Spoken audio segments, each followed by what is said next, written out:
Welcome to our SQL full course by Simplilearn. So whether you're just starting out or want to take your database skills to the next level, this course has got you covered. SQL, which stands for Structured Query Language, is an essential tool for managing and analyzing data. It's widely used in fields like data analysis, software development, and database administration. With SQL, you can organize, retrieve, and analyze data to help businesses make smarter decisions. As industries rely more on data, the demand for SQL professionals is expected to skyrocket by 2025. Roles like data analyst, SQL developer, and database administrator are in high demand, offering great salaries around $50,000 annually in the US and 4 to 8 LPA in India, with experienced professionals earning up to $100,000 or 20 lakh per annum in India. In this course, you will learn SQL from the ground up, master advanced queries, and dive into topics like joins, subqueries, database design, and SQL for data analysis. Plus, you'll also work on real-world examples to prepare you for real database challenges. Before that, if you're interested to make a career in data analytics, check out Simplilearn's postgraduate program in data analytics in partnership with Purdue University. This comprehensive course is designed to transform you in a data analytic expert. The program covers essential skills such as data visualization, statistical analysis, and machine learning using industry-leading tools and technologies like Excel, R, Python, and also Tableau. With expert instructors, real-world projects, and hands-on practice, you'll gain the knowledge and confidence needed to excel in today's data-driven world. You can find the course link in the description box below and in the pinned comments. So let's get started. Today we will learn about what is DBMS. So let's start with an example. Imagine a library where all the books are meticulously organized, categorized, and catalogued. This library can quickly provide any book you request thanks to its efficient management system. Similarly, a database is like this library, but for data. Whether it's customer information for a bank, patient records for a hospital, or product inventories for an e-commerce site, databases efficiently store and manage data and making it easily accessible and updatable. So now we'll see the different types of databases that cater to various needs, just like different sections in a library cater to different genres of books. Understanding these basics is crucial for appreciating the advanced functionalities of database management systems. So in technical terms, a database is an organized collection of data, generally stored and accessed electronically from a computer system. Databases can store various types of data, such as text, numbers, images, and more. So let's begin with understanding what a DBMS really is. Essentially, a DBMS is software designed to manage databases. It helps in storing, retrieving, and updating data efficiently. Think of a DBMS as a sophisticated library system, where each book is a piece of data, and the DBMS ensures that each book is organized properly and can be easily found and is kept secure. Imagine you walk into a massive library filled with millions of books. Each book represents a piece of data. In this library, there are librarians who know exactly where each book is and can quickly find any book you need and ensure that the books are safe and well organized. This library is like a database, and the librarians are like a DBMS. And in the 1960s, as the amount of data grew exponentially, we needed something more efficient than manual methods. This led to the creation of DBMS, a software specifically designed to manage, retrieve, and secure data efficiently. Today, examples of popular DBMS include MySQL, Oracle, and SQL Server, which power many of the applications we use daily. Now that we have a clear understanding of what a DBMS is and it's important in managing data, let's delve deeper into the heart of these systems. Just like any complex machinery, a DBMS is made up of several key components, each playing a crucial role in ensuring the smooth operation and management of databases. So let's explore these components in detail. So DBMS consists of several key components that work together to manage data efficiently. Let's look at these components. Number one is database engine. This is the core service for assessing and processing data. And then comes the database schema that defines the logical structure of the database. Then comes the query processor that interprets and executes database queries. Additionally, there are other components like the storage manager, which manages the physical storage of data, and the transaction manager, which ensures data consistency and handles transactions. So let's understand this with the help of an example. Imagine a DBMS as a factory that processes raw materials into finished products. The database engine is like the factory floor where all the action happens. The database schema is the blueprint outlining how everything should be organized.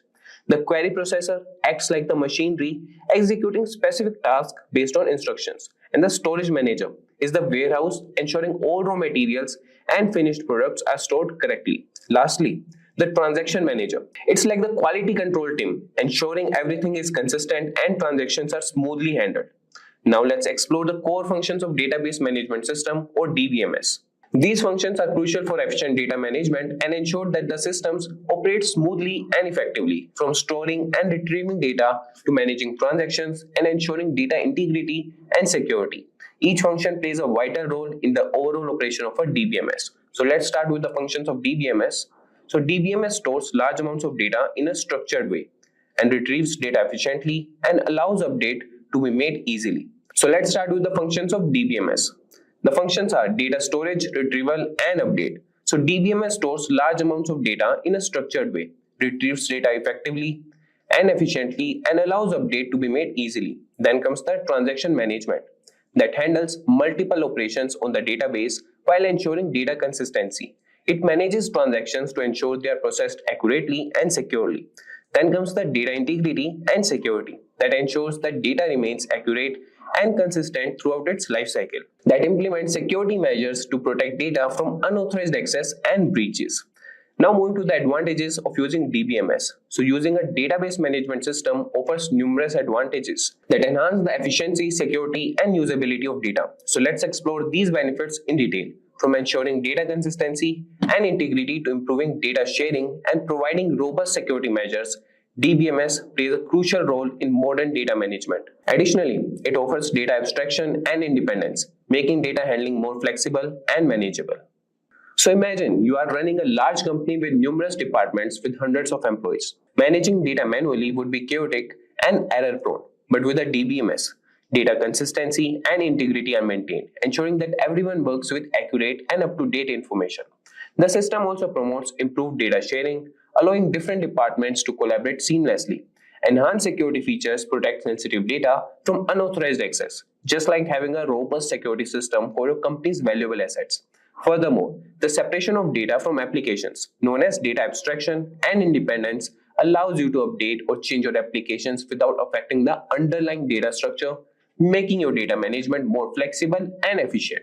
So now moving to types of DBMS, that is database management system types. Data management systems comes in various types, each designed to handle different kinds of data and use cases. So let's explore the main types of DBMS. Number one is relational DBMS, then comes NoSQL DBMS, then we have object-oriented DBMS, and then we have hierarchical DBMS and network DBMS. Each type has its unique features and applications, making them suitable for different scenarios. So let's start with relational DBMS. It stores data in tables with rows and columns and uses SQL, that is structured query language, for querying and managing data. Examples are MySQL, Oracle SQL Server, and then coming to NoSQL DBMS, that is designed for unstructured data and big data applications. And it supports a variety of data models including document, key value, column family, and graph. Examples for these are MongoDB, Cassandra, Redis, and more. Now coming to object-oriented DBMS that stores data as objects, similar to object-oriented programming that supports complex data types and relationships. Examples for these are DB4O and ObjectDB. Now moving to hierarchical DBMS that organize data in a tree-like structure with parent-child relationships, and that is efficient for specific applications like directory services. And the examples are IBM Information Management System, that is IMS. Now moving to the next, that is network DBMS that uses a graph structure to represent data and its relationships, and it supports many-to-many relationships between data. And the example for these are integrated data store, that is IDS. Now imagine you are managing different types of libraries. A relational DBMS is like a traditional library with books organized in rows and columns, easily searchable with a catalog. Now coming to NoSQL. So NoSQL DBMS is like a digital library that supports various media types and formats, handling massive and unstructured collections efficiently. Then comes object-oriented DBMS. That's like a specialized library for complex collections, where each book is an object with detailed attributes and relationships. Then comes hierarchical DBMS. That is similar to an archive with a tree-like organization, making it easy to navigate through related documents. Finally, a network DBMS. That's like a web of interconnected libraries, supporting many-to-many relationships, making it easier to explore interconnected collections. So with that types of DBMS, now coming to common use cases of DBMS. So database management systems are widely used across various industries to handle massive amounts of data efficiently and securely. So let's look at some of the use cases where DBMS plays a vital role. From banking systems and airline reservation systems to telecommunication networks and financial systems, DBMS ensures data is managed effectively to support critical business operations. So talking about banking systems, it manages customer data, transaction records, and financial statements to ensure accurate and secure banking operations. Now we talk about airline reservation systems. So DBMS handles booking information, flight schedules, and passenger details to streamline the reservation process and improve customer service. Now coming to telecommunication networks, that manages subscriber data, call records, and network performance metrics to ensure reliable and efficient communication services. Now coming to financial systems, that supports trading, risk management, and compliance by managing large volumes of financial data with precision and security. So imagine walking into a bank and being able to access your account details instantly. This is made possible by the DBMS that manages all customer data and transactions seamlessly. When you book a flight, the reservation system quickly retrieves available seats and schedules, thanks to DBMS handling all booking information and flight schedules. In the telecommunication sector, DBMS ensures your call records and subscriber data are managed efficiently, providing you with reliable service. And similarly, in the financial industry, DBMS supports various operations like trading and risk management by securely managing large volumes of data. These are just a few examples of how DBMS support critical operations across different industries. And with that, guys, now we will discuss the future trends in DBMS. So as technology continues to evolve, so do database management systems. So let's explore some of the emerging trends in DBMS that are shaping the future of database management system. These trends include big data and NoSQL databases, distributed databases, cloud databases, and the integration of machine learning. So talking about big data and NoSQL database, that is designed to handle massive volumes of unstructured and semi-structured data that support for various data models like document, key value, column family, and graph. Examples are MongoDB, Cassandra, Hadoop. Now coming to distributed databases. So these databases that run on multiple servers or nodes, providing high availability and scalability. So in this, data is distributed across different locations but appears as a single database to users. Examples are Google Spanner, Apache Cassandra, and Amazon DynamoDB. Now coming to cloud databases. So these databases are hosted and managed on cloud platforms, offering flexibility and scalability that eliminates the need for physical infrastructure and allows for easy scaling and maintenance. Examples are Amazon RDS, Microsoft Azure SQL Database, and Google Cloud Spanner. Now coming to machine learning integration. So incorporating machine learning algorithms into DBMS for advanced data analytics and predictive modeling that helps in automating data management tasks and extracting valuable insights from data. Examples are Google's BigQuery, Amazon Redshift ML, and Oracle Autonomous Database. In this session, we are going to learn about databases, how data is stored in relational databases, and we'll also look at some of the popular databases. Finally, we'll understand various SQL commands on MySQL server. Now let's get started with what is a database. So according to Oracle, a database is an organized collection of structured information or data that is typically stored electronically in a computer system. A database is usually controlled by a database management system or DBMS. So it is a storage system that has a collection of data. Relational databases store data in the form of tables that can be easily retrieved, managed, and updated. You can organize data into tables, rows, columns, and index it to make it easier to find relevant information. Now talking about some of the popular databases, we have MySQL database, we also have Oracle database, then we have MongoDB, which is a NoSQL database. Next, we have Microsoft SQL Server. Next, we have Apache Cassandra, which is a free and open source NoSQL database. And finally, we have PostgreSQL. Now, let's learn what is SQL. So SQL is a domain-specific language to communicate with databases. SQL was initially developed by IBM. Most databases use structured query language or SQL for writing and querying data. SQL commands help you to store, process, analyze and manipulate databases. With this, let's look at what a table is. So this is how a table in a database looks like. So here you can see the name of the table is players. On the top you can see the column names. So we have the player ID, the player name, the country to which the player belongs to, and we also have the goals scored by each of the players. So these are also known as fields in a database. Here each row represents a record or a tuple. So you have the player ID, which is 103 here, the name of the player is Daniel, he is from England, and the number of goals he has scored is 7. So you can use SQL commands to query, update, insert records and do a lot of other tasks. Now we'll see what the features of SQL are. SQL lets you access any information stored in a relational database. With SQL queries, data is extracted from the database in a very efficient way. The structured query language is compatible with all database systems from Oracle, IBM to Microsoft, and it doesn't require much coding to manage databases. Now we will see applications of SQL. SQL is used to create a database, define its structure, implement it, and lets you perform many functions. SQL is also used for maintaining an already existing database. SQL is a powerful language for entering data, modifying data, and extracting data in a database. SQL is extensively used as a client-server language to connect the front end with the back end, thus supporting the client-server architecture.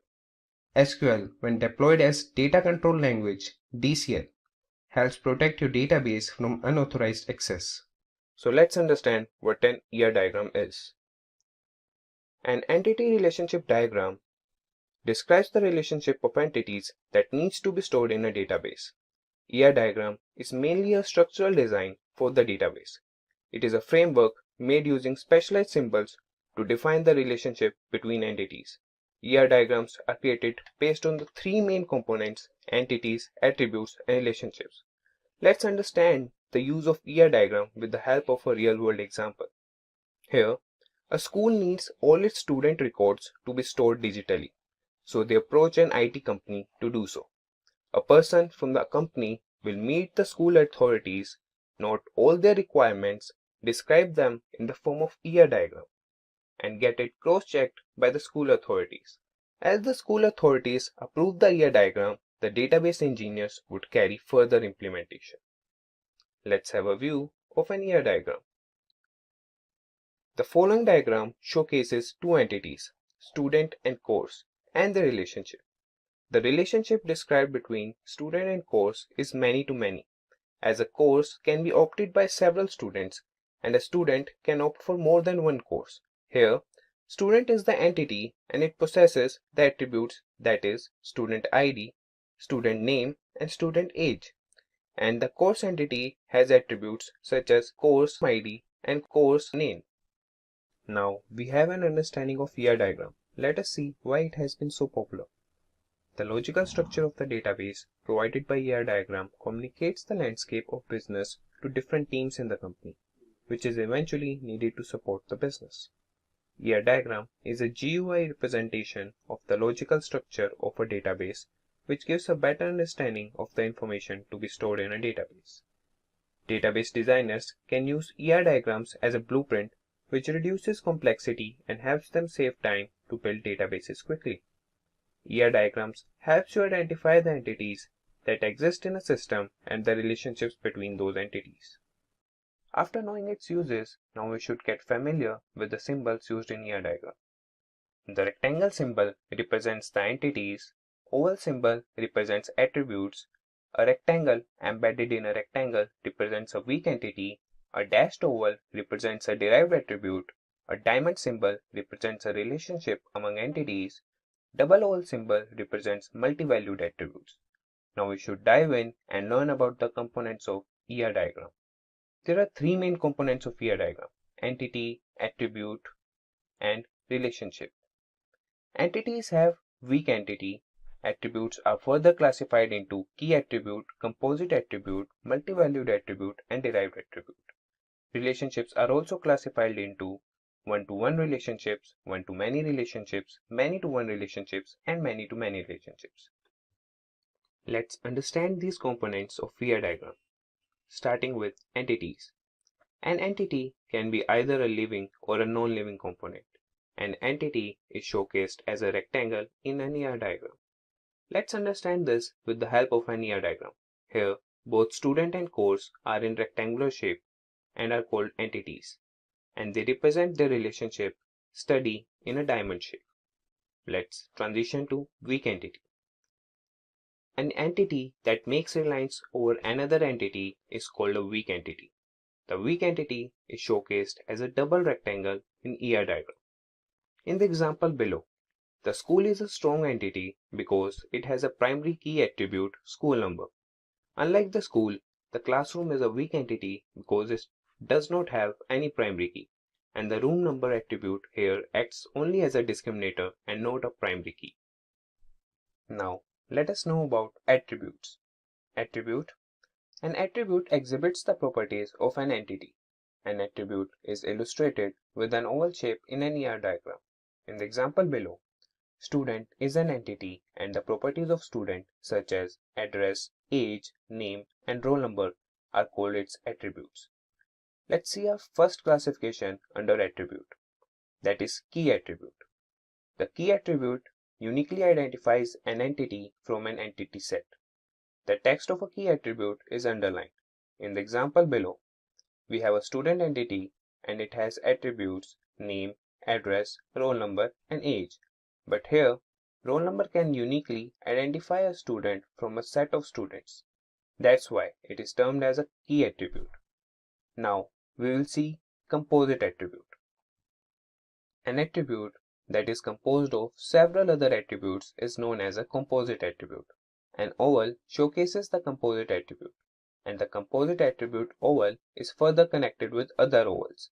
In the example below, we can see an attribute name, which can have further subparts such as first name, middle name, and last name. These attributes with further classification is known as composite attribute. Now, let's have a look at multi-valued attribute.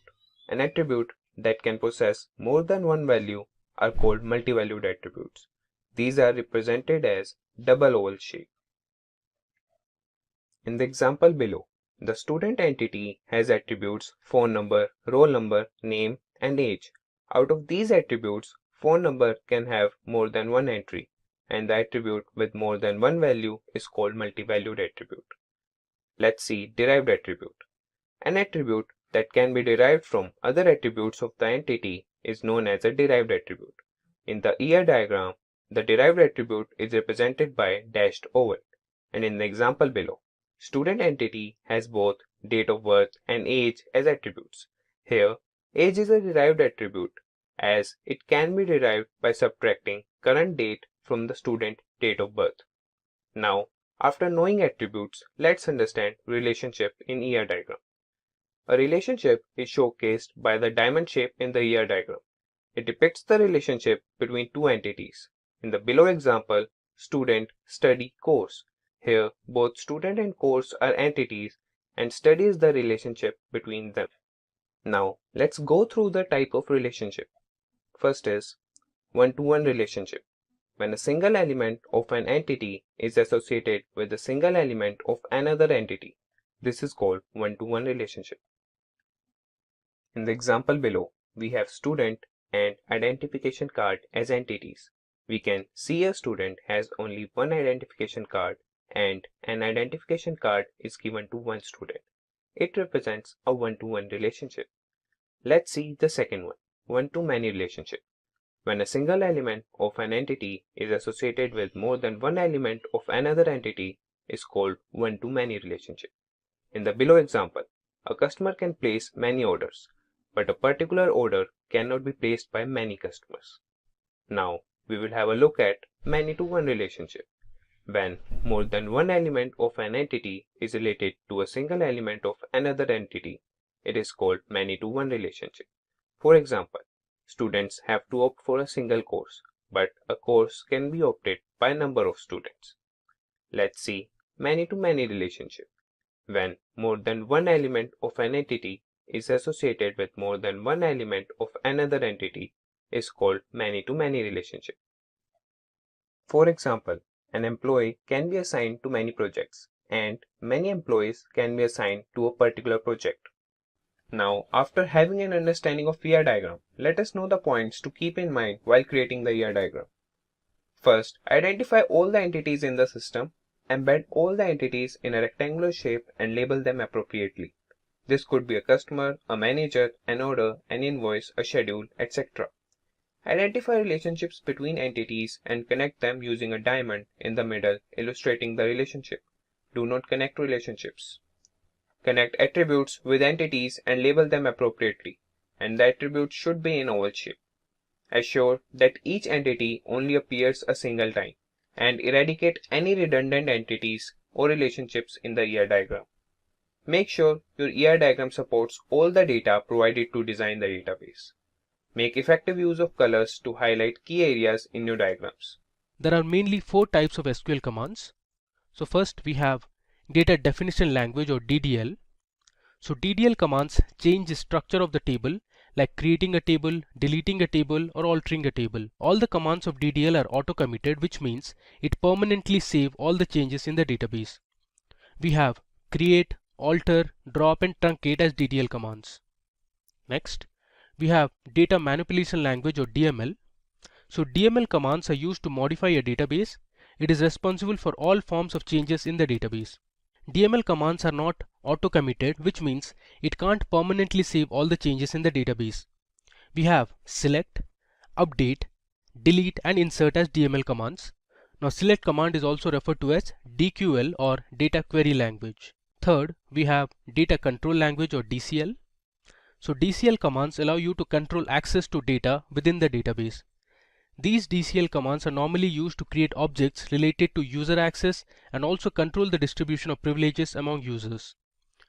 So we have grant and revoke, which are the examples of data control language. Finally, we have something called as transaction control language or TCL. So TCL commands allow the user to manage database transactions. Commit and rollback are example of TCL. Now let's see the basic SQL command structure. So first, we have the select statement.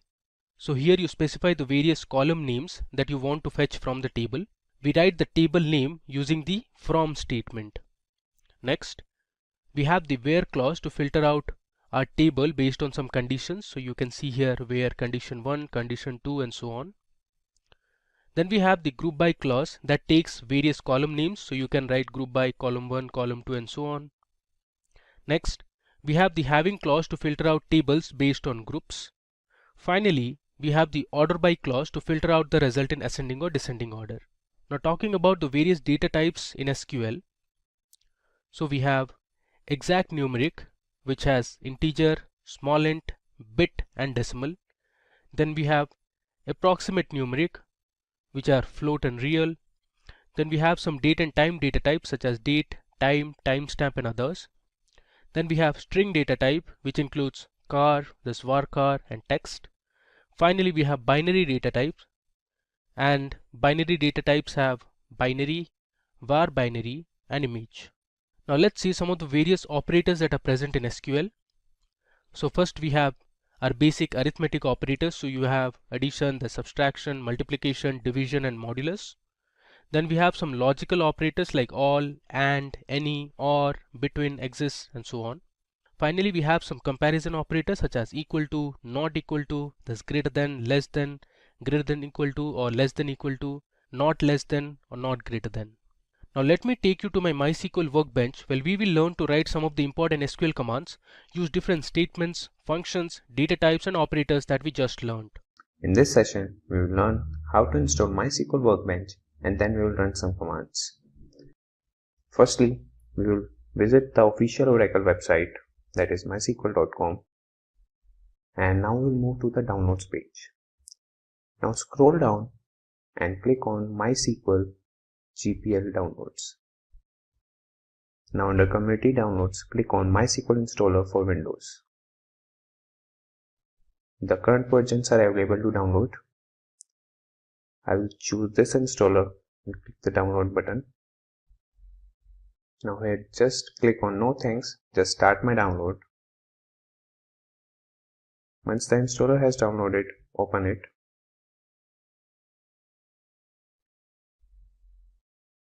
You may be prompted for permission. Click yes. This opens the installer. You will be asked to choose the setup type. We will go with custom. Click next. Now you have to select the products you want to install. We will install only the MySQL Server, MySQL Shell and the MySQL Workbench. Expand MySQL servers by double clicking on it and choose the version you want to install and click on this arrow. Now you have to do the same thing for applications. Expand applications and choose the MySQL Workbench version you want to install and click on the arrow. And we'll do the same thing for MySQL Shell. We'll choose the latest version, click on the arrow. So these are the products that have to be installed in a system. Now we'll click next. I'll click execute to download and install the server. This may take a while depending on your internet speed. As the download is completed, click next. Now you'll see the product configuration. Click next. Now we'll configure our SQL Server instance. Here we will go with the default settings and click next. And under authentication, select use strong password encryption for authentication, which is recommended, and click on next.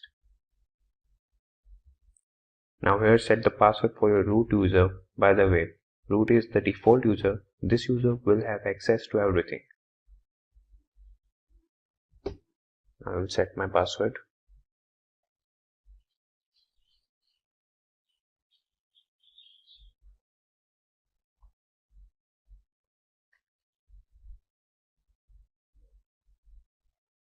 Now I will click on next. And here also we'll keep the default settings and click on next. Now to apply configuration, we will execute the process. Once all the configuration steps are complete, click finish.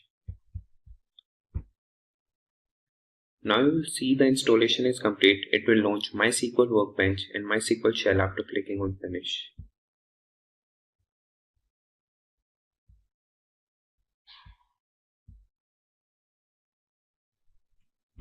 Now the shell and workbench has started. Now we'll connect by clicking on the root user. It will ask for a password. Enter the password and it will connect successfully.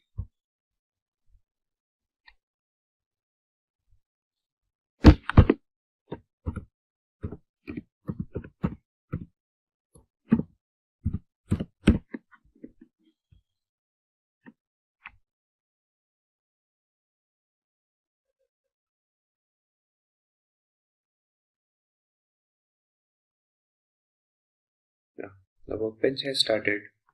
Now we'll just connect the server. So first we'll open command prompt.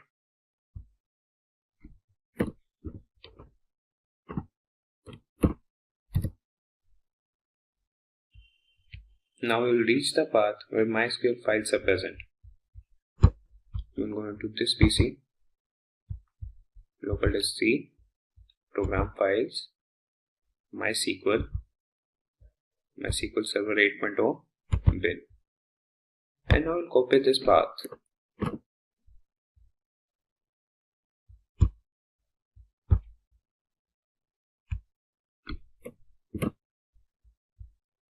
Now we'll open the command prompt and write a command cd space and paste the link and press enter. Now we'll write another command that will be MySQL -u space root -p and press enter. Now it will ask for your password. Just enter the password and press enter. Now the server has started and now we'll see some commands in MySQL Workbench. First we will open MySQL Workbench.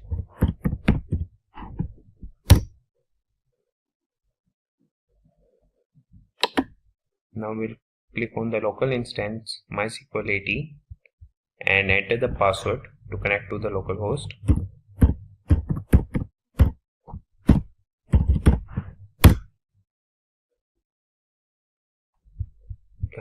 The MySQL workbench has started. Now we will see some commands. The first command we will see is show databases.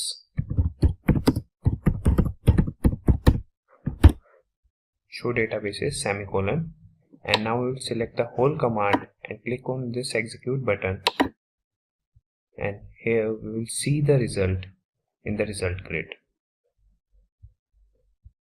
These are the databases that are stored already in the database. Now there are 4 databases, that is Information Schema, MySQL, Performance Schema and SYS. Now we will select one of the database. We will use MySQL.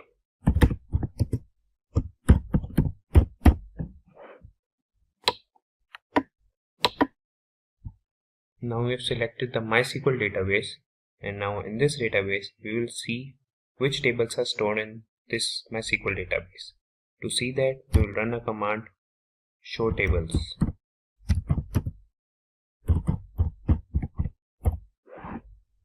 We'll select the command and click on the execute button. These are the tables that are stored in this MySQL database, that is columns underscore prive, component, DB and much more. Now let me now go ahead and open my MySQL workbench. So in the search bar I'll search for MySQL workbench. You can see I'm using the 8.0 version. I'll click on it, and here it says welcome to MySQL workbench, and below under connections you can see I have already created a connection which says local instance. Then you have the root, the local host and the port number. Let me click on it. You can see the service, the username is root, and I'll enter my password and hit OK. Now this will open the SQL editor. So this is how the MySQL workbench looks like. Here we learn some of the basic SQL commands. So first let me show you the databases that are already present. So the command is show databases. You can hit tab to autocomplete. I'll use a semicolon. I'll select this, and here on the top you can see the execute button. So if I run this, below you can see the output. It says show databases, 7 rows are returned, which means currently there are 7 databases. You can see the names. Alright, now let's say I want to see the tables that are present inside this database called world. So I'll use the command use world, which is the database name. Now let me run it. So currently I'm using the world database. So to display the tables that are present in the world database, I can use the show command and write show tables. Give a semicolon, and I'll hit Control Enter this time to run it. Alright, so you can see the tables that are present inside this world database. So we have 3 tables in total: city, country and country language. Now if you are to see the rows that are present in one of the tables, you can use the select command. So I'll write select star, which basically means I want to display all the columns. So star here means to display all the columns. Then I'll write my from the table name, that is city. So this command is going to display me all the rows that are present inside the city table. So if I hit Control Enter, alright, you can see the message here. It says 1000 rows were returned, which means there were total 1000 records present inside the city table. So here you can see there's an ID column, a name column, this country code, district and population. Alright. Similarly, you can check the structure of the table by using the describe command. So I'll write describe, and then I'll give the table name, that is city. Now let's just run it. There you go. The field shows the column names. So we have ID, name, country code, district, population.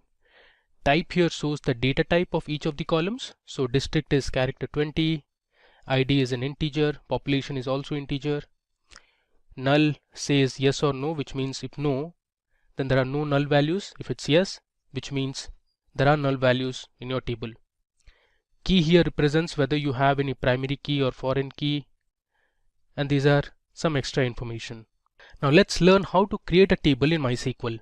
So I'll use the create table command for this, and before that let me create a database and I'll name it as SQL intro. So the command is create database, and I'll give my database name, that is SQL_intro.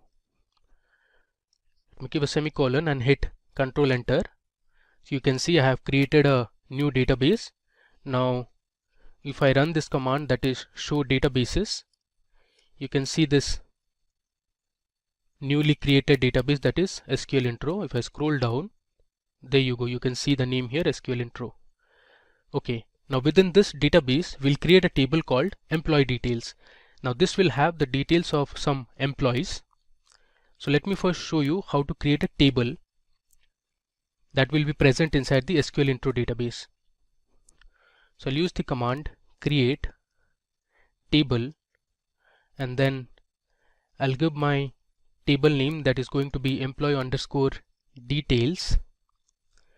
Next, the syntax is to give the column names. So my first column would be the name column, which is basically the employee name, followed by the data type for this column. Since name is a text column, so I'll use varchar and I'll give a value of 25. So it can hold only 25 characters. Okay. Next, I also want the age of the employee. Now age is always an integer, so I'll give int. Okay. Then we can have the gender of the employee. So gender can be represented as F or M, F for female and M for male. So I'm using the char data type or character data type, and I'll give the value as 1. Then let's have the date of join or DOJ, and this is going to be of data type date. Alright. Next, we'll have the city name, that is the city to which the employee belongs to. So again, this is going to be varchar 15.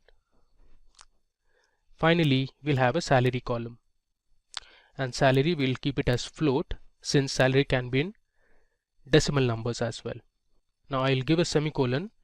Alright, so let me just quickly run through it. So first I wrote my create command, then the table, which is also a keyword, followed by the table name, which is employee details here, and then we gave the column names such as name, age, this gender, date of join, city and salary. For each of the columns we also give the data type. Alright, so let me just run it. Okay, so here you can see we have successfully created our first table. Now you can use the describe command to see the structure of the table. I'll write describe emp_details. If I run this, there you go. So under field you can see the column names, then you have the data types. Null represents if the table can accept null values or not, and these are basically empty, and we haven't set any default constraint. Alright, moving ahead. Now let's learn to add data to our table using the insert command. So on a notepad I have already written my insert statement, so let me just copy it and then I'll explain it one by one.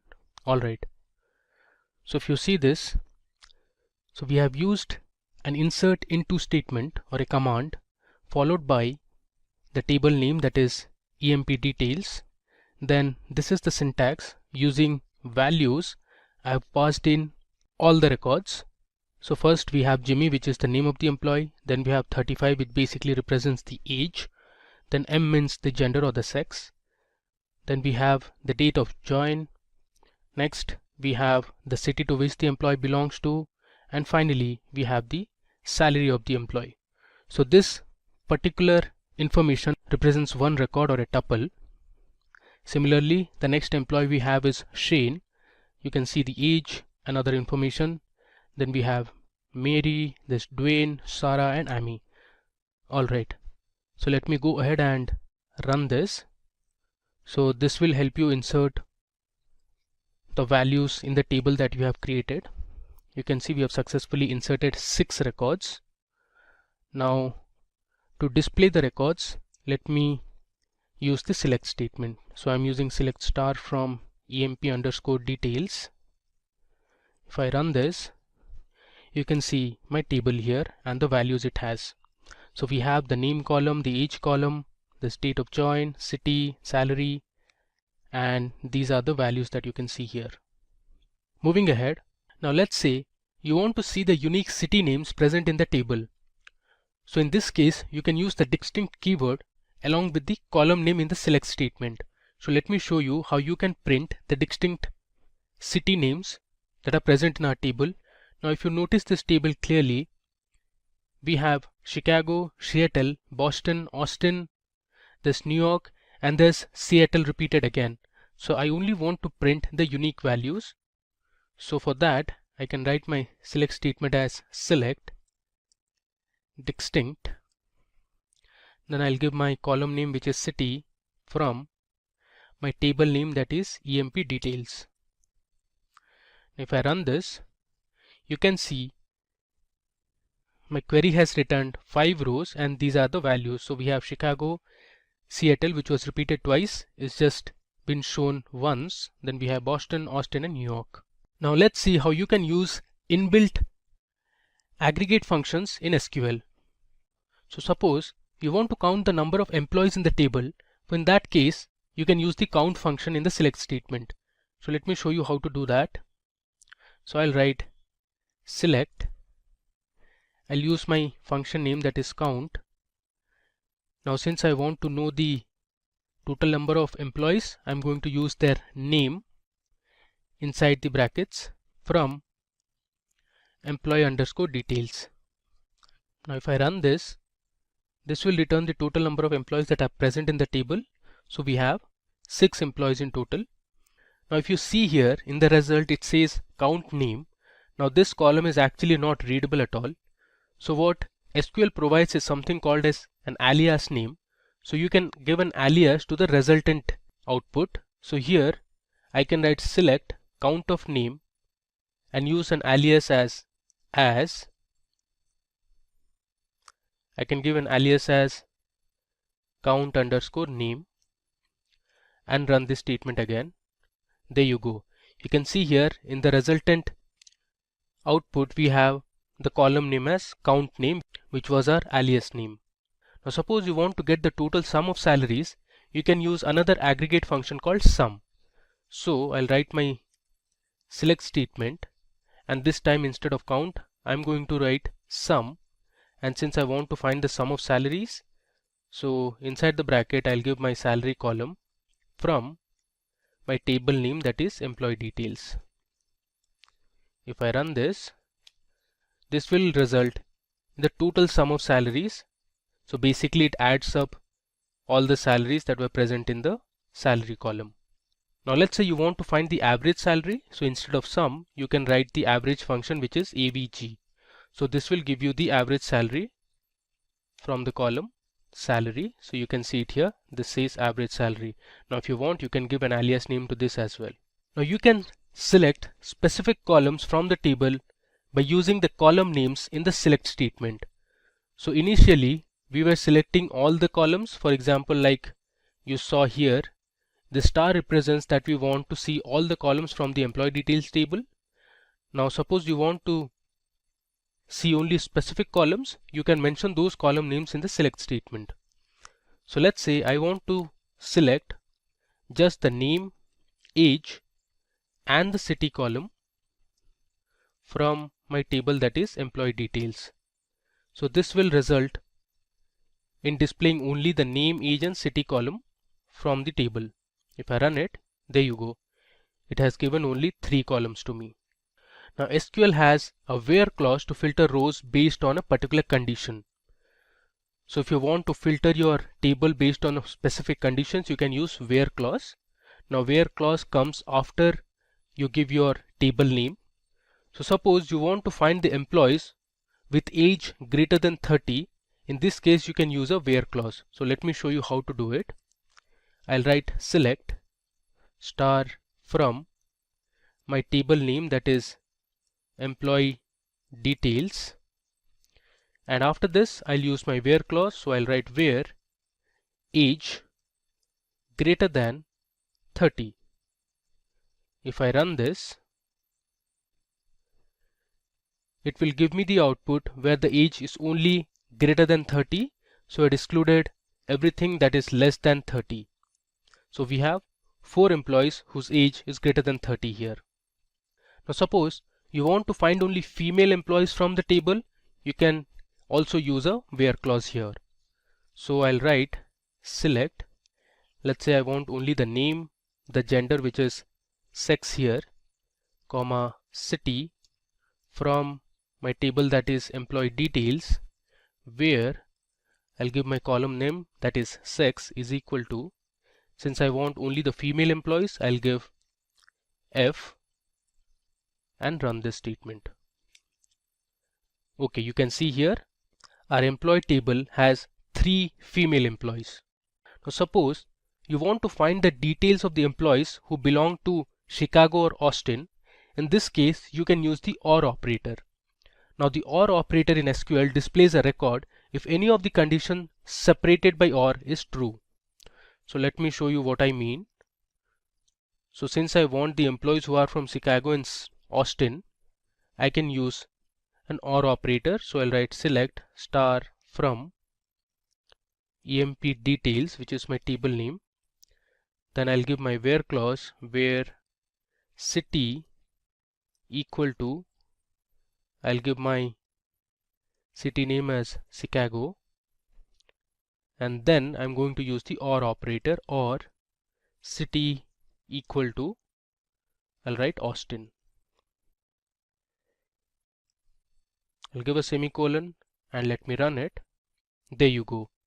So in the output you can see all the employees who belong to the cities Chicago and Austin. Now there is another way to write the same SQL query. So you can use an in operator to specify multiple conditions. So let me just copy this, and instead of using the OR operator, this time I'm going to use the in operator. So I'll delete this. After the where clause, I'm going to write where city and use the in operator. Inside bracket, I'll give my city names as Chicago and I want Austin. So I'll give a comma and write my next city name, that is Austin. So this query is exactly the same that we wrote on top. Let me run this. You will get the same output. There you go. So we have Jimmy and Dwayne, who are from Chicago and Austin respectively. Now SQL provides the between operator that selects values within a given range. The values can be numbers, text, or dates.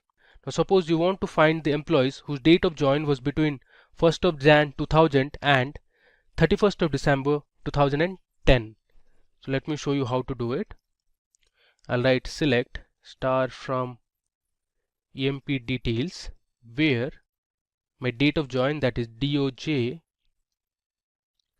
between, I'll give my two date values, that is 1st of Jan 2000, and I'll give my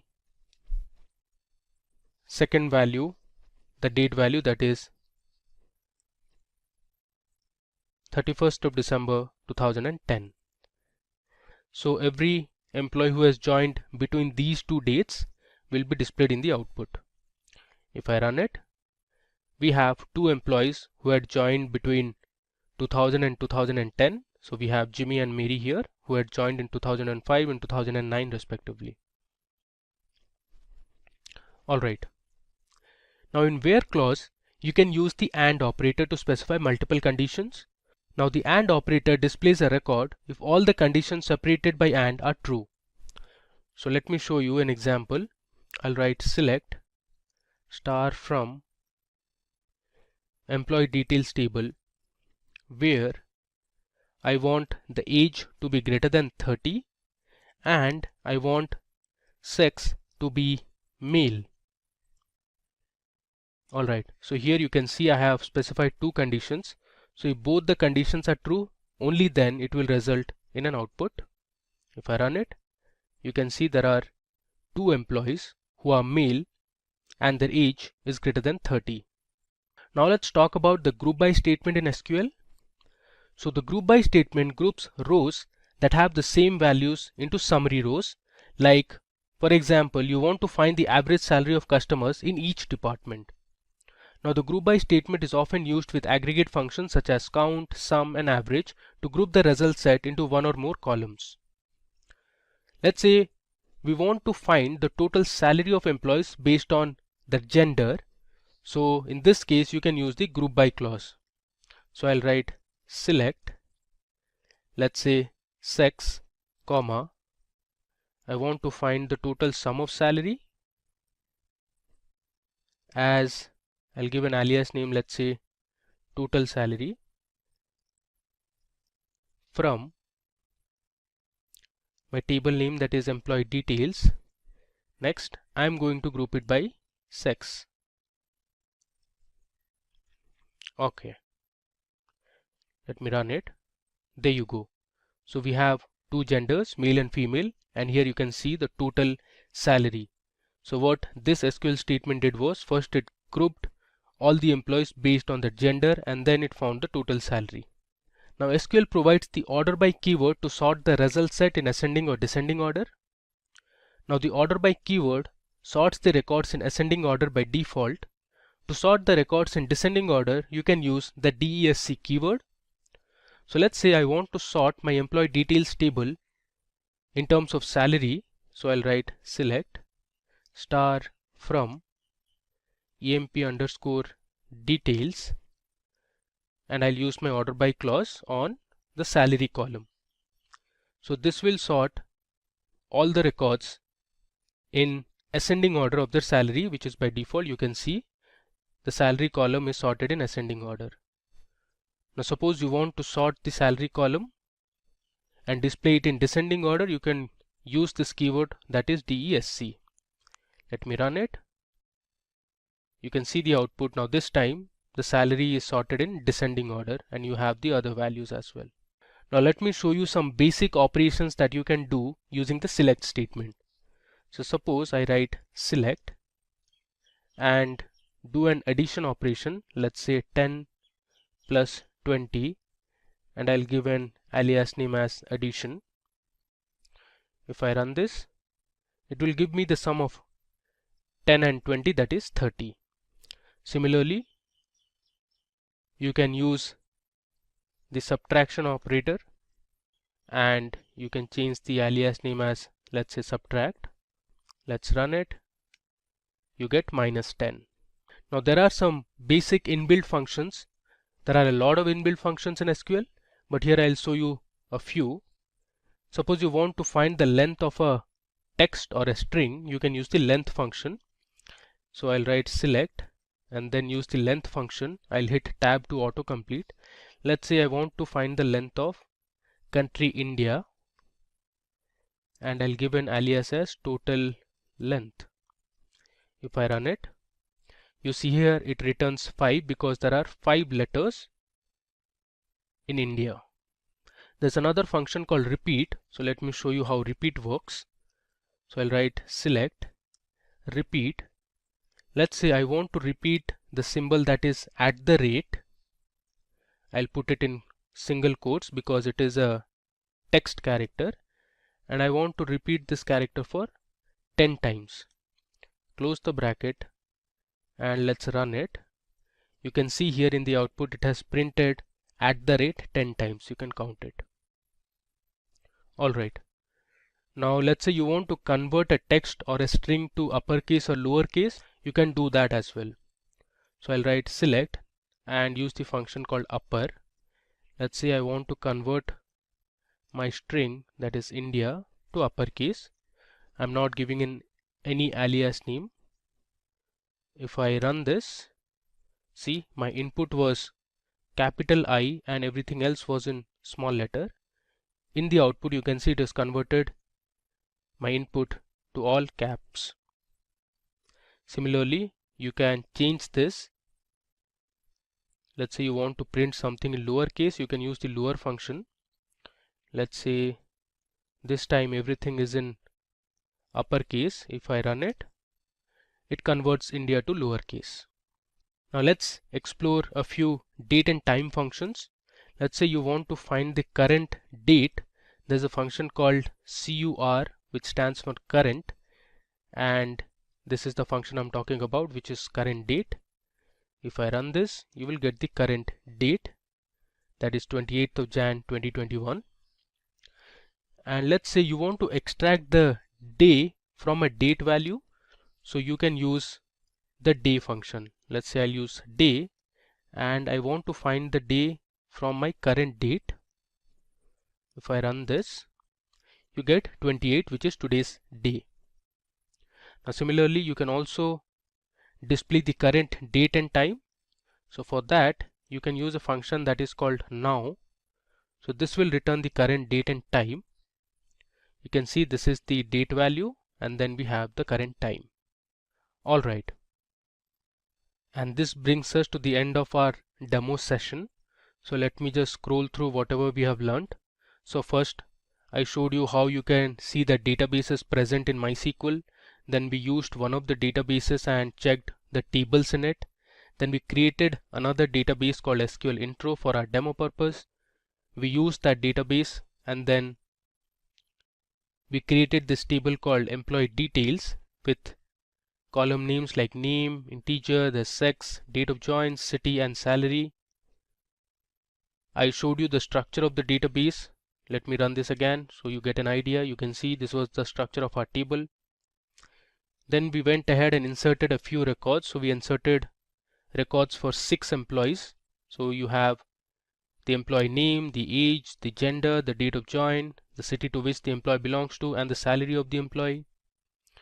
Then we saw how you can use the select statement and display all the columns present in the table. We learned how you can display the unique city names. We learned how to use different aggregate functions like count, average, and sum. Then we learned how you could display specific columns from the table. We learned how to use where clause. Then we used an or operator. We learned about in operator, the between operator. Then we used an and operator to select multiple conditions. Finally, we learned about group by, order by, and some basic SQL operations. Now it's time to explore some string functions in MySQL. So I have given a comment, string functions. First, let's say you want to convert a certain string into uppercase. So I can write select. The function I'll use is upper, and within this function you can pass in the string. Let's say I'll write India. If you want, you can give an alias name as, let's say, uppercase. I'll give a semicolon, and let's run it. There you go. So my input was in sentence case, and using the upper function we have converted everything into uppercase.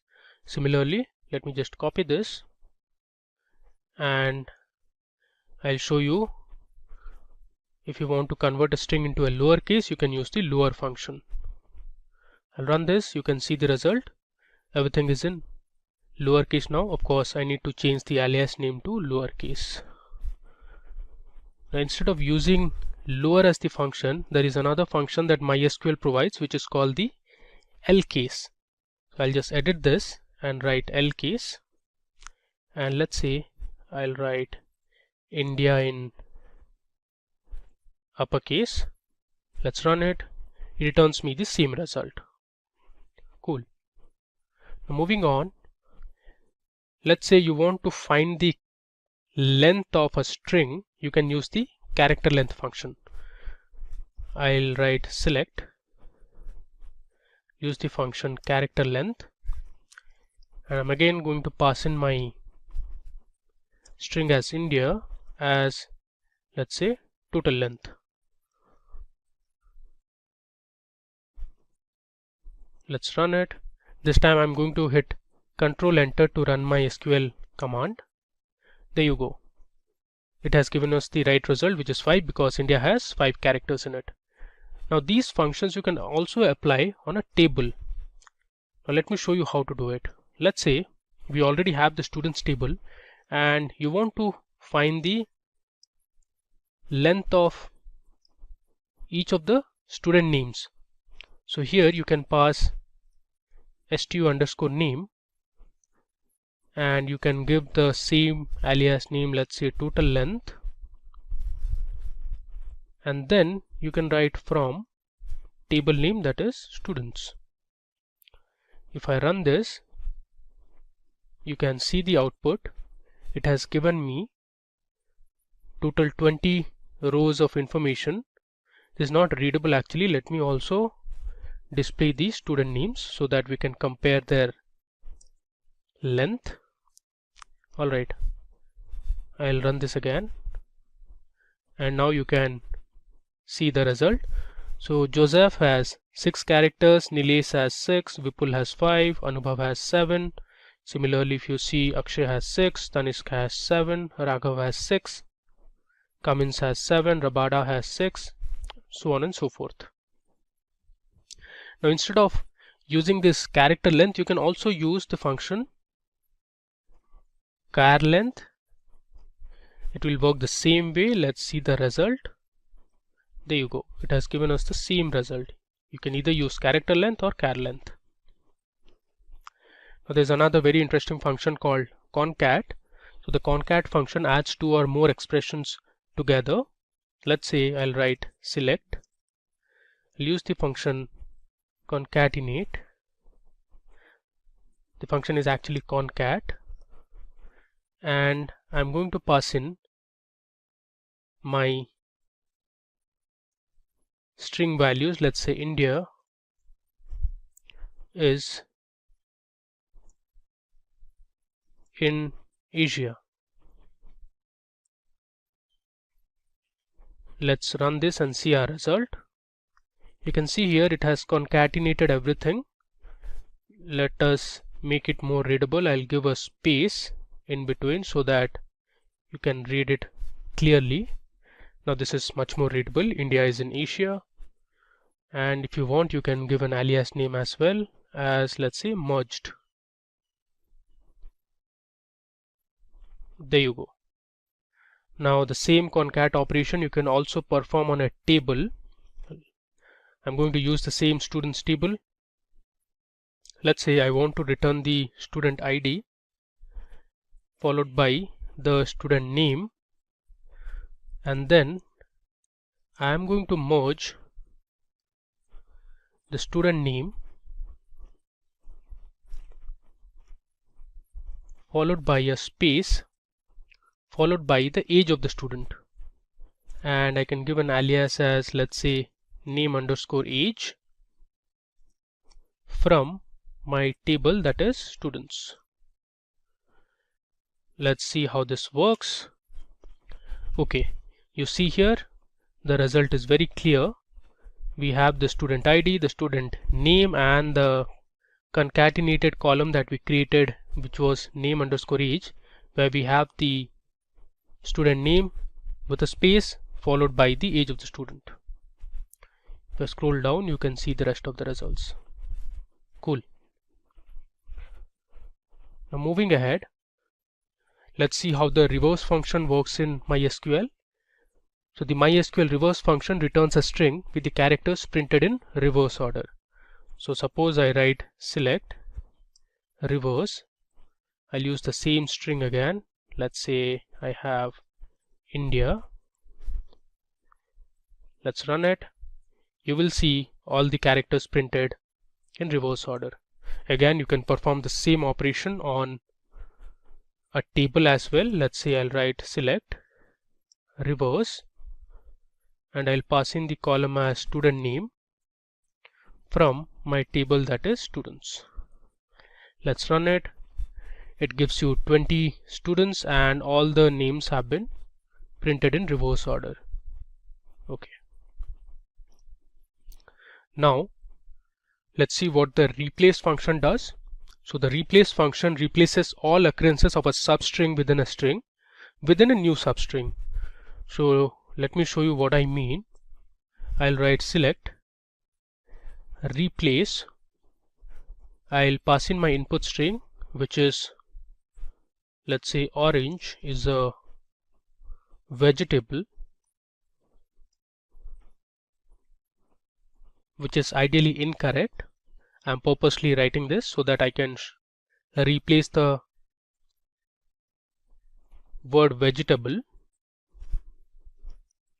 with fruit.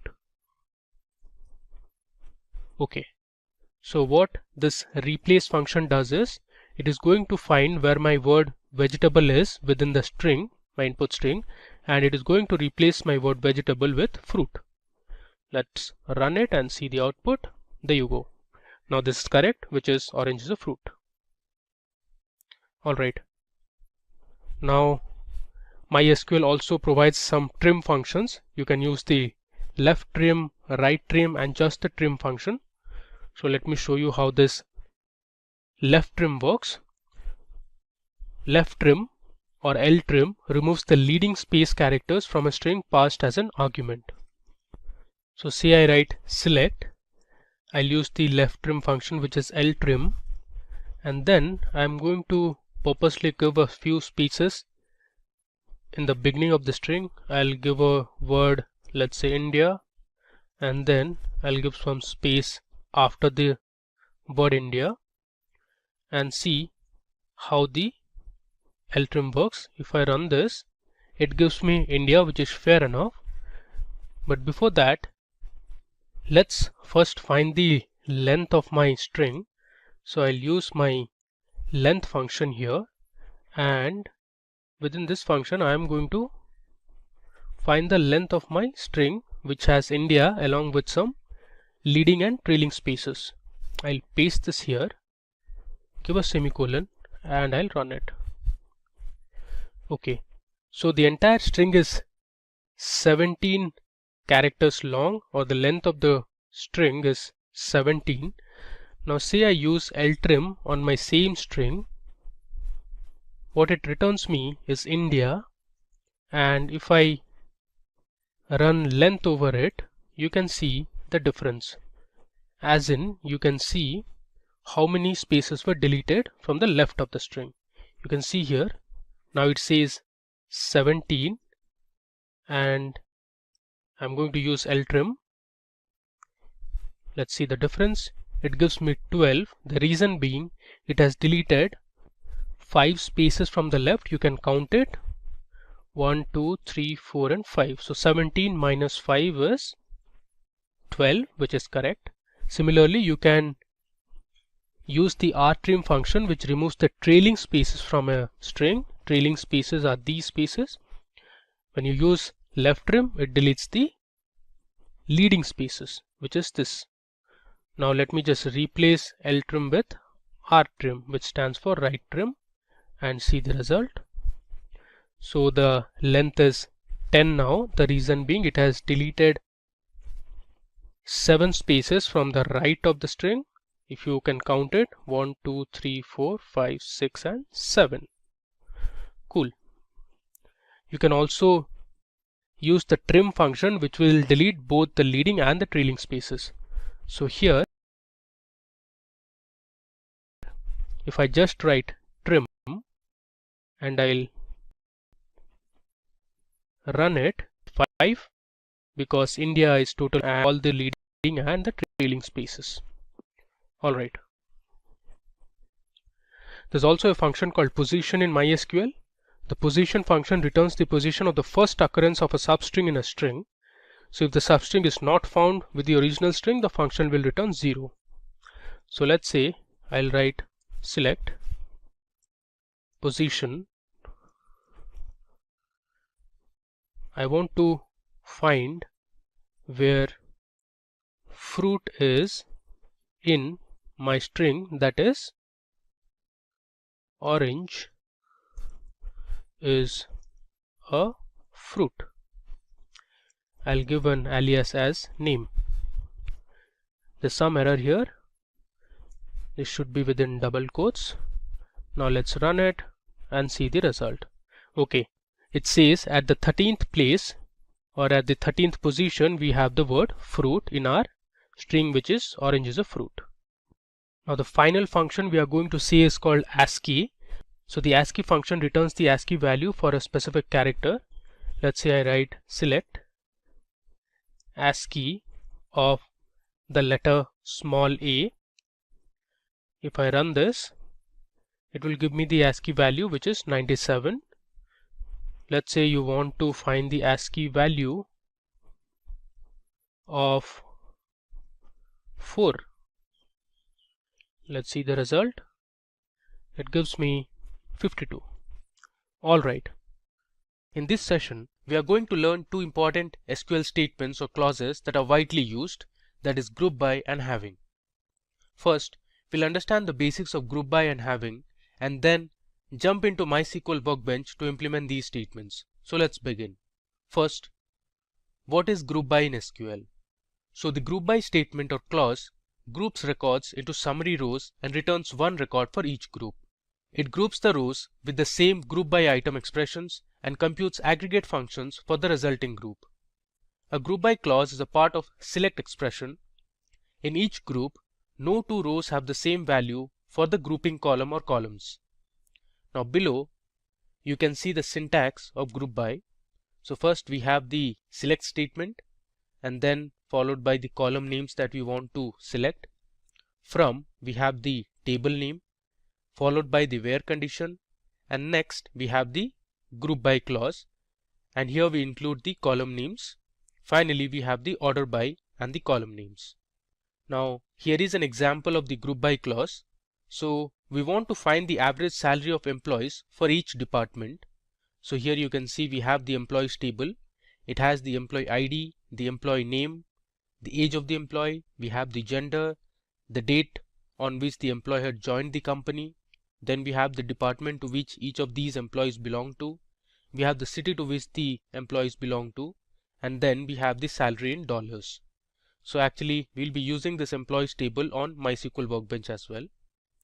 So if you were to find the average salary of employees in each department, so this is how your SQL query with group by clause would look like.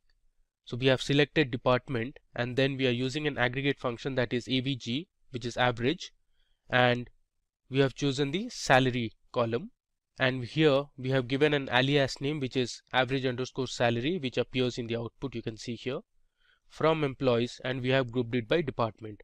So here in the output you can see we have the department names and the average salary of the employees in each department. Now let me take you to my MySQL Workbench, where we will implement group by and solve specific problems. Okay, so I am on my MySQL Workbench. So let me make my connection first. I'll enter the password. So this will open my SQL editor. So first of all, let me check the databases that I have. So I'll use my query, that is show databases. Let's run it. Okay, you can see we have a list of databases here. I'm going to use my SQL underscore intro database. So I'll write use SQL underscore intro. So this will take us inside this database. I'll run it. Alright. Now you can check the tables that are present in SQL underscore intro database. If I write show tables, you can see the list of tables that are already present in this database. To do our demo and understand group by as well as having, let me first create an employee table. So I'll write create table employees. Next, I'll give my column name as employee underscore ID, which is the ID for each employee. I'll give my data type as integer, and I'll assign employee ID as my primary key. Next, I'll give employee underscore name, and my data type would be varchar. I'll give the size as 25. My third column would be the age column. Age would obviously be an integer. Then I have my gender column. I'll use character data type and assign a value of 1 or size of 1. Next we have the date of join, and the data type will be date.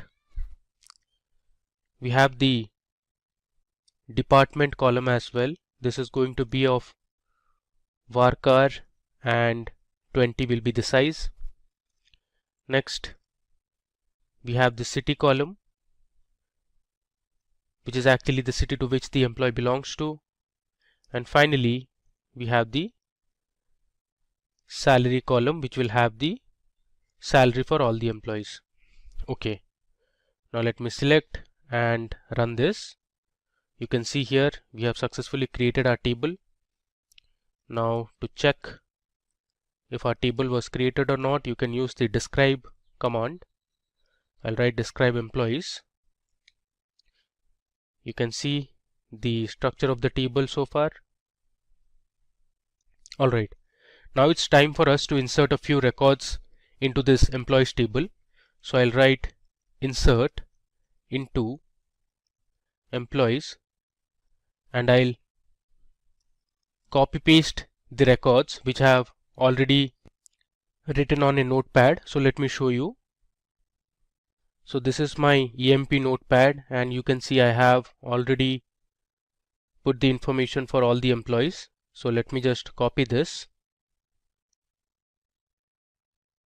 and we'll paste it here. Alright, let me go to the top and verify if all the records are fine. Alright, so let's run our insert query. Okay, so you can see here we have inserted 20 rows of information, and now let's check the table information or the records that are present in our employees table. I'll write select star from employees. If I run it, you can see here I have my employee ID, the employee name, age, gender, we have the city, salary, and in total we have inserted 20 records. Now let me run a few SQL commands to check how the structure of our table is. Let's say I want to see the distinct cities that are present in our table. So I'll write select distinct city from employees. If I run this, you see here there are total 8 different cities present in our employees table. So we have Chicago, there's Seattle, Boston, we have New York, Miami, and Detroit as well. Now let's say you want to know the total number of departments that are present. So you can use distinct department. If I run this, alright, you can see we have 7 rows returned, and here are the department names. So we have sales, marketing, product, tech, IT, finance, and HR. Alright, now let me show you another SQL command. Now this is to use an aggregate function. So I want to find the average age of all the employees from the table. So I can write select avg, which is the aggregate function for average. Inside that I have passed my age column from employees. If I run this, so the average age of all the employees in our table is 33.35. Now say you want to find the average age of employees in each department. So for this you need to use the group by clause. I'll give a comment here. I want to find the average age in each department. So I'll write select department, comma, I'll write average of age from employees group by department. Now if I run this, you can see here we have our 7 departments on the left, and on the right you can see the average age of employees in each of these departments. Now you can see here in the output it says AVG of age, which is not readable, so I can give an alias name as average age. Alright, I can bring this down, and if you want you can round the values also. So you can round the decimal places, so I'll use a round function before the average function, and the round function takes 2 parameters. One is the variable and the decimal place you want to round it to. So if I run this, there you go. You can see here we have the average age of all the employees in each of these departments. Alright. Now suppose you want to find the total salary of all the employees for each department. So you can write select department, comma. Now I want the total salary, so I'll use the sum function and I'll pass my column as salary from employees group by department. Let's run this query. You can see here in the output we have the different departments, and on the right you can see the total salary of all the employees in each of these departments. Now here also you can give an alias name as total underscore salary.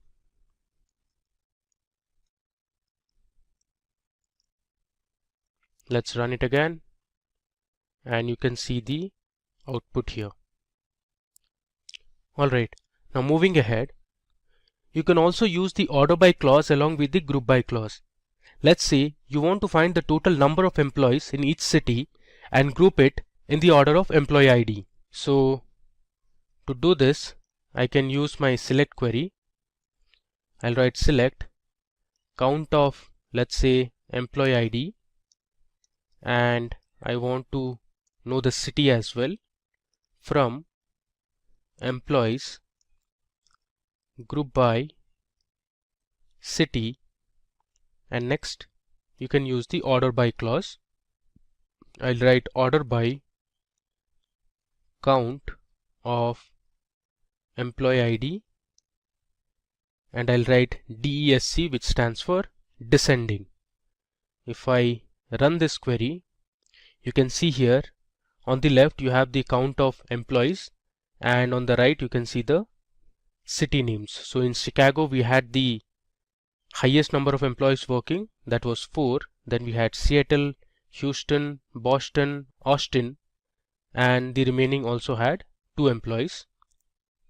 So in this case we have ordered our result based on the count of employee ID in descending order. So we have the highest number appearing at the top and then followed by the lowest.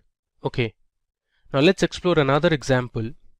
Suppose we want to find the number of employees that joined the company each year. We can use the year function on the date of joining column. Then we can count the employee IDs and group the result by each year. So let me show you how to do it. So I'll write select. I'm going to extract year from the date of join column. I'll give an alias as year. Next, I'll count the employee ID from my table name, that is employees, and I'm going to group it by year, date of join. I give a semicolon. Alright, so let's run this. Great. You see here in the result we have the year that we have extracted from the date of join column, and on the right you can see the total number of employees that joined the company each year. So we have in 2005 there was 1 employee, Similarly, we have in 2009 there were 2 employees. If I scroll down, you have information of other years as well. Now if you want, you can order this as well based on year or count. Okay. Now you can also use the group by to join 2 or more tables together. So to show you this operation, let me first create a sales table. So I'll write create table sales, and the sales table will have columns such as the product ID, which is going to be of integer type.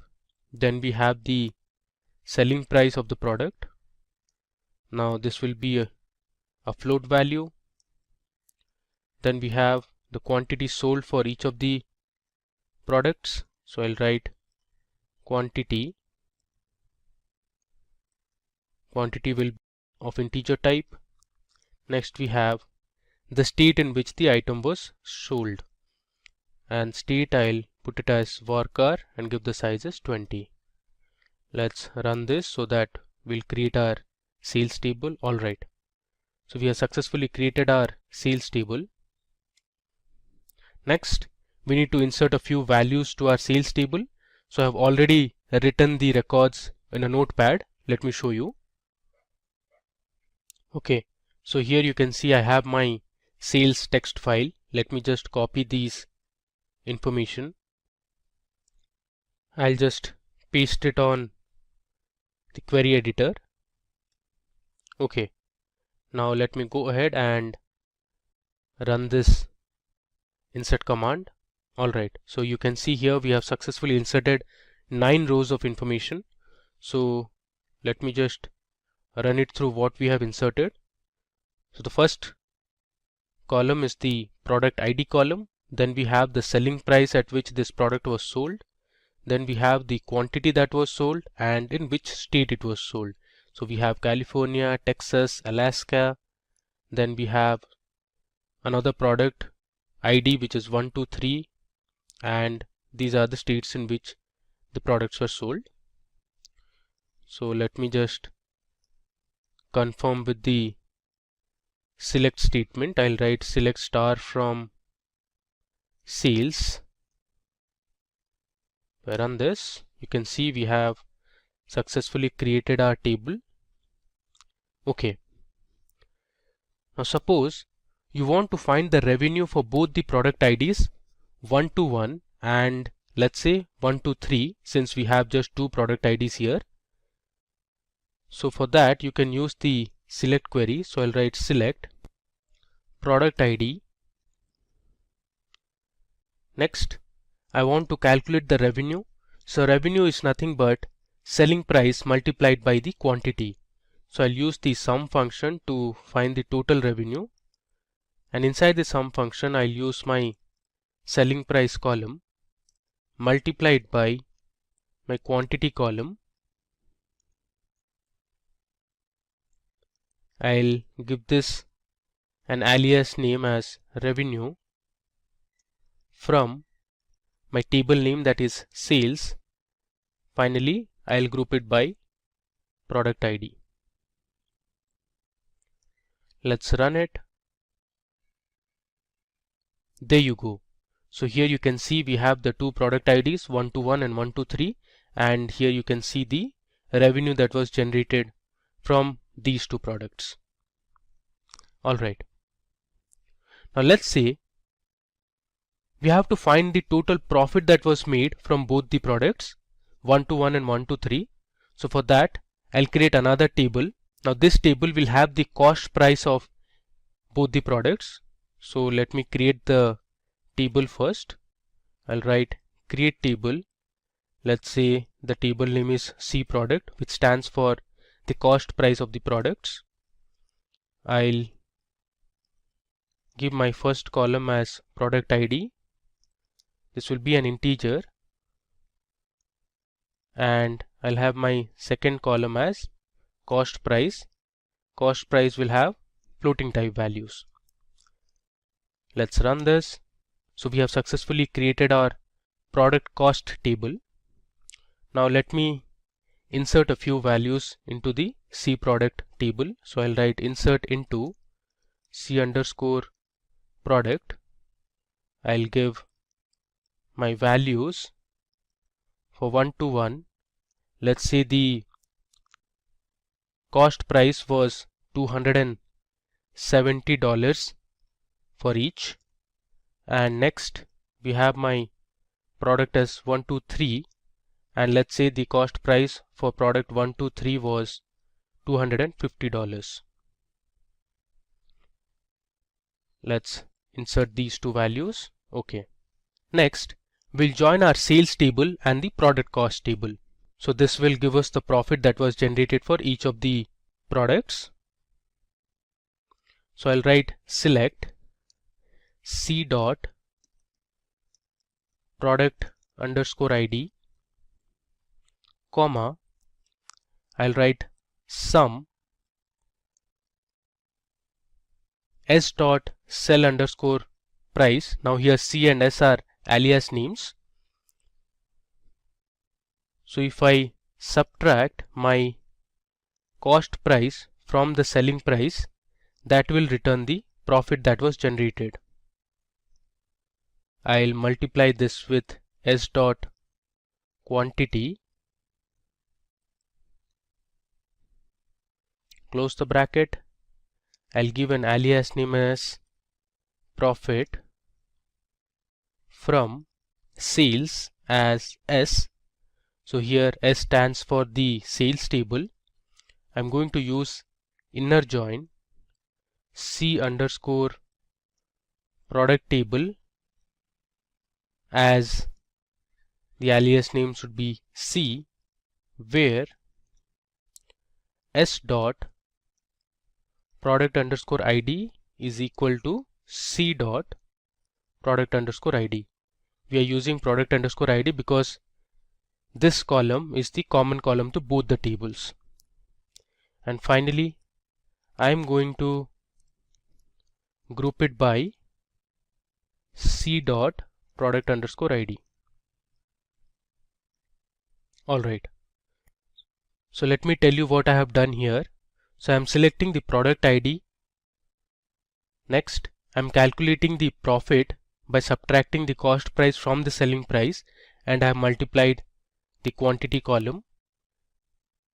I am using an inner join to connect my sales and the product cost table, and I am joining on the column that is product ID, and I have grouped it by C dot product ID. Let's run this. There you go. So here you can see for product ID 1 to 1, we made a profit of $1,100, and for product ID 1 to 3, we made a profit of $840. So now that we have learnt group by in detail, let's learn about the having clause in SQL. The having clause in SQL operates on grouped records and returns rows where aggregate function results matched with given conditions only. So now having and where clause are kind of similar, but where clause can't be used with an aggregate function. So here you can see the syntax of having clause.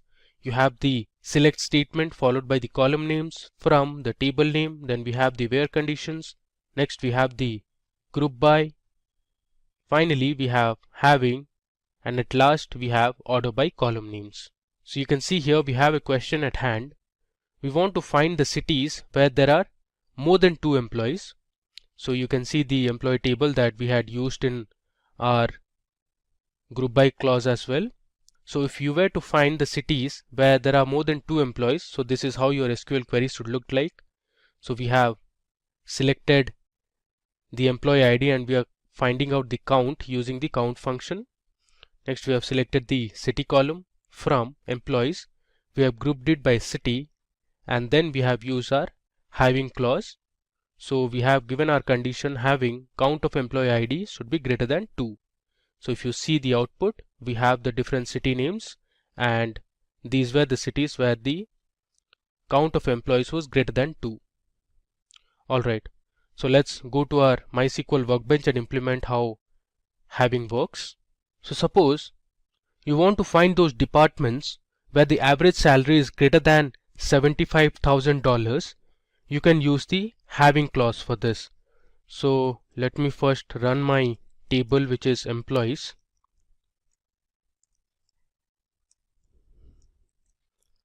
If I run this, you can see we had inserted 20 rows of information and the last column we had was salary. So the question we have is, we want to find those departments where the average salary is greater than $75,000. So let me show you how to do it. So I'll write select department, comma, I'll use the aggregate function, that is average salary. I'll give an alias name as avg underscore salary from employees. Next, we'll use the group by clause, and I want to group it by each department.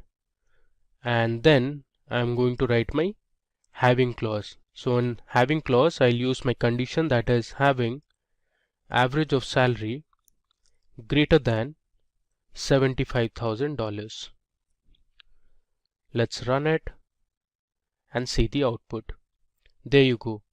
So here you can see there were total 3 departments in the company, that is sales, finance and HR, where the average salary is greater than $75,000. Okay. Next, let's say you want to find the cities where the total salary is greater than $200,000. So this will again be a simple SQL query. So I'll write select city, comma, I want to find the total salary, so I'll use the sum function and I'll pass my column as salary, as I'll give a alias name as total from employees group by city, and then I am going to use my having clause. I'll pass in my condition as having sum of salary greater than $200,000. Alright, so let's run this query. There you go. So the different cities are Chicago, Seattle and Houston, where the total salary was greater than $200,000. Now suppose you want to find the departments that have more than 2 employees. So let's see how to do it. I'll write select department, comma, this time since I want to find the number of employees, I'm going to use the count function. I'll write count star as employee underscore count or emp underscore count, which is my alias name, from employees. Next, I'll group it by department, having, I'll give my condition count star greater than 2. Let's run this. Okay, so you have departments such as sales, product, tech and IT, where there are more than 2 employees. Okay, now you can also use a where clause along with the having clause in an SQL statement. So suppose I want to find the cities that have more than 2 employees apart from Houston. So I can write my query as select city, comma, count star as emp count from employees, where I'll give my condition city not equal to Houston. I'll put it in double quotes since I don't want to see the information regarding Houston. I'll group it by city, having count of employees greater than 2. So if I run this query, you see we have information for Chicago and Seattle only, and we have excluded the information for Houston. Now you may also use aggregate functions in the having clause that does not appear in the select clause. So if I want to find the total number of employees for each department that have an average salary greater than $75,000, I can write it something like this. So select department, comma, count, star as emp count from employees,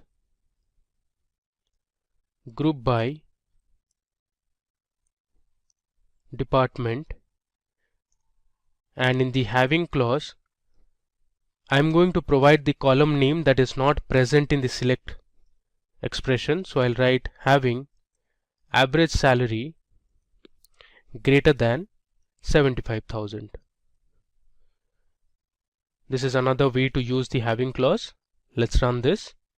Alright, you can see we have department sales, finance and HR, and you can see the employee count where the average salary was greater than 75,000. Okay. So let me run you from the beginning what we did in our demo. So first we created a table called employee, then we inserted 20 records to this table. Next we explored a few SQL commands like distinct, then we used average, and finally we started with our group by clause, followed by looking at how group by can be used along with another table, and we joined two tables, that was sales and product cost table, to find out the profit. Then you learned how to use the having clause. So we explored several different questions and learned how to use having in SQL. In this session we will learn about joins in SQL. Joins are really important when you have to deal with data that is present on multiple tables. I'll help you understand the basics of joins and make you learn the different types of joins with hands-on demonstrations on my SQL workbench. So let's get started with what are joins in SQL. SQL join statement or command is often used to fetch data present in multiple tables. SQL joins are used to combine rows of data from two or more tables based on a common field or column between them. Now consider this example where we have two tables, an orders table and a customers table. Now the order table has information about the order ID, which is unique here. We have the order date, that is when the order was placed. Then we have the shipped date. This has information about the date on which the order was shipped. Then we have the product name, which basically is the names of different products. We have the status of delivery, whether the product was delivered or not, or whether it was cancelled. Then we have the quantity, which means the number of products that were ordered. And finally we have the price of each product. Similarly, we have another table called customers, and this customer table has information about the order ID, which is the foreign key here. Then we have the customer ID, which is the primary key for this table. We also have the phone number, customer name and address of the customers. Now suppose you want to find the phone numbers of customers who have ordered a laptop. Now to solve this problem, we need to join both the tables. The reason being, the phone numbers are present in the customers table, as you can see here, and laptop, which is the product name, is present in the orders table, which you can see it here.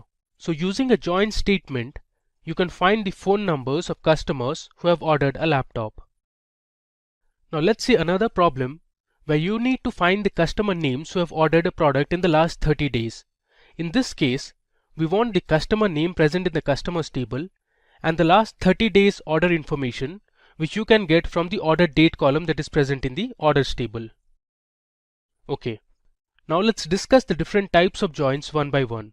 So first we have an inner join.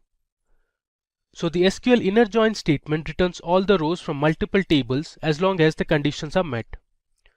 From the diagram above, you can see that there are two tables, A and B. A is the left table and B is the right table. The orange portion represents the output of an inner join, which means an inner join returns the common records from both the tables. Now you can see the syntax here. So we have the select command and then we give the list of columns from table A, which you can see here is the left table, followed by the inner join keyword and then the name of the table, that is B, on a common key column from both the tables A and B. Now let me take you to the MySQL workbench and show you how inner join works in reality. So here I'll type MySQL. You can see I have got MySQL workbench 8.0 version installed. I'll click on it. So it'll take some time to open. Okay, I'll click on this local instance and here I'll give my password. Okay, so this is how an SQL editor on MySQL workbench looks like. So first of all, let me go ahead and create a new database. So I'll write create database. This is going to be my command, followed by the name of the database, that is going to be SQL_joins. If I give a semicolon and hit Control Enter, this will create a new database. You can see here one row affected. Now you can check whether the database was created or not using show databases command. If I run it, here you can see I have SQL joins database created. Now I'll use this database, so I'll write use SQL_joins. Okay. Now to understand inner join, consider that there is a college, and in every college you have different teams for different sports such as cricket, football, basketball and others. So let's create two tables, cricket and football. So I'll write create table and my table name is going to be cricket. Next, I'm going to create two columns in this table. The first column is going to be cricket ID. Then I'm going to give the data type as int and use the auto increment operator. I'm using auto increment because my cricket ID is going to be my primary key. Then I'm going to give the name of the students who are part of the cricket team, and for this I'll use varchar data type and give the length as 30. I'll give another comma and I'll assign my cricket ID as primary key. Within brackets I'll give cricket_ID. Cricket ID is nothing but a unique identifier for each of the players, like you have roll numbers in college. Okay, let me just run it. Alright, so we have successfully created our cricket table. Similarly, let me just copy this and I'll paste it here. I'll create another table called football. This will have the information of all the students who are part of the football team, and instead of cricket I am going to give this as football ID. Alright, and the name column will have the names of the students. I'll change my primary key to football ID. Alright, let me run this. Okay, so now we have also created our football table. The next step is to insert a few player names into both the tables.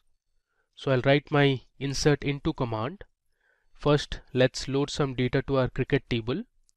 So I'll write cricket and I'll give my name column followed by values, and here I'll give some names such as, let's say, Stuart. I'll give another comma. The next player I'll choose is, let's say, Michael. Similarly, I'll add a few more. Let's say we have Johnson. The fourth player I'll take is, let's say, Hayden. And finally we have, let's say, Fleming. Okay. Now I'll give a semicolon and run this. Okay, so let me just check if all the values were inserted properly. For this I'll use select star from table, that is cricket. If I run it, you can see I have created a table and have successfully inserted 5 rows of information. Now similarly, let's insert a few student names for our football table. So I'll change this to football, and obviously there would be students who will be part of both cricket and football team. So I'll keep a few repeated names. Let's say Stuart, Johnson, and let's say Hayden are part of both cricket and football team. Then we have, let's say, Langer, and let's say we have another player in the football team, that is Aston. I'll just run it. Okay, you can see there are no errors. So we have successfully inserted values to our football team as well. Let me just recheck it. I'll write select star from football. Alright, so we have 5 players in the football team as well. Okay, now the question is, suppose you want to find the students that are part of both the cricket and football team. In this case, you can use an inner join. So let me show you how to do it. So I'll write select star from cricket, as I'm using an alias name as C, which stands for cricket. Then I'm going to write inner join. My next table is going to be football as F, which is an alias name for the football table. Then I'm going to use the on command or operator, and then I'll give the common key, that is name here. So C dot name is equal to F dot name. So based on this name column from both the table, my inner join operation will be performed. So let's just run it. There you go. So Stuart, Johnson and Hayden are the only 3 students who are part of both the teams. Alright. Now you can also individually select each of the columns from both the tables. So let's say I write select C dot cricket underscore ID, comma, C dot name, comma, F dot football underscore ID, comma, F dot name. From, I'll write cricket as C, inner join football as F, on C dot name is equal to F dot name. Now if I run this, you see we get the same output here as well. Alright. Now let's explore another example to learn more about inner joins. So we have a database called classic models. Let me first use classic models. I'll run this. Okay, now let me just show the different tables that are part of classic tables. Alright, so here you can see there are tables like customers, there's employees, office, there's office details, orders, payments, products and product lines as well. Alright, so let me use my select statement to show what are the columns present in the products table. Okay, so this product table has information about different product names. You have the product code. Now this product code is unique here. We also have the product vendor, a little description about the product. Then we have the quantity in stock, buying price and MSRP. Let's see what we have in product lines.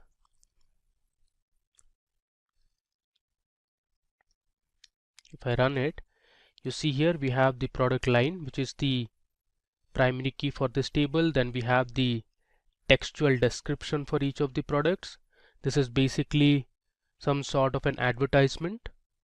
Alright, now suppose you want to find the product code, the product name and the text description for each of the products. You can join the products and product lines table. So let me show you how to do it. I'll write my select statement and choose my columns as product code then we have product name, and let's say I want the text description, so I'll write this column name. Okay, then I'll use from my first table, that is products, inner join product lines,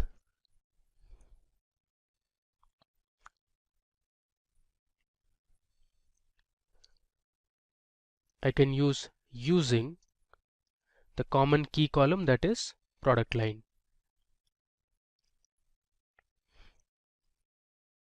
Close the bracket, I'll give a semicolon, and if I run it, there you go. So you can see the different product codes, then we have the different product names and the textual description for each of the products. So this we did by joining the products table and the product lines table. Alright. Now suppose you want to find the revenue generated from each product order and the status of the product. To do this task, we need to join three tables, that is orders, order details and products. So first let me show you what are the columns we have in these three tables. We have obviously seen for the products table. Now let me show you for orders and order details table. So I'll write select star from orders. If I run it, you can see it has information about the order number, the date on which the order was placed. We also have the shipment date. We also have the status column, which has information regarding whether the order was shipped or cancelled. Then we have some comments column. We also have the customer number who ordered this particular product. Similarly, let's check what we have under order details. So I'll write select star from order details. If I run it, you can see it has the order number, the product code, quantity of each product, we have the price of each product, then we have the order line number. Okay, so using the product orders and order details, let's perform an inner join. So I'll write select o dot order number comma o dot status comma, I need the product name which I'll take from the products table, so I'll write p dot product name. Now here O, P are all alias name for the tables, orders, products, and I'll use OD for order details, comma, since we want to find the revenue, we actually need to find the product of quantity ordered into price of each product. So I'll use a sum function, and inside the sum function I'll give quantity ordered multiplied by the price of each item. I'll use an alias as revenue. Then I'll use my from clause, from orders as O, inner join order details as, I'll use an alias name as OD, on, I'll write O dot order number is equal to OD dot order number.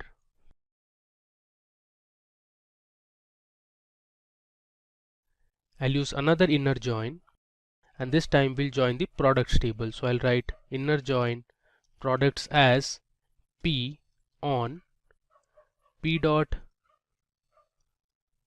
product code is equal to OD dot product code.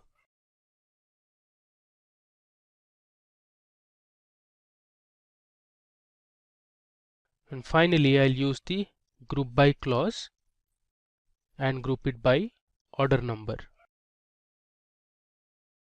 Alright, let me run this. Okay, there's some mistake here. We need to debug this. It says you have an error in your SQL syntax. Check the manual. Alright. Okay, I think the name of the tables is actually orders and not order. Alright, now let's run it. Okay, there's still some error. It says classic models dot product doesn't exist. So again, the product name is, the table name is products and not product. So let's run it again. Alright, there you go. So we have the order number, the status, the product name and the revenue. This we got it using inner join from 3 different tables. Now talking about left joins, the SQL left join statement returns all the rows from the left table and the matching rows from the right table. So if you see this diagram, you can see we have all the rows from the left table, that is A, and only the matching rows from the right table, that is B. So you can see this overlapped region, and the syntax for SQL left join is something like this. So you have the select statement and then you give the list of columns from table A, which is your left table. Then you use the left join keyword followed by the next table, that is table B, on the common key column. So you write A dot key is equal to B dot key. Okay, now in our classic models database we have two tables, customers and orders.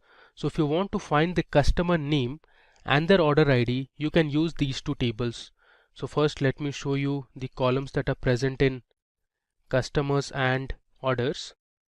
I think orders we have already seen. Let me first show you what's there in the customers table. Okay, so you can see we have the customer number, the name of the customer, then we have the contact last name, the contact first name, we have the phone number, then there's an address column. There are two address columns actually. We have the city name, the state, and we have other information as well. And similarly we have our orders table. So I'll write select start from orders. So I'll write select star from orders. If I run this, you can see these are the information available in the orders table. Okay, so let's perform a left join where we want to find the customer name and their order IDs. So I'll write select c dot customer name, or let's say first we'll choose the customer number, comma, then I want the customer name, so I'll write c dot customer name. Then we have the order number column which is present in the orders table, and let's say I also want to see the status. Then I'll give my left table, that is customers as C, left join, orders as O, on C dot customer number equal to O dot customer number. Let's run it. Okay, again there is some problem. Alright, so the table name is customers. Let's run it. So there's another mistake here. This is customer number, so B is missing. Cool. Let me run it. Alright, so here you can see we have the information regarding the customer number, then the respective customer names, we have the order number and the status of the shipment. So if I scroll down, you'll notice one thing. There are a few rows you can see which have null values. This means for customer number 125 and for this particular customer name there were no orders. And similarly if I scroll down, you will find a few more null values. You can see here there are two null values here. For customer number 168 and 169 there were no orders available. Alright, now to check those customers who haven't placed any orders, you can use the null operator. So what I'll do is here I'll just continue with this. I'll use a where clause and write where order number is null. Now let me run this. Okay, so here you can see there are 24 customers from the table that don't have any orders in their names. Okay, now talking about right joins, So SQL right join statement returns all the rows from the right table and only matching rows from the left table. So here you can see we have our left table as A and the right table as B. So the right join will return all the rows from the right table and only the matching rows from the left table. Now talking about the syntax. So here you can see we have the select statement. Followed by the select statement, you will have the list of columns that you want to choose. From table A, right join table B on the common key column from both the tables. Alright. Now to show how right join works, I'll be using two tables, that is customers and employees. So let's see the rows of data that are present in the customer table first. So I'll write select star from customers. Let's run it. So here you have the customer number, the customer name, then we have the phone number, the address of the customers. You also have the country to which the customer belongs to, the postal code, and the credit limit as well. Similarly, let's see for the employees table. Here I'll change customers to employees. Let's run it. Okay, so we have the employee number, the last name, the first name, we have the extension, the email ID, the job title, and also reports to here means the manager. Okay, so based on these two tables, we'll find the customer name, the phone number of the customer, and the email address of the employee, and join both the tables, that is customers and employees. So let me show you the command. So I'll write select c dot customer name, comma, then we have c dot phone. I'll give a space here. Next, I want the employee number from the employee table, so I'll write e dot employee number, comma, e dot email from customers as C, right join employees as E on e dot, my common key column is employee number here, so I'll write e dot employee number is equal to C dot, we have sales representatives employee number, and I'm also going to order it by the employee number column. Okay, so you can see I have my customer name selected from the customers table, the phone number of the customer, then we have the employee number and the email address. So let me run it. Okay, there's some problem. Alright, so the table name is customers actually. Let's run it once again. There you go. So you can see here we have all the values selected from our right table, which is the employees table. You can see right join employees, which means your employees table is to the right, and then we have the customer name and phone numbers of the customers from the customer table, which is actually your left table. So you have a few employee numbers such as 1002, there's 1056, which don't have any customer name or phone numbers. Okay, so there's another popular join which is very widely used in SQL, known as self joins. So self joins are used to join a table to itself. So in our database we have a table called employees. Let me show you the table first. Alright, so here you can see we have the employee number, the last name, the first name of the employee, we have the email ID, and here if you see we have a column called reports to. Now this you can think of as the manager column. So the way to read is, for example, for employee number 1056, the manager is 1002. So if you check for 1002, we have Dane Murphy. Then if I scroll down, let's say for employee number 1102, for employee number 1102, the manager is 1056. So here you can see who is at 1056. You have Mary Patterson. Similarly, if I scroll down, let's say for employee number 1188, we have the manager as 1143. Now if I check the table at 1143, we have Anthony Bow.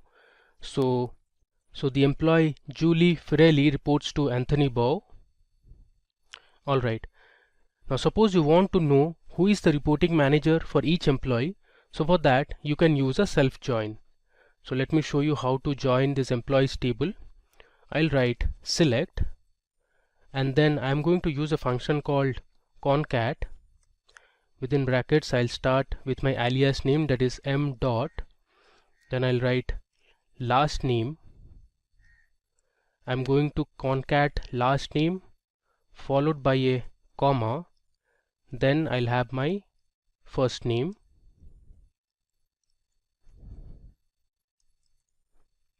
I'll close this bracket, and then I'm going to give my alias name, let's say manager, comma.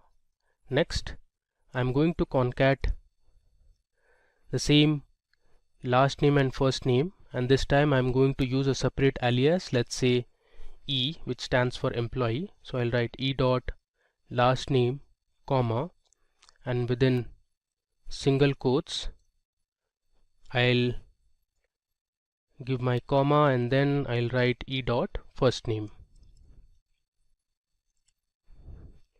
I'll close this bracket. I'll give an alias as, let's say, employee. From, I'll write employees as E, inner join employees as M on M dot. I'll use my common key column as employee number, so I'll write M dot employee number is equal to E dot, here I'm going to use the reports to column, and then I'll order it by, let's say, manager. Okay, now let's run this. There you go. So you have your two columns as manager and employee. So for employee Louis Bonder, the manager is Gerard Bonder. Similarly, if I scroll down, you have there are multiple employees reporting to this particular manager. Similarly, we have our manager as Anthony Bow, and we have different employees who are reporting to this particular manager, and so on. Alright, now moving ahead.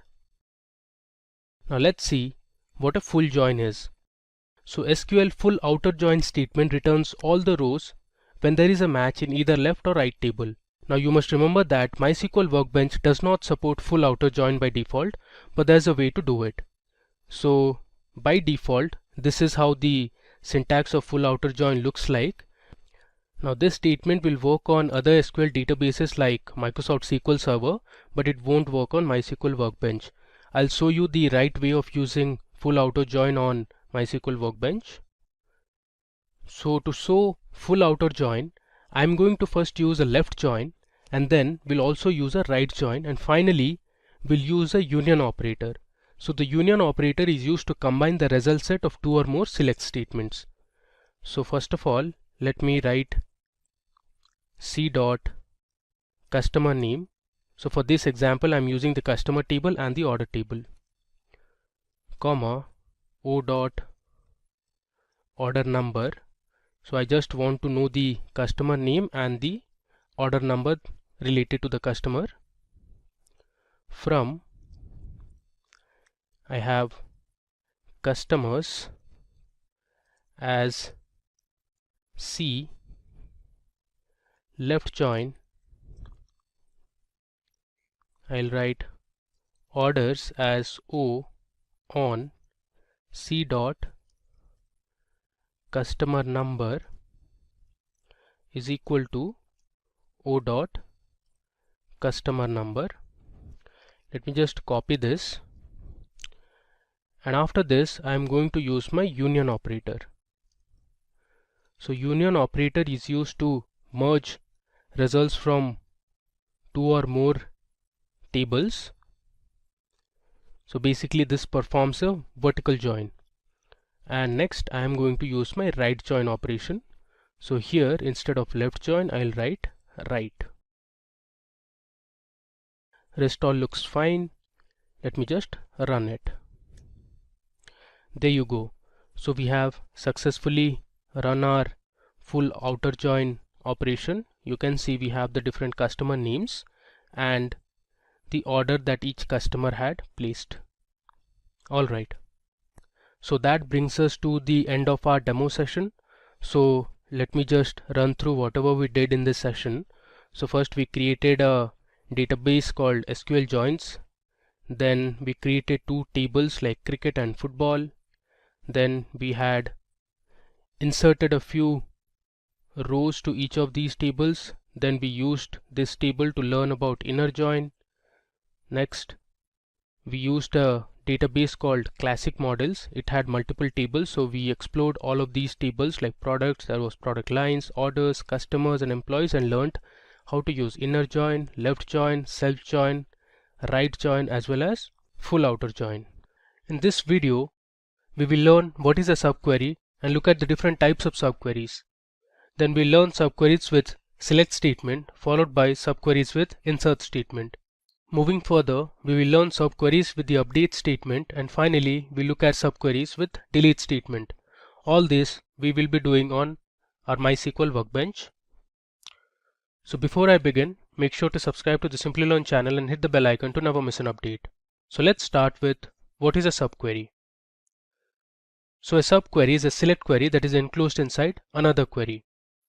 So if I show you, this is how the basic structure of a subquery looks like. So here whatever is present inside the brackets is called as the inner query, and whatever is present outside is called the outer query. So first the inner query gets executed and the result is returned to the outer query, and then the outer query operation is performed. Alright, now let's see an example. So we have a question at hand, which is to write a SQL query to display department with maximum salary from employees table. So this is how our employees table looks like. It has the employee ID, the employee name, age, gender, we have the date of join, department, city and salary. Now to solve this query, my subquery would look like this. So I'll first select the department from my table, that is employees, where I'll use the condition salary equal to, and then I'll pass in my inner query, which is select max of salary from employees. So what this does is it will first return the maximum salary of the employees in the table. Then our outer query will get executed based on the salary returned from the inner query. So here the output is department sales has the maximum salary. So one of the employees from the sales department earns the highest or the maximum salary. If you see in our table, the employee is Joseph, who earns $115,000. Alright, and Joseph is from the sales department. Now let's see how this query works. So here we have another question, which is to find the name of the employee with maximum salary in the employees table. So this is our previous employees table that we saw, and to find the employee who has the maximum salary, my subquery would look something like this. So I'm selecting the employee name from my table, that is employees, where I'm using the condition salary equal to, and then I'm passing in my subquery or the inner query. So first I'm selecting the maximum salary. This will return a particular value, that is the highest salary from the table. And if you see our table, the highest salary is $115,000. So our query becomes select employee name from employees where salary equal to $115,000. So the employee name is Joseph here, and that's the output. Now if you want to break it down, here you can see first the inner query gets executed. So our SQL query will first execute the inner query that is present inside brackets, select maximum salary from employees. The result is $115,000, and then based on the returned result, our outer query gets executed. So the query becomes select employee name from employees where salary equal to $115,000 and that employee is Joseph. Alright, now we'll learn the different types of subqueries. So you can write subqueries using select statement, update statement, delete and insert statement. We'll explore each of this with the help of example on my MySQL workbench. So let's learn subqueries with the select statement. So subqueries are majorly used with the select statement, and this is how the syntax looks like. You select the column name from the table name, then you have the where condition followed by the columns that you want to pass, the operator, and inside that you have this subquery. So here is an example that we will perform on our MySQL workbench. So in this example, we want to select all the employees who have a salary less than average salary for all the employees. This is the output. So let's do this on my MySQL workbench. Alright, so let me log into my local instance. I'll give my password. Okay, so you can see I'm on my MySQL workbench. So let's start by writing our subquery using the select statement. Okay, so for this demo session, we'll be using a database that is subqueries. You can see it here. I have a database called subqueries. So I'll use this subqueries database and we'll create a few tables as well. Okay, if I run it, now we are inside the subqueries database. So let me just show you the tables that are present inside this database. I'll write show tables. If I run it, okay, there are two tables, employees and employees underscore B. We'll use this table throughout our demo session. Alright, now for our select subquery, we want to fetch the employee name, the department and the salary whose salary is less than the average salary. So we will be using the employees table. So let me first show you the records and the columns we have in the employees table. So I'll write select star from employees and run it. Okay, you can see here we have 20 rows of information. We have the employee name, the employee ID, age, gender, date of join, department, city and salary. So this is the same table that we saw in our slides. Okay, now for our subquery, I'll write select. I want to choose the employee name, the department and the salary. There should be a comma here instead of a period. Next, I'll give my table name, that is employees, where my salary is less than, and after this I'll start my inner query or the subquery. I'll write select average salary. So I'm using the AVG function to find the average salary of all the employees from my table, that is employees. If I give a semicolon and run this, you'll see the output. So we have total 12 employees in the table whose salary is less than the average salary. Now if you want, you can check the average salary. So the average salary is $75,350. Now the employees who have a salary less than the average salary, so these are the people. Alright, now moving back to our slides. Okay, now let's see how you can use subqueries with the insert statement. Now the insert statement uses the data written from the subquery to insert into another table. So this is how the syntax looks like. So you write insert into table name followed by select individual columns or star from the table, use the where clause, and then you give the operator followed by the inner query or the subquery. So here we will explore a table called products table. We are going to fetch few records from the products table based on a condition, that is the selling price of the product should be greater than $100. So only those records will fetch and put it in our orders table. Alright, so we are going to write this query on my MySQL workbench. So let's do it. I'll give my comment as update subquery. Alright, so first of all, let's create a table that is products. So I'll write create table products. Then we'll give our column names. The first column would be the product ID of type integer. Then we have the column as item or the product, which is of type varchar 30. Next we have the selling price of that product. The selling price will be of type float. And finally we have another column which is called the product type. And again, product type is of the data type varchar. I'll give the size as 30, close the bracket and give a semicolon. Now let's just run it. Okay, so we have successfully created our products table. Now let's insert a few records to our products table. So I'll write insert into products followed by values. I'll give 4 records. The first product ID is 101. The product is, let's say, jewelry. Then the selling price is, let's say, $800, and the product type is, it's a luxury product. Next, let's insert one more product detail. The product ID is 102. The product is, let's say, t-shirt. The price is, let's say, $100, and the product type is non-luxury.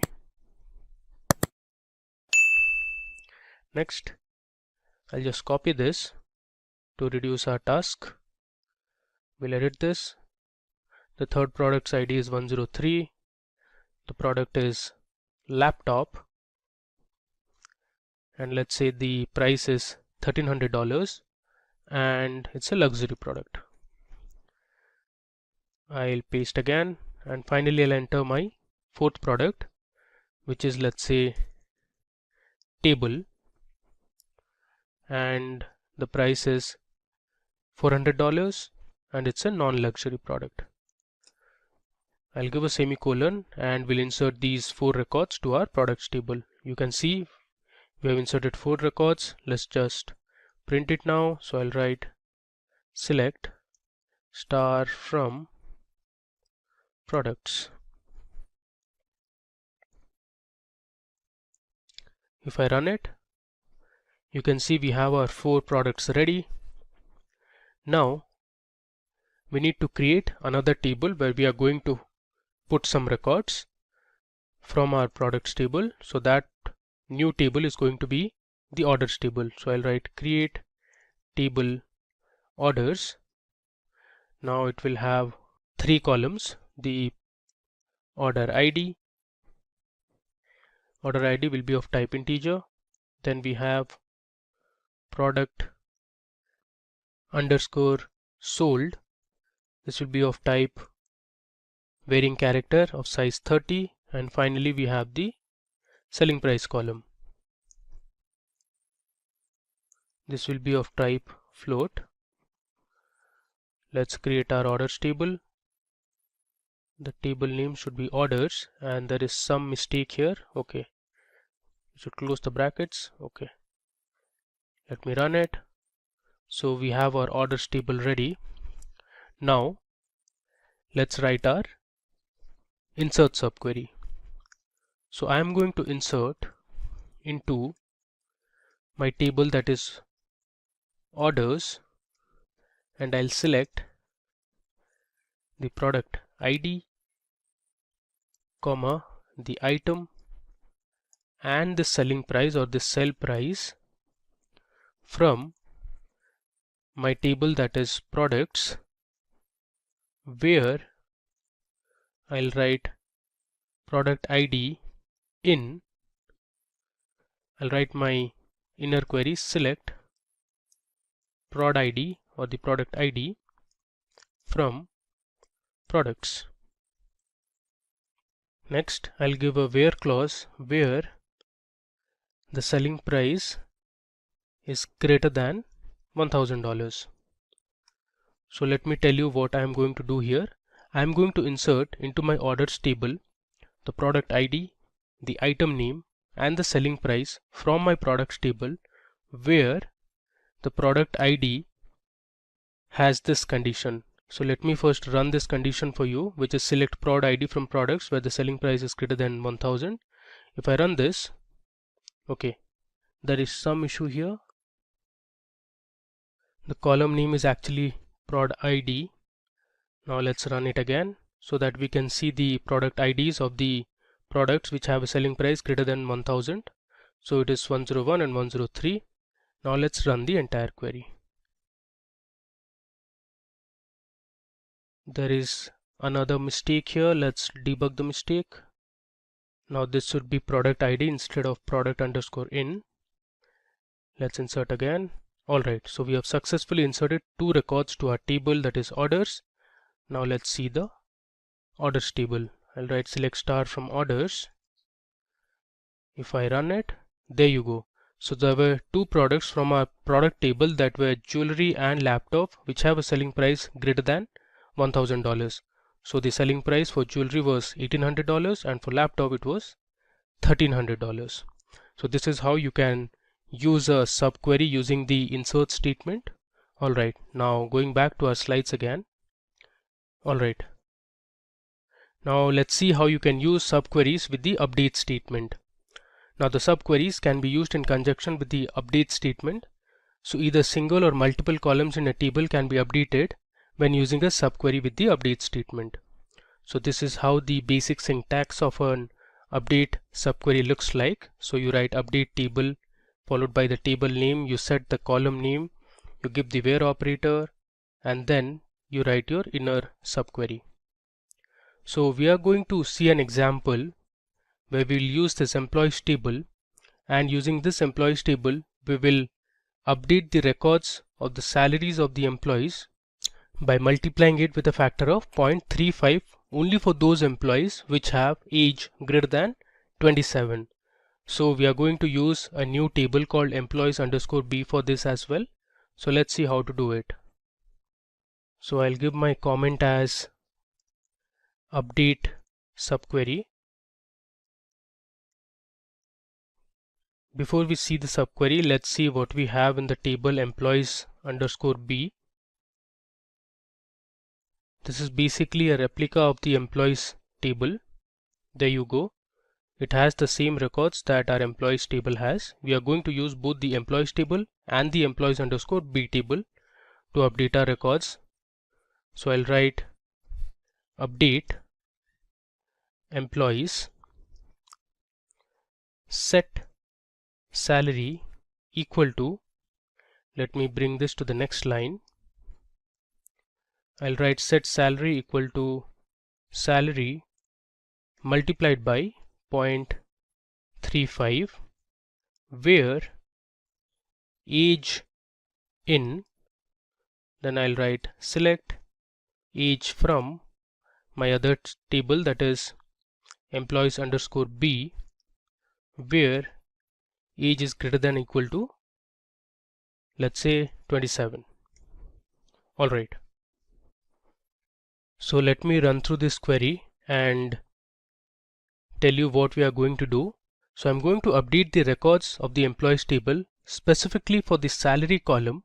So I'm checking if the age is greater than 27, then we'll multiply the salaries of the employees with a factor of 0.35 in the employees table. Let me just run this, then we'll see our output. Okay, so it says 18 rows affected, which means there are total 18 employees in the table out of the 20 employees whose age is greater than 27. Now if you see, I'll write select star from employees. You can see the difference in the salaries. If I scroll to the right, you can see these are the updated salaries. Okay. Now if you check for employees who have an age less than or equal to 27, for example Marcus, whose age is 25, his salary is the same, we haven't updated his salary. Then if you see, if we have, okay, there is one more employee, Maya. We haven't updated the salary of Maya because the age is less than 27. Alright. Now let's go back to our slides again. As you can see, we got the same output on our MySQL workbench. Now let's explore how you can write subqueries with the delete statement. Now subqueries can again be used in conjunction with the delete statement. So this is how the basic syntax of a delete query using subquery would look like. You write delete from the table name, where clause, the operator value, followed by the inner query in within brackets. So here we are going to use the employees table, and what we are going to do is we'll delete the employees whose age is greater than equal to 27. So let's see how you can do it. Alright, so I'll give my comment as delete subquery. So we'll follow the syntax that we saw. I'll write delete from my table name, that is employees. I'll write where age in, and then I'll start my inner query or the subquery. I'll write select age from employees underscore B, where age is, let's say, greater than equal to 32, or let's say the age is less than equal to 32. Close the bracket and I'll give my semicolon. Let me first run the inner query for you so that you get an idea of the employees who are less than 32 years of age. So there are 9 employees in the table who have an age less than equal to 32. So we are going to delete the records. If I run this, okay, it says 9 records deleted. Now let's print or display what we have in the employees table.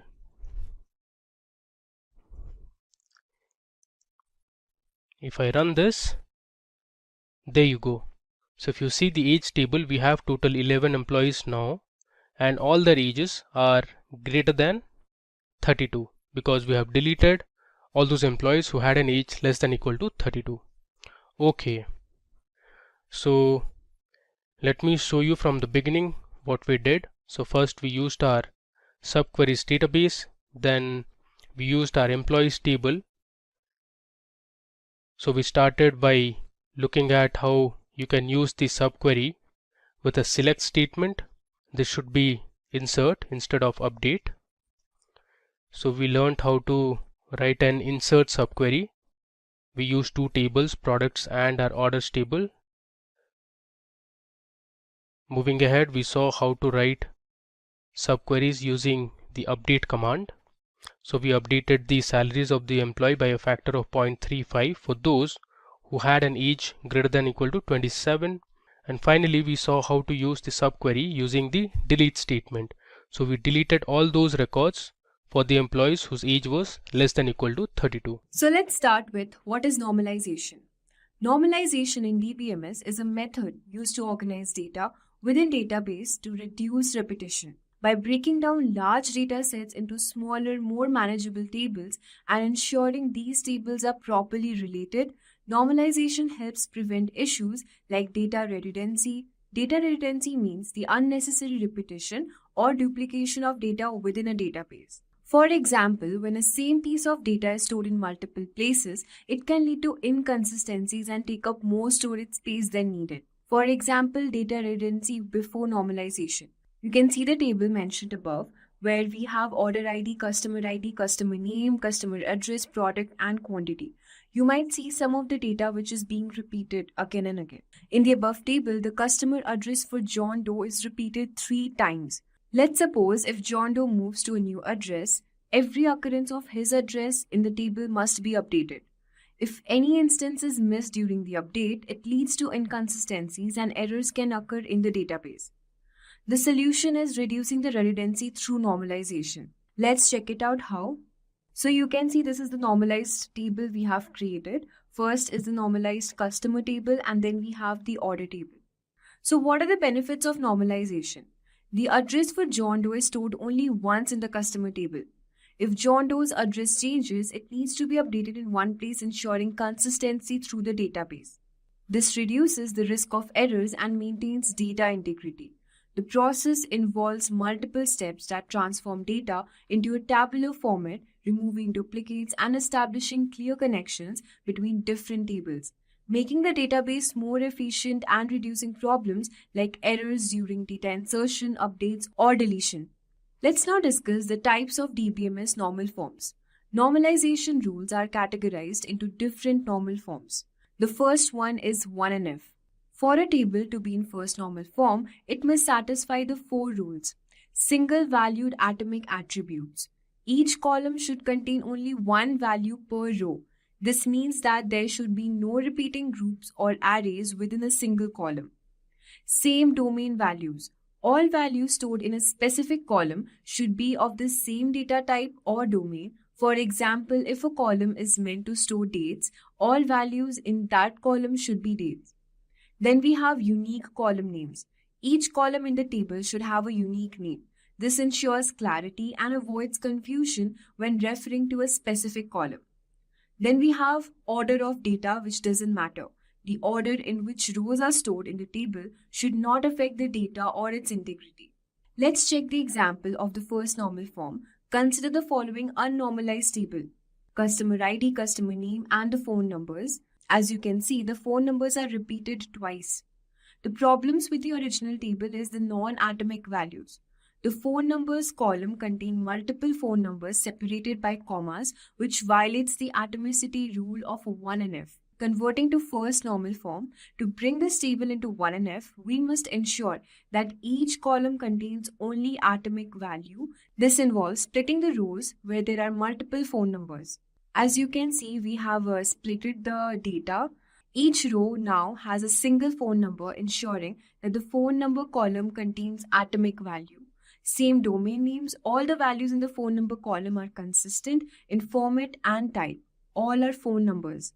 Then we can see that the unique column names, the columns customer ID, customer name, phone number, which has unique name satisfying the requirement. Order of data. The order in which the rows appear does not matter, as the data's meaning and integrity are preserved.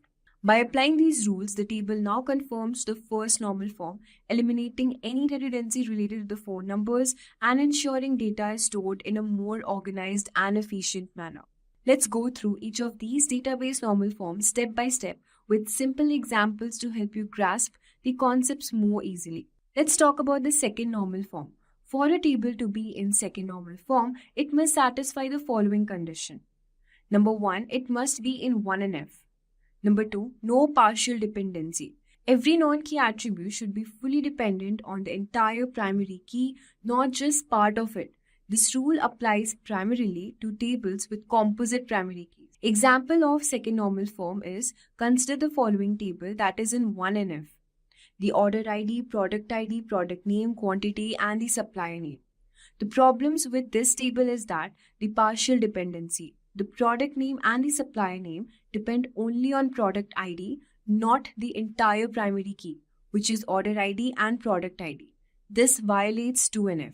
Converting to second normal form, to bring the table into 2NF, we separate the data into two tables to remove partial dependencies: order table and the product table. No partial dependency in the order table. Quantity is fully dependent on both order ID and product ID. In the product table, product name and supplier name are dependent only on the product ID. This ensures that each non-key attribute is fully dependent on the primary key, bringing the tables into 2NF. Let's now talk about the third normal form, 3NF. For a table to be in third normal form, it must satisfy the following condition. Number 1, it must be in 2NF. Number 2, there should be no transitive dependency where non-key attributes depend on other non-key attributes rather than the primary key. Let's check out the example of a third normal form. Consider the following table that is in 2NF. The problems with the 2NF table is that the transitive dependency. The instructor name is dependent on the course name, which is not directly on student ID or course ID, and this violates 3NF. So how do we convert this into 3NF? To achieve 3NF, we split the table to remove the transitive dependency, student course table and course table. No transitive dependency. Now, the student course table, there are no non-key attributes depending on other non-key attributes. The course table stores the course and instructor information separately. This structure eliminates transitive dependency, ensuring the tables conform to 3NF. Let's now talk about the Boyce Codd normal form, which is BCNF.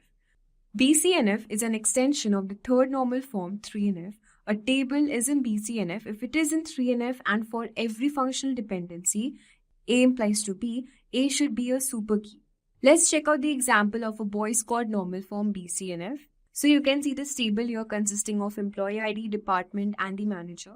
The problem with this table is that the BCNF violation. In this table, department determines manager, but department is not a superkey, since employee ID is the primary key. This violates BCNF. So how do we convert this to BCNF? To achieve BCNF, we split the table to ensure that every determinant is a superkey. As you can see, the employee table and the department table.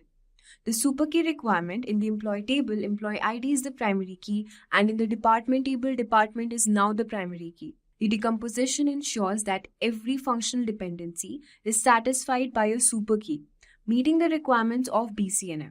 Let's now talk about the fourth normal form, which is 4NF. A table is said to be in 4NF if it is in BCNF and has no multi-value dependencies. So let's consider an example of a fourth normal form.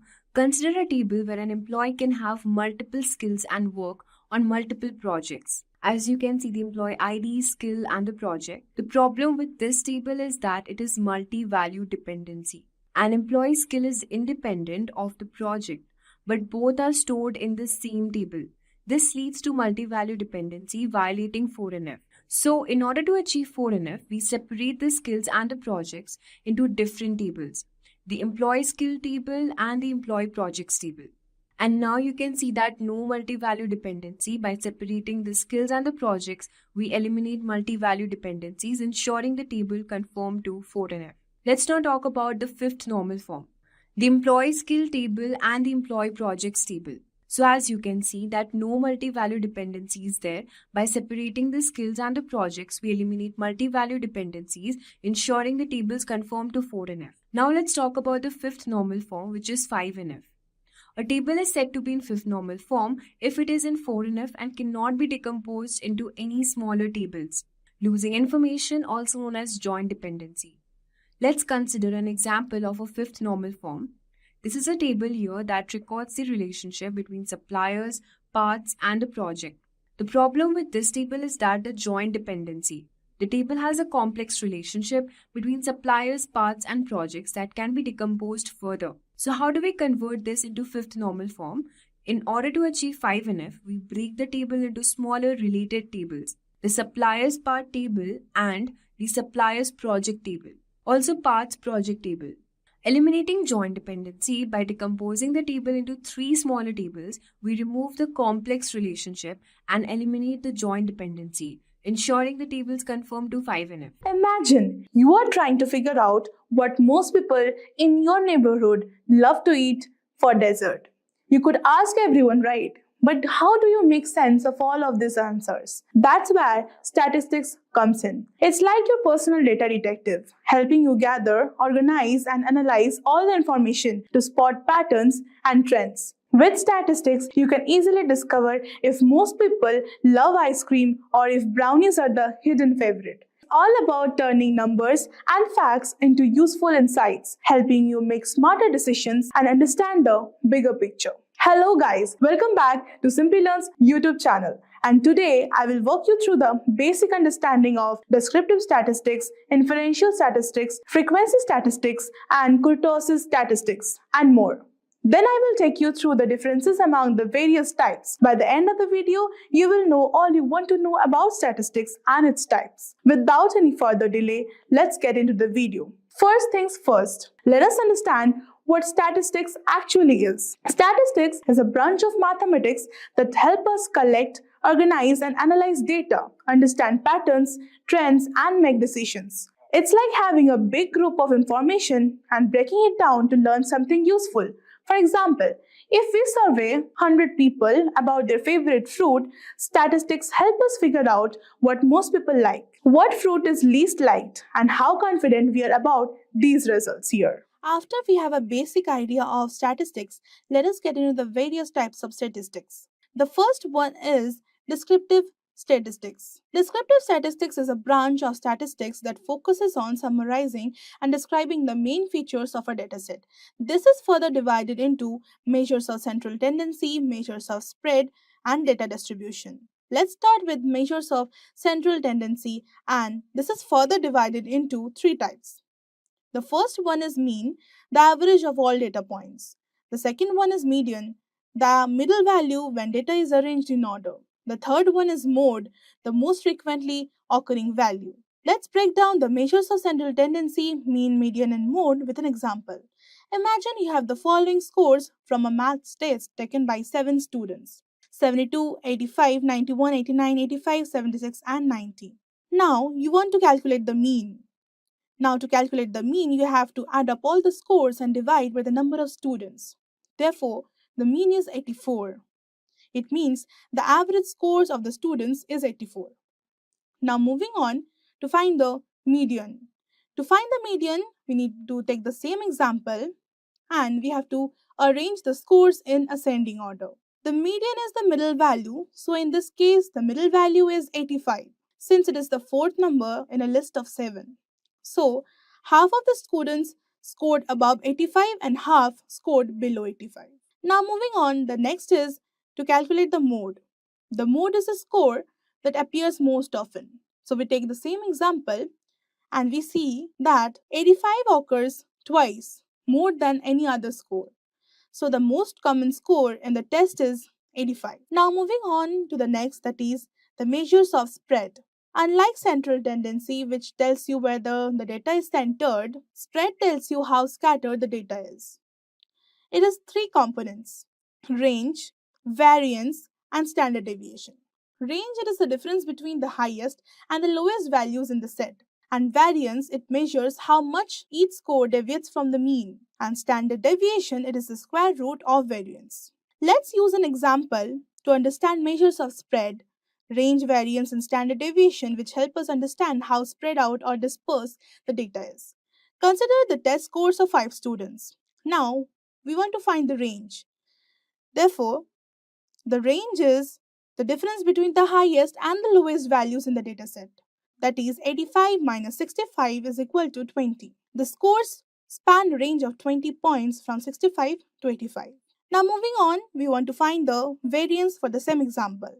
The variance measures how much each score deviates from the mean on average squared. First, we calculate the mean. So to calculate the mean, we take the total of the scores divided by the total number of scores, and that is equal to 75.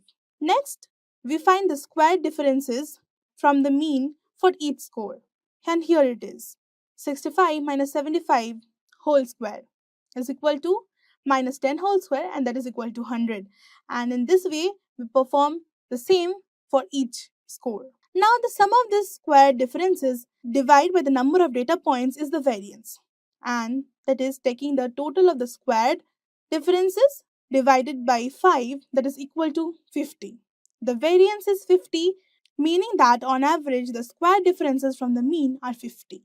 Now moving on to find the standard deviation. The standard deviation is the square root of the variance. It tells us how spread out the data is in the same units as the original data. The standard deviation is the root over of 50, that is approximately equal to 7.07. Now moving on, the third major subdivision is data distribution. Let us use an example to explain data distribution, which tells us how data points are spread or organized across a range of values. Imagine you have the following test scores for 20 students. One way to understand data distribution is by creating a histogram. The histogram groups the scores into ranges or beans and shows how many scores fall into each range. For this data set, we could create bins like 50 to 60, there are 3 students. 61 to 70, there are 7 students. And 71 to 80, we have 5 students. And in this way, 81 to 90 we have 3 students, and 91 to 100 we have 2 students. Now moving on to the normal distribution, the second one under the data distribution. In some cases, data follows a normal distribution which forms a bell-shaped curve, and this means most data points are around the mean with fewer data points as you move away from the mean in either direction. And normal distribution curve, it means most data points are around the mean with fewer data points as you move away from the mean in either direction. In a normal distribution, the mean, median, and mode are the same. Data is symmetrically spread around the center. Now moving on, in our example, the scores are somewhat concentrated around 70 to 80, but the distribution is not perfectly normal because there are more students scoring higher, that is the right skew. Therefore, skewed distribution, if a data set is not symmetrical, we have skewed distribution. And that is further divided into two: the right skew, that is the positive skew, and the left skew, that is the negative skew. In right skew, more data points are on the lower side with fewer higher values. And in the left skew, more data points are on the higher side with fewer low values. Moving on, in our test score example, we have a slightly right skew distribution because there are more students with lower scores, that is to 55 to 70, compared to higher scores, that is 90 to 100. And this is known as right skewed distribution. Now, moving on to the second type of statistics, that is inferential statistics. It uses sample data to make predictions and generalizations about a larger population, allowing researchers to draw conclusions beyond the immediate dataset. Inferential statistics comprises several techniques for drawing conclusions. Here are some common types: hypothesis testing, second one is confidence intervals, and the third one is regression analysis. Now moving on to hypothesis testing. Hypothesis testing is a statistical method used to determine whether there is enough evidence in a sample of data to support a specific claim about a population. Let's work through the process of testing whether a new teaching method improves student test scores, breaking it down step by step with some explanations to make it easier to follow. Step number 1 is hypothesis. We always start by stating what we want to test. In this case, we want to see if the new teaching method helps students score better compared to the traditional one. To do this, we set up two hypotheses. H0, that is the null hypothesis, and that is the average test score with the new method is equal to 75. This means that the new method has no impact and there is no improvement in the test scores. H1, that is the alternative hypothesis. The average test score with the new method is greater than 75.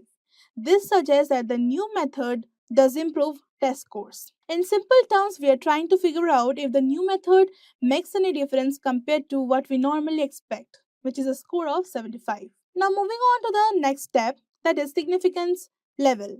Next, we need to decide how confident we want to be in our conclusion. The significance level helps us measure this. It tells us the probability of mistakenly rejecting the null hypothesis when it's actually true. Type 1 error. A common choice for this significance level is 0.05 or 5%. This means we are willing to accept a 5% chance of making a mistake by rejecting the null hypothesis when it is true. So we said alpha is equal to 0.05. Step 3. Collect data. Now we need some actual data to test. Let's say we taught 30 students using the new method and their average test score came out to be 78. This is our sample data and we will compare it to the population mean, which is 75, the traditional method score. Now moving on to the next step, that is perform statistical test, the t-test. With the data in hand, we need to perform a statistical test. For this test, we will use a t-test which will help us compare the sample mean 78 to the population mean 75. The t-test checks if the difference between the two means is significant or if it could just be due to random chance. Moving on to the next step, that is the p-value. The p-value from the t-test is the number that tells us the probability of getting the sample data if the null hypothesis is true. Let's say the t-test gives us a p-value of 0.03. This means there is 3% chance of seeing this level of improvement if the new method doesn't actually improve scores. Now moving on to the last step, that is decision. Now we compare the p-value to our significant level alpha. If the p-value is smaller than 0.05, it means the results are statistically significant and we can reject the null hypothesis. In our case, the p-value is 0.03, which is less than 0.05. So we reject the null hypothesis. Now moving on to the second part, that is confidence interval. A confidence interval is a range that tells us how sure we are about an estimate from sample data. It gives a range of values whether the true member likely false. For example, suppose you survey 100 men in a city to estimate the average height. The average height from your sample is 175 centimeter and the standard deviation is 10 centimeter. You want to calculate 95% confidence interval to estimate the true average height of all men in the city. Now let's move on to the steps. Sample mean. The sample average is 175 centimeter. The standard error is calculated as 10 by root over of 100, that is equal to 1. Now, the confidence interval formula for a 95% confidence level use the critical value 1.96. The confidence interval is 175 plus minus 1.96 into 1.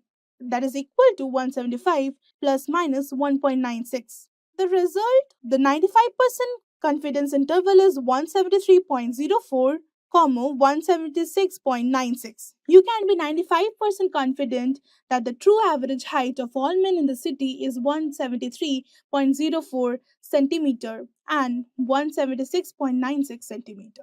Now moving on to the third one, that is regression analysis. Regression analysis is a way to understand how one thing affects another. For example, if you own a shop and want to know if spending more on advertising increases your sales, you can use regression analysis.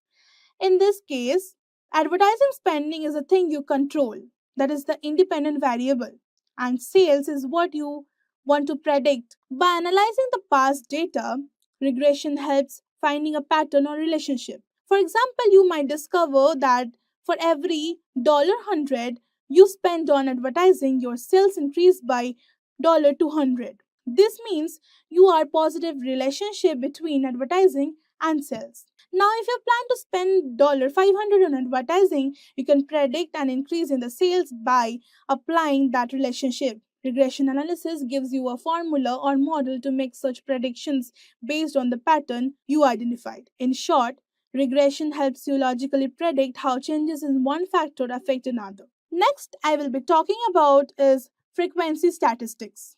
In statistics, frequency refers to how often something occurs in a dataset. It simply counts how many times each value or event appears. Frequency is useful for understanding the distribution or pattern of data.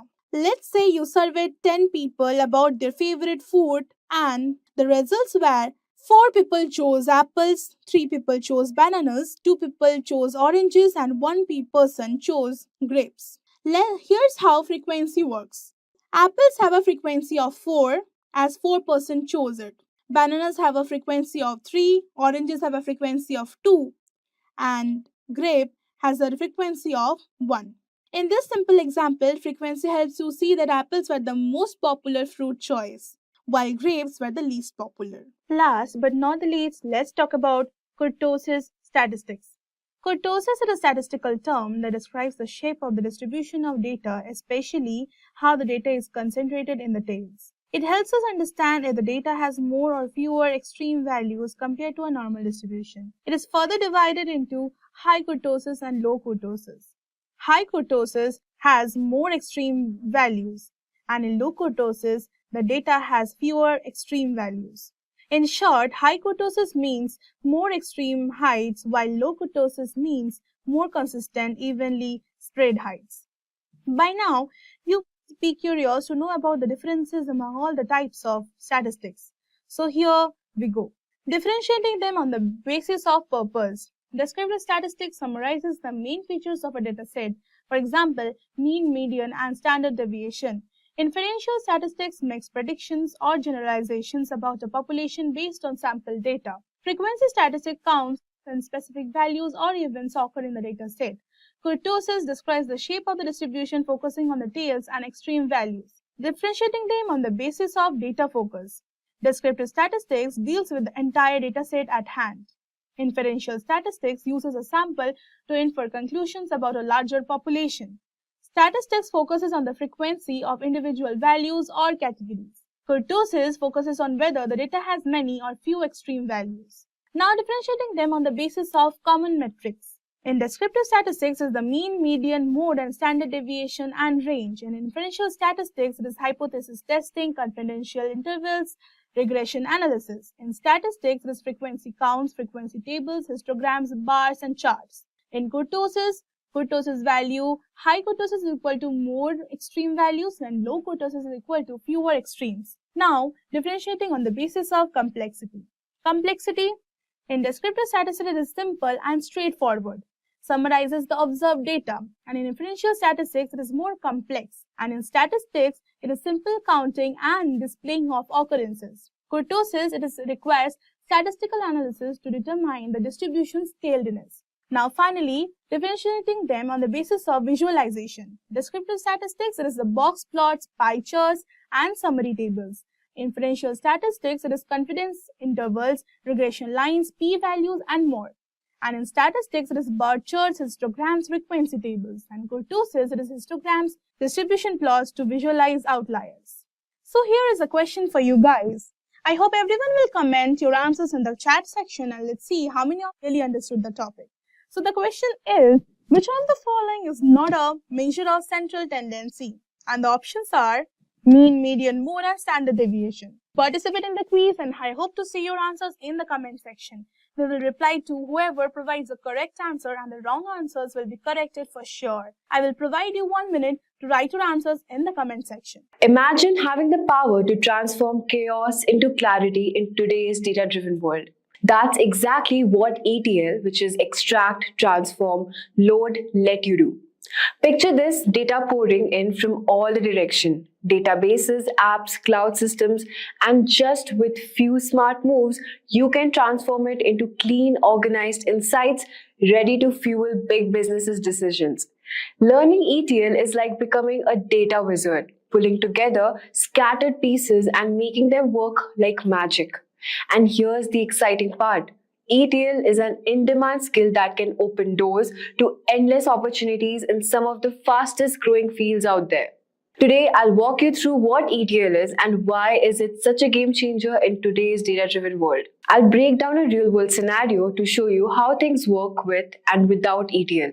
Explore popular ETL tools and wrap up with the common challenges businesses face when implementing ETL.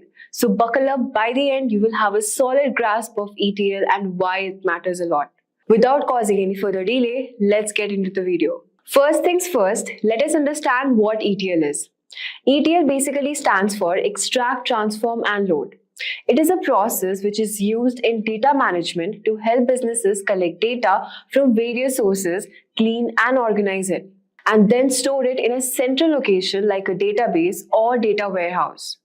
First, data is extracted from different systems or files, then it is transformed by cleaning, filtering, and formatting it to ensure it's consistent and ready for use. Finally, the data is loaded into a system where it can be easily accessed for analysis or reporting. ETL is essential for companies to turn raw data into useful insights that support better decision making. So after we have basic ideas on ETL, let us now understand why is it so important to understand ETL in today's world. So understanding ETL is necessary in today's world because businesses rely more than ever on data to make informed decisions, improve operations, and stay competitive. With data coming from so many different sources, websites, apps, social media, and many more, ETL provides a way to gather, clean, and organize all this information efficiently. Without ETL, data would remain messy, inconsistent, and difficult to use. making it harder for businesses to extract valuable insights. In a data-driven world where quick and accurate decisions are critical, knowing how ETL works helps companies unlock the full potential of their data for growth, innovation, and success. Now, to make sure you understand better about ETL, let us understand it with the help of a real-world example.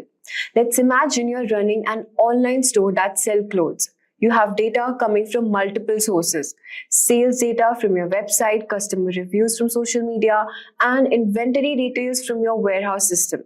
Now you want to analyze this data to figure out what products are selling the most, which customers are returning, and what items need restocking. Here's what happens with and without ETL. With the help of ETL, you collect and extract all the sales data from your website, customer feedback from social media, and inventory information from the warehouse system. The data is cleaned and organized, duplicate entries are removed, different formats are standardized, and any missing or incorrect data is fixed. You also combine all this data into a single format that's easy to work with. The cleaned, ready-to-use data is loaded into a central system like a data warehouse. Now you can analyze everything in one place. Whether you want to know which products are trending, who your most loyal customers are, or what inventory needs to be restocked, you can quickly generate reports and gain insights in real time. Thanks to ETL, you can now have a clear, organized view of your entire business. You can make informed decisions, spot trends, and act fast. Now imagine the same scenario but without ETL. Your sales data is in one system, customer reviews are in another, and inventory details are stored separately. The data is messy, some formats don't match, and there is duplicate entries. Combining all this data manually is time-consuming and error-prone. Every time you need a report or insight, you have to spend hours or even days pulling the data from different sources, cleaning it up and organizing it by yourself. By the time you figure which products are selling the most, the trend might already be over. Without ETL, you're just stuck doing manual work, and important insights are delayed or missed.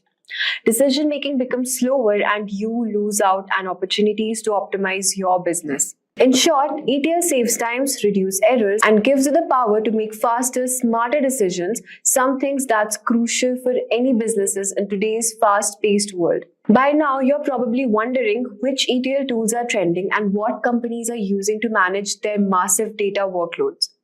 Well, the wait is over. ETL tool can be grouped into two main types. First, we have traditional ETL tools, and second, we have cloud-based ETL tools. Each serves a unique purpose in handling and transforming data, depending on the needs of their business. Let's dive into what makes each business stand out. Let's talk about the first, old traditional ETL tools. These tools have been around for a while and are widely used in on-premise systems.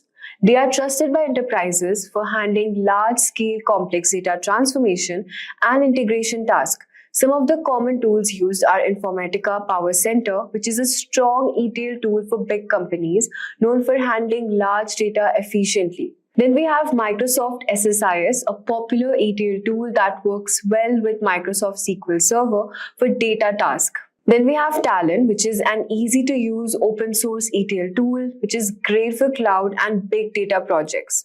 Next, we have Pentaho, with a simple ETL tool with a drag-and-drop interface for transforming data. IBM InfoSphere Data Stage is a powerful tool for integrating large data systems into big organizations. Talking about Oracle Data Integrator, which is fast, reliable ETL tool made for working with Oracle databases. Now that we have discussed the old traditional ETL tools, let's now move on to the cloud-based ETL tools. Unlike traditional tools, they are designed for cloud-based environments, offering scalability, flexibility, and integration with cloud data warehouses. They are perfect for businesses transitioning to or already operating in the cloud. Some of the common tools used are AWS Glue, which is a serverless ETL tool by Amazon that makes it easy to prepare and load data for analysis. Then we have Google Cloud Data Flow, which is a real-time ETL tool for processing large data sets on Google Cloud. Fivetran is a simple automated ETL tool that quickly sets up data pipelines with minimal effort. Next, we have Matillion, which is a cloud-native ETL tool that integrates easily with platforms like AWS, Azure, and Google Cloud. Stitch is a straightforward ETL tool that helps move data to your data warehouse quickly. Data is a no-code ETL tool which is designed for automating data integration across cloud platforms. Let us now see some common challenges businesses face while implementing ETL processes. At first, we have data quality. It's hard to make sure that the data collected from different sources is clean, accurate, and consistent. Bad data can lead to wrong decisions. Then we have scalability. As businesses grow and collect more data, it becomes tough to manage larger amounts of data without slowing things down. Real-time processing. Many ETL systems work with batches of data, but today businesses often need data processed instantly, which makes things more complicated. The next challenge is integration with different systems. Getting data from many different platforms like databases, apps, or files and making it work together can cause compatibility issues. Error handling. While something goes wrong in the ETL process, like a failed data load, it can be tricky to detect and fix those errors quickly. Then we have data security. Keeping sensitive information safe during the ETL process and following legal requirements like GDPR can be challenging, especially when using cloud services. ETL can throw a few curveballs your way, but don't let that freak you out. Think of those challenges as stepping stones to turn your raw data into absolute gold. Once you have nailed down a smooth ETL process, the payoff is incredible. Faster decisions, sharper insights, and a major data-driven advantage over your competitors. And yes, it takes a bit of effort, but once you have conquered the ETL game, your data will become one of the most powerful business's assets. So currently I am on my MySQL workbench. Let me connect to the local instance. So I'll give my password. I'll click on OK. Alright. So this is my MySQL workbench query editor. So first we are going to learn subqueries. Let me give a comment and write subqueries. Alright. So first of all, let's understand what a subquery is. So a subquery is a query within another SQL query that is embedded within the where clause, from clause, or having clause. So we'll explore a few scenarios where we can use subqueries. So for that, I'll be using my database, that is SQL_intro. So I'll write my command use SQL_intro.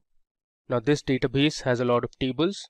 I'll be using the employees table that is present inside SQL_intro. Let me just expand this, and you can see here we have an employees table. So let me first show you the contents within this table. I'll write select star from employees.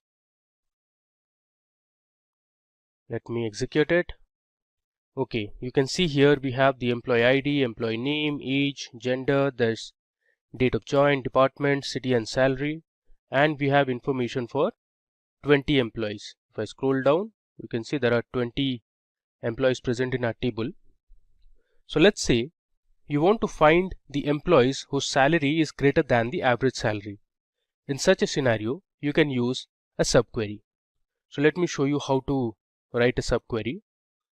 I'll write the select statement. In the select statement, I'll pass my column names that I want to display. So the column names I want are the employee name. Then I want the department of the employee and the salary of the employee. From my table name, that is employees. Next, I'll use a where condition where my salary should be greater than the average salary of all the employees. So I'll write salary greater than. After this, I'm going to write my subquery. So I'll give select average of salary from my table name, that is employees, and I'll close the bracket and give a semicolon. So what it does is, first it is going to find the average salary of all the employees that are present in our table. Once we get the average salary number, we'll use this where condition where salary is greater than the average salary number. So the inside subquery, let me run it first. If I run this gives you the average salary of all the employees, which is $75,350. Now I want to display all the employees who have salary greater than $75,350. So let's run our subquery. There you go. So there are 8 employees in our table who have a salary greater than the average salary of all the employees. Alright. Next, let's see another example. Suppose this time you want to find the employees whose salary is greater than John's salary. So we have one employee whose name is John. Let me run the table once again. Okay, if I scroll down, you see we have an employee as John. You see this? Our employee ID 116 is John and his salary is $67,000. I want to display all the employees whose salary is greater than John's salary. So basically all the employees who are earning more than $65,000, I want to print them. So let's see how to do it. I'll write select. I want the employee name, comma, the gender of the employee.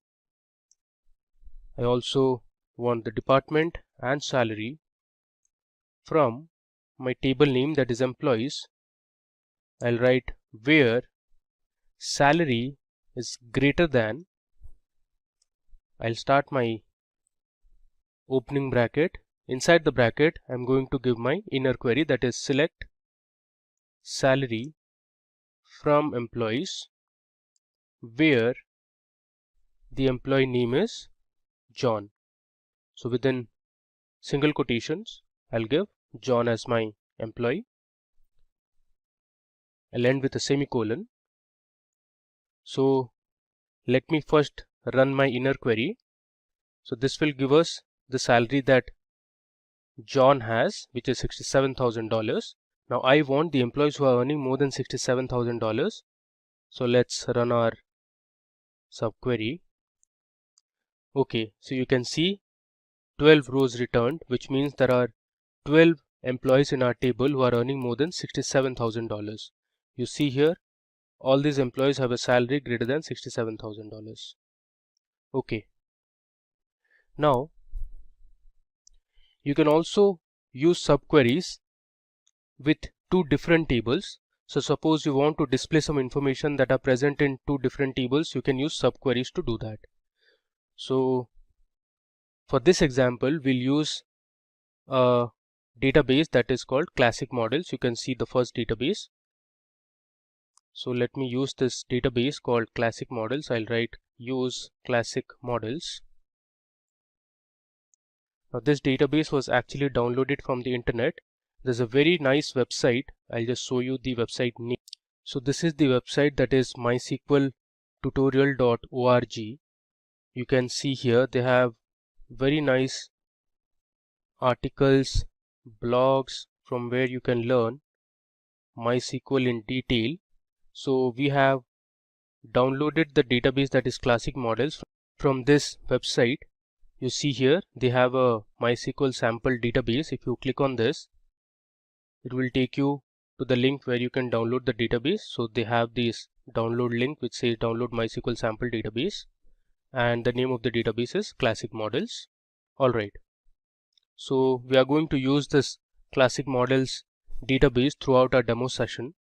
If I expand the tables section, you can see there are a lot of tables, order lines, and many more. So for our subquery, we'll be using two tables, that is order details and products table. First, let me show you the content that is present inside the products table first. If I run this, you see here it says 110 rows returned, which means there are 110 different products that are present in our table, which has the product code, the product name, product line. We have the product vendor, description, quantity in stock, buy price, MSRP. The other table we are going to use is order details, which has the details of all the orders. Let me show you the records order details tables has. Okay, so there are 1000 records present in this table. You have the order number, the product code, quantity ordered, price of each item, you have the order line number as well.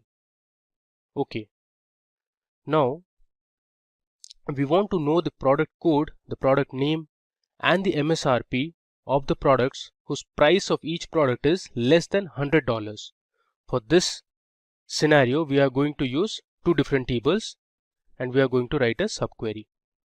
Okay, so if you see here in the order details table, we have a column called price each.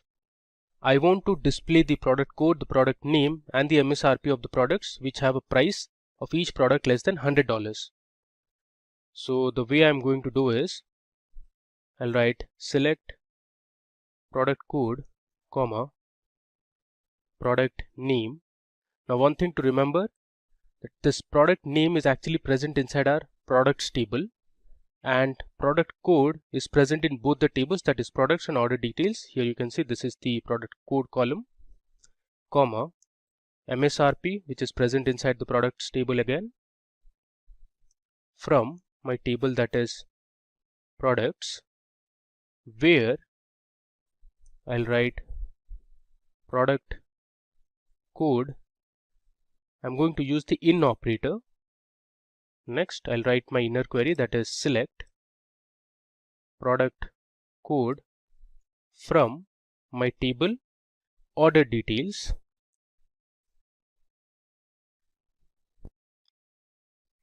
where my price of each product is less than $100.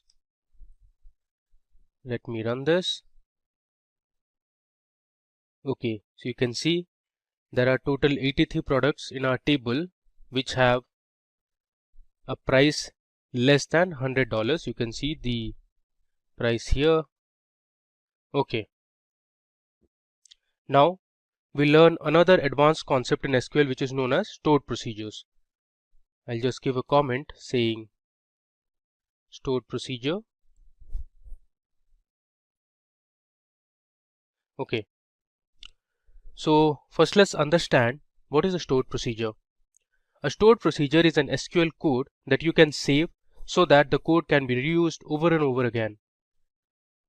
So if you want to write a query over and over again, save it as a stored procedure and then call it to execute it. So in this example, I want to create a stored procedure that will return the list of players who have scored more than 6 goals in a tournament. So I have a database called SQL_IQ. These are a few databases that I have already created. So this database has a table called players. If I expand the tables option, you see we have a table called players and you can see the columns player ID, the name of the player, the country to which the player belongs to, and the number of goals each player has scored in a particular tournament. So I'll write a stored procedure that will return the list of top players who have scored more than 6 goals in a tournament. So first of all, let me begin by using my SQL_IQ database. We'll run it. So now we are inside the SQL_IQ database. Let me select star from players to show the values that we have in the players table. You can see there are 6 players in our table. We have the player ID, the names of the players, the country to which these players belong to, and the goals they have scored. So I'll write a stored procedure. So the stored procedure syntax is something like this. It should start with a delimiter. Okay. In the delimiter, I'll write ampersand ampersand. Next, I'll write create procedure followed by the procedure name. Let's say I want to name my procedure as top_players. Next statement is begin. After begin, I'll write my select statement. I want to select the name of the player, the country, and the goals each player has scored from my table, that is players, where I'll write goals is greater than 6. I'll give a semicolon. Then I'll end my procedure with a delimiter that was double ampersand. Next, I'll write delimiter and give a semicolon. Now the semicolon suggests this is a default delimiter. And there should be a space. Okay. Now let's run our stored procedure. There you go. So you have successfully created our stored procedure. Now the way to run a stored procedure is you need to use the call method and give the procedure name, that is top underscore players in our case, with brackets and a semicolon. Let's execute it. Okay, there is some problem here. So we made a mistake while creating a procedure. The name of the column is goals and not goal. Let me create that procedure again. Okay, it says the procedure top underscore player already exists. Let's just edit the procedure name. Instead of top player, we'll write it as top players, and similarly we'll edit here as well. Now let's create it again. Okay, now to call my procedure, I'll write call space followed by the procedure name, which is top underscore players. If I run this, you can see we have 2 players in our table who have scored more than 6 goals. So we consider them as the top players in a particular tournament. Alright. Now, there are other methods that you can use while creating a stored procedure. One of the methods is by using an in parameter. So when you define an in parameter inside a stored procedure, the calling program has to pass an argument to the stored procedure. So I'll give a comment, stored procedure using in parameter. Alright. So for this example, I'll create a procedure that will fetch or display the top records of employees based on their salaries. So we have a table in our SQL underscore IQ database, which is called employee details. I'm going to use this table. You can see we have the name of the employee, the age, sex, then we have the date of join, city and salary. Using this table, I'll create a procedure that will fetch or display the top records of employees based on their salaries, and we'll use the in parameter. So let me show you how to do it. I'll write delimiter. This time I'm going to use /. I'll write create procedure followed by the procedure name. Let's say SP for stored procedure, sort by salary is the name of my procedure, and inside this procedure I'll give my parameter in. I'll create a variable var and assign a data type integer. Then I'll write begin followed by my select statement, where I'll select the name, age, salary from my table name, that is EMP details or employee details.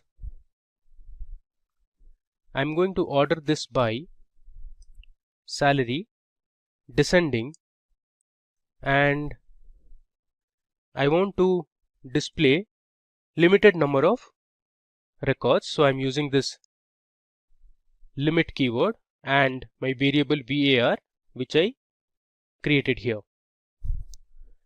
I'll end my select statement. I'll end my stored procedure with /, and I'll go back to my default delimiter, that is semicolon. Alright, so let me run this. There should be a space here. Alright, so let's run this. Okay, you can see we have successfully created our second stored procedure, which is sp underscore sort by salary. Now you can also check whether the stored procedure was created or not. Here you have an option to see the stored procedures. Let me just refresh this, and you can see we have 3 stored procedures that we have created so far. One is sp underscore sort by salary. The other two were top underscore player and top underscore players. Okay, now let's call our stored procedure. I'll write call space followed by the stored procedure name, which is sp underscore sort by salary.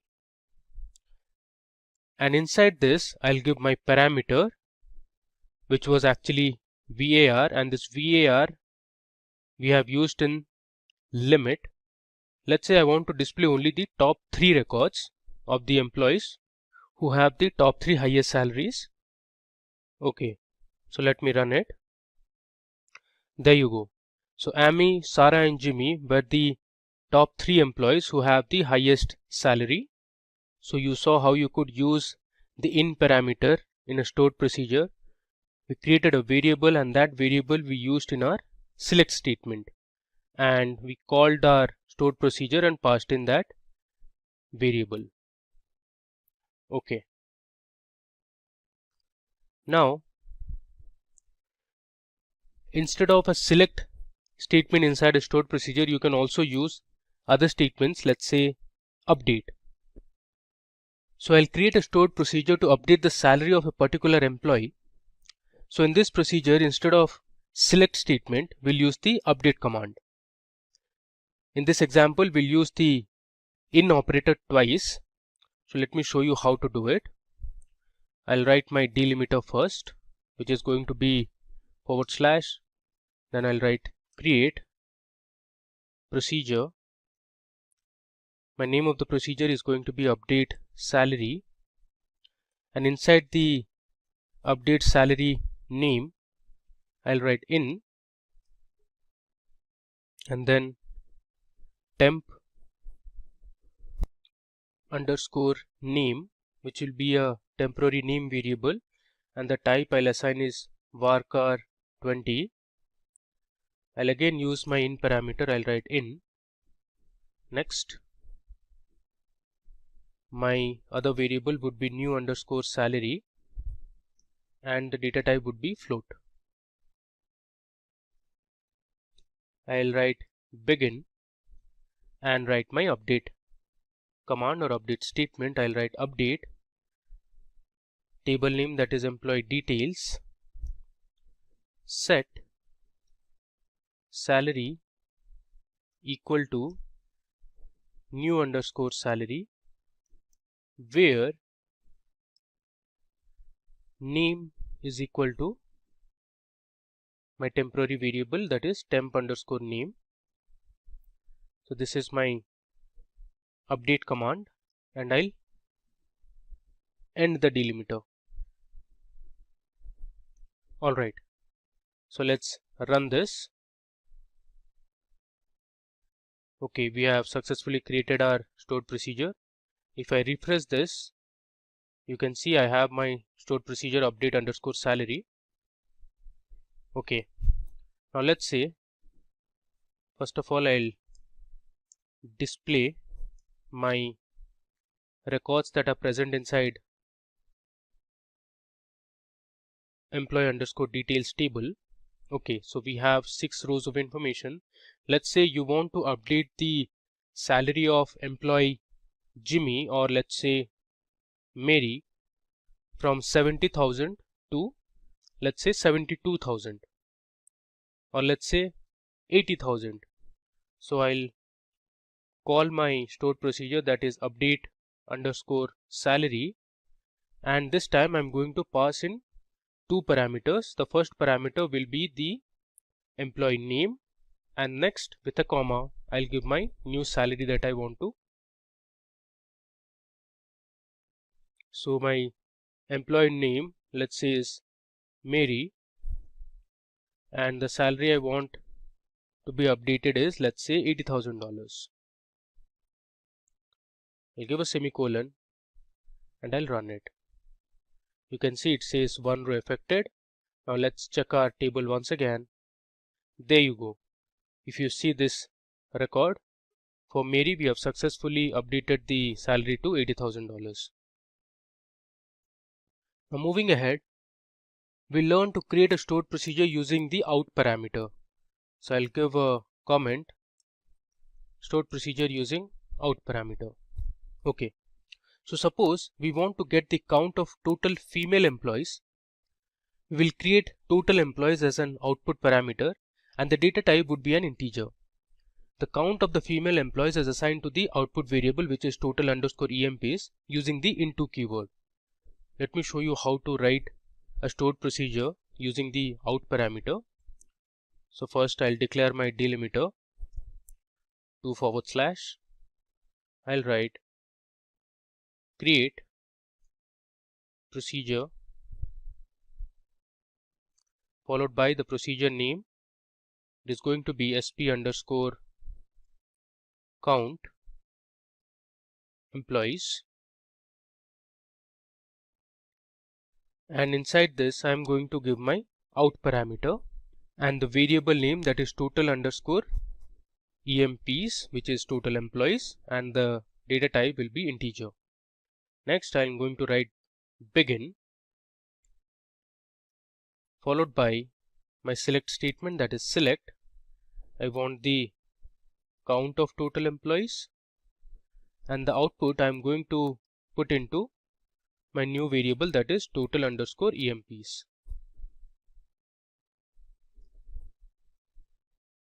From my table, that is EMP underscore details, where sex is equal to F, which means female, I'll give a semicolon. Next I'll end it with the delimiter, and I'm going to change the delimiter to a default delimiter, that is colon. So let me tell you what I am doing here. I'm creating a new stored procedure, that is sp underscore count employees. Using this stored procedure, I am going to count the total number of female employees that are present in our table emp underscore details. So I've used my out parameter and I'm creating a new variable called total underscore EMPs. The data type is integer. Here in the select statement, I'm counting the names of the employees, and the result I am storing it in total underscore EMPs. I have used my where condition where the gender or the sex is female. So let's run this. Okay, so we have created our stored procedure. Let's refresh this. Okay, you can see we have our new stored procedure sp underscore count employees. Now to call it, I'll write call the name of the procedure, that is count underscore sp underscore count employees. Within brackets I'll pass in the parameter as @f underscore emp. I'll give a semicolon. Then I'll write select @f underscore emp as female employees. Okay, so as is an alias name. Let's run this one by one. First I'll call my procedure and then we'll display the total number of female employees. You can see in our table we have 3 female employees. Alright, now with this understanding, let's move on to our next topic in this tutorial on advanced SQL. Now we are going to learn about triggers in SQL. So I'll give a comment here, triggers in SQL. So first let's understand what is a trigger. So a trigger is a special type of stored procedure that runs automatically when an event occurs in the database server. Now there are mainly 3 types of triggers in SQL. We have the data manipulation trigger, we have the data definition trigger, and login triggers. In this example, we'll learn how to use a before insert trigger. So we will create a simple students table that will have the student's roll number, the age, the name, and the student's marks. So before inserting the records to our table, we'll check if the marks are less than 0. So in case the marks are less than 0, our trigger will automatically set the marks to a random value, let's say 50. So let's go ahead and create our table that is students. Alright, so I'll write create table student.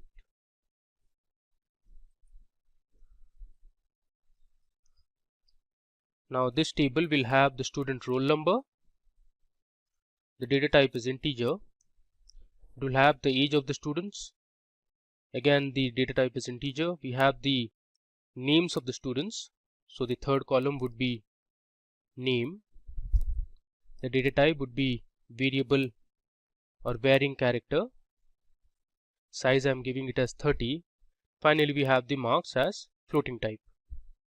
So let's create this table which is student. So we have created our table. Now I'll write my trigger command. So trigger command will start with delimiter like how our usual stored procedures have.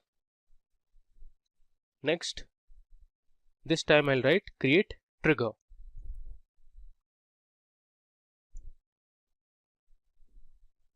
Then you need to give the name of the trigger, that is mark underscore, let's say verify.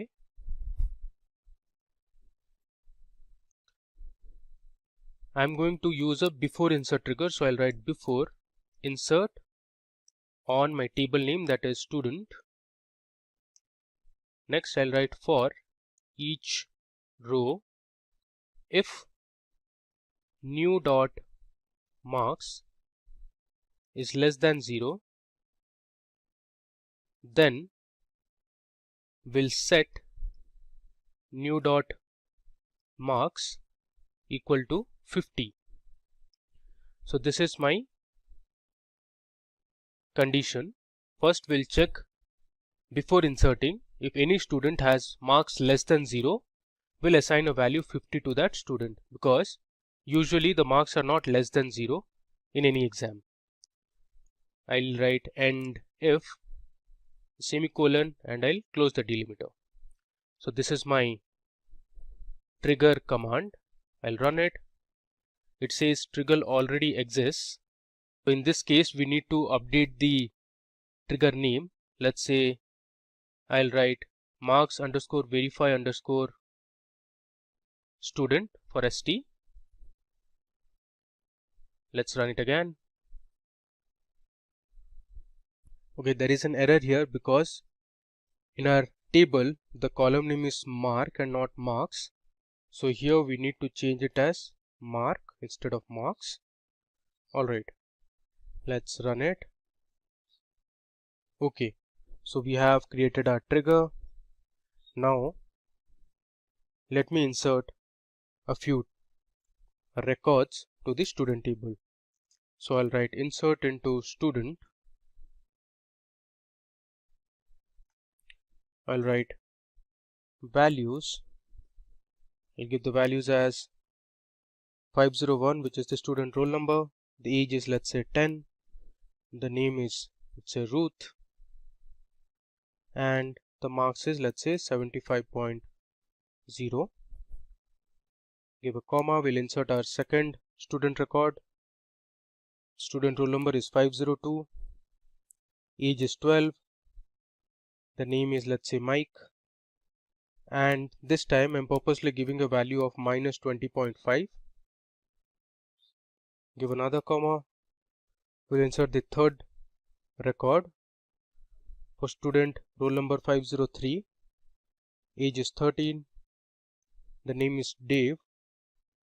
And let's say the marks obtained by Dave is 90. Now we'll insert our final record for student number 504. The age is 10. Name I'll enter as Jacobs. And this time again I'm purposely giving the marks in negative 12 point, let's say 5. I close the bracket and give a semicolon, and I'll run my insert statement. Okay, so we have inserted 4 rows of information to our student table. Now let me run the select query. I'll write select star from student. If I run this, you see the difference. There you go. So originally we had inserted for 502 the marks was minus 20.5, and for 504 for Jacobs the marks was minus 12.5. Our trigger automatically converted the negative marks to 50 because when we created our trigger we had set our marks to 50 in case the marks were less than 0. So this is how a trigger works. Now you can also drop a trigger or delete a trigger. You can just write drop trigger followed by the trigger name. In this case our trigger name is marks underscore verify underscore st. I'll just paste this here, and if you run this it will automatically delete your trigger. You give this as a comment. Okay, now moving on. Now we are going to learn about another crucial concept in SQL which is very widely used. This is known as views. So views are actually virtual tables that do not store any data of their own but display data stored in other tables. Views are created by joining one or more tables. I'll give a comment as views in SQL. Okay. Now to learn views, I am going to use my table which is present inside Classic Models database. Now this database, as I mentioned, we had downloaded it from the internet. So first of all, let me write use Classic Models. So I'll switch my database first. Alright, now we are inside Classic Models. So here let me show you one of the tables which is called customers. So I'll write select star from customers. Okay, I missed S here. Let's run it again. So this is my customer table which is present inside Classic Models database. It has the contact last name, the contact first name, the customer name, customer number, we have the address, state, country, and other information. Now I'll write a basic view command using this customer table. The way to write is I'll write create view followed by the view name which is cust underscore details. Then you write as select. I'm going to select a few column names from my original customer table which is this one. So I need the customer name. Let's say I need the phone number and the city. So you have this information here. You have the phone number and the city. Alright, I'll write from my table that is customers. If I run this, my view that is cust details will be created. Let's run it. There's some error here because the name of the table is customers and not customer. I'll give an S and I'll run it again. Alright, so you can see we have created our view, and to display the contents that are present inside our view, I can write select star from followed by the view name that is cust underscore details. Let's run it. There you go. So we have the customer name, the phone number and the city of the different customers that we have in our table. Alright. Now let's learn how you can create views using joins. So we'll join two different tables and create a view. So for that I'm going to use my products table and the products lines table. I'm talking about the products table and the product lines table present inside Classic Models database. So before I start, let me display the records that are present inside the products table. Let's run it. So these are the different products you can see here. Now let's see what we have in product lines table. So we have the product line, the text description, and there's some HTML description and image. So I'll create a view by joining these two tables and will fetch specific records that are present in both the tables. So let me first start by writing create view followed by the view name, that is product underscore description, as I'll write select product name, comma, then I'll write quantity in stock. I also want the MSRP. Now these three columns are present inside the products table, and next from the product lines table I want the text description of the products. So I'll write from products table, I'll give an alias as P followed by inner join my other table, that is product lines, as let's say PL on the common column, that is product line. So P dot product line is equal to, I'll give a space, PL dot product line. Okay, so here we have used an inner join to fetch specific columns from both the tables, and our view name is product underscore description. Let us run it. Alright, so we have our view ready. Now let me view or display what is present inside our product underscore description view. I'll write select star from product underscore description. Let's run it. There you go. So we have the product name, the quantity in stock, MSRP, and textual descriptions of the different products in the table. Okay, now there are a few other operations that you can perform. Let's say you want to rename a view. Instead of product underscore description, you want to give some other name. So I'll just give a comment, rename description.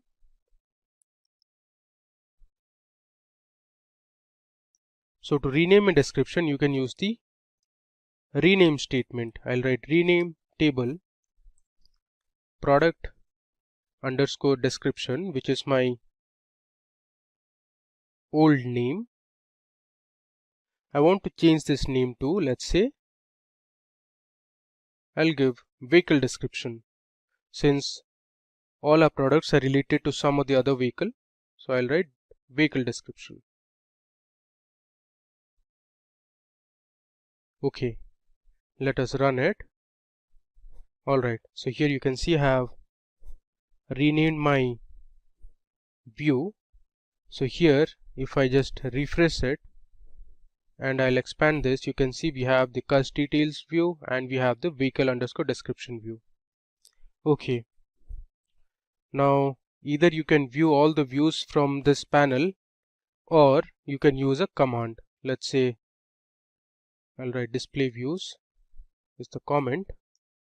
Now to show all the views, you can use show full tables, where table underscore type is equal to, within single quote I'll write view. So this is the command that will display all the views that are present inside a database. There is some error here. Let's debug the error. This should be okay. So instead of table types, it should be table type equal to view. Let's run it.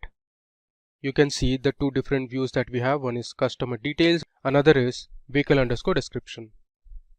Okay, now you can also go ahead and delete a view. For that you can use the drop command. So I'll write drop view followed by the view name. Let's say I want to delete customer underscore details or cust underscore details view. I'll write drop view cust underscore details.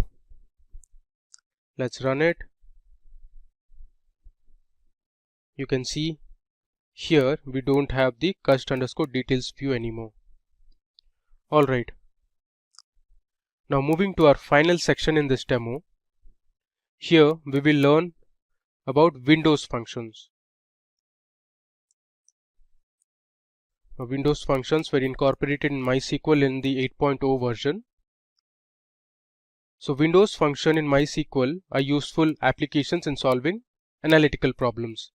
So using the employees table present inside my SQL underscore intro database, so we'll find the total combined salary of the employees for each department. So first let me switch my database to SQL underscore intro database. I'll run it. Okay. I'll display my table, that is employee.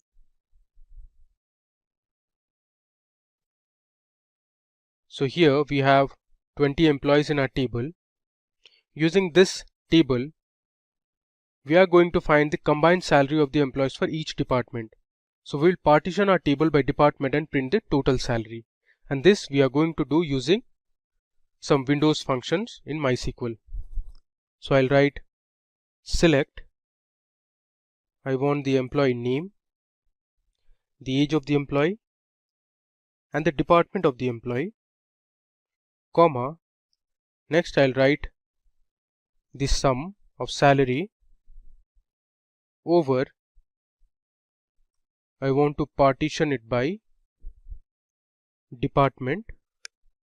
So I'll write partition by department, which is DEPT, and I'll give an alias as total salary, so that it will create a new column with the name total salary from my table, that is employees. The output will be a little different this time. Let's execute it and see the result. There you go. So here we have created another column in our result, that is total salary, and for each of the employees and the respective departments we have the highest salary. So in finance, the highest salary of one of the employees was $155,000. Similarly, if I come down, we have the highest salary from HR. If I scroll further, we have the highest salary from IT, marketing, product, sales, and the tech team. Alright, now we'll explore a function which is called row number. Now the row number function gives a sequential integer to every row within its partition. So let me show you how to use the row number function. I'll write select row underscore number function over my column would be salary. So I'll write order by salary. I'll give the alias as row num, give a comma, and I want to display the employee name and the salary of the employee from my table, that is employees, and I'll order by salary. So let's see how our row number function will create sequential integers. Okay, you can see here we have a row num column and we have successfully given row numbers to each of the records. You can see it starts from 1 and goes up till 20. Okay. Now this row number function can be used to find duplicate values in a table. To show that, first I'll create a table. I'll write create table. Let's say I'll give a random name, that is demo.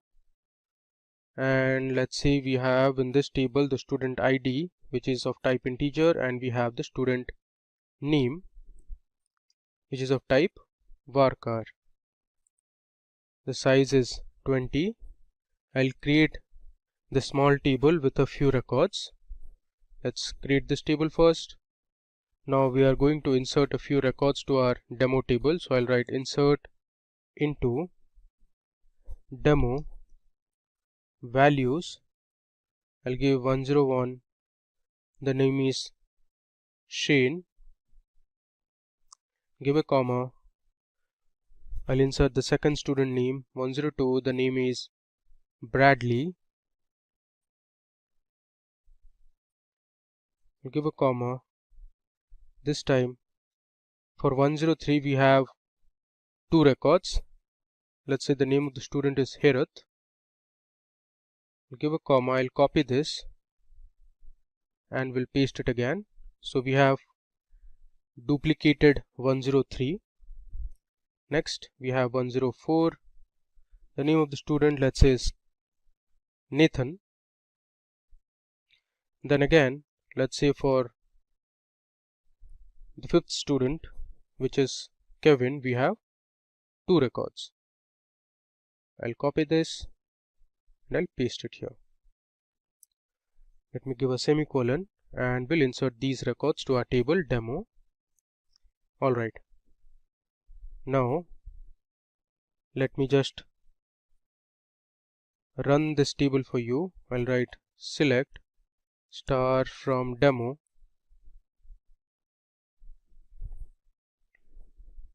If you see this, we have a few information that are duplicated in our table, that is for student ID 103 and student ID 105.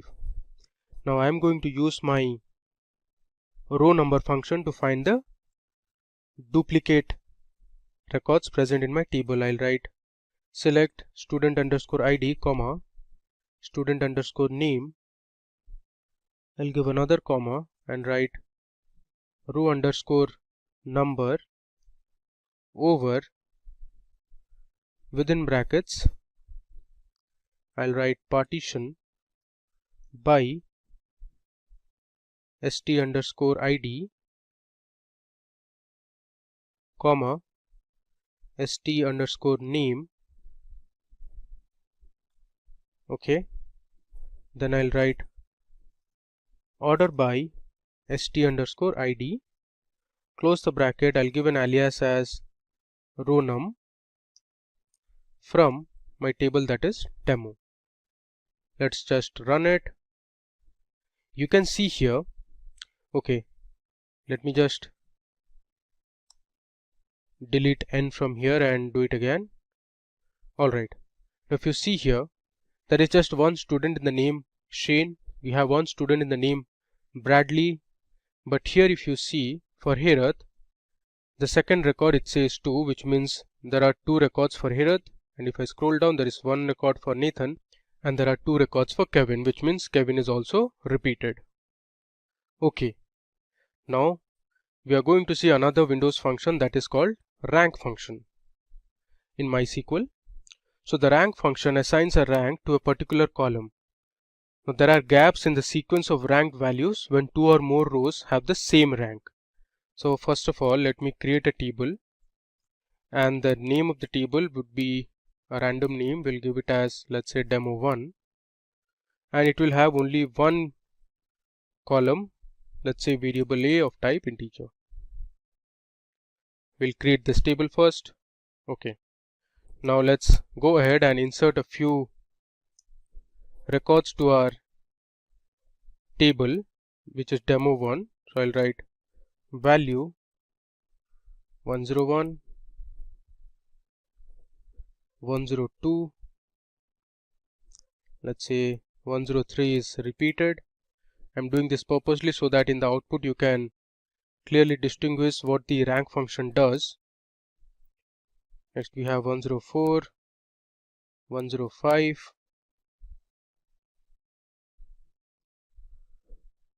we have 106, and let's say 106 is also repeated.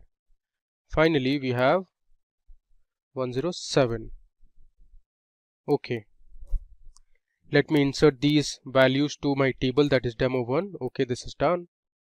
Now if I write select var underscore a and use my rank function, I'll write rank over, then I'll order by my variable, that is var underscore a, as an alias name, let's say test rank, from my table, that is demo1. Let me execute this and show you how the rank function works. Now if I run this, there you go.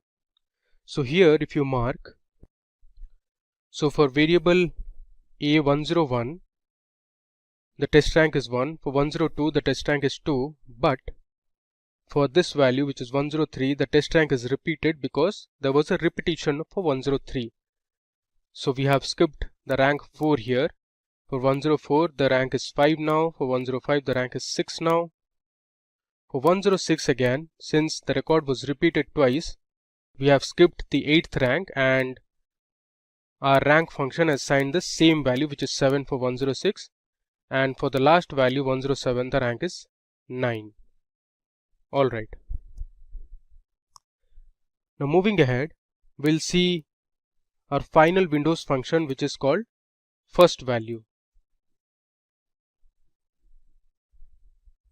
So first value is another important function in MySQL. So this function returns the value of the specified expression with respect to the first row in the window frame. Alright. So what I'm going to do is, I'm going to select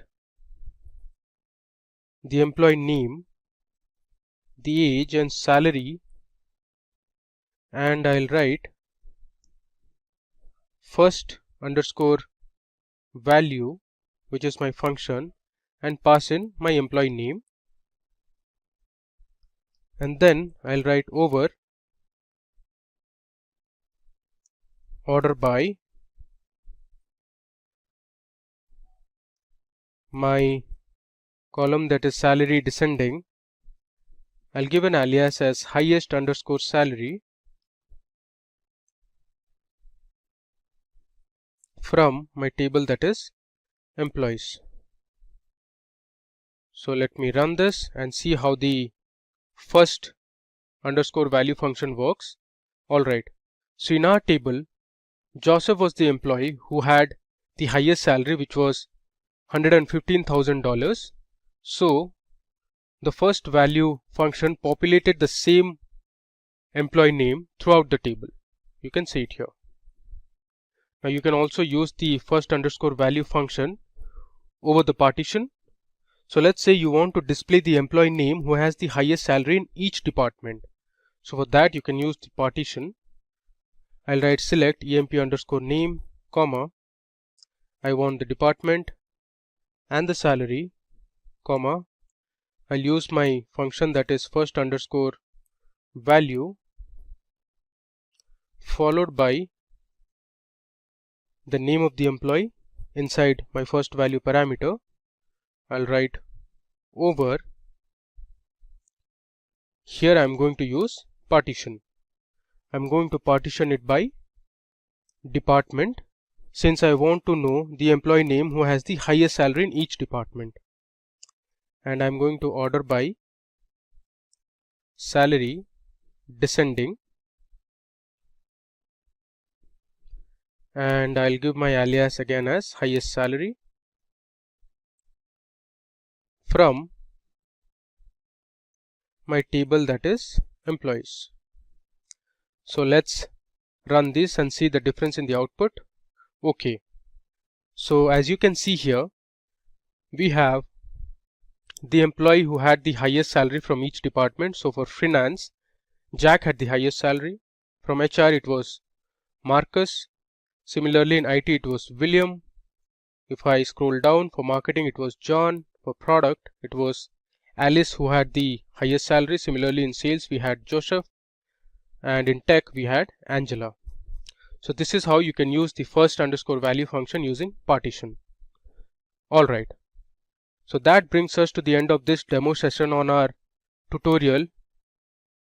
So let me just scroll through and show you what we did from the beginning. First we learnt about subqueries in SQL. So we initially wrote a simple subquery, and then we used our classic models database which was downloaded from the internet. I had also shown you the link from where you can download this database. Here we used two different tables and we performed a subquery operation. We learned how to create stored procedures. So we learned how you can use the in operator or the in parameter as well as the out parameter in stored procedure. After stored procedure, we learned another crucial concept in SQL which is called triggers. Now triggers are also a special kind of stored procedures. So we saw how to write a before insert trigger. You can see it here. Next, we learned how to delete a trigger. We also saw how to work with views in SQL. So views are basically virtual tables that you can create from existing tables. We also saw how you can use views using two different tables and an inner join. And we learned how to display views, how to rename view names, how to delete a view, and finally we explored a few Windows functions. In this tutorial, we will learn how to work with databases and tables using SQL with Python. To do this demo, we will be using our Jupyter Notebook and the MySQL Workbench. You can see it here. So we will write our SQL queries in the Jupyter Notebook with Python-like syntax. If you don't have MySQL or Jupyter Notebook installed, so please go ahead and install them first. While installing the MySQL Workbench, you will be asked to give the username and password. Let me show you. So I am on my MySQL Workbench. So once you connect, it will ask for the username and the password. So I have given my username as root, and password you can give while installing it. We will be using the same user ID or the username and the password to make our connection. So let's get started with our hands-on demonstration part. First and foremost, let me go ahead and import the necessary libraries. I'll give a comment as import libraries. Alright, so first I'll import mysql.connector. Next, from mysql.connector, I'm going to import my error method or the error module. Next, I want to import pandas as PD. So let's run this. Okay, there is some error here. This should be capital E and not small e. Alright, you can see I have imported my important libraries. Now I'm going to create a function that will help us create a server connection. So I'll write my user-defined function by using the def keyword. I'll write create underscore server underscore connection. This is going to be my function name, and it will take in three parameters. First is the host name, next is the username, and then we have the user password.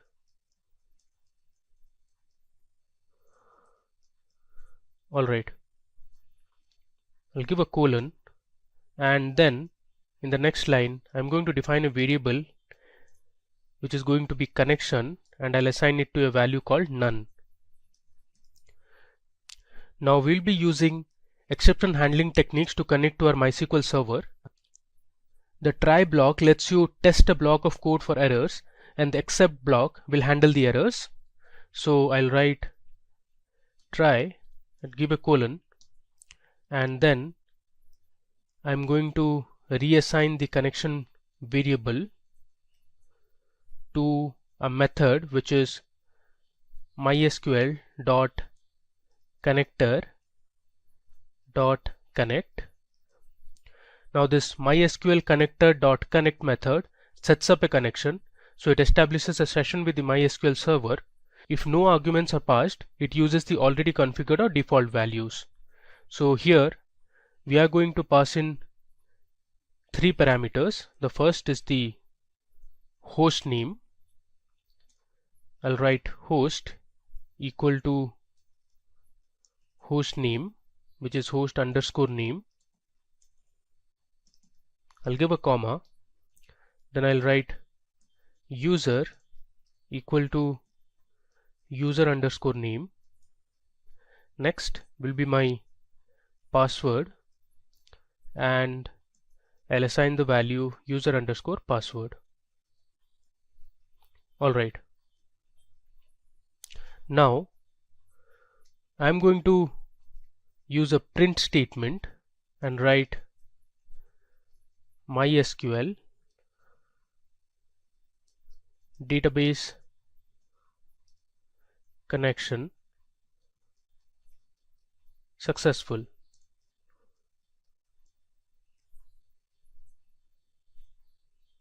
After this, I'll give my except block. So I'll use the keyword except. Here I'll write error as ERR,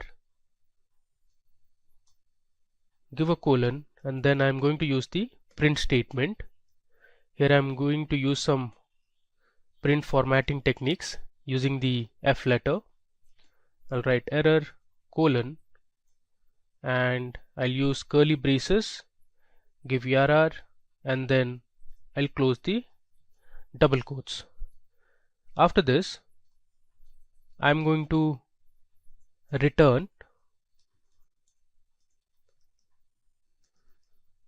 my connection. Alright. Let me give a comment here. We are going to assign our password. So we need to put our MySQL terminal password. So this password you assign it while installing MySQL Workbench. I'll write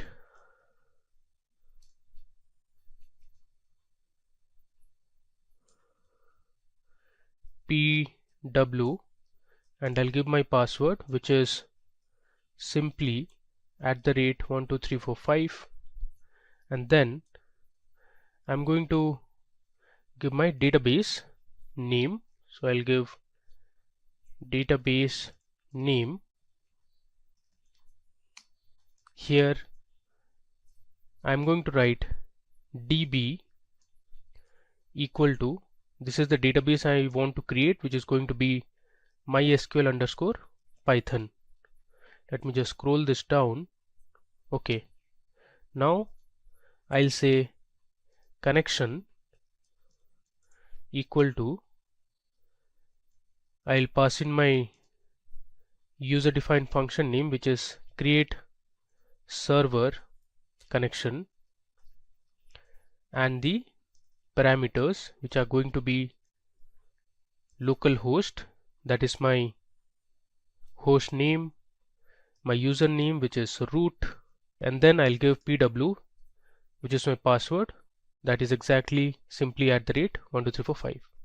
Let's just run it now. Okay, there is an error here. We need to remove this double quotation. Alright, made another mistake here. This should be root. Okay, you can see here MySQL database connection successful.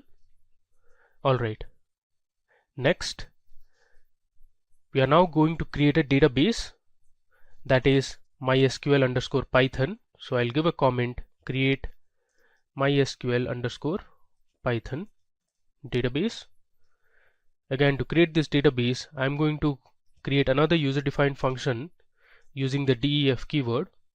I'll write the function name as create database, pass in the parameters as connection, query,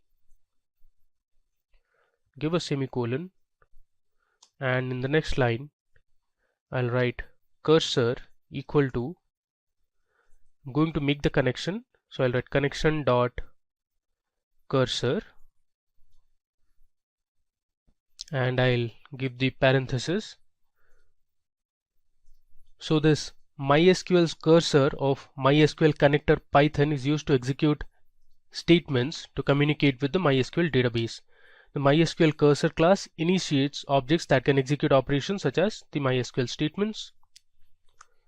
Okay, next I'm going to again use my try and except block. So I'll write try, give a colon, and here I'm going to use cursor dot execute. Within that I'm going to pass in my query. Next I'll use a print statement, and the message I'm going to display is database created successfully.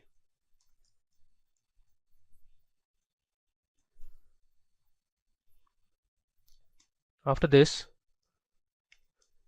I'm going to write my except block. I'll write except error as err, give a colon, and then I'll use a print statement. I'll write print. I'll use the formatting again, error colon, and I'll write within single quotes, I'll give curly braces err, and then I'll close the double quotes.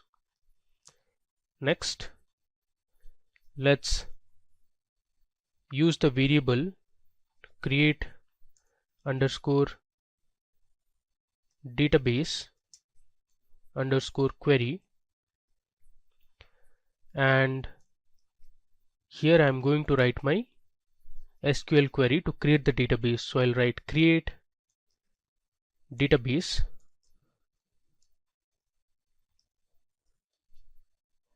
and followed by that I'll give my database name, which is going to be mysql underscore python.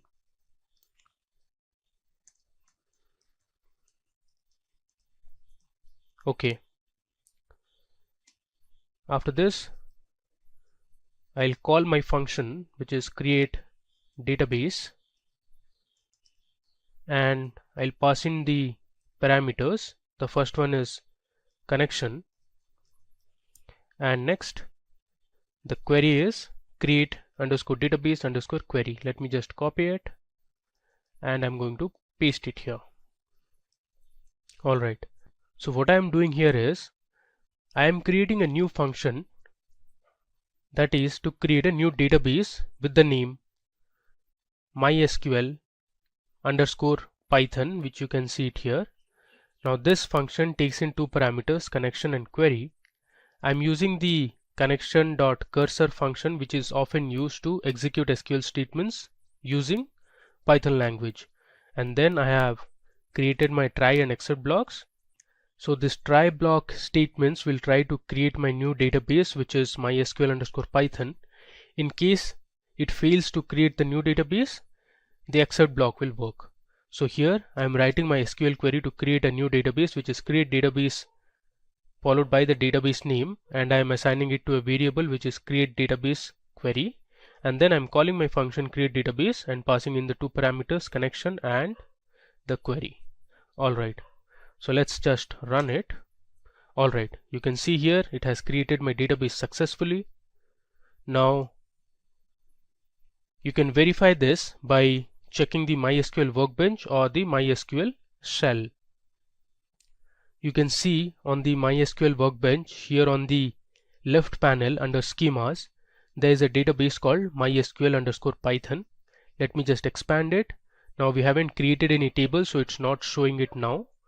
The next step, we are going to connect to this database. So let's go ahead and connect to our database that we have just created. I'll write the comment as connect to database. Now to connect to our database, I'm again going to create a user defined function using the def keyword. I'll write create underscore db, which is for database underscore connection, and the parameters it will take is the host name followed by the username, then we have the user password, and finally we have the database name. I'll give a colon. In the next line, I'm going to create my variable which is connection, and then I'll assign it to a value none. After this, I'm going to use my exception handling techniques. So I'll write my try block first. I'm going to reassign my connection variable using the MySQL connector method.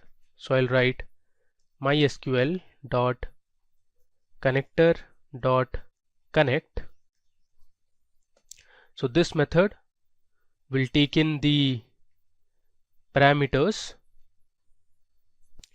So first it will take the host name.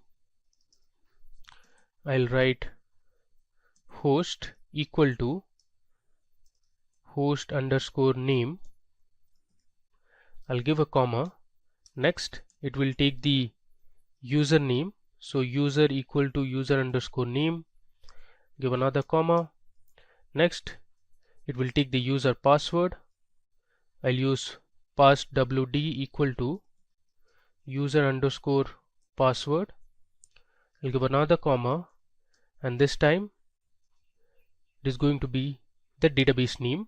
So I'll write database equal to db underscore name.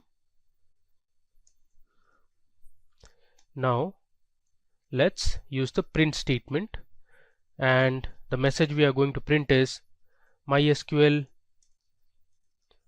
database connection successful. Alright, finally we'll write my except block. I'll write except error as err, give a colon, and then I'll use the print statement. F within double quotes I'll write error colon, within single quotes curly braces I'll write err, and will close the double quotes.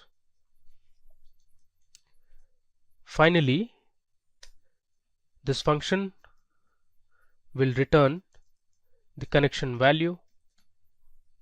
Alright, let's run it, and there you go. It has run successfully, so we have connected to our database. Now it's time for us to execute SQL queries. I'll give another comment saying execute SQL queries. Alright, now to execute our SQL queries, I'll use another user defined function, which is execute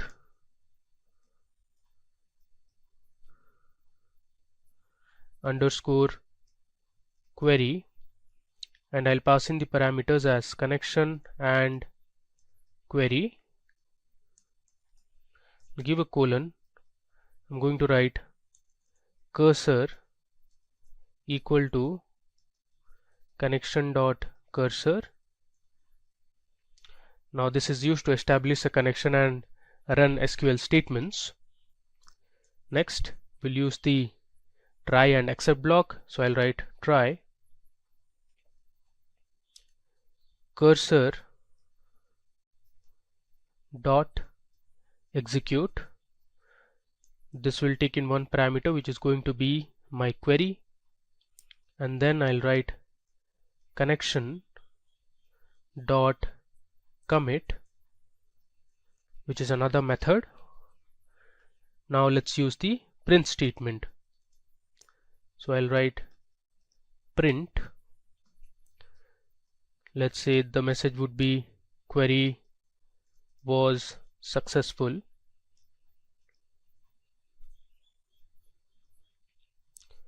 And then we'll write our except block, which is except. If the try block doesn't work, throw an error using the print statement. Within double quotes, inside the curly braces, I'll write err and close the double quotes. Alright, so let's run it. Okay, so we have successfully created our various functions that were needed to create a database, establish a connection, and to execute our queries. Alright, now it's time for us to create our first table inside the MySQL underscore Python database. So to do that, I'm going to write my create command in SQL. So first we are going to assign our SQL command to a Python variable using triple quotes to create a multi-line string. So let me show you how to do that. I'll write my variable name, which is going to be create orders table. It is always recommended to use relevant variable names to make it more readable. And now I'm going to use triple quotes. So the triple quote will ensure I can create my multi-line string. Inside the triple quote, I'm going to write my create command, which is create table. Here I'm going to create an orders table first, and inside the orders table I'm going to create my column names. The first column would be the order ID. It is going to be of type integer, and I'll assign this order ID as my primary key column. I'll give a comma. Next, the second column would be customer underscore name. The customer name column would be of type varying character, so I'll write varchar and I'll give a size of 30, and this is also going to be not null. Moving ahead, my fourth column would be the product name column, so I'll write product underscore name. Product name will be of type varying character. The size is, let's say, 20, and it is also not null. Next, I'm going to create my fourth column, which is the date on which the item was ordered or the product was ordered. So I'll write date ordered. The data type will be date. Next, I'll create a quantity column to keep track of the number of quantities that were ordered. This is of type integer. My next column would be unit price, which will basically have information about the price of each unit of product. Unit price can be of type float. And finally, I'll have the phone number of the customer. I'll write phone number. Phone number can be kept as of type varying character. I've assigned a size of 20. Now let's give a semicolon and we'll close the triple quotes. Alright, so this is how the syntax would look like. Next, to run this, we are first going to call our createDB function. So let me give a comment as connect to the database. I'll write connection equal to create underscore db underscore connection. My parameters would be my host name, which is localhost, my username, which is root, comma, my password, and then my database name, which is mysql underscore python. So I'll write just db. Alright. Finally, let's execute this query using the execute underscore query function that we had created earlier. This takes in two parameters. The first one is connection, followed by the variable name, which is create orders underscore table. Let us run it. Okay, there is some error here. Let's see what's the error. Okay, so here we have put 4 double quotes. This should be triple quotes. Now let's run it. Okay, there is another here. Let's debug it. It says name cursor not defined.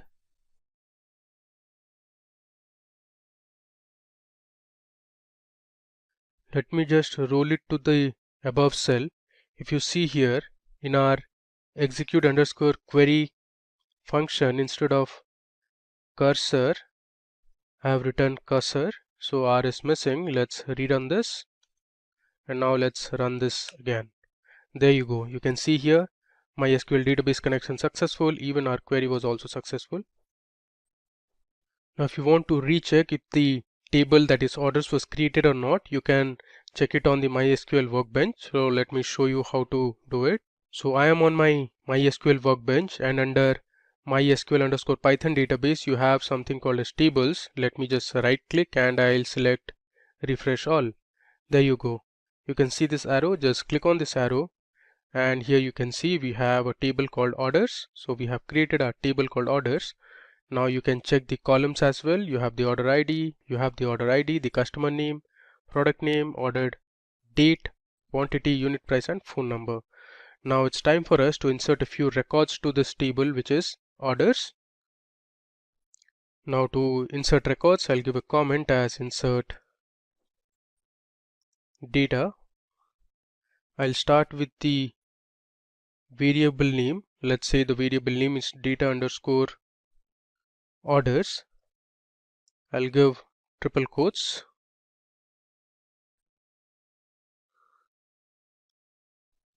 Next, I'll write my insert into command. So I'll write insert into my table name, that is orders, followed by values. And now I'll start entering my records for each of the rows. So first I'll give 101, which is the order ID. Then I'll give the customer's name, let's say Steve, and the product he had ordered is, let's say, laptop. Then I'll give my date in which the item was ordered. Let's say it is 2018. I'll choose 06 as the month and the date is, let's say, 12. I'll give another comma. This time we'll pass in the quantity, which is 2. Let's say the price of each laptop was $800, and we'll give a phone number. This is random. Let's say 6293730, let's say 802. Alright. Similarly, I am going to insert 5 more records of different customers and their items that they have purchased to this table orders. So here on my notepad I have my rest of the 5 records. Let me just copy it and we'll paste it in the cell here. This will save us some time. Okay, let me recheck if everything is fine. I'll give a comma here. Alright, so we have 6 customers in our table which have their customer IDs from 101 to 106. You have Steve, George, Stacy, Nancy, Maria, and Danny. You have the different items they have purchased: laptop, books, trousers, t-shirts, headphones, and smart TV. This is the date on which they had ordered this item, the number of quantities they had ordered, and then we have the unit price and some random phone numbers. So let's create the connection now. I'll write connection equal to, I'll write create underscore db underscore connection. Then I'll going to give my same parameters. Let me just copy it from the top, which is localhost, the host name, root is my username, then we have password and the database name, and then I'll use the same query as above, which is execute query. I'll copy this, paste it here, and instead of create orders table variable, I'll put as data underscore orders. So this will store my insert into command. You can see the variable I've used here is data underscore orders. Now it's time, let's just run it. Alright, there was some mistake here. Let's debug it. Again, this should be triple quotes and not 4. Now let me rerun it again. There you go. You can see here my SQL database connection successful and my query was also successful. Now we'll create another user-defined function which will help us read query and display the results. So I'll write my function name as def read underscore query. This will take in 2 parameters, connection and query. Then I'll write cursor equal to connection.cursor. I'll put my result as none, and then I'll use my try and accept block. I'll write try cursor dot execute.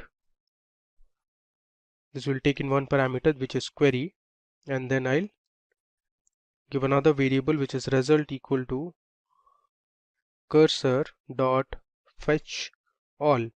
Now this fetch all method will return all the results in the table, I'll write return result. Next, we'll use the except block. So I'll write except error as err, give a colon, and I'll use my print statement. Just scroll this down. I'll use my formatting f error, give a colon followed by a space within single quotes. Inside curly braces I'll give err and close my double quotes. Let's run it. Alright, so now we are all set. Now we are going to use our select clause, having, whereby, then we'll see how to use order by clause, some inbuilt functions, we'll update some records, delete some records, and do a lot of other stuff. So let's start with our first query. So our first query is going to be using the select statement. Alright, so suppose I want to display all the records that we have inserted into our orders table. So the way to do is I'll assign my query to a variable, let's say q1. I'll give triple quotes. Within triple quotes I'll write select star from orders. I'll give a semicolon followed by the triple quotes.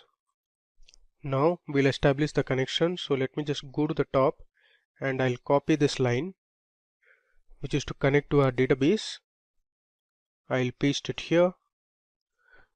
Now we'll create a variable called results that will store the result of this query, and we are going to assign this variable to our function, that is read query, and this read query will have two parameters, the connection and the variable name, which is q1 for the query. Next, to display I'm going to use a for loop. I'll write for results, for result in results print, I'll say result. Now we are done. Let's just run this query. There you go. You can see here we have successfully printed all the rows in our table, which is orders. You can see we have 6 records in total. Now we are going to explore a few more queries. So let me just copy this and we are going to edit in the same query. I'll paste it here.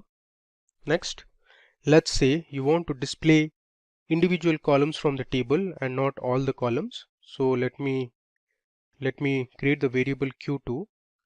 Now instead of star, I'm going to display only the customer name and let's say the phone numbers of the customer. So I'll write phone underscore number. Alright, the rest all remains the same. Let me just recheck it, and here instead of q1 we'll put q2, and let's run this cell. Alright, you can see here now we have displayed only 2 columns. The first column is the customer name and then we have the respective phone numbers. Okay, now let me just paste that query again. Now we are going to see how you can use an inbuilt function, that is, in our table we have the order date, and from the order date we are only going to display the different years that are present in the order date. So to do that I am going to use the year function. I'll edit this query. Instead of q1 I'll make it q3, and here I'm going to write select year, which is my function name, from my column which is date ordered, from orders, and here I'll change this to q3. q1, q2, q3 are basically query 1, query 2 and query 3. Let's run it. There you go. So we have successfully extracted the different years present in the order date column. Now if you want to display the distinct or the unique dates present in the column, you can use the distinct keyword in the select statement. So the way to do it is I'll write select distinct, give a space, the rest of the query remains the same, and here in Q3 I'll write Q4. I'll make this as Q4. Let's run it. You can see 2018 and 2019 are the unique year values that are present in the order date column. Okay, now moving ahead, let's write our fifth query, and this time we are going to explore how you can use the where clause. So I'll change this to Q5 before I write my query. So let's say you want to display all the orders that were ordered before 31st of December 2018. So to filter this, we are going to use the where clause. So I'll write select star from orders. Next, I'll write where my date underscore ordered is less than, within quotes I'll give my date value, which is 2018 December 31st. So all the items or the products that were ordered before 31st of December 2018 will be displayed. So let's run it.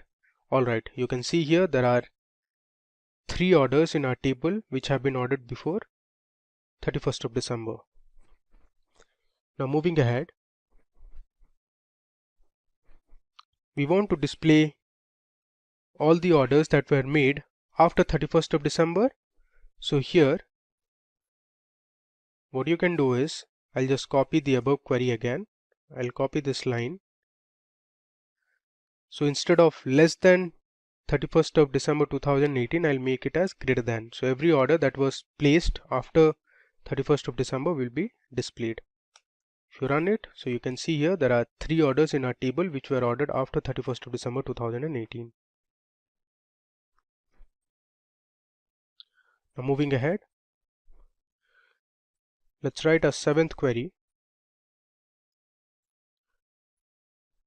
Now let's see how the order by clause works in SQL. So you can filter your results based on a particular column or sort it based on a particular column.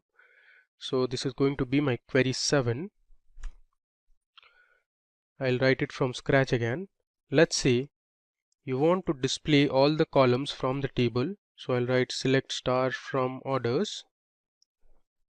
Then I'm going to use order by unit price. I'll give a semicolon. Let's run this query and see the output. Now if you see the result here and you mark the unit price column, the result has been ordered in ascending order of unit price. You see here it starts with the lowest price and then goes on with the highest price towards the end. Now if you want to order it in descending order, you can use the keyword DESC. So this will ensure your top or the most expensive products appear at the top and the least expensive products appear at the bottom. Alright. Next, now let's see how you can create a data frame from the given table. So as you know, using Jupyter Notebook and Pandas, you can create data frames and work on it very easily. So with this table also we can create our own data frame.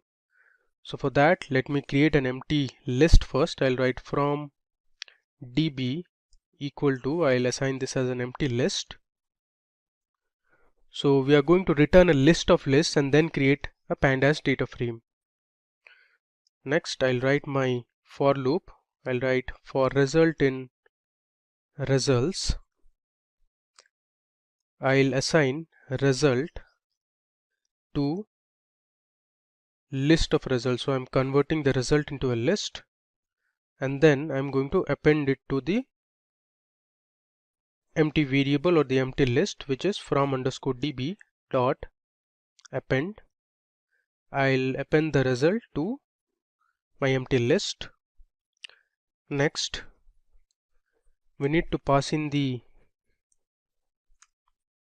columns now that will be part of our data frame. So I'll write columns equal to this column. I'll pass it within a list. So I'll give my first column as order ID. Then we have the customer name.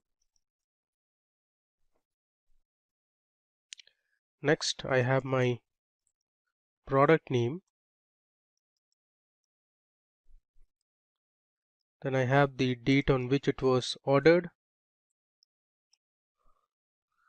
Give a comma. Then we'll have the quantity column.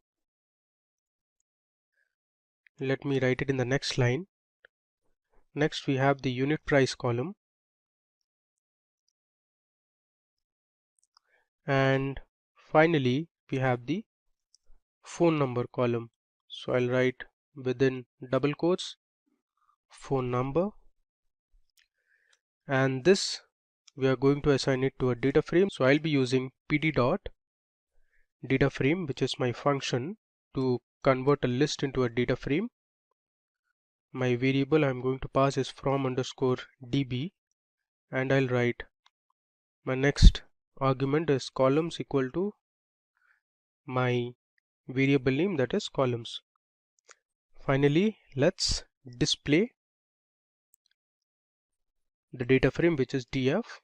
Alright, so here I'm creating a empty list first, and then I'm creating a for loop, and I'm appending the results to my empty list. Here you can see I have created my column list, and using pd.dataframe I'm converting the list into a data frame. If I run this is append and not appends. Alright, you can see we have our data frame ready. This is the index column. It starts from 0 onwards, and then we have the different column names.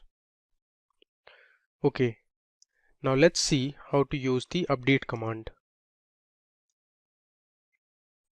Now suppose you want to change the unit price of one of the orders, you can use the update command. So the way to do it, I'll first create my variable, let's say update, and I'll give 3 quotes or triple quotes. Then I'll use my update command, which is update followed by the table name, that is orders. Next I'll write set, let's say unit underscore price. If you see this, let's say I want to set the unit price of trousers from $50 to, let's say, $45. I want to update this particular record. So I'm going to write set unit price column equal to $45, where the order ID equal to 103.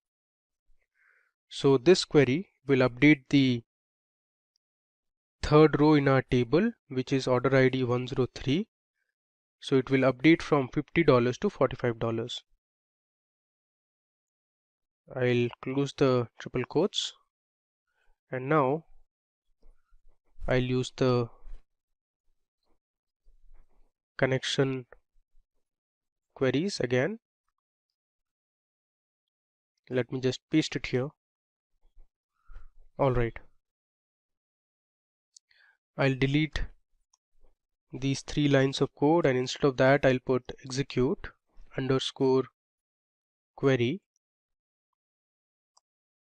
and this will take into parameters as always, which is going to be connection followed by the variable name, that is update. Let's run it. You see here it says MySQL database connection successful, query was successful. Now you can recheck that. To do it, let me just go to the top and we'll just copy our first query, which is Q1. I'll copy this and I'll paste it here.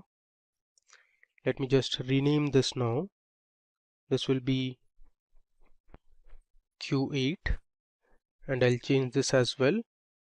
I'll write select star from orders, where my order ID equal to 103.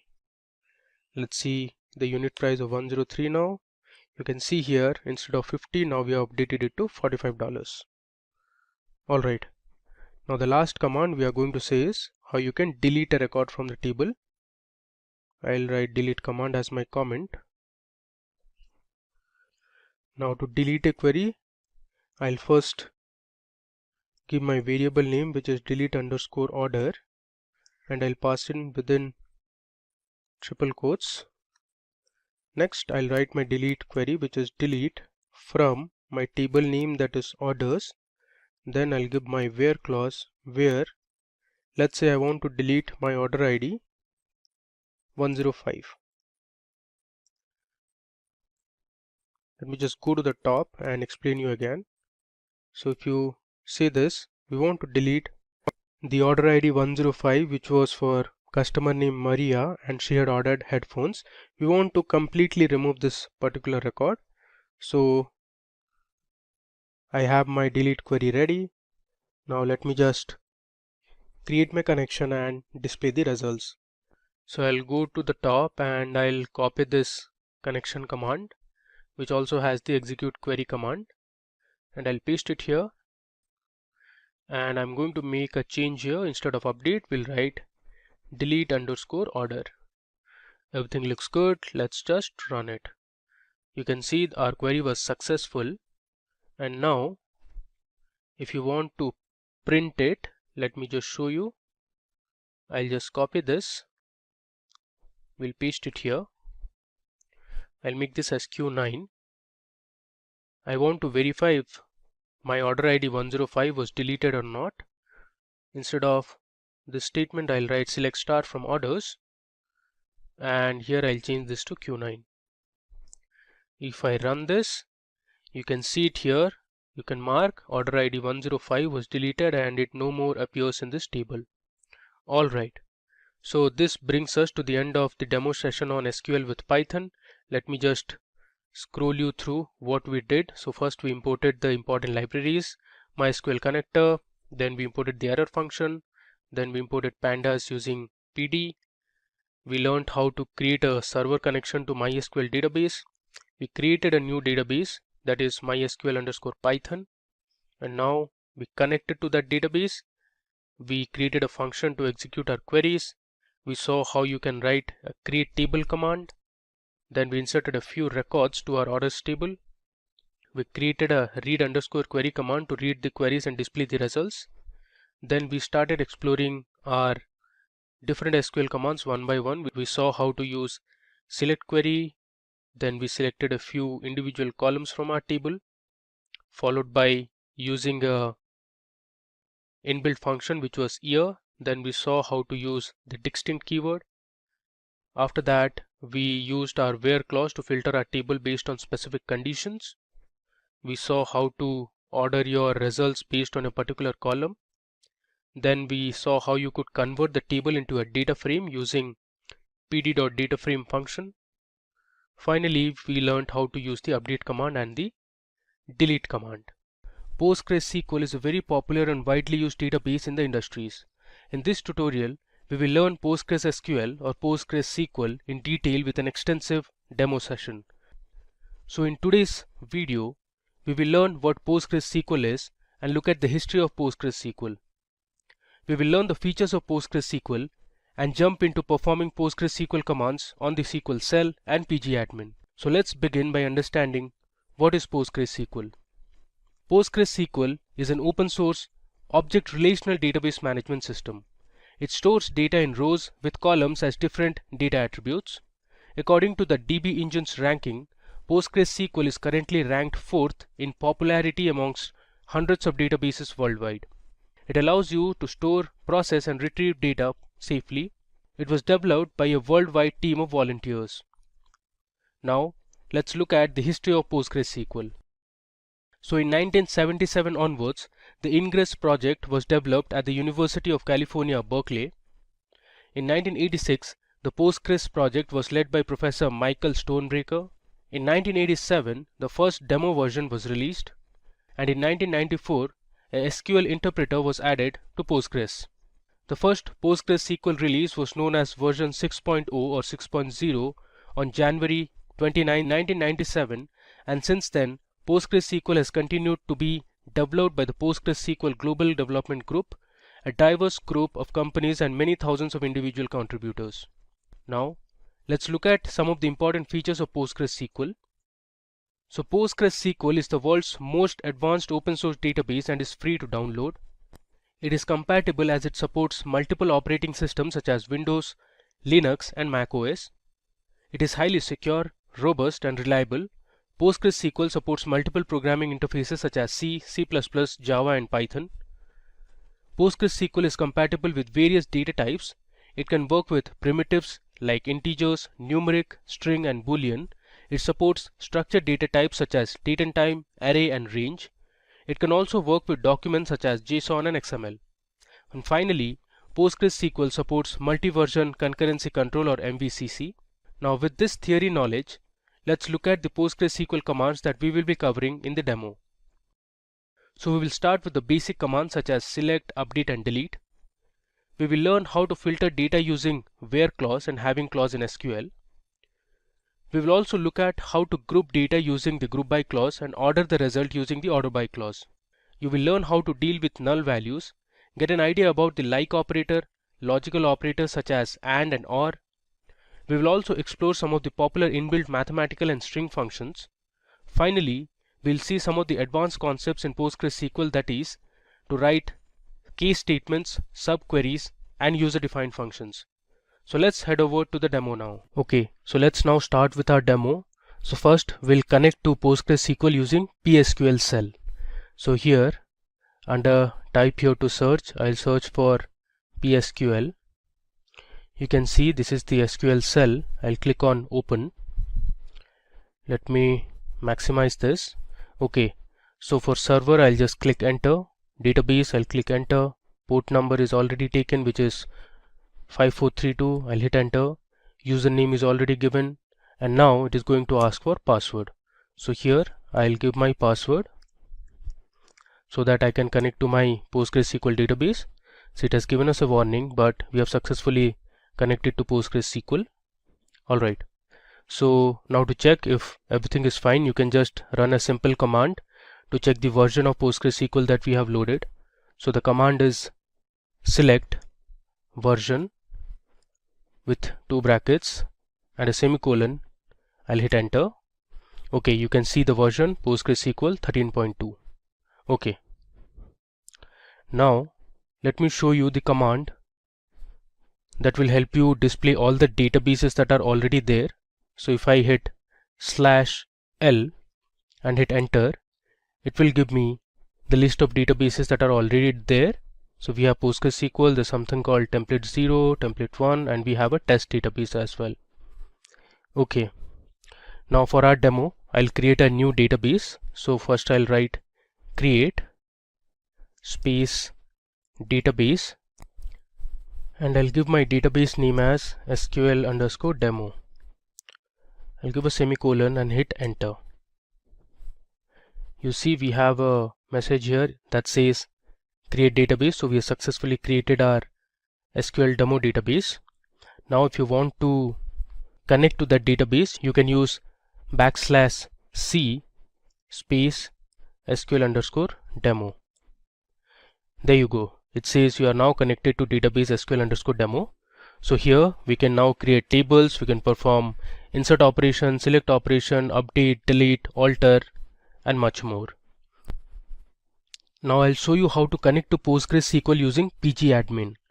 So when you install the PostgreSQL database, you will get the SQL cell, and along with that you also have the pgadmin. So I'll just search for pg. You can see here it has prompted pgadmin. I'll click on open. This will open on a web browser. You can see it has opened on Chrome, and this is how the interface of pgadmin looks like. It is a very basic interface. So on the top you can see the files, we have object, there's tools, and we have the help section as well. And here you have dashboard, properties, SQL, statistics, dependencies, dependence, and here on the left panel you have servers. Let me just expand this so it will connect to one of the databases. Alright, so if I go back, you see when I had run \L to display the databases, it had shown me PostgreSQL and test. Now you can see here we have the PostgreSQL database and the test database. Alright, now we also created one more database which was SQL demo. So let me show you how to work on this PG admin and the query tool. Alright, so I'll right click on SQL demo and I'll select query tool. I'll just show you how to run a few commands on the query tool. So let's say you want to see the version of PostgreSQL that you are using, so you can use the same command that we did on PSQL cell, which is select version closed with brackets and a semicolon. I'll select this, and here you can see we have the execute button. So if I hit execute or press F5, it will run that query. You can see we have the output at the bottom and it says PostgreSQL 13.2 compiled by Visual C++. It has the 64-bit system. Okay. Now let me tell you how to perform a few basic operations using PostgreSQL commands. So here, let's say I'll write select 5 into 3. I'll give a semicolon, select this and hit F5. So this will run the query and it returns me the result, that is the product of 5 and 3, which is 15. Similarly, let's edit this. Let's say I'll write 5 plus 3 plus, let's say, 6. I'll select this and hit F5 to run it. It gives me the sum of 5 plus 3 plus 6, which is 14. Now the same task you can do it on this cell as well. Let me show you how to do it here. So let's say I'll write select. Let's say I want to multiply 7 into, let's say, 10. You know the result, it should be 70. If I hit enter, it gives me 70. Now this question mark column question wall will deal with this later. Alright, let me go back to my PG admin again. Let me do one more operation. Let's say this time I'll write select 5 multiplied by, and within brackets I'll write 3 plus 4. I'll give a semicolon. So what SQL will do is, first it will evaluate the expression that is there inside the bracket, that is 3 plus 4, which is 7, and then it will multiply 7 with 5. Now let me select this and I'll hit execute. So you can see 7 multiplied by 5 is 35. Alright, now we'll go back to our shell and here I'll show you how to create a table. So we are going to create a table called movies on the cell, that is PSQL cell. So here we will learn how you can create a table and then you can enter a few data into that table. Alright, let me just scroll down a bit. Okay, so my create command goes something like this. So I'll write create table followed by the table name, that is movies. Next, my movies table will have a few columns. Let's say I want the movie ID. After the column name, we need to give the data type. So movie ID, I'll keep it as integer. So integer is one of the data types that is provided by PostgreSQL. Next, my second column in the table would be the name of the movie. So I'll write movie underscore name. So all the variables or the column names should be as per SQL standards. So there shouldn't be any space between the column names. So I have used underscore to make it more readable. So my movie name will be of type varchar or variable character or varying character, and I'll give the size as 40 so that it can hold 40 characters maximum. Next, my third column will have the genre of the movie. So I'll write movie underscore genre. Again, genre is of type varchar. I'll give the size as, let's say, 30.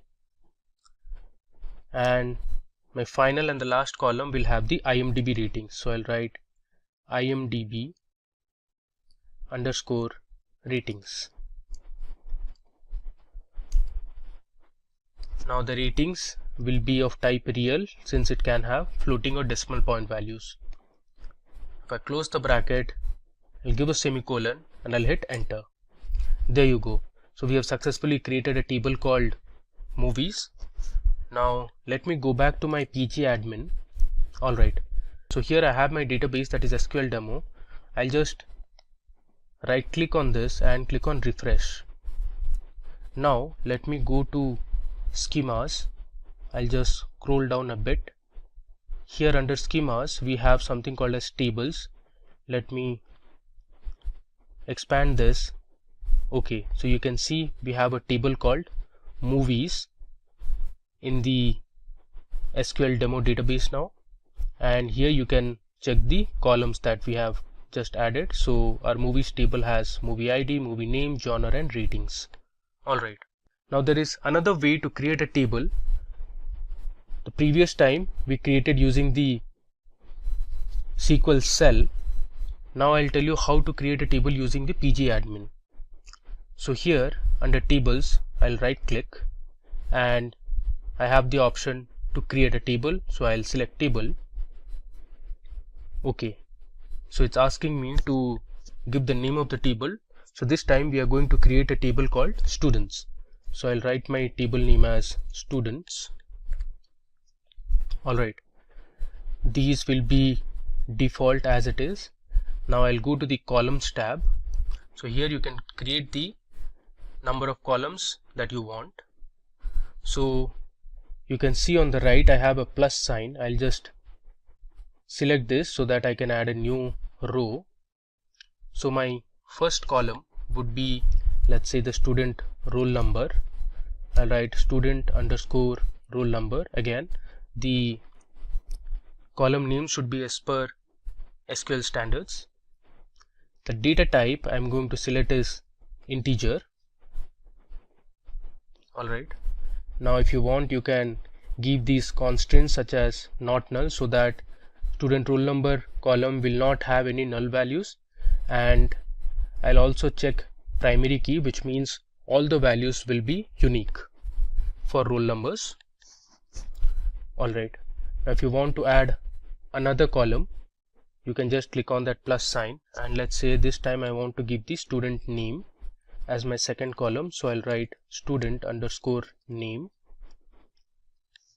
Student name will be of type, let's say, character varying. If you want to give the length you can specify the length as well, let's say 40.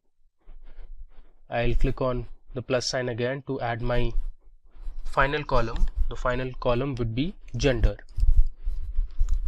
So gender I'll keep this time as type character. Okay, now you can click on save, so that will successfully create your students table. There you go. So here on the left panel you can see earlier we had only one table, that was movies, and now we have two tables. So one would be added, that was students. So if I expand this under columns you can see we have the three columns here: student roll number, student name and gender. You can also check the constraints. It will tell you if you have any constraints. So you can see it says students roll number, there's one primary key. Alright, now let me run a select statement to show the columns that we have in the movies table.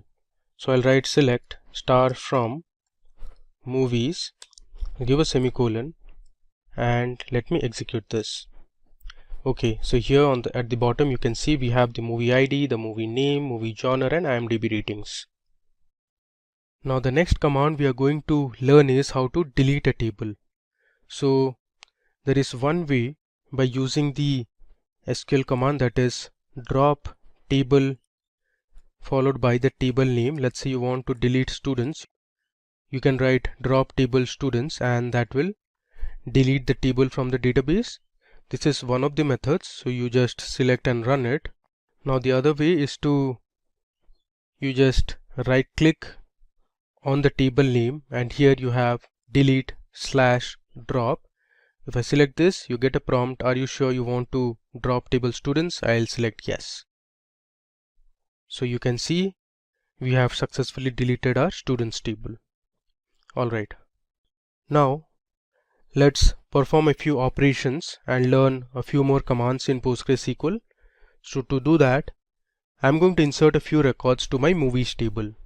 So for that, I'll use my insert command. So I have my insert query written on a notepad. I'll just copy this and I'll paste it on my query editor. Okay, so let me just scroll down.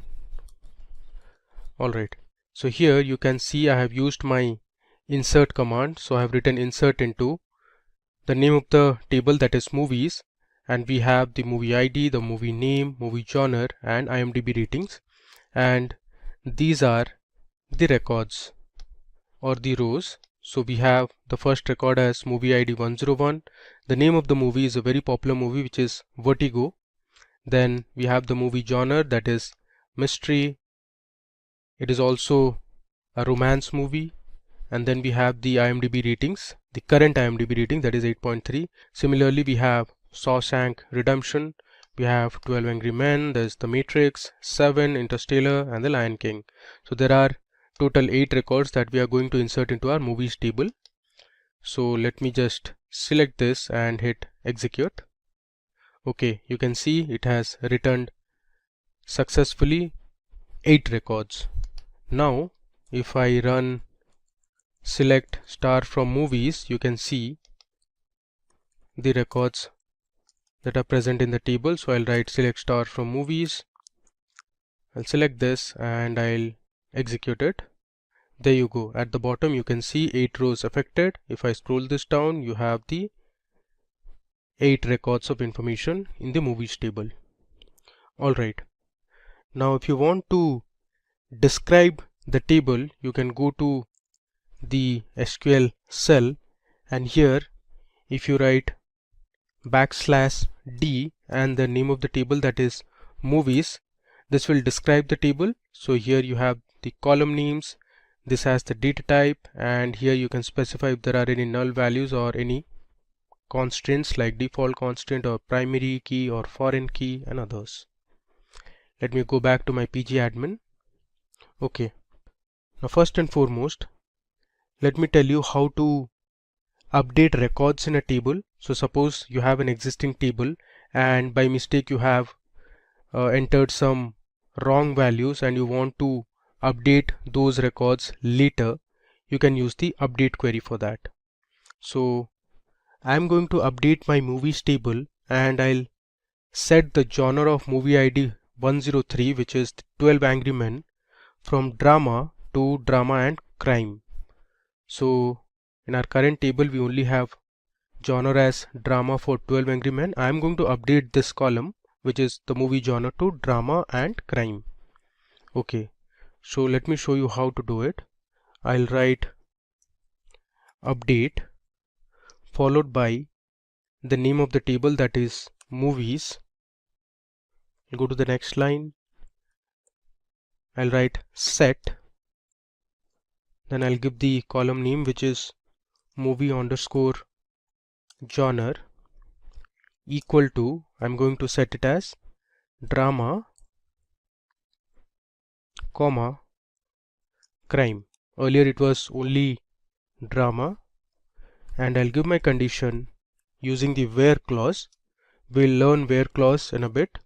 So I'll write where movie underscore ID is equal to 103. So here our movie ID is the unique identifier. So it will first look for movie ID 103. It will locate that movie and it'll change the genre to drama and crime. So now you can see the difference. Earlier we had 12 Angry Men as drama as the movie genre. Now if I run this update statement, okay, you can see we have successfully updated one record. Now let me run the select statement again. Okay, so here you can see if I scroll down, there you go.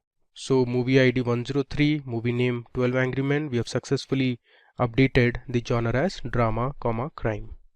Okay, now let me tell you how you can delete records from a table. So for that you can use the delete command. So you'll write delete from the table name, that is movies, where, let's say I want to delete the movie ID 108, which is the Lion King. So I'll write where movie underscore ID is equal to 108. This is one of the ways to delete this particular movie, or you can give, let's say, where movie name is equal to the Lion King. Let me select this and I'll hit execute.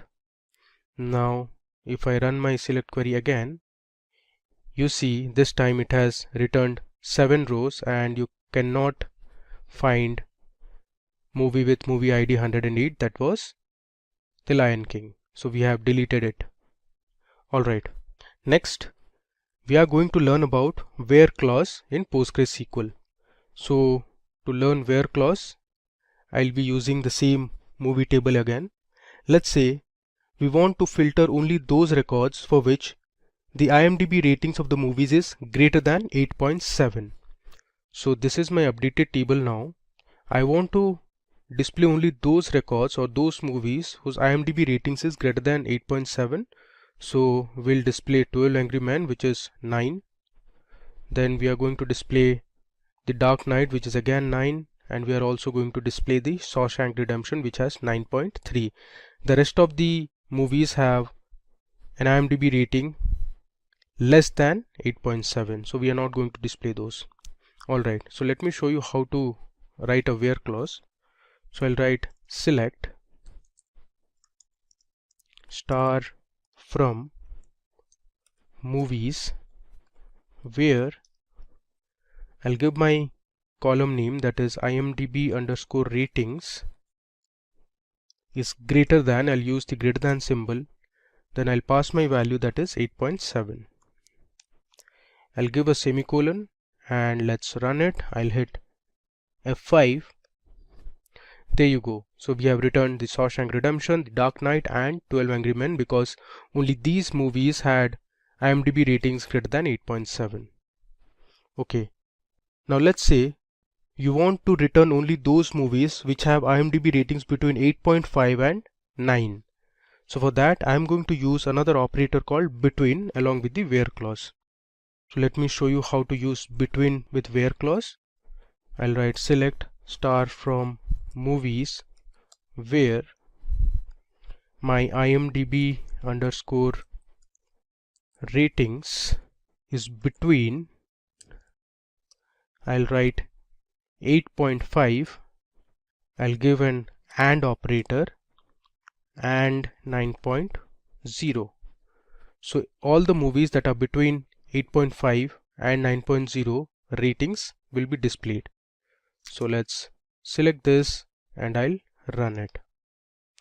There you go. So we have returned The Dark Knight, The Matrix, The Seven, Interstellar, and we have the 12 Angry Men.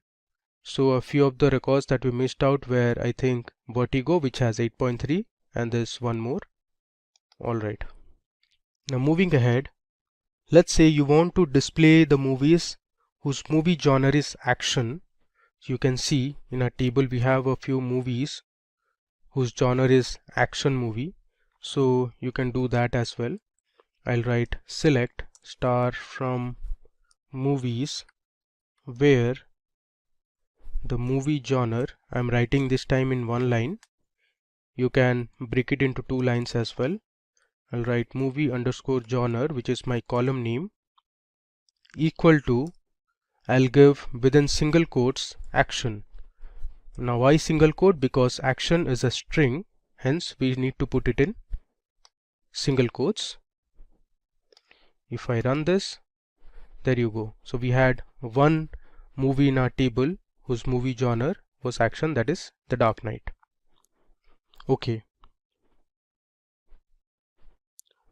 Now you can also select particular columns from the table by specifying the column names. Now here in all the examples that we saw just now, we are using star. Now star represents, it will select all the columns in the table. If you want to select specific columns in the table, you can use the column names. So you can specify the column names in the select statement. Let me show you. Let's say you want to display the movie name and the movie genre from the table. So you can write select movie underscore name, comma, I'll give the next column as movie underscore genre from my table name, that is movies, where let's say the IMDb underscore ratings is less than 9.0. So this time in our result it will only show two columns, that is movie name and movie genre. Let me run it. There you go. So these are the movie names and the movie genres you can see that have an IMDb ratings less than 9.0. Alright, like how you saw the between operator, there is one more operator that you can use with the where clause, that is the in operator. So the in operator works like a or clause or an or operator. So let's say I want to select all the columns from my movies table where the IMDb ratings is in 8.7 or 9.0. If I run this, it will display only those records whose IMDb ratings is 8.7 or 9.0. Alright, so up to now we have looked at how you can work on basic operations in SQL like your mathematical operations. You saw how a select statement works. We created a few tables, then we inserted a few records to our tables. We saw how you can delete a table from your database, and we have performed a few operations like update, delete, and we saw how a where clause works. Now it's time to load a employee CSV file or a CSV dataset to PostgreSQL. So I'll tell you how you can do that. But first of all, before loading or inserting the records, we need to create an employee table. So let me first go ahead and create a new table called employees in our SQL underscore demo database. So I'll write create table. My name of the table would be employees. Next, I'm going to give my column names. So my first column would be employee ID. So the employee ID will be of type integer. It is not going to contain any null values, so I'll write not null, and I'll give my constraint as primary key. So the employee ID, as you know, is unique for all the employees in a company. So once I write primary key, it will ensure that there are no repetition in the employee IDs. Okay, next I'll have my employee name. So my employee name is going to be of type varchar, and I'll give my size as 40. Okay, next we'll have the email address of the employee. Again, email address would be of type varchar and the size is 40 again. I'll give another comma. This time we'll have the gender of the employee. Gender is again varchar of size, let's say 10. Okay, now let's include a few more columns. We'll have the department column.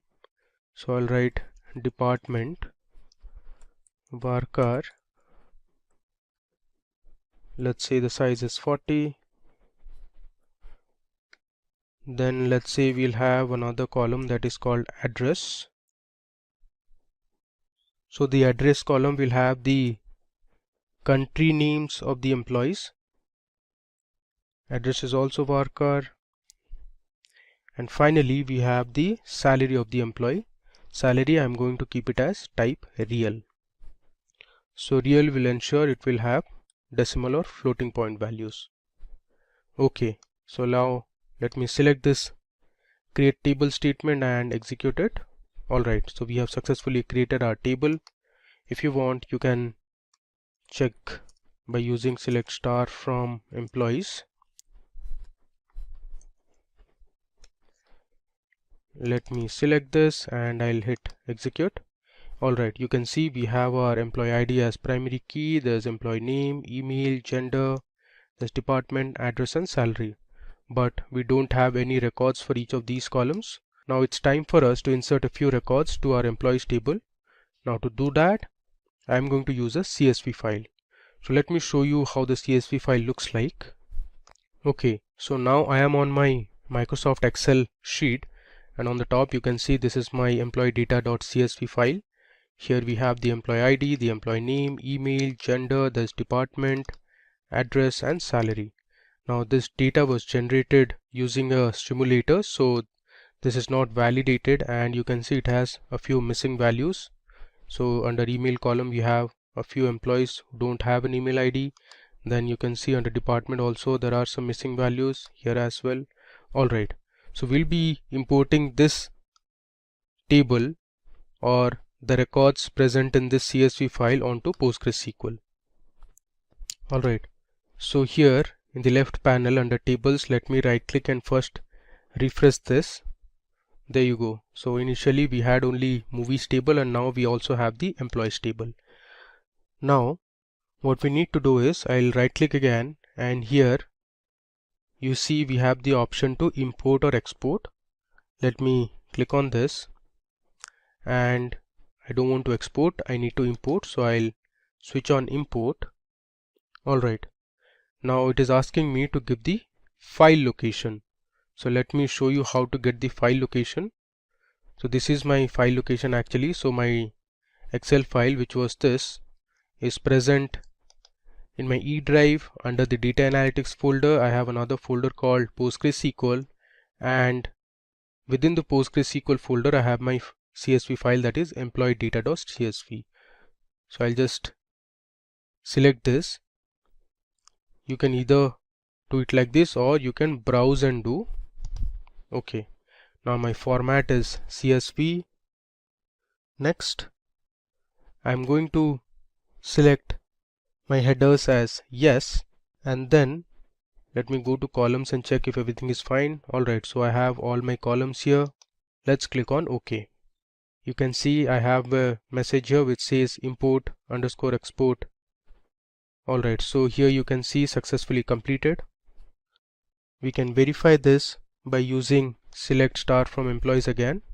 If I run this, alright, let me close this. There you go, it says 150 rows affected, which means we have inserted 150 rows of information to our employees table. You can see we have the employee ID, these are all unique. We have the employee name, the email, we have the address and the salary. Let me scroll down so that, okay, you can see we have 150 rows of information. That means we have 150 employees in our table. Okay, now we are going to use this employees table and explore some advanced SQL commands. Now there is an operator called distinct. So say if I write select address from employees, this is going to give me 150 address of all the employees.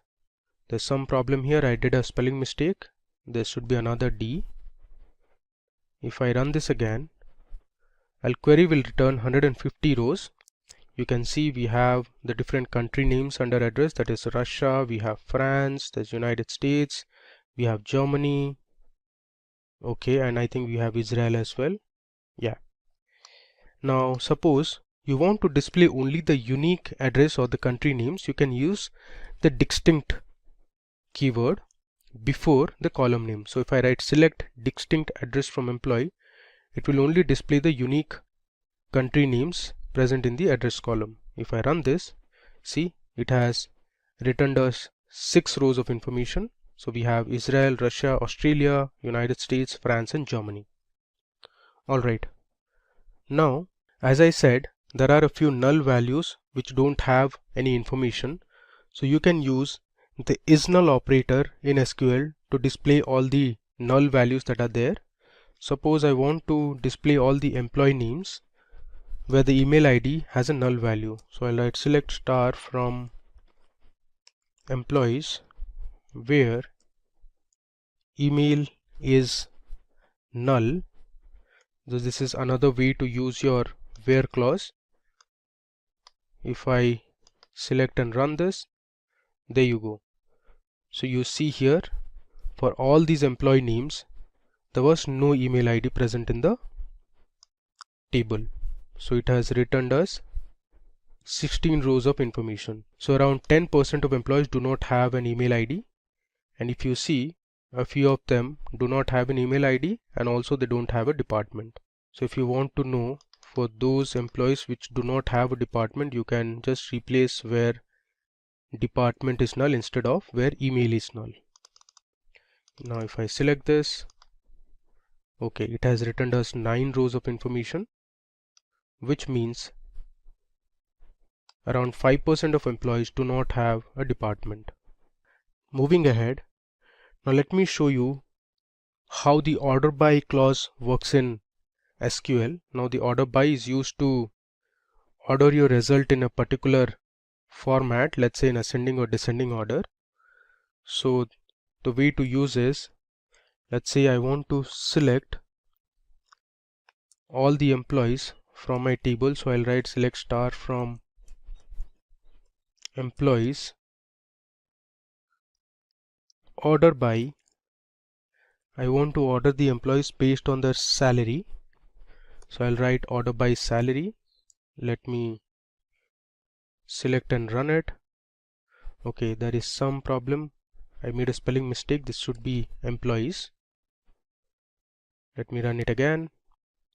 Okay, now if you mark the output, our result has been ordered in ascending order. So all the employees which have salary greater than $45,000 appear at the top, and the employees with the highest salaries appear at the bottom. So this has been ordered in ascending order, which means your SQL or PostgreSQL orders it in ascending order by default.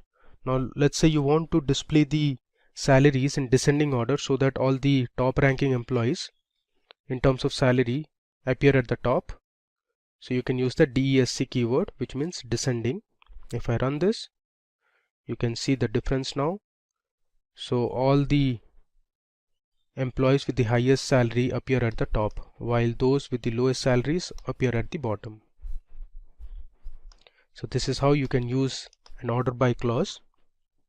Okay, so now I want to make a change in my existing table. So here if you see, under the address column we only have the country names, so it would be better if we change the name of the address column to country. So I want to rename a column. You can do this using the alter command in PostgreSQL. So let me show you how to rename this column, that is address. So I'll write alter table followed by the table name, which is employees. Then I'm going to use rename column address. I'll write to, I want to change it to country. If I give a semicolon and hit execute, it will change my column name to country. Now you can verify this. If I run the select statement again, there you go. Earlier it was address column, and now we have successfully changed it to country column. Okay, let me come down. Now it's time for us to explore a few more commands. So this time I'm going to tell you how an AND and an OR operator works in SQL. So you can use the AND and OR operator along with the where clause. So let's say I want to select the employees who are from France and their salary is less than $80,000. So let me show you how to do it. I'll write select star from employees where I'm going to give two conditions. So I'll use the AND clause or the AND operator here. I'll write where country is equal to France. Now mark here, I'm not using address because we just updated our table and changed the column name from address to country. So I'll write country equal to France, and my next condition would be my salary needs to be less than $80,000. I'll give a semicolon. Let me run this. Alright, so it has returned 19 rows of information. You can see all my country names are France and the salary is less than $80,000. So this is how you can use or give multiple conditions in a where clause using the AND operator. Now let's say you want to use the OR operator, and let's say you want to know the employees who are from country Germany, or the department should be sales. So I'll write select star from employees where country is equal to Germany, and instead of AND I'm going to use OR. The department should be sales. Okay, now let's see the output. I'll hit F5 this time to run it. Alright, so we have 23 rows of information now. Let me scroll to the right. You can see either the country is Germany or the department is sales. You see one of them in the table. So here for the first record the country was Germany, the second record the department was sales, again for the fourth record the country is Germany. So this is how the OR condition works. So if one of the conditions are true, it will return the result. It need not be that both the conditions should satisfy. Now in PostgreSQL there is another feature that is called limit. So PostgreSQL limit is an optional clause on the select statement. Now this is used as a constraint which will restrict the number of rows returned by the query. Suppose you want to display the top 5 rows in a table, you can use the limit operator. Suppose you want to skip the first 5 rows of information and then you want to display the next 5, you can do that using limit and offset. So let's explore how limit and offset works. I'll write select star from employees. Let's say I'll use my order by clause. I'll write order by salary, let's say in descending, and limit it to 5. This is going to display the top 5 employees which have the highest salary. If I run this, there you go. You see it has given us 5 rows of information, and these are the top 5 employees that have the highest salary. Okay, so this is one method of, or one way of using the limit clause. Now in case you want to skip a number of rows before returning the result, you can use offset clause placed before the limit clause. So I'll write select star from employees, let's say order by salary, descending. This time I'm going to use limit 5 and offset 3. So what this query will do is it will skip the first 3 rows and then it will print the next 5 rows. If I run this, there you go. So this is how the result looks like. Okay. Now there is another clause which is called fetch. Let me show you how that works. I'll copy my previous SQL query. I'll paste it here, and here after descending I'm going to write fetch first 3 row only. So my fetch is going to give me the first 3 rows from the top.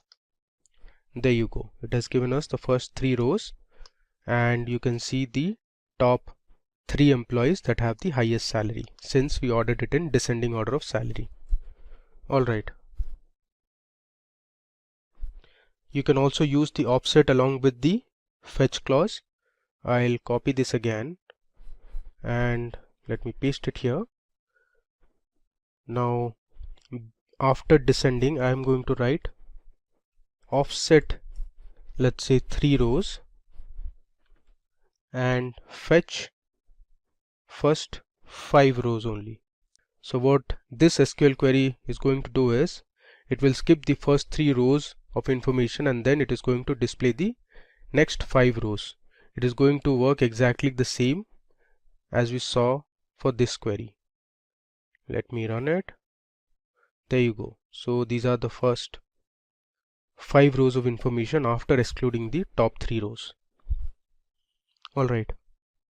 We have another operator that is called as like in PostgreSQL. So like is used to do pattern matching. So suppose you have a table that has the employee names. You forgot the full name of an employee, but you remember the few initials. So you can use the like operator to get an idea as to which employee name it is. Now let's explore some examples to learn how the like operator works in PostgreSQL. So suppose you want to know the employees whose name starts with A. So for that you can use the like operator. Let me show you how to do it.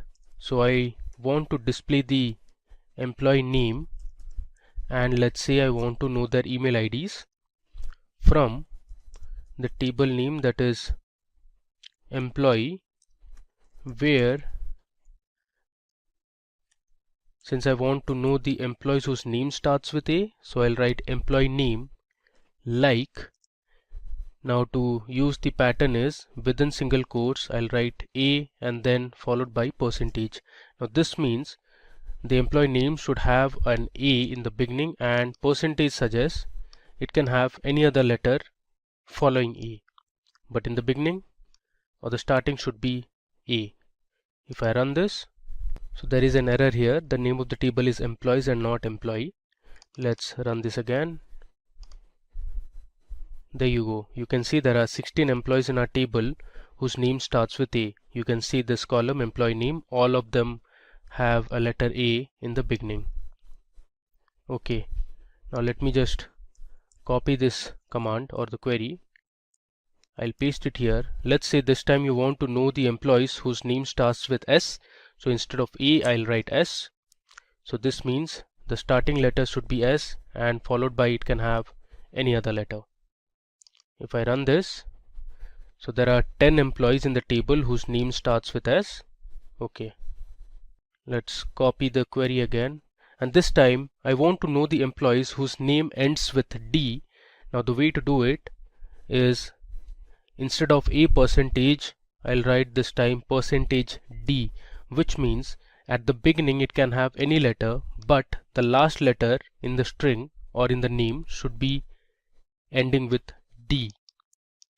Now let me copy and run this. So there are 13 employees in the table whose name ends with a D. You can see it here. Alright, now let's say you want to find the employees whose name contains ISH or have ISH in their names. So the way to do is something like this. So I'll copy this. Now here, instead of a percentage, I'll replace this with percentage ISH percentage. Now this means that in the beginning it can have any letter, and towards the end also it can have any letter, but this ISH should appear within the name. Let me run and show it to you. Okay, so there is one employee whose name contains ISH. You can see here there is an ISH in the last name of the employee. Alright, now suppose you want to find the employee name which has U as the second letter.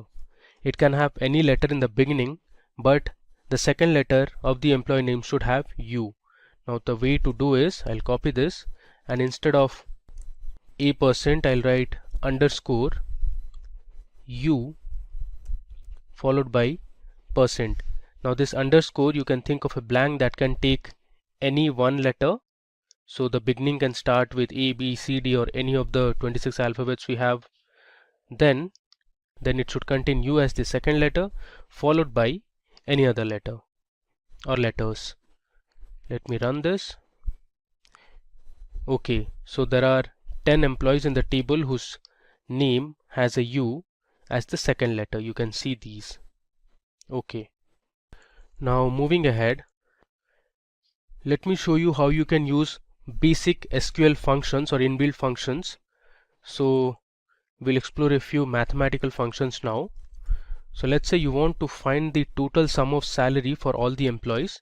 So for that you can use the sum function that is available in SQL. So I'll write sum, and inside the sum function I'll give my column name that is salary from my table name that is employees. Let's see the result. This will return one unique value. There you go. Now this is the total salary. Since the value is very large, it has given in terms of E. Now one thing to note here is, if you see the output, the column says sum real. So this output column is not really readable.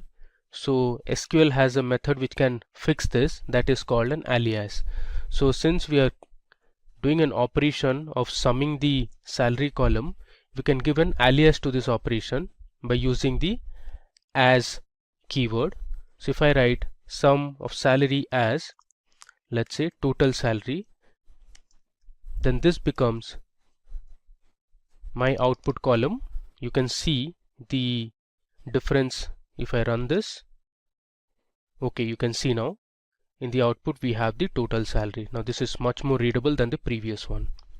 So this is a feature in Excel where you can use or give alias names to your columns or your results. Now similarly, let's say you want to find the average of salary for all the employees.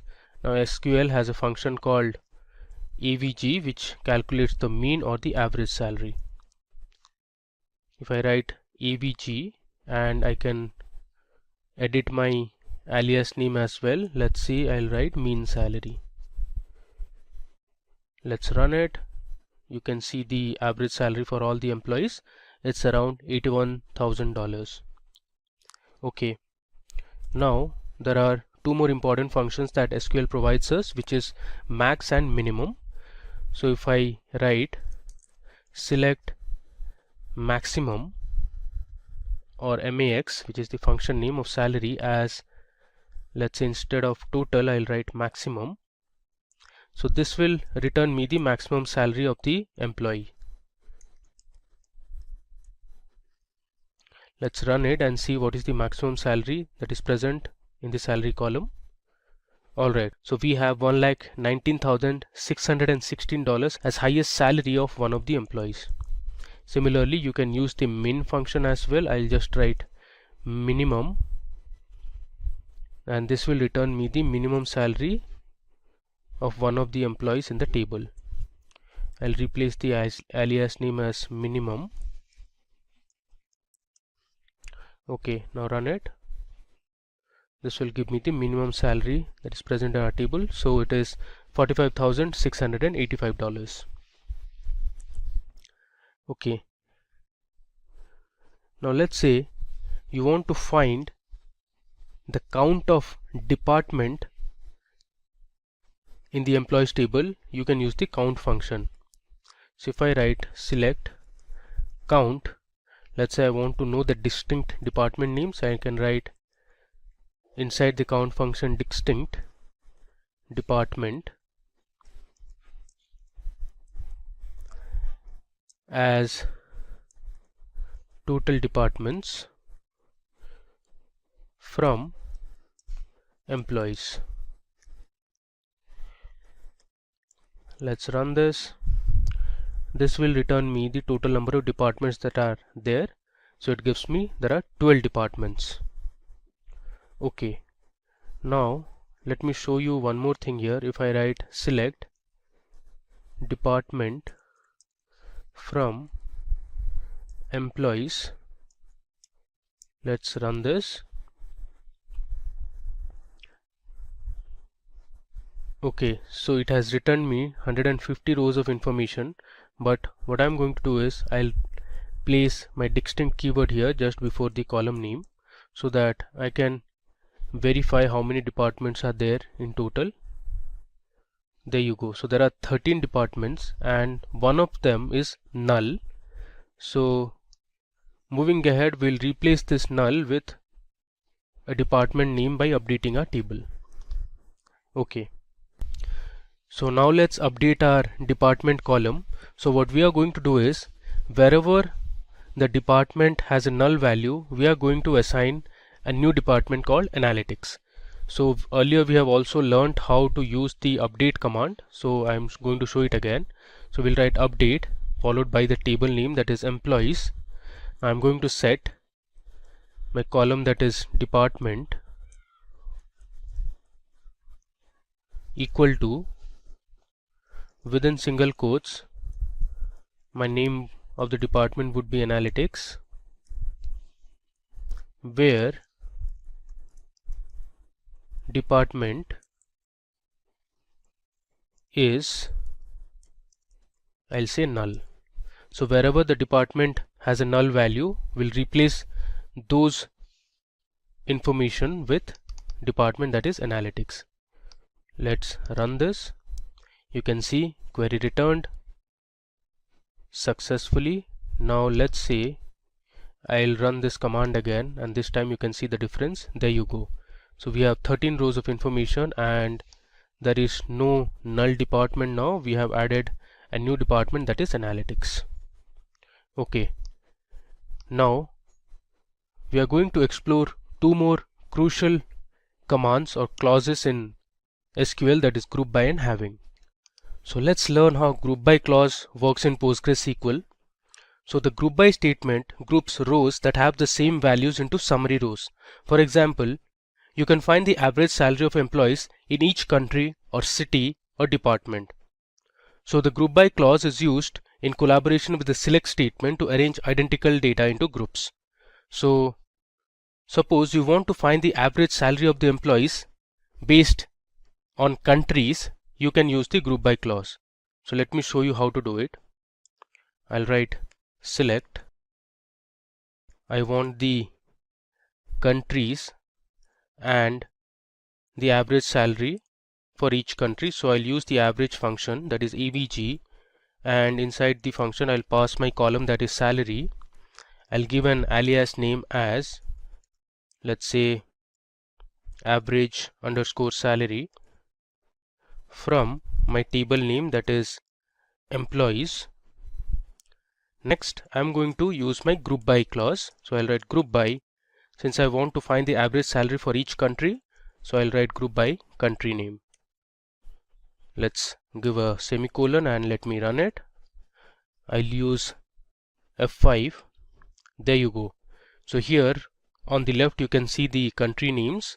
We have Israel, Russia, Australia, United States, France and Germany, and on the right, the second column, you can see the average salary for each of these countries. Now you can also order the result in whichever way you want. Suppose you want to arrange the results based on the average salary, so you can use the order by clause after the group by clause. So I'll write order by. Here you can use the alias name, that is average salary. This is actually average underscore salary, and let's say I want to arrange it in descending order, so I'll write DESC. Now let's run this. You can mark the difference in the average salary column. There you go. So as per our result, in United States the average salary is the highest, and if I scroll down, the average salary is the lowest in Germany. Now let's see one more example using group by. Suppose this time you want to find the maximum salary of male and female employees. You can do that too. So let me show you how to do it. So I'll write select. This time we want to find the maximum salary based on gender. So I'll select my gender column, comma, and this time I'll use my max function. Since I want to find the maximum salary for male and female employees, I'll give an alias name as maximum underscore salary from my table that is employees, group by, I'll write gender. Okay, so let's run this. There you go. You can see, so one of the female employees had a highest salary of $1,19,616, while of that of a male was $1,17,654. Alright, now suppose you want to find the count of employees based on each country. You can use the count function along with the group by clause. So I'll write the select statement. Select, since I want to count the employees based on each country, so I'll first select my country column and then I'm going to use the count function. I'll write count emp underscore id from my table name that is employees. I'm going to group it by country. So this query will give me the total number of employees from each country. You can see here Israel there are 4 employees, in Australia there are 4 employees, in Russia we have 80 employees, in France there were 31, in United States we have 27, so on and so forth. Now let me scroll down. Okay, now it's time to explore one more clause, a very important clause that is used in PostgreSQL, that is having. So the having clause works like the where clause. The difference is that where clause cannot be used with aggregate functions. The having clause is used with the group by clause to return those rows that meet a condition. So suppose you want to find the countries in which the average salary is greater than $80,000. So you can use the group by clause and the having clause to get the result. So I'll write my select statement as select country, comma, I want the average salary, so I'll write avg of salary.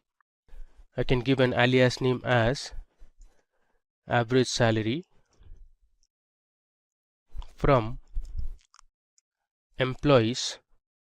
Now I'm going to group it by each country, so group by country column. Since I want to find the countries in which the average salary is greater than 80,000, so I'll use having clause after the group by clause. I'll write having average of salary is greater than 80,000. Now this condition cannot be specified in the where clause, so we need a having clause. You cannot use aggregate functions along with where clause. Let me just run it now. There you go. So we have Russia and United States where the average salary is greater than $80,000. Alright. Now let's say you want to find the count of employees in each country where there are less than 30 employees. So for this I am going to use the count function. First let me select the country column. Then I'm going to use the count function, and in the count function I'm going to pass my employee ID so that we can count the number of employees from my table that is employees. Now if you want you can use an alias name for this as well, but I am just skipping it for the time being. I'll write group by country. Next I'll write having count of employee ID less than 30. So this will return me the countries in which there are less than 30 employees. Let's run it. You can see here Israel, Australia, United States and Germany are the countries in which there are less than 30 employees. Okay, now if you want you can use the order by clause as well. So suppose I'll write here order by count of employee ID. So what this will do is it will arrange my result in ascending order of employee ID count. There you can see we have successfully arranged our result in ascending order of employee IDs.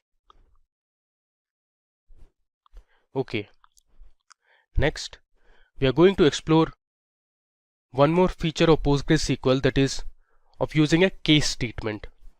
Now in PostgreSQL, the case expression is same as if-else statement in any other programming language.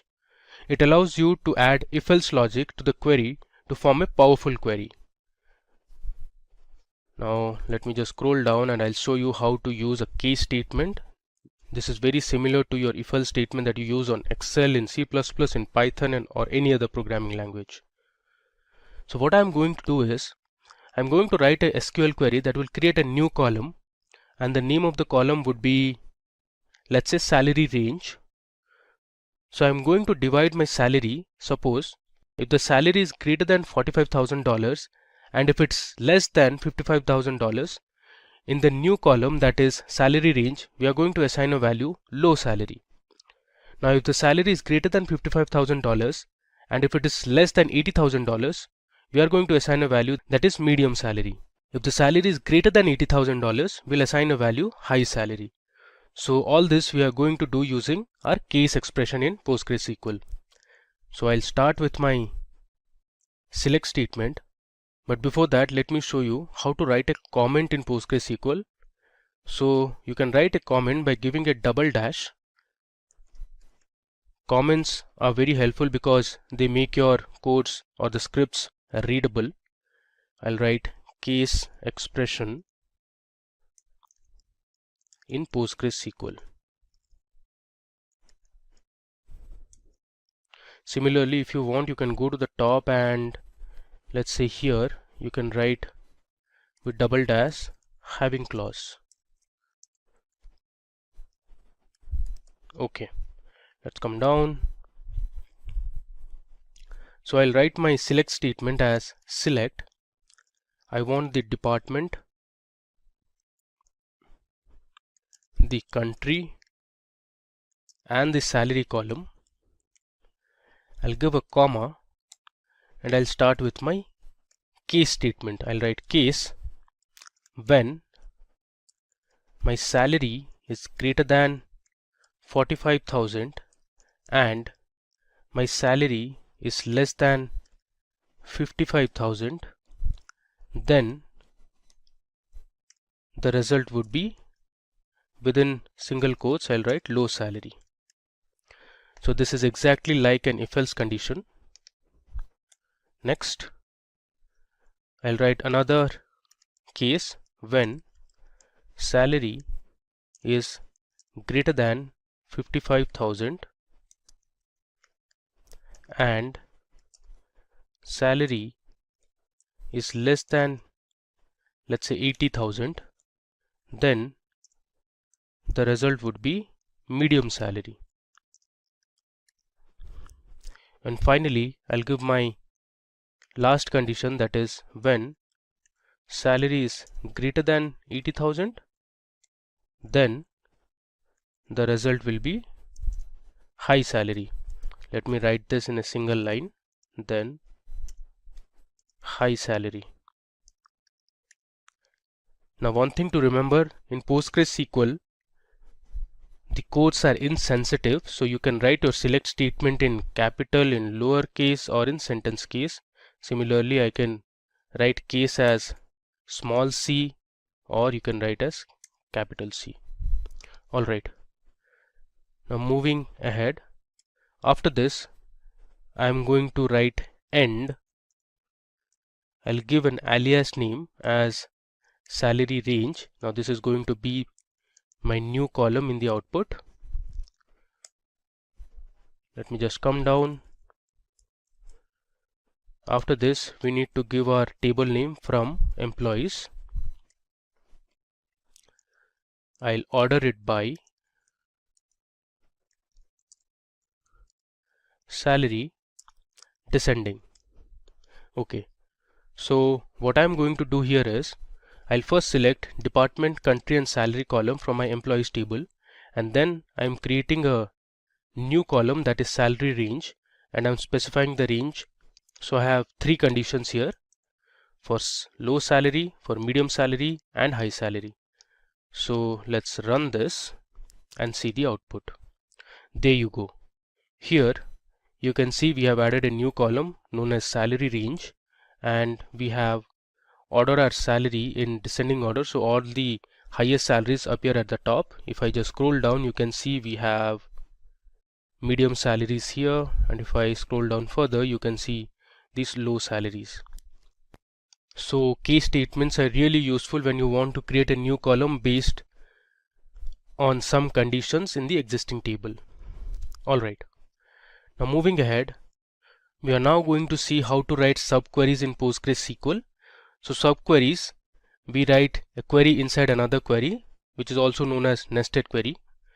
So suppose we want to find the employee name, department, country and salary of those employees whose salary is greater than the average salary. So in such cases you can use subqueries. Now let me show you how to write a query inside another query. First I'll write the select statement. I am going to select the employee name, comma, I want the department, comma, I also want to display the country name and the salary from the employees table, where my salary should be greater than the average salary.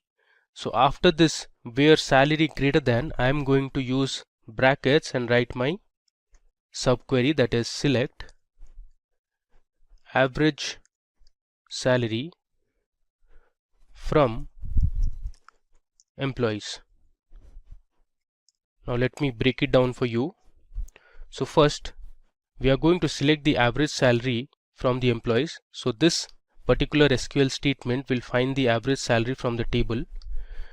We will compare this average salary with salaries of all the employees.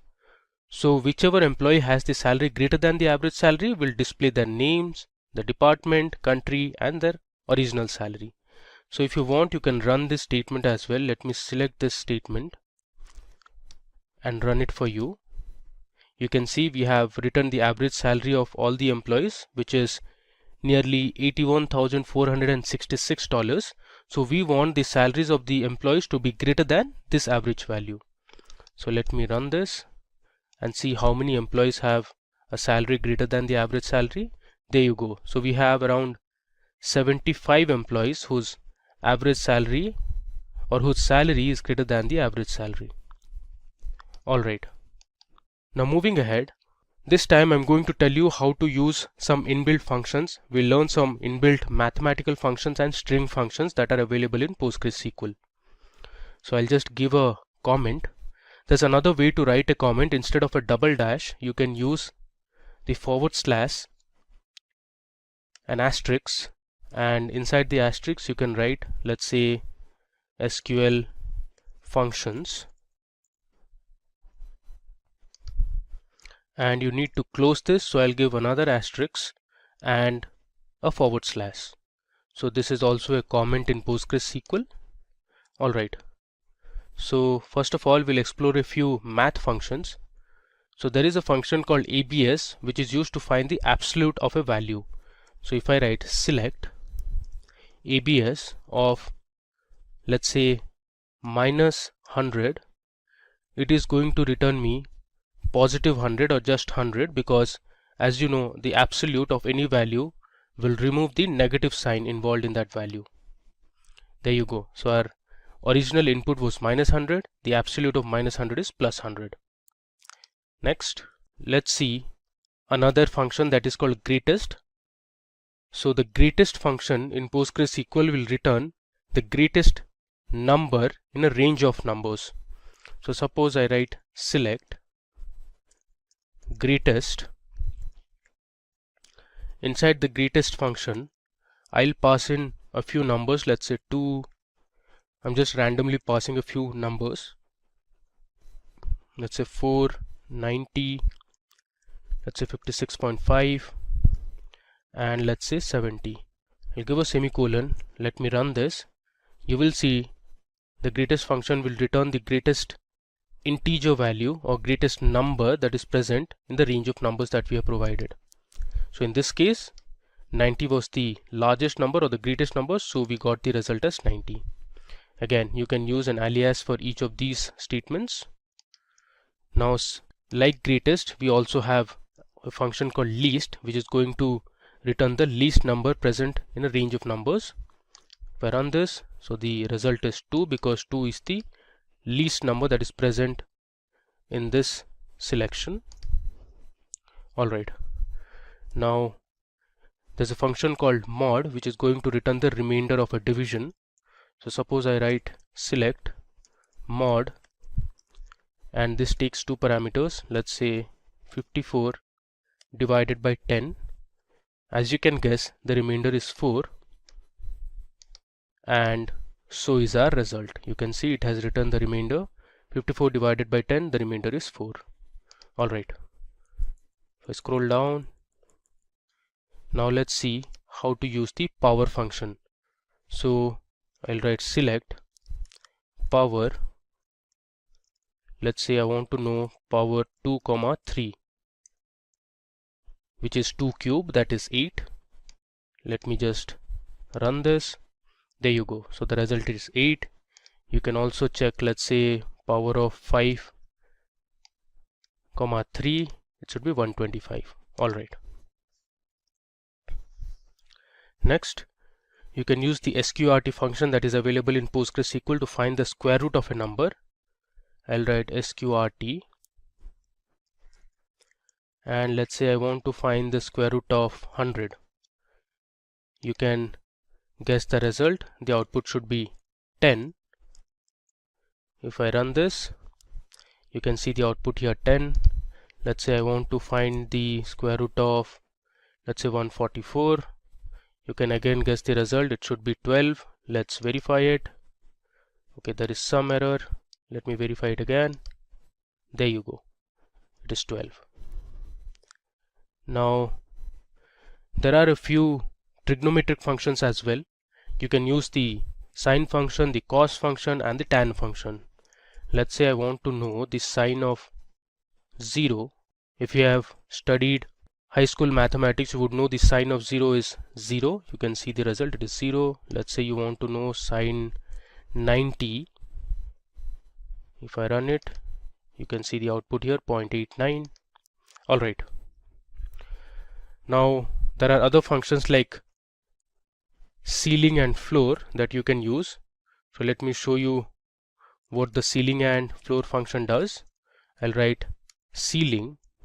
Let's say I'll pass my floating value as 6.45 and let me run it. You can see the ceiling function returns the next highest integer, that is 7 in this case, since the next highest integer after 6.45 is 7.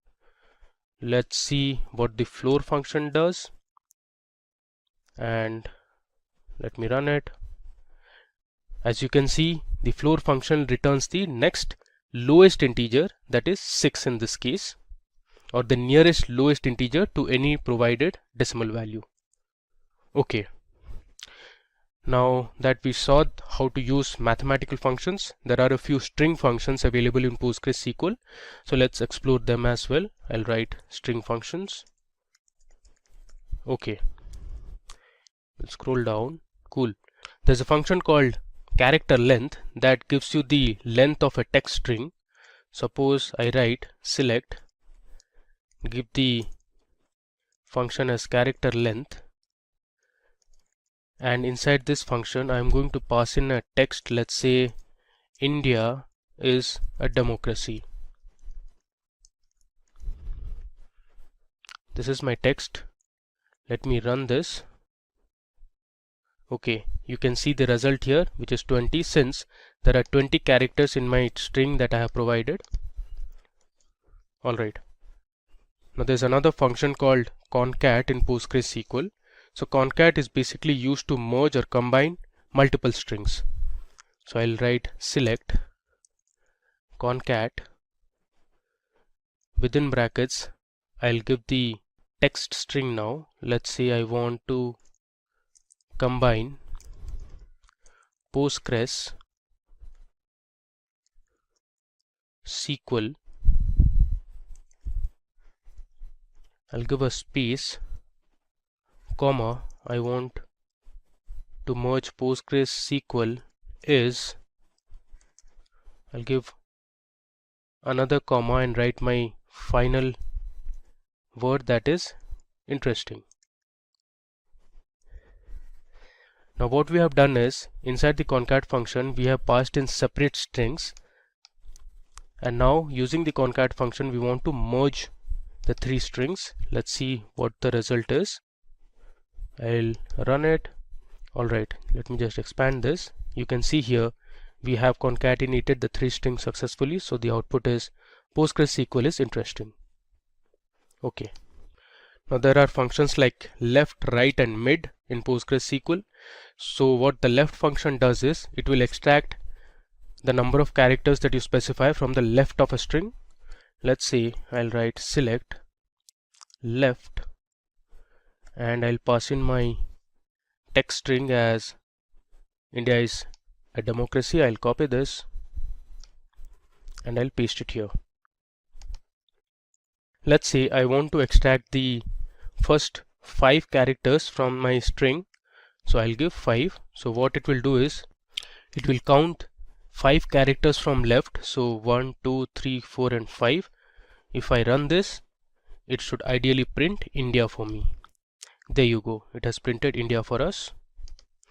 Alright, similarly you can use the right function to extract few characters from the right of a string. Let's say you want to extract, let's say I'll give 12 characters from right, so from here onwards it will count 12 characters. I'll change left to right now. Let me select this and run it.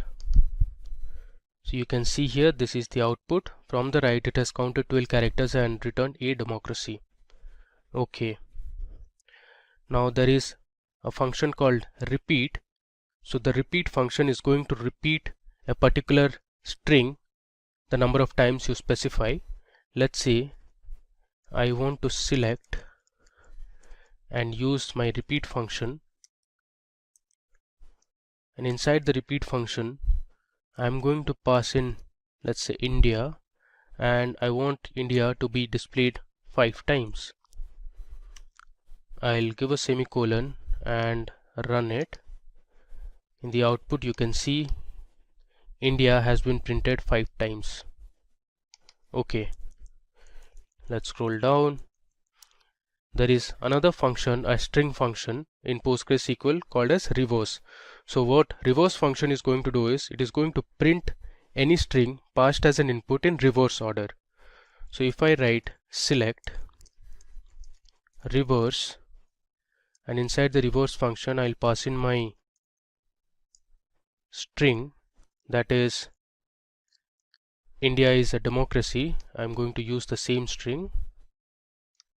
I'll copy this and I'll paste it here. I'll close the quotes and the brackets. Let's print this.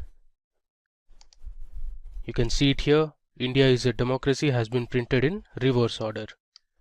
There you go. Alright, now this time we explored a few inbuilt functions that are already present in PostgreSQL. Now PostgreSQL also has the feature where you can write your own user-defined functions. So now we will learn how to write a function of our own in PostgreSQL. So let's create a function to count the total number of email IDs that are present in our employees table. So for this we'll write a function, a user-defined function. So let me give my comment as user-defined function. Okay, so let me start by first writing create. So this is the syntax to write a function in PostgreSQL. So I'll write create or replace function, then I'll give my function name as count emails, and as you know functions have brackets. Then I'll write returns, the return type, as integer, then an alias with dollar symbol. I'll write total emails, since I'm going to display the total number of email IDs that are present in my table. I'll close the dollar symbol. Then I'm going to declare a variable. The variable name is going to be total underscore emails. This is of type integer. I'll write begin, and inside begin I'll write my select statement. So I'll write select. I want to count the email IDs that are present, so I'll pass my column name, that is email, into total emails from my table name, that is employees.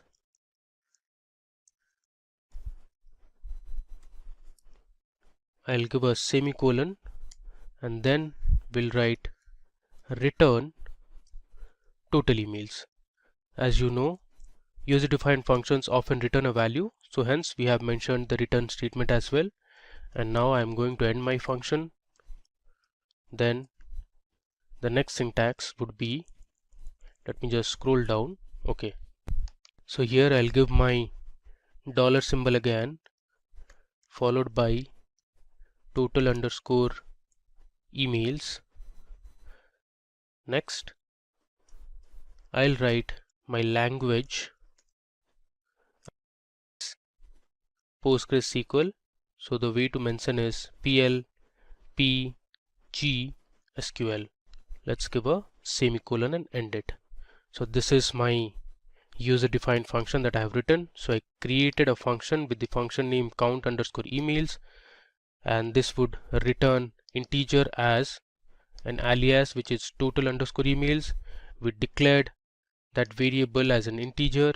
Then we started with a begin statement that has my select statement, where I am selecting the count of email IDs that are present in the employees table, and I am putting the value into total underscore email. So I have used the into keyword, and this returns the result as total underscore emails, and I have ended. Let's run this. Okay, there is some problem. There is an typo, so this should be integer. Okay, let me run it once again. There you go. So you've successfully created a user defined function. Now the final step is to call that function. Now to call this function, I'm going to use my select statement and the function name, that is count underscore emails. I'll give a semicolon. Let's execute this. There you go. So here you can see there are 134 email IDs present in our employees table. Now one thing to mark is there are total 150 employees in the table, but out of them 134 employees have email IDs, the rest of them don't have, so they would ideally have null values. Alright, so that brings us to the end of this demo session on PostgreSQL tutorial. Let me go to the top. We have explored a lot. So we started with checking the version of PostgreSQL. Then we saw how to perform basic mathematical operation, that is to add, subtract, multiply. Then we saw how to create a table that was movies. We inserted a few records to our movies table. Then we used our select clause.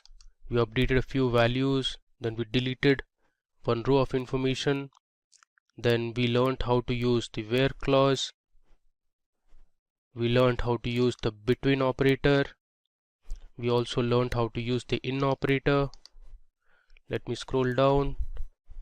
We created a table called employees, and then we learned how the distinct keyword works. We also learned how to use isNull with where clause. We learned about the order by clause. We saw how to alter or rename a column. Then we explored a few more examples on where clause, where we learned about and OR operator.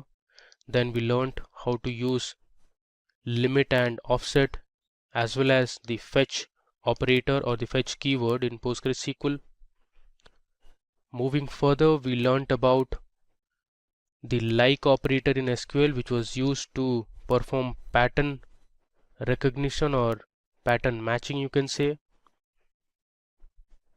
Here we saw how to use basic inbuilt PostgreSQL functions like sum, average, minimum, count, maximum. Next, we saw how to update a value in a column using PostgreSQL update command. We learned how to use group by, then we learned how to use having clause, then we learned how to use case expressions in PostgreSQL. So we saw how case expression is similar to our if else in any other programming language. We explored a few mathematical and string functions, and finally we wrote our own user-defined function. So that brings us to the end of this tutorial on PostgreSQL. In this session, we will learn about how to join 3 or more tables in SQL. That's right. So far we have a fundamental understanding of how to join 2 tables. But in a few situations, you might have to extract the data by joining 3 or more tables, right? So that's exactly what we are going to discuss today. Now, without further delay, let's get started. Now, we will jump into the MySQL workbench where we have our query ready. So here we will be using 3 tables: employee details, employee register, and employee joining register. So we want employee name, contact number, and joining date.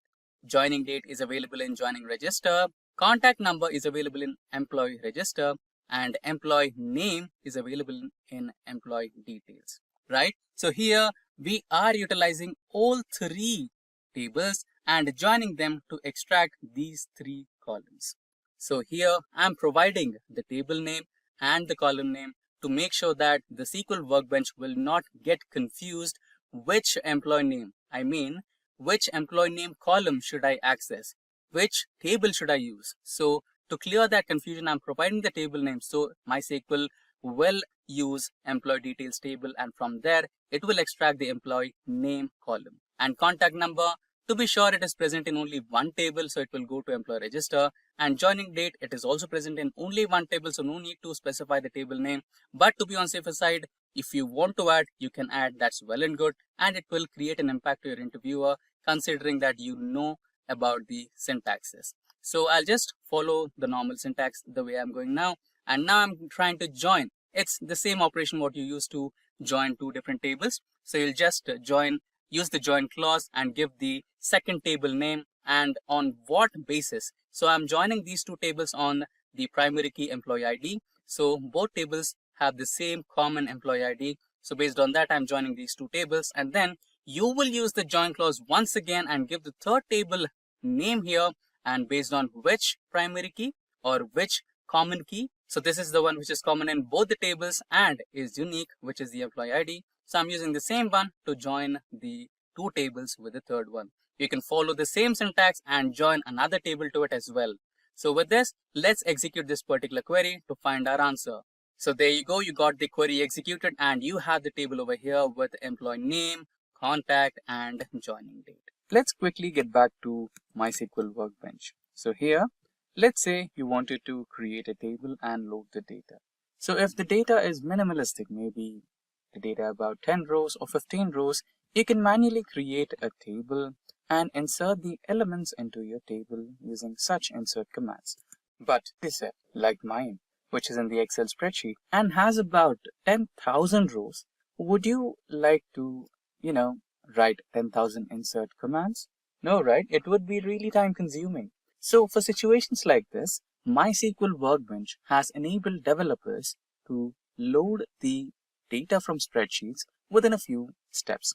But before we get started, let's check our column headers. So here you can see it is not compatible with the MySQL Workbench or SQL commands, right? So it has a space and it has a word row and it is a keyword in MySQL, right? So we don't want that confusion. So for that reason, we will try to modify this maybe using an underscore, right?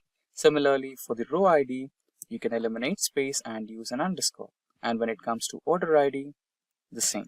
So just let us quickly change all the column headers so that they are SQL compatible. There you go. So we have replaced all the row headers with underscores and made them SQL compatible. So let us save it. And when you're saving it, just make sure that your Excel file data is also having the SQL compatible name. So here we have load CSV to MySQL. So here we have the name with space, right? So let's try to change that to lowercase Excel data, and right now it is SQL compatible. Now quickly let's go back to MySQL Workbench. Here we have it. Now you can just create a new table. Just right click here, or you can also do it from here. Create a new database, and the new schema will be the name of your dataset. So let's type it as Excel data, or just Excel, and apply. Now this is the schema. Apply. Now you have Excel right here. Just drop down, and here you can see the tables. Right click the tables, and here you have the option of import data wizard, right? Just click on that. Now browse your folders and have it. So yeah, another notification for you guys. So you need to save your Excel spreadsheet in the form of comma separated file, right? Let's quickly go back and do that. Open your spreadsheet, go to file, save as, comma separated file, save. There you go. Now let's get back to Workbench, and now I think you will be able to find it. Just open, next, drop table if exists. Make sure you do that to be on the safer side, and check all the names here. So we have a problem with row ID, but that is something which you can fix down the line. And before you go to the next step, check all the other names as well. Every other name on the column header is fine. Just the first one we can just alter the table, not a big deal. And next, it should start importing. There you go. The data file got imported. Of course, it took a little while because it's 10,000 rows. That's normal. Now let's quickly go to the next step, and here you can see 9,987 records imported successfully. Just click on finish, and I think it should be shortly done. Let's close the schema, go to the query table, and yeah. So you can quickly refresh so that you will have the Excel data over here. Now let's use the database, that is Excel. On it. Now we are in Excel database. Now the table we are looking for is select star from the data name. The data table name is Excel data without a space, semicolon. Just quickly run it, and I think we should be shortly able to see all the data sets right over here. Yeah, about the first column ID, we can simply use the alter table function or query to change the name. Let's quickly do that with the table name, alter table, rename. Okay, what was this? Can you copy that? Copy field name, rename row ID to. So a small syntax error there. So I think they should be sorted. Yeah. And now let's quickly run this, and I guess it should be done. Now let's quickly run the select command again.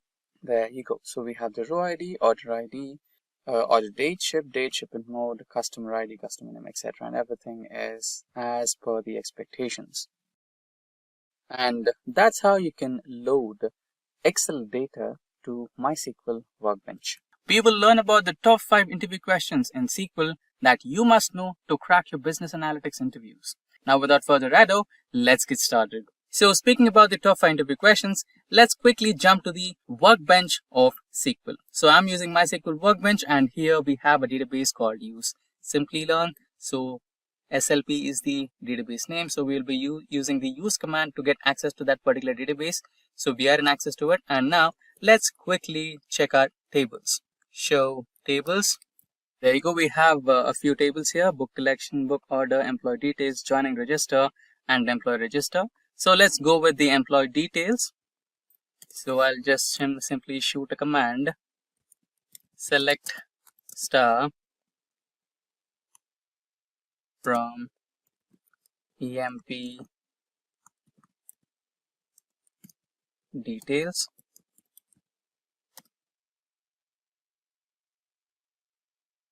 So now we have our employee table. So we will be using this particular data set to run few queries from our interview questions. So getting back to the interview questions. So most commonly you will be asked the following interview questions. So the first question is, you will be asked to find out the names of the employees that start with the vowels. So A, E, I, O, U. So they will ask a question, give me the list of names that start with these 5 letters. It can be either A or E or I, O, U, right? So what's the question? So here you will be using like operators and not like operators. Let's say they want the names with vowels. So you can just use the like operator and use this particular command. Select employee name, that's the name of the column, from employee register or employee details, and then where employee name is like A modulus, which means it should start with A and it can have any number of alphabets after that, right? So let's quickly also check what do we have in employee register. So I think it's a similar table to employee details that we used before. We have the same details here, so no problem. Now let's try to extract the names of the employees whose names start with vowels, right? So we will be using the where clause and like operators. Run the command and there you go. So we have 3 names. So if you're able to answer this question, they might ask a similar question with a little modification. So this time they might ask you, give me the list of names that will not start with vowels. So you'll just replace the like operator with not like. So either they'll ask the questions which might start with vowels, or they might ask a question which does not start with vowels. This is one of the common questions. Now going to the second question. So here also they will give it a simple start. They will ask to give the details of the employee who has the highest salary, or they will ask you to give the highest salary. You can simply use the max aggregation and you can get the maximum salary. So we have $87,000. And sometimes if you are able to answer this question, they will make it a little tricky to you and they will ask, give the second highest salary. Here you can use offset, or there are multiple possibilities, but let me give you the simplest one where you can have the same query. Only difference is where salary is less than max of salary. First, the subquery will be executed which will extract the maximum salary, and the next one is less than. So it will give you only one row which has a little salary which is less than the maximum one, right? So simply let's execute the query. So we will have the answer. So the next highest salary is $78,000. Now moving on to the third question.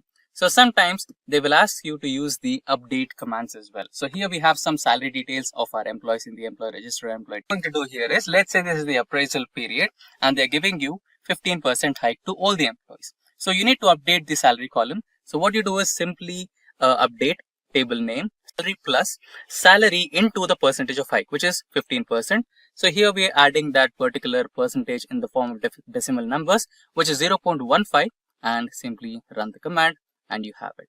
Now you can just simply query the same detail, which is select star from employee details. So you will have the updated salary list here. There you go.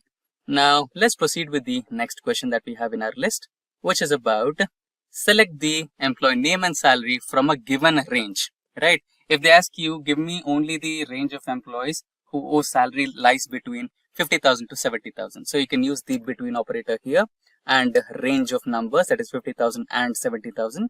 Just run this particular code and there you go. You have the details. So there are 2 employees whose salary lies between 50,000 and 70,000.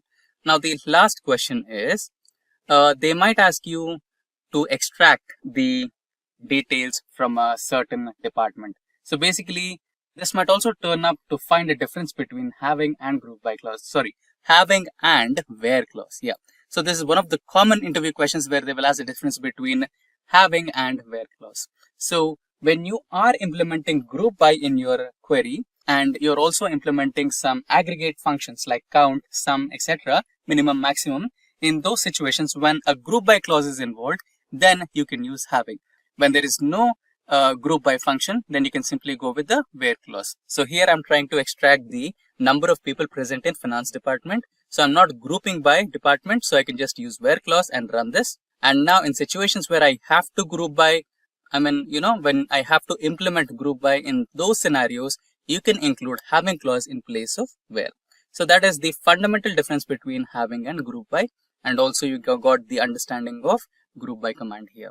Imagine walking into a giant library. This isn't just any library, it's huge. There are rows and rows of shelves, each packed with thousands of books. But wait, you don't need to read every book here. You're just looking for specific ones like books about space or stories about superheroes. But finding what you need is such a huge library. That's going to be tricky. This massive library is like a database. A database is a huge collection of information stored neatly, ready to be used. It holds everything: name, address, grades, prices, whatever data you can think of. But sometimes all that information can be overwhelming. You don't want to shift through everything every time. You need something specific, right? That's where views comes in. In this video, we will explore views in SQL, explaining what they are and how they simplify working with databases. We'll also cover how to create views, manage them by updating, deleting, and listing them, and also introduce different types of views like simple, complex, read-only, and those with check option. We'll also dive into materialized views which store data for faster queries. And by the end, you will understand how views can manage data easier and more efficient. We will also look into a quiz question to clarify your understanding. So, what exactly is a view? Let's go back to our library example. Imagine if you had a magic window, a special one that only shows you the books about space or superheroes that you are interested in. You don't have to wander through the entire library anymore. You just look through your magic window and it gives you exactly what you need. That magic window is what a view is in the world of databases. A view is a special virtual window into a data that shows you only what you need to see. And the best part is, it's not actually storing any new data. It's giving you a filtered look into a huge database. Think of view as a shortcut, making your life a whole lot easier. So let us get into the demo part about how to creating a view and the types of views in SQL. So let's start with the demo part, that is how do we create a table in MySQL. So here, as you can see, I've just logged into an online compiler, and now we will just learn how we create a table, and then we'll move on to creating views and the types of views. So first, to create a table, just enter this command, just write over here, create table, and this, just enter the table name. It could be something like student details, and here you can give the student ID name. We want a student ID name in the first row, so we'll just keep SID, and the type of the variable is integer, so we'll just mention int over here. And since it's a primary key, we'll just mention it over here, primary key. Next variable can be something like name, and for this the type is varchar. You can just enter any number here. Suppose I've entered 255. Comma. Next, mention the address. Again, it's varchar address. So as you can see, we have created this table with student ID name. So we have to give your underscore. Student ID name with primary key integer type, and the name and the address over here. So after we have created this table, we want to insert data into the table. This is our next step. So to insert data, what could be the basic command which you can write? Can be something like insert into student, the table name, student details over here, and just mention what all columns which we have, attributes we have created, which is S underscore ID. Next is name, and then we have address over here, and then we mention the values.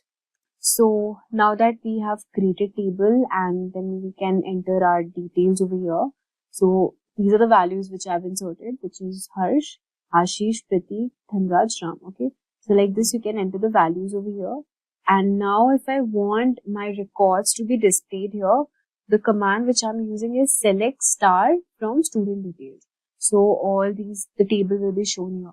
So we'll just click on this run button over here.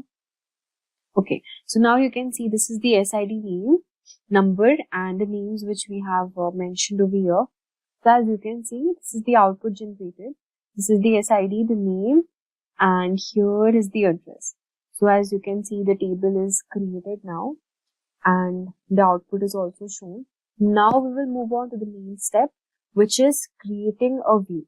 So what exactly is a view? A view is like a window that lets you see specific data, as I've already told you in the intro part. So now let's say we only care about students with SID less than 5. Okay. And instead of running the same query every time, we want to create a view. So here's how you can do it. You can just simply enter a command. So here's how you can create a view. So just mention this command, which is create view detail view as select name, comma, address from student details. So student details is the table here which we have already created before. And I want the student ID less than 5. Okay. So I want this to be shown here. So we'll just simply click on run over here. So as you can see, this is the error it's showing. Why is it showing? Because line number 20, create view, must be the first statement in a query batch. So to resolve this, we have to ensure that the SQL batch is properly separated by go command and the view creation is syntactically correct. Alright, so we haven't used the go command here to do that. We just simply, after we have inserted our records in the table, here you just type go, okay, and so this is the end of the first batch. And now since we have created a view in a new batch, we'll just mention this whatever command we have already given, and at the end of the second batch we'll again write go. Okay, and now next I want my query to be shown here, so I'll just write this command for generating my output, which is select star from and the table name. Okay, not that student details table name. I want the view table name to be shown, which is detail view, right? This is the table name. So here, just copy it from here. Just paste it. Just give this semicolon. So now you can see our view is created. So why have we used go? Because go ensures that the create view command is executed in a new batch, and this will help the SQL server properly separate commands and avoid conflict.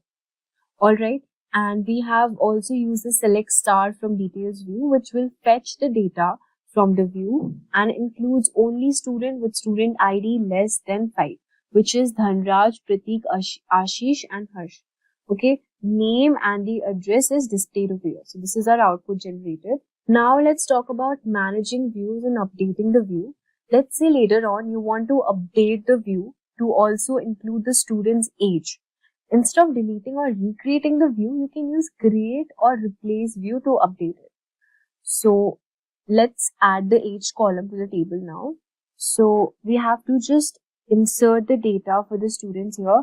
So to add a new column age to the student's detail table, we need to use this command, which is alter table, and then provide the name of the table, which is student details, add age, and the type is integer, and give the semicolon over here.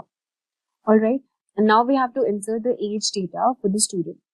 So to do this, we will use the update command, and here we will just write this update, okay, name of the table, which is student, and here we use set age is equal to 19, where SID is equal to 2. No, sorry, with SID is equal to 1. So in a similar way, you have to just update all the table over here. So after updating it, you can just simply search run here. So like this, you will just update the student details and set the age accordingly. And now the next step is, after updating it, we have, as you can see, we have just entered all the age number which we want to be displayed here. And we have used the insert to command to insert records into the table with the age values. And now in order to select it, we will give the command which is select star from and the name of the table which is student details. And now if we want to end this batch, we have to use this go command, enter. So now as you can see, we have updated and inserted all the age data for the students, and we have selected all the data from student details to display the final result by giving this command which is select star from student details, and this is the name shown over here, and here is the address, and this is the age. So we have inserted all the age data, and we have also corrected the update statement. Set age is equals to 19, where SID is equals to 1. And do not forget to add this go. Okay. Now, the next thing which we will be talking about is deleting a view. In order to delete a view, you just simply have to give this command, which is drop view if exists, and then give the name and the table name, which is detail view, right? And just simply you can go to this, just run, and you can see that our table has been dropped. Okay, so now we have deleted our table just by giving this command now. So, and do not forget that this command will delete the view, but don't worry, the data in the original student details table will not be affected. Only the view table which we have created is deleted. And now next we will be talking about listing all the views. Okay, so now in order to list all the views, just you have to simply write this command, which is show full tables where table type is equals to VIEW, view. So by doing this thing, this output will give you all the views which we have created in this table, the name, student ID, okay, and the addresses, and also the age. Okay. So it will give you all the view table which we have created. Now let's move on to the main part, which is the types of views in SQL. Now let us first understand what is a simple view. So a simple view is created from a single table. It's straightforward and it doesn't involve complex logics like joins or subqueries. For example, to create a simple table, you just simply have to write this command, which is create view student names as, and then select name from student details. Okay, so if you query this view and then write select star from student names. Okay, so after doing this thing, you just simply click on run. So after we have written this view, simple view, which is create view student name as, select name from student details, and do not forget again to mention this go, and then select query the simple view to display student names and select star from student names. Alright, and at last again add this go, and here this is the output generated, the names. Alright, so by using simple query you can do this thing. Now let's move on to the second part, which is creating a complex view. A complex view involves multiple tables or complex logic. Let's say we have another table known as student marks that stores student marks. So let's say we have created this table student marks, and we have given the details here, and again we have inserted the data values, student ID, marks 193. These are the values which we have inserted. This is the student ID and these are the marks which we have given. Alright, so now let's create a view that pulls data from both student details and student marks. So now as you can see, we have created a complex view by providing all these details, and this is the student ID and the marks shown over here. Alright. So now let's move on to the third part, which is read-only view. So a read-only view ensures that no one can modify the data through the view. This is useful when you want users to able to see the data but not change it. To make the view read-only, you can use permissions in your SQL databases, and this feature depends on your database engine. To create a read-only view in SQL Server, we cannot directly enforce read-only behavior with the create view statement. However, you can control access to the view using permissions. So here's how you can do it. So first you can create the view normally. You can use revoke, insert, update, and also delete permissions from users for that particular view, ensuring that they can only read the data. So now this was all for the read-only view. Let's move on to the fourth type of the view which we are discussing today, which is the check option. So with the check option is SQL, which is with the check option. I'll just type here with check option. Okay, this is the fourth type of view which we are talking about with check option in SQL. It ensures that any insert or update operation performed through a view complies with the conditions specified in the where clause of the view. This means that you cannot insert or update records through the view that violate the condition of the view itself. So let's go through the creation of a view with the with check option and provide an example with an explanation and expected output. So now as you can see, we have the expected output for the valid insertion using this command, which is with check option. And with view creation with check option, we created a view named sample view, as you can see here, that selects student ID and name from the student details table, but only where the name is not null. Alright. So as you can see, we have clearly mentioned here not null. And the with check option ensures that any insert or update through the view must comply with the condition where name is not null. And the first insert into sample view inserts a student where student ID 6 name, which also has a valid name. And here is the output generated here. Alright, this is the student ID, the name over here, and that's it. So now we have learned about this with check option as well. Now I'll be talking about a materialized view. So what exactly is a materialized view? Well, a materialized view is different from a regular view because it stores the actual data in a database, meaning the data is pre-computed and doesn't need to be fetched from tables every time you query it. This makes accessing data from a materialized view much faster, especially for complex queries. Alright, so as you can see, we have created the table and we create three tables: the order details table and the product details and also the customer details table over here. And then we have provided the necessary data also. The second step was the sample data is inserted into all the three tables. The materialized view fast order summary is created to summarize orders, joining data from the three tables and computing the total cost. And the next step is the materialized view is queried, and because the data is pre-computed, it returns results very quickly.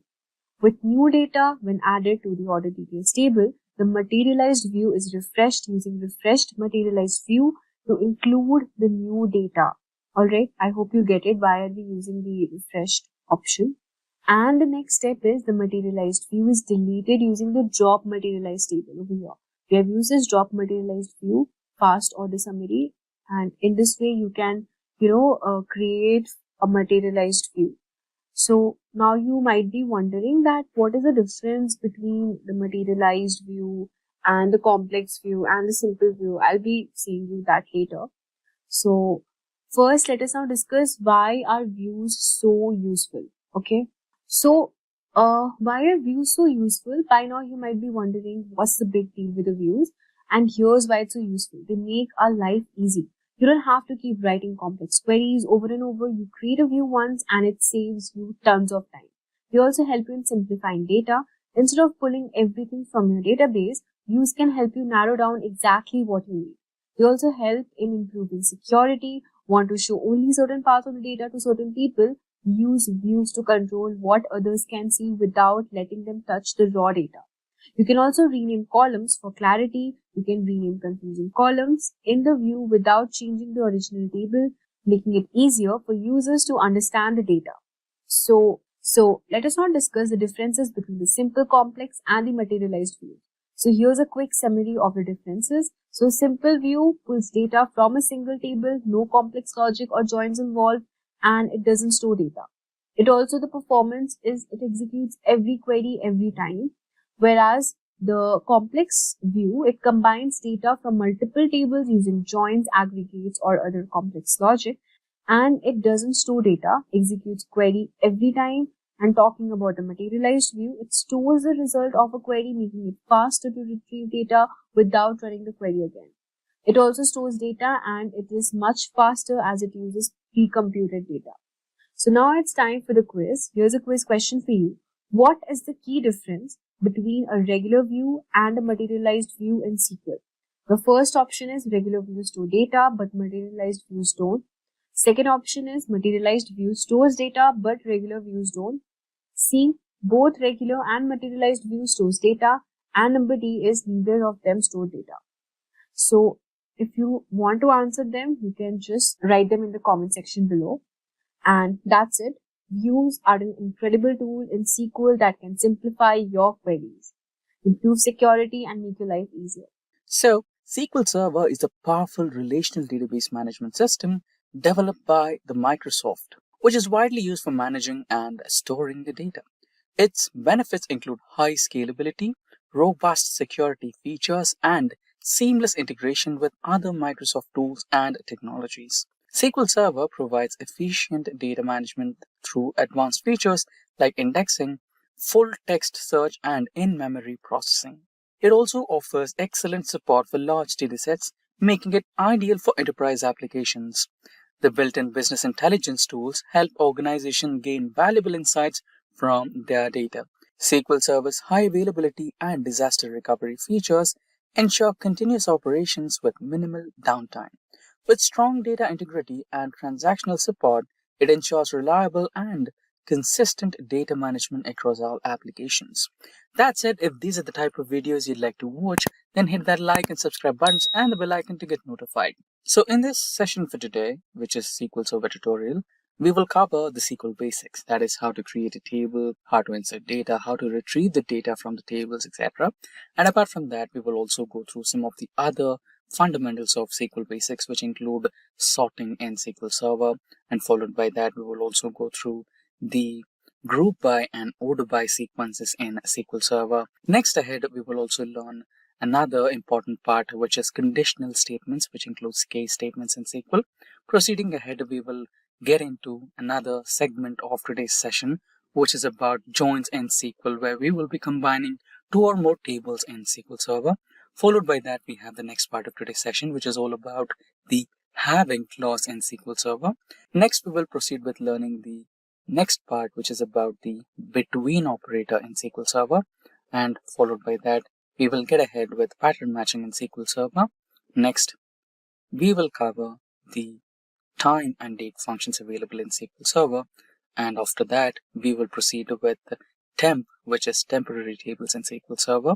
And proceeding ahead, we have the most important part, which is about the common table expressions in SQL Server. And followed by that, we have the last part in SQL Server tutorial, which is about creating views and executing a query to extract the data present in a view in SQL. So far, so good. So these are the foundational skills in SQL Server that you need to get before becoming a pro in SQL Server. So this particular tutorial will discuss the major foundation skills, the fundamental skills, the basics of SQL Server and its operations. Now, without further delay, let's get started with one of the compilers which can help us execute the SQL Server queries. So we are on one of the SQL Server compilers available online. In case if you are facing any difficulties setting up the SQL Server Management Studio in your PC, then you can come up with this one. And we have also set a particular tutorial where you can learn how to download and install SQL Server Management Studio and how to configure your SQL Server Management Studio. And the link to that particular tutorial will be dropped in the description box below. Make sure to refer that in case if you wanted to execute these same codes in SQL Server Management Studio, right? So first we will be dealing with two different data tables. We will be dealing with customer data and dealership data. So the first table will be about the customer data, where we will be having about the order ID, order date, delivery date, dealership pin code, product category, and car fuel type, etc. Followed by that, we will insert some rows into that particular customer table, about 15 to 20 tables. And after that, we have a dealership database where we will be having order date, state, region, customer ID, customer name, primary key, foreign key, etc. And we will be inserting about 20 entries into that particular table. Don't worry if you have more than 20 entries. In case if you have more than 20 entries, let's say about 2000 entries or 20,000 entries, it's not at all a big deal if you're working on SQL Server Studio, right? There you can use the wizard to just ingest the data from your source into the SQL Server, right? You can use SSIS tool to import all that data and you're good to go. You don't have to manually create the data and you don't have to manually insert the data. Just for the sake of learning the basic process of how to create a data table and how to insert the data table, you're going through this particular procedure. So far so good. So we have also inserted the data in the next data table, which is our dealership data. And now let's query the data from our tables. And now let's select the execute data. There you go. We have the data table right over here. And let's copy this query and paste it to query the data from the customer table as well. So instead of dealership, we will be writing down customer. So if you observe closely, I'm using uppercase for keywords like select and from, and sentence case or lowercase for the variables, the table names, etc. So that there's a difference between the keyword as well as the regular variables.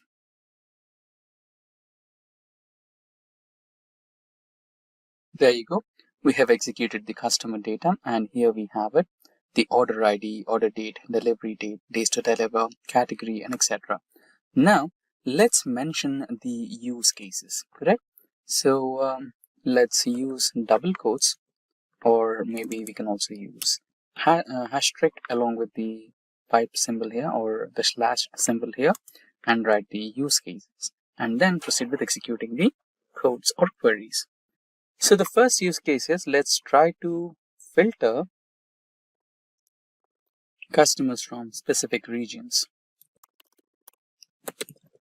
And now let's close this particular comment, proceed with writing the query. So we will be using select keyword and we want customers from a specific region, right? So let's write down the customer name. So I think the customer name is not mentioned in the customer data, but instead of customer name, we have a order ID. So let's extract the order ID, not a problem. Select order ID and dealership name, comma state, and the important part, which is about the region and what product did they, and what's the revenue that the dealership has extracted out of that particular customer from the table customer. Next line is about join dealership. So we will be using join table dealership. The keyword. So we have one common keyword in between both the tables, which is about the order ID, which is equals to order ID.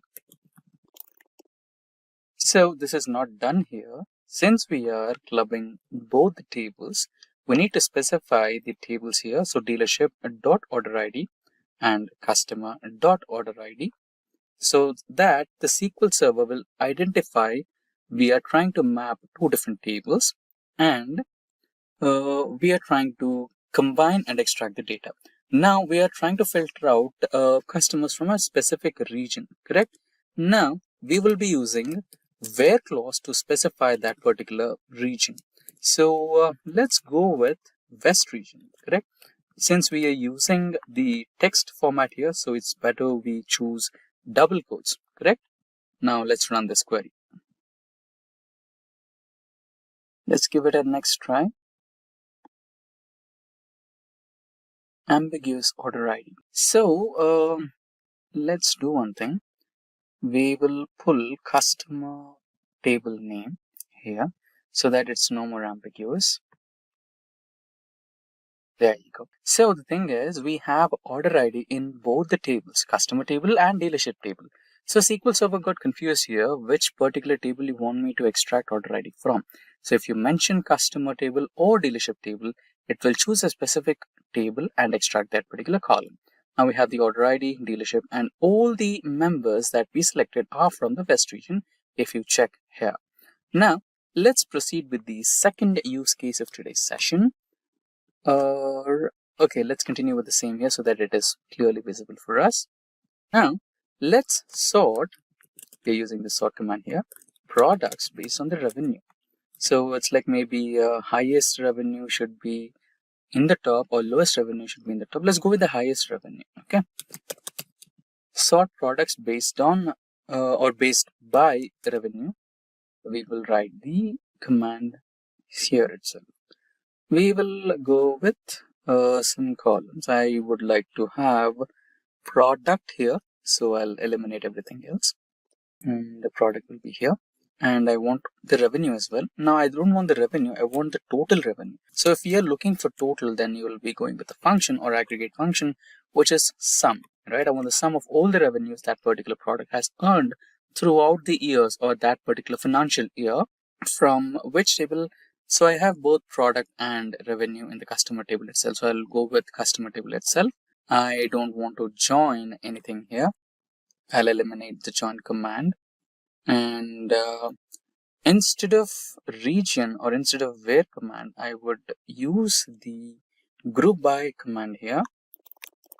Group by product. And it is not done so far. We want to order it. So we want to keep it in descending order so that the highest grossing product is on the top and the lowest grossing product is on the bottom, right? So that we can also make sure that our inventory is filled with those products which are giving us high revenue.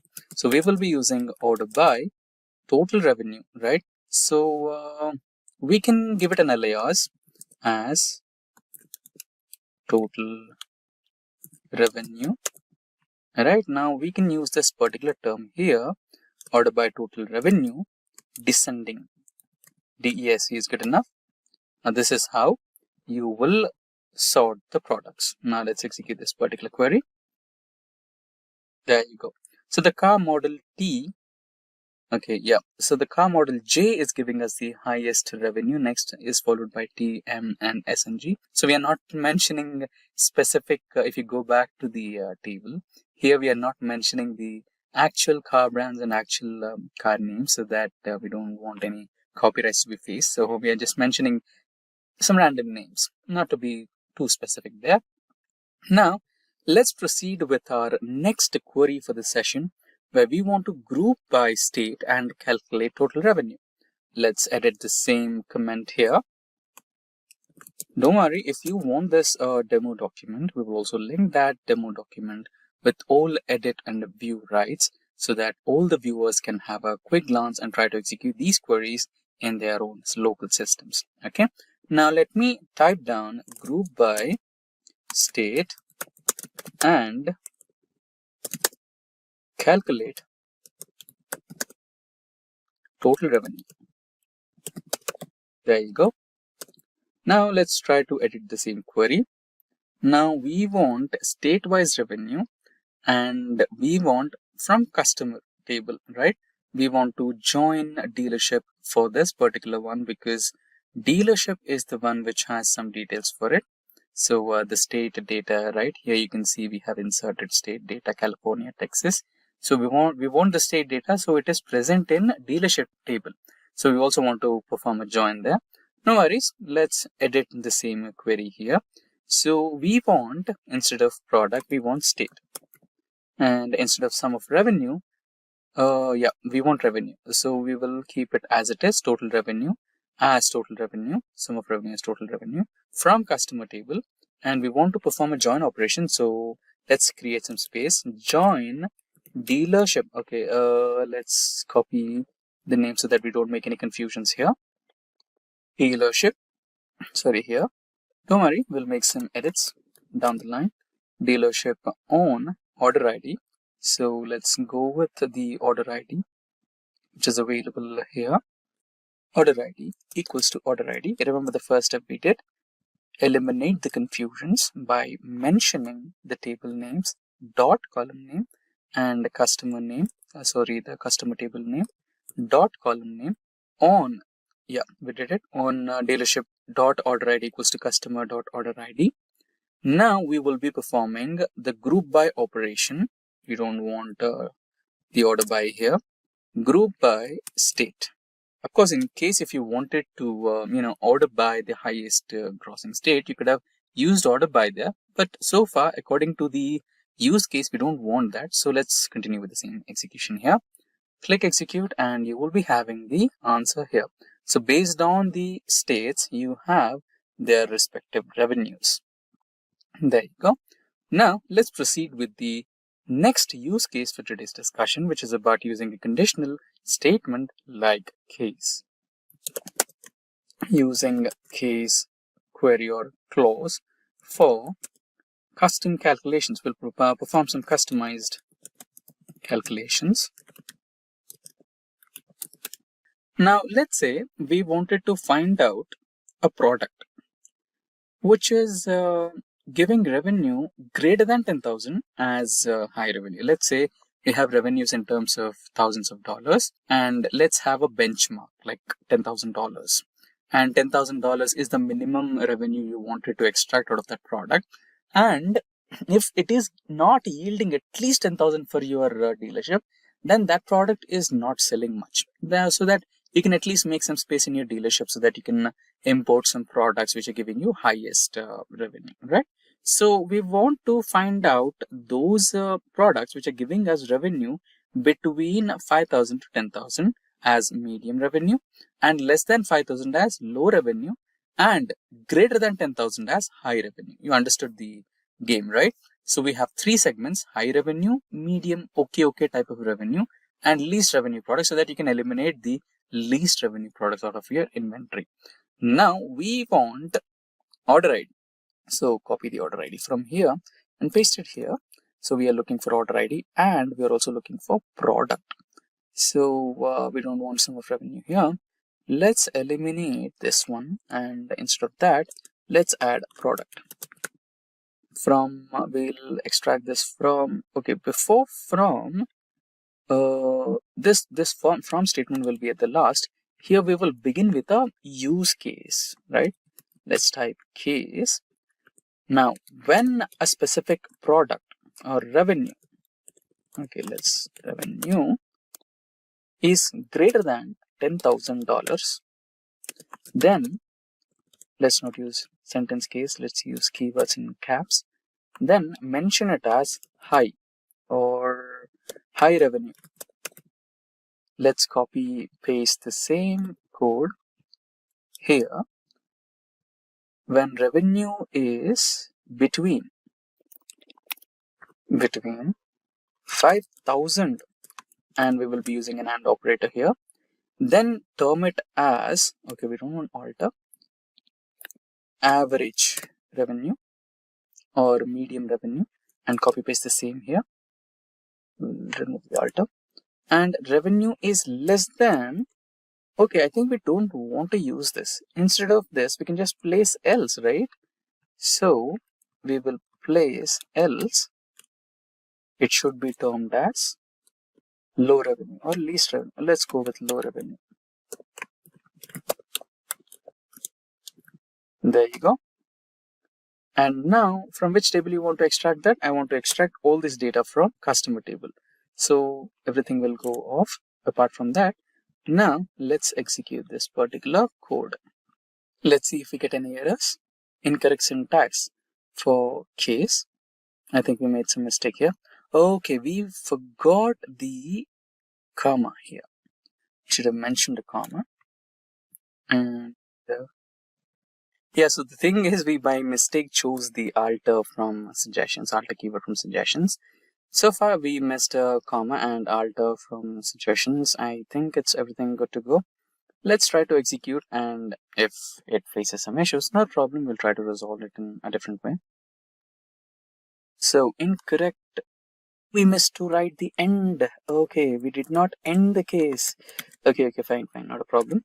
End as, okay, let's term it as the entire table as revenue category. Since we are splitting into 3 categories, revenue categories. There you go. So this is the way to learn. Make some mistakes so that you can learn in a better way. For the next time, you'll never make a mistake. So far, so good. So we have all the car models have categorized into the revenue categories: high revenue, low revenue. So far, we have all the cars in high revenue. Not a bad deal. I think all the cars are performing really well. Maybe if we change the numbers a little bit, maybe if we take up 1 lakh in place of 10,000, then maybe we can get a couple of cars. But so far, so good. This is how the query works. Now, let's switch to our next query, next use case, where we will be combining data from multiple tables using a join. We already did that, but still, for the sake of learning experience, we will also perform that particular operation. So we will be naming this particular use case as combine data from multiple tables using a join. So far, you have already have a good experience on how joins work, but still, we will try to do that. Now we will use customer table here, customer table dot order ID, and we want customer table dot product and customer dot revenue. And, let's also say take some data from dealership. So we already know that some data of states is in dealership. So we'll also take the dealership data. So dealership dot state. We'll also take the region, dealership dot region from customer table. Let's eliminate the case statement from customer, and we want to join. Let's push this to the first line so that we don't have confusion how and where the query is going on. So here I want to join. So the second line is all about join dealership. So let's copy this. We are combining dealership with customer on order ID. In the same way, we will take order ID equals to order ID. Now, which order ID is equals to which order ID? The first table, customer.order ID, is equals to the second table, dealership order ID, so that SQL Server understands which columns from which tables are being joined here for what reason. Right? So far, so good. We have given the columns that we want to have in our output, which are these columns, and we are joining 2 tables based on certain criteria. But now, maybe we can specifically mention some more data. Let's say we already mentioned some query where we wanted the data for a specific region. Let's try to continue that, where region is equals to West. There you go. Let's close the single quote or double quote. Now, what happens is it is trying to give us the details of customer order ID, product, revenue, state, region from customer table. And we're going to also execute or extract the details of state and region from the dealership table. And we're trying to join to extract those data with dealership data. And we're specifically extracting the data where the region is West. Let's execute the data. Don't worry if we find any errors in this particular code. There you go, we have the result. So we have all the details from the West region. There you go. Let me expand this so that we have a better view. Anyways, it's okay. Now let's go with the 6th query for today's session, where we will be executing a query based on having clause in SQL Server. And we will try to filter out some states. Only show the states where total revenue is greater than 50,000, just like we discussed before. We initially used a case statement with $10,000 at least revenue, but now let's increase the number to 50,000, and we want those states which are giving us minimum 50,000 revenue. So let's rename the use case here. We will try to name it as filter data or groups with having clause. Okay, so we want state. We have state here, and let's also count as total orders. So order ID. So customer.order ID will be now count of total orders. So the count will be the aggregation function here, count total order IDs, and we can name it as total orders. And do we have revenue? Yes, we have revenue.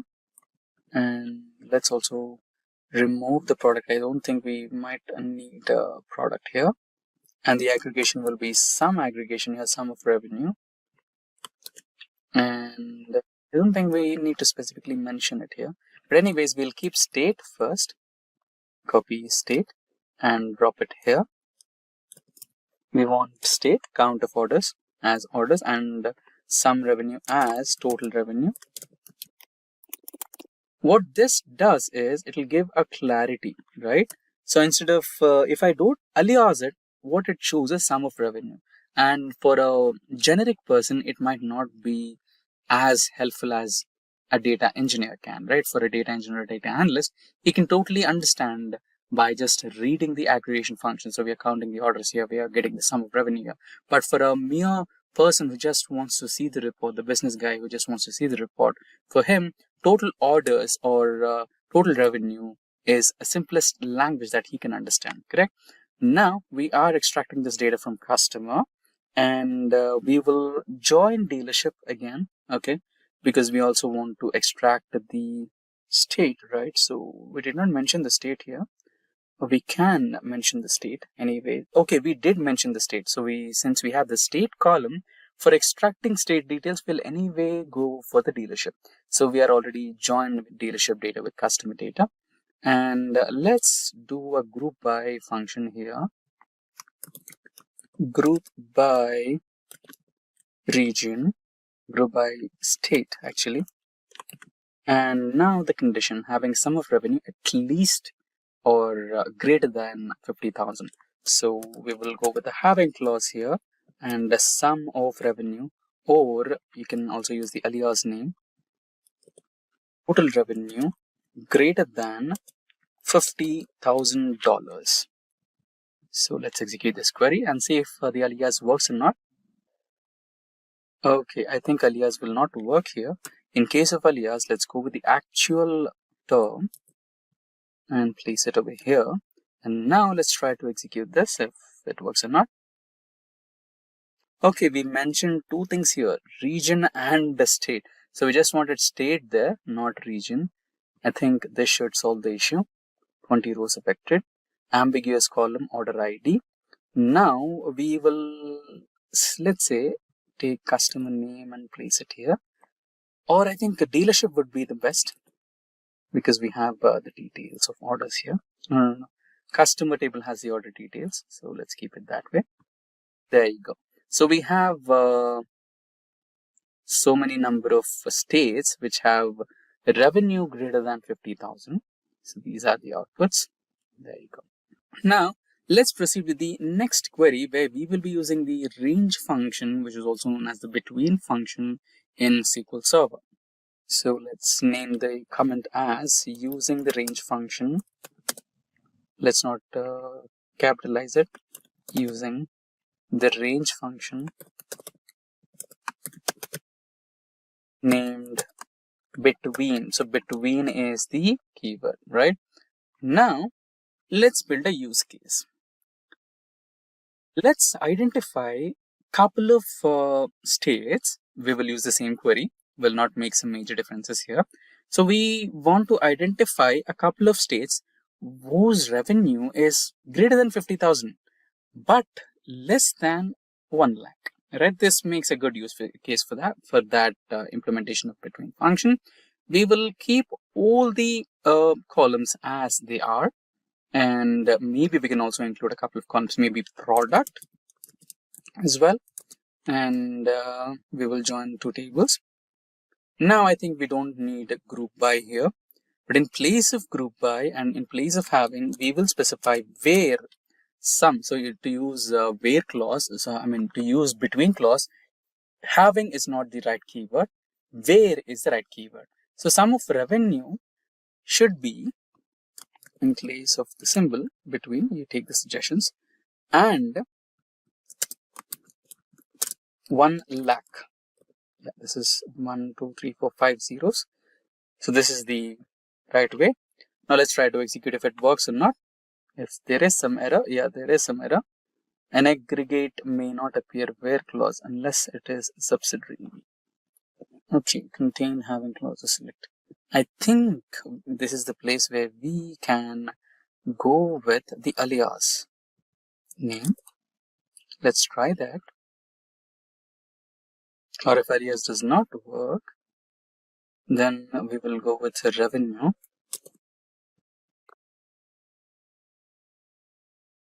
Okay, let's simplify this. Let's not go with the join statement here. Let's eliminate the join. We shall just simplify. We don't want state. We want. Okay, let's not count this. There was no need for counting. I think that was one error. We will go with order ID as total order. We don't want this. And anyways, we want to take a look at the product and dealership name as well. And we also want revenue from customer table, where revenue is between these numbers. Let's try to simplify and run this query. I think it should work. Yeah, it worked. So these are the dealerships and products which yield in revenue between 50,000 to 1 lakh, right? So this is the best way to use it. So we had some extra aggregate functions which complicated the query. No problem. Now let's go with some pattern matching. Sometimes, let's say we are looking for sales from California or something like that, or we are looking for some car model, correct? And we don't know the full name, or we might have a spelling mistake, right? We have California here, but let's say we don't know the spelling of California, but we know the first 3 or 4 letters of California, right? So in those instances, what you can do is try to match the pattern that we have in our hand with the pattern which is available in the data table, and wherever it finds a match, it extracts those rows. So this is how the pattern matching works. Now let's execute a query for a better understanding. Let's keep the same query. Let's change the use case here using the pattern matching in SQL Server. So we will have order ID as it is, dealership name as it is, and product as it is from customer table, where product. So let's copy this and paste it here. Like, or I like is the opposite. So let's go with like. Car model. Let's check with the car models first. So all car models are the same. So maybe if we go with the fuel type, I think fuel type will help, because all the car models have the keyword car model, and the only thing is an alphabet M, etc. So it doesn't make sense for us to execute the like operator here. So instead of product, let's keep fuel type like hybrid, correct? Let's go with the hybrid one. So we will take only the first 4 letters. Let's imagine we don't know the full spelling of hybrid.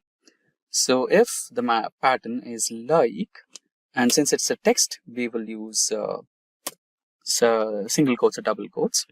If the pattern HYBR matches with the elements or the column present in the customer data, it will pull all those columns or rows. Now let's execute this. So there you go. Okay, we missed one important thing. We missed to include the percentage. This percentage symbol will make SQL Server understand that the text should have HYBR, and after that anything is accepted. So anything which has a beginning with HYBR should be pulled out, right? Now let's execute once again and see the data. There you go. You have it. Correct? So remember the symbol percentage. right? And in case if you didn't knew the hybrid, let's say, it has some YBR in its format, right? It has some YBR in the format. Anything before YBR is okay, anything after YBR is okay. Again, it will yield the same result, hybrid. There you go. But in case if you wanted to change, let's write the name of petrol. I don't know the spelling of petrol, so let's say P-E-E-T. So let's imagine I don't know the name of petrol, so instead of petrol, I'm eliminating P and I'm writing P-E-T-R and anything after that. Now let's run this query and see the output. There you go. So we have all the vehicles which are of fuel type petrol. So this is how you can use pattern matching in SQL Server. Now let's perform some calculations with dates, right? So we'll perform some date and time calculations. Let's rename the comment as date and time functions.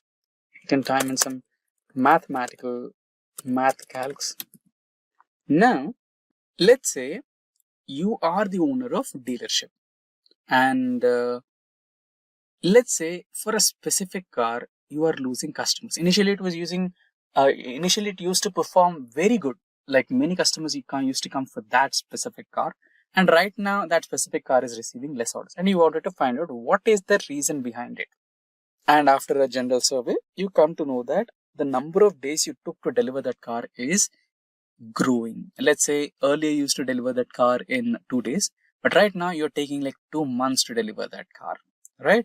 So that might be the reason. But you wanted to make sure that you have a solid proof that you have the number of days that you're looking at to show your sales team why is so many number of days is being taken to deliver a car. Now for that, let's go with select order ID, order date. You want order date for it. Now you can simply copy the order date here and paste it there. And you also want the delivery date and copy that and paste it there. Remember, these date and order date and delivery date are of date data type. And now you want to calculate the difference. So for that, you use a function called dateDiff or datedDiff. So there's two ways of calling it. So if you prefer calling it as date, right, diff, or a few call it as dated diff. Okay, so there's two ways of calling that function. So I prefer to call date diff because date difference. So date diff, comma, open bracket. So I want to provide some details here. So I want to provide a day. I want to count the days, right? So I want the count of days. I'm mentioning day and order date, difference between the order date and the delivery date. You can specify that using a comma. So I want the difference between these two. In case if you want to alias it, you can also do that. Days to deliver from customer, and we don't want this. Simply place a semicolon there. And now just copy this and execute. There you go. Now you have the number of days that you or your sales team is taking to deliver the vehicles. So, and on an average, you're taking about 10 days to deliver.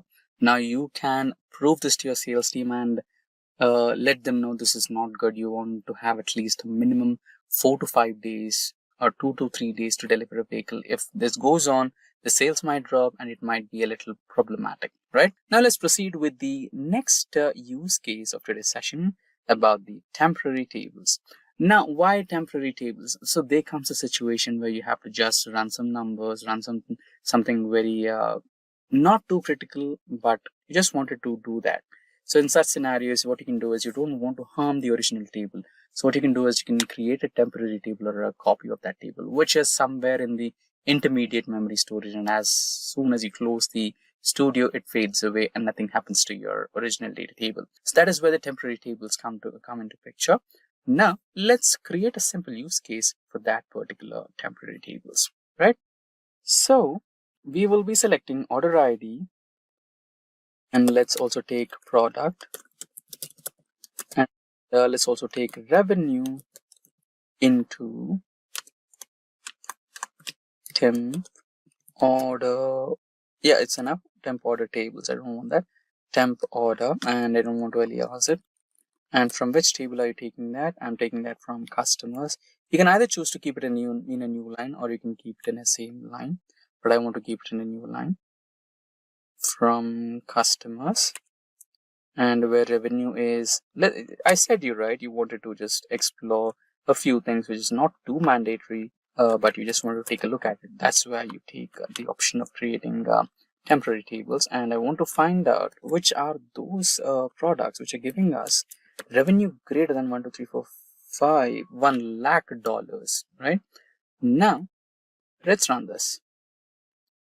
It's done, but we don't know where it is. So what you can do is you just write a simple select query, select star from your temporary table. Close the query and run it. There you go. So far, there are no such products which are giving us greater than 1 lakh sales about that single product.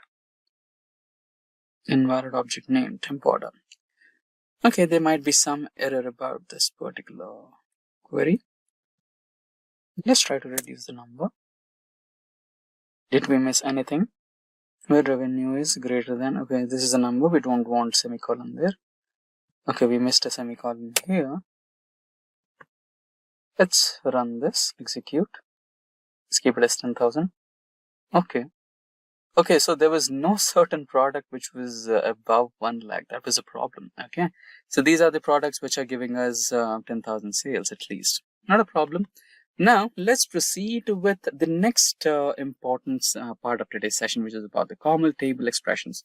So remember, common table expressions are also known as CTEs, play a very major role in real-time data analytics. Right, so let's have a sample of that. Let's create a common table expression, which is rather simple, and just learn how technically it works.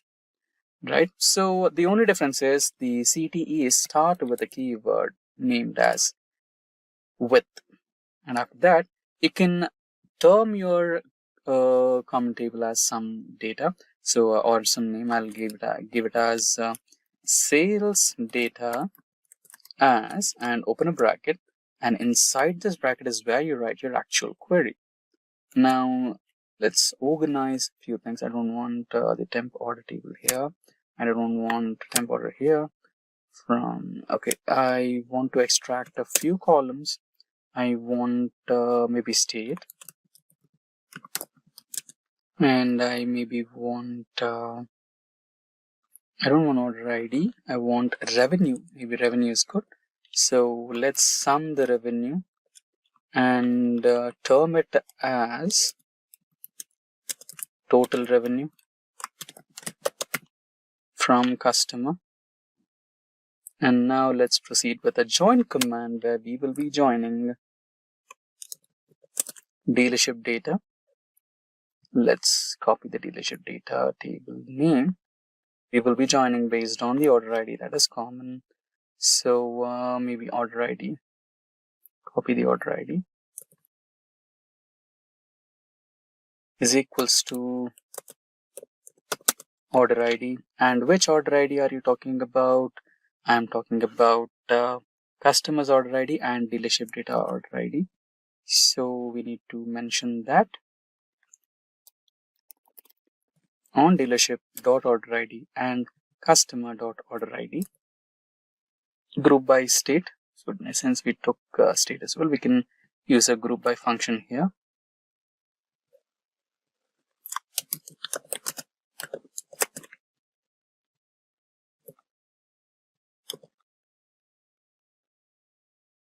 And this is not the end of everything. So semicolon may have to wait. So this is the first part. Now, using this particular CTE, this entire term is CTE. So the output of this particular query will be stored in sales data. Now, we will make use of this CTE or sales data term to extract a few more queries. So we will be writing another select statement. select state from, okay, let's also take the total revenue which we created here. Let's take that same term here so that we don't make a mistake, from the CT which we created very recently, which happens to be the sales data, where total revenue is crossing something about $50,000. And now is the semicolon. Let's try to execute this. There you go. So a few regions or a few states and total revenue which are exceeding $50,000 are, there you go. What is PostgreSQL? PostgreSQL is an open source object relational database management system. It stores data in rows with columns as different data attributes. According to the DB Engine's ranking, PostgreSQL is currently ranked 4th in popularity amongst hundreds of databases worldwide. It allows you to store, process, and retrieve data safely. It was developed by a worldwide team of volunteers. Now, let's look at the history of PostgreSQL. So in 1977 onwards, the Ingress project was developed at the University of California, Berkeley. In 1986, the Postgres project was led by Professor Michael Stonebraker. In 1987, the first demo version was released, and in 1994, a SQL interpreter was added to Postgres. The first PostgreSQL release was known as version 6.0 or 6.0 on January 29, 1997, and since then, PostgreSQL has continued to be developed by the PostgreSQL Global Development Group, a diverse group of companies and many thousands of individual contributors. Now, let's look at some of the important features of PostgreSQL. So PostgreSQL is the world's most advanced open source database and is free to download. It is compatible as it supports multiple operating systems such as Windows, Linux, and Mac OS. It is highly secure, robust, and reliable. PostgreSQL supports multiple programming interfaces such as C, C++, Java, and Python. PostgreSQL is compatible with various data types. It can work with primitives like integers, numeric, string, and boolean. It supports structured data types such as date and time, array, and range. It can also work with documents such as JSON and XML. And finally, PostgreSQL supports multi-version concurrency control or MVCC. Now with this theory knowledge, let's look at the PostgreSQL commands that we will be covering in the demo. So we will start with the basic commands such as select, update, and delete. We will learn how to filter data using where clause and having clause in SQL. We will also look at how to group data using the group by clause and order the result using the order by clause. You will learn how to deal with null values, get an idea about the like operator, logical operators such as AND and OR. We will also explore some of the popular inbuilt mathematical and string functions. Finally, we will see some of the advanced concepts in PostgreSQL, that is, to write case statements, subqueries, and user-defined functions. So let's head over to the demo now. Okay, so let's now start with our demo. So first we'll connect to PostgreSQL using PSQL cell. So here under type here to search, I'll search for PSQL. You can see this is the SQL cell. I'll click on open. Let me maximize this. Okay, so for server I'll just click enter. Database I'll click enter. Port number is already taken, which is 5432. I'll hit enter. Username is already given, and now it is going to ask for password. So here I'll give my password so that I can connect to my PostgreSQL database. So it has given us a warning, but we have successfully connected to PostgreSQL. Alright, so now to check if everything is fine, you can just run a simple command to check the version of PostgreSQL that we have loaded. So the command is select version with two brackets and a semicolon. I'll hit enter. Okay, you can see the version PostgreSQL 13.2. Okay, now let me show you the command that will help you display all the databases that are already there. So if I hit /L and hit enter, it will give me the list of databases that are already there. So we have PostgreSQL, there's something called template 0, template 1, and we have a test database as well. Okay, now for our demo, I'll create a new database. So first I'll write create space database, and I'll give my database name as SQL underscore demo. I'll give a semicolon and hit enter. You see we have a message here that says create database. So we have successfully created our SQL demo database. Now if you want to connect to that database, you can use \c space SQL underscore demo. There you go. It says you are now connected to database SQL underscore demo. So here we can now create tables, we can perform insert operation, select operation, update, delete, alter, and much more. Now I'll show you how to connect to PostgreSQL using pgadmin. So when you install the PostgreSQL database, you will get the SQL cell, and along with that you also have the pgadmin. So I'll just search for pg. You can see here it has prompted pgadmin. I'll click on open. This will open on a web browser. You can see it has opened on Chrome, and this is how the interface of pgadmin looks like. It is a very basic interface. So on the top you can see the files, we have object, there's tools, and we have the help section as well. And here you have dashboard, properties, SQL, statistics, dependencies, dependence, and here on the left panel you have servers. Let me just expand this so it will connect to one of the databases. Alright, so if I go back, you see when I had run \L to display the databases, it had shown me PostgreSQL and test. Now you can see here we have the PostgreSQL database and the test database. Alright, now we also created one more database which was SQL demo. So let me show you how to work on this pgadmin and the query tool. Alright, so I'll right click on SQL demo and I'll select query tool. I'll just show you how to run a few commands on the query tool. So let's say you want to see the version of PostgreSQL that you are using, so you can use the same command that we did on PSQL cell, which is select version closed with brackets and a semicolon. I'll select this, and here you can see we have the execute button. So if I hit execute or press F5, it will run that query. You can see we have the output at the bottom, and it says PostgreSQL 13.2 compiled by Visual C++. It has the 64-bit system. Okay, now let me tell you how to perform a few basic operations using PostgreSQL commands. So here let's say I'll write select 5 into 3.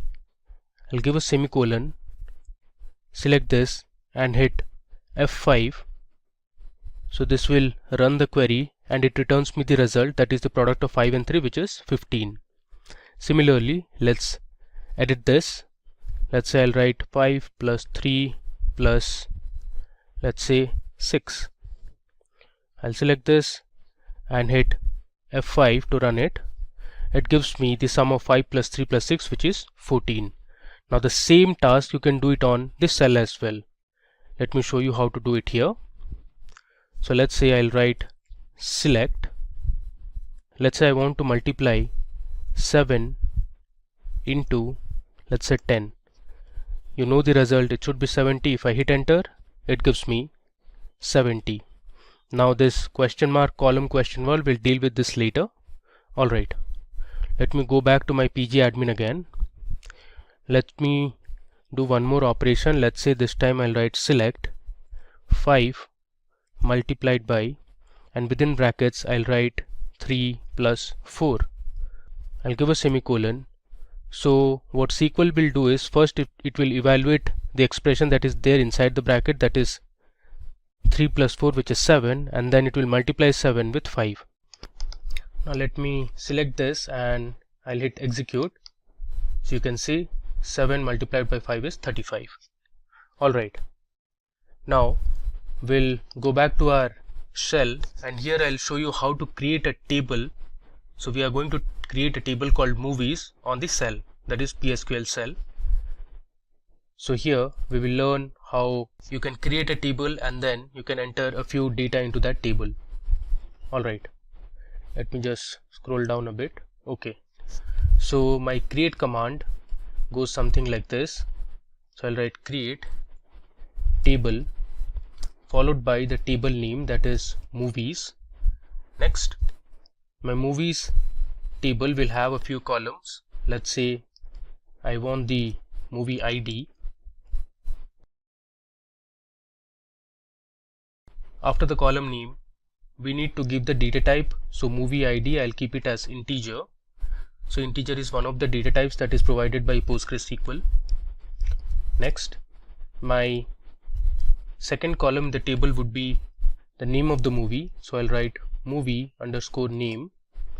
So all the variables or the column name should be as per SQL standards. So there shouldn't be any space between the column names. So I have used underscore to make it more readable.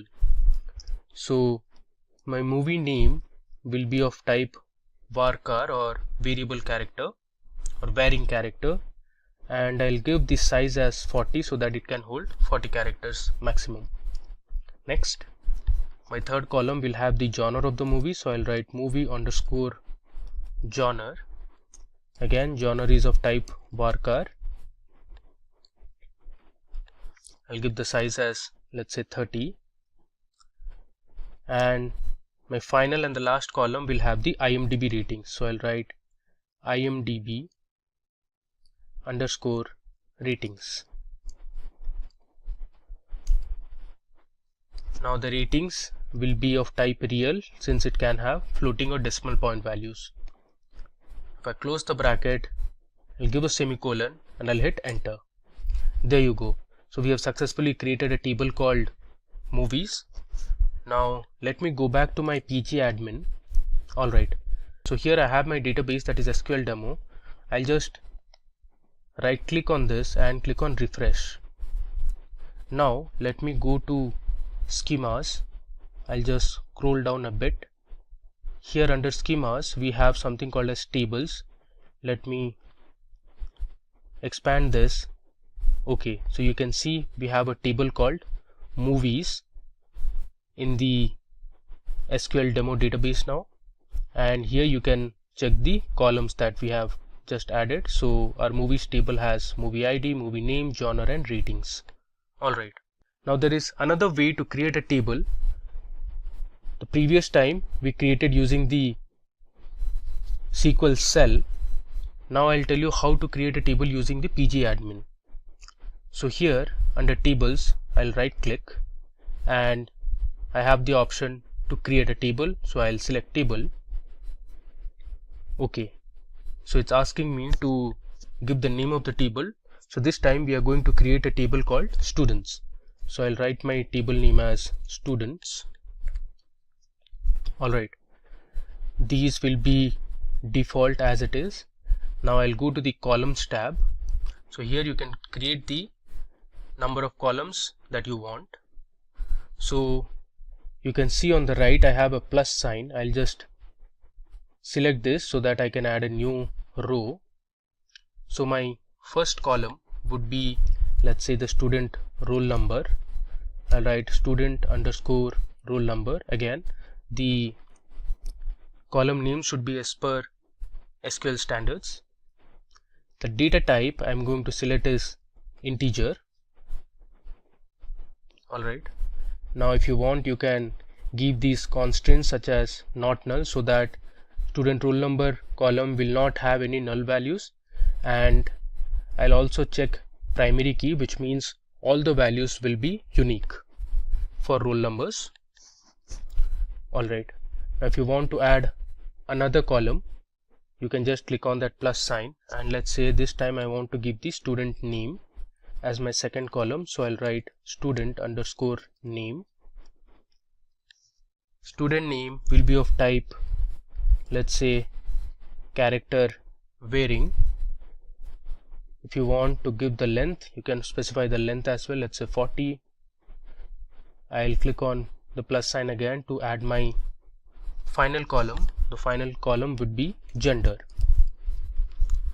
So gender, I'll keep this time as type character. Okay, now you can click on save, so that will successfully create your students table. There you go. So here on the left panel you can see earlier we had only one table, that was movies, and now we have two tables, so one would be added, that was students. So if I expand this under columns, you can see we have the three columns here: student roll number, student name, and gender. You can also check the constraints. It will tell you if you have any constraints. So you can see it says students roll number, there's one primary key. Alright, now let me run a select statement to show the columns that we have in the movies table. So I'll write select star from movies, give a semicolon, and let me execute this. Okay, so here at the bottom you can see we have the movie ID, the movie name, movie genre, and IMDb ratings. Now the next command we are going to learn is how to delete a table. So there is one way by using the SQL command, that is drop table followed by the table name. Let's say you want to delete students, you can write drop table students, and that will delete the table from the database. This is one of the methods, so you just select and run it. Now the other way is to you just right click on the table name, and here you have delete / drop. If I select this, you get a prompt, are you sure you want to drop table students? I'll select yes. So you can see we have successfully deleted our students table. Alright, now let's perform a few operations and learn a few more commands in PostgreSQL. So to do that, I'm going to insert a few records to my movies table. So for that, I'll use my insert command. So I have my insert query written on a notepad. I'll just copy this and I'll paste it on my query editor. Okay, so let me just scroll down. Alright, so here you can see I have used my insert command. So I have written insert into the name of the table, that is movies, and we have the movie ID, the movie name, movie genre, and IMDb ratings, and these are the records or the rows. So we have the first record as movie ID 101. The name of the movie is a very popular movie, which is Vertigo. Then we have the movie genre, that is mystery. It is also a romance movie. And then we have the IMDb ratings, the current IMDb rating, that is 8.3. Similarly, we have Shawshank Redemption, we have 12 Angry Men, there's The Matrix, 7, Interstellar, and The Lion King. So there are total 8 records that we are going to insert into our movies table. So let me just select this and hit execute. Okay, you can see it has returned successfully 8 records. Now if I run select star from movies, you can see the records that are present in the table. So I'll write select star from movies, I'll select this and I'll execute it. There you go. At the bottom you can see 8 rows affected. If I scroll this down, you have the 8 records of information in the movies table. Alright, now if you want to describe the table, you can go to the SQL cell, and here if you write \d and the name of the table, that is movies, this will describe the table. So here you have the column names, this has the data type, and here you can specify if there are any null values or any constraints like default constraint or primary key or foreign key and others. Let me go back to my pgadmin. Okay, now first and foremost, let me tell you how to update records in a table. So suppose you have an existing table and by mistake you have entered some wrong values and you want to update those records later. You can use the update query for that. So I'm going to update my movies table and I'll set the genre of movie ID 103, which is 12 Angry Men, from drama to drama and crime. So in our current table we only have genre as drama for 12 Angry Men. I am going to update this column, which is the movie genre, to drama and crime. Okay, so let me show you how to do it. I'll write update followed by the name of the table, that is movies. I'll go to the next line. I'll write set, then I'll give the column name, which is movie underscore genre, equal to, I'm going to set it as drama, comma, crime. Earlier it was only drama, and I'll give my condition using the where clause. We'll learn where clause in a bit. So I'll write where movie underscore ID is equal to 103. So here our movie ID is the unique identifier. So it will first look for movie ID 103. It will locate that movie and it'll change the genre to drama and crime. So now you can see the difference. Earlier we had 12 Angry Men as drama as the movie genre. Now if I run this update statement, okay, you can see we have successfully updated one record. Now let me run the select statement again. Okay, so here you can see if I scroll down, there you go. So movie ID 103, movie name 12 Angry Men, we have successfully updated the genre as drama, comma, crime. Okay, now let me tell you how you can delete records from a table. So for that you can use the delete command. So you'll write delete from the table name, that is movies, where, let's say I want to delete the movie ID 108, which is the Lion King. So I'll write where movie underscore ID is equal to 108. This is one of the ways to delete this particular movie, or you can give, let's say, where movie name is equal to the Lion King. Let me select this and I'll hit execute. Now if I run my select query again, you see this time it has returned 7 rows and you cannot find movie with movie ID 108, that was the Lion King. So we have deleted it. Alright, next we are going to learn about where clause in PostgreSQL. So to learn where clause, I'll be using the same movie table again. Let's say we want to filter only those records for which the IMDb ratings of the movies is greater than 8.7. So this is my updated table now. I want to display only those records or those movies whose IMDb ratings is greater than 8.7. So we'll display 12 Angry Men, which is 9. Then we are going to display The Dark Knight, which is again 9. And we are also going to display the Shawshank Redemption, which has 9.3. The rest of the movies have an IMDb rating less than 8.7. So we are not going to display those. Alright, so let me show you how to write a where clause. So I'll write select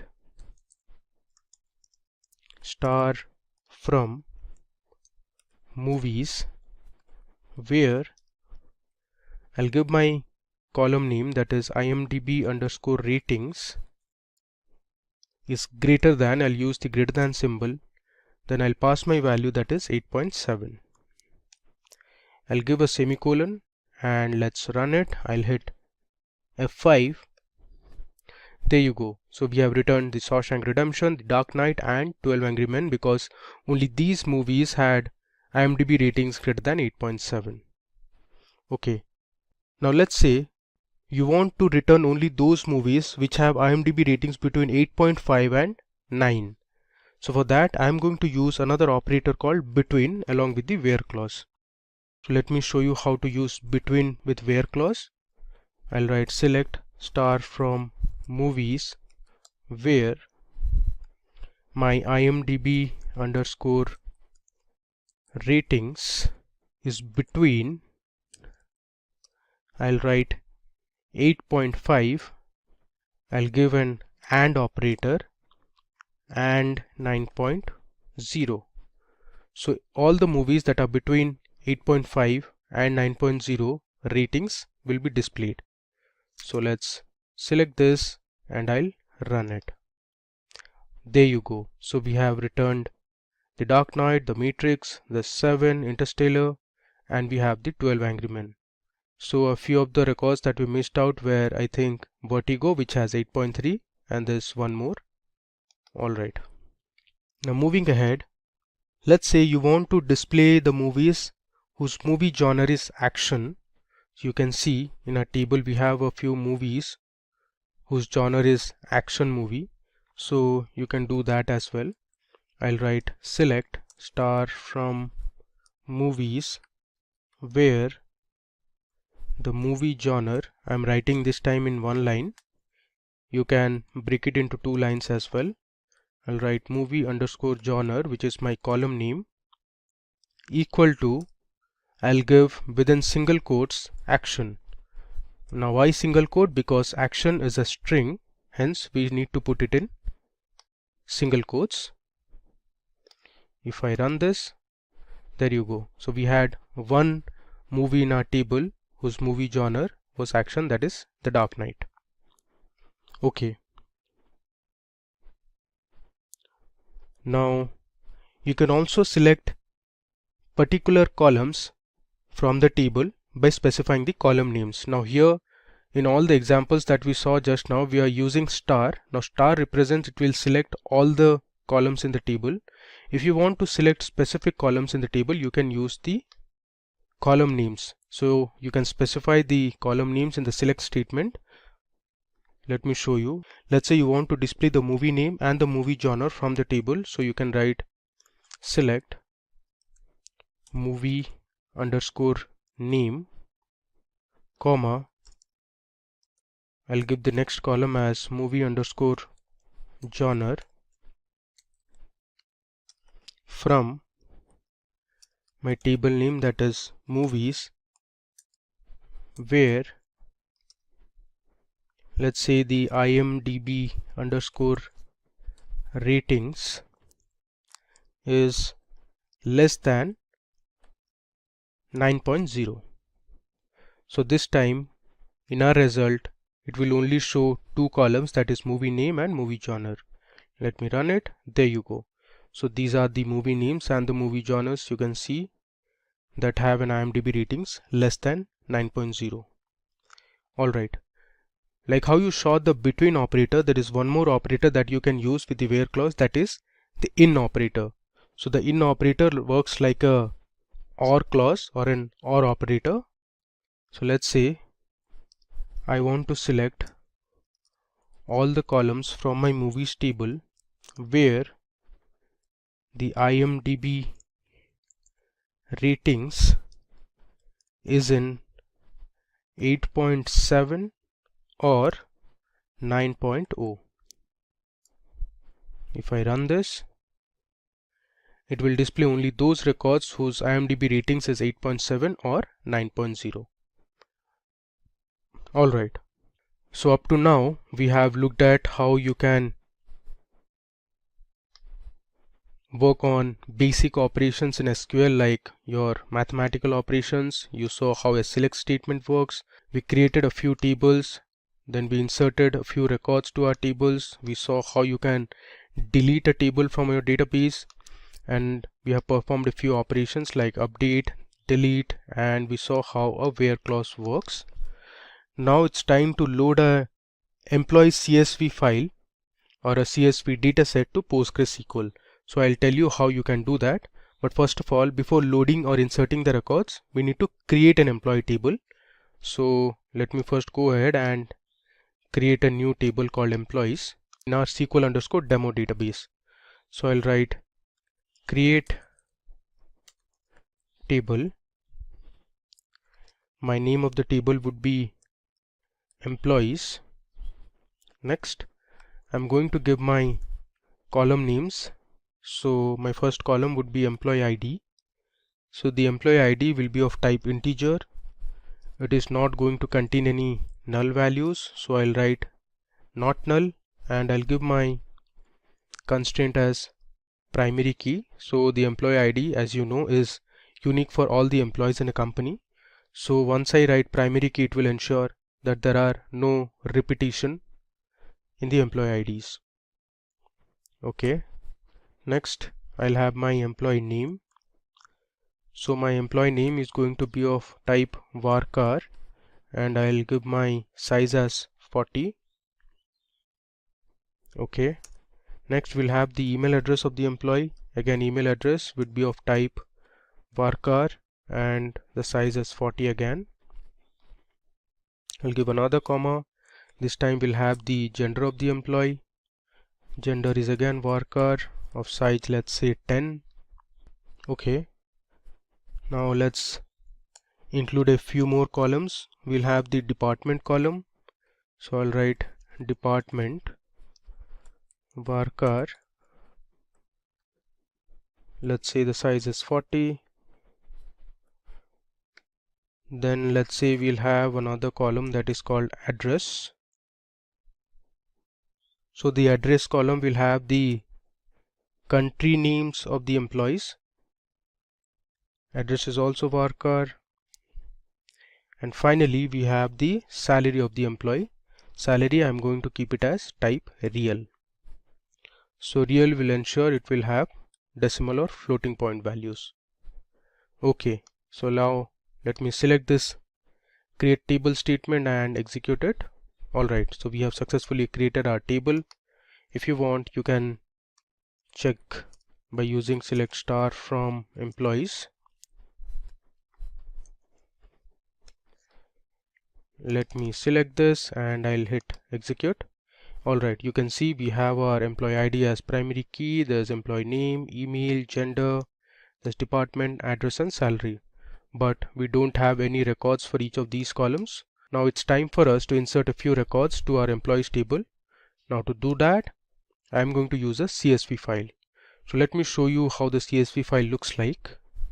Okay, so now I am on my Microsoft Excel sheet, and on the top you can see this is my employee data.csv file. Here we have the employee ID, the employee name, email, gender, there's department, address and salary. Now this data was generated using a simulator, so this is not validated, and you can see it has a few missing values. So under email column we have a few employees who don't have an email ID. Then you can see under department also there are some missing values here as well. Alright, so we'll be importing this table or the records present in this CSV file onto PostgreSQL.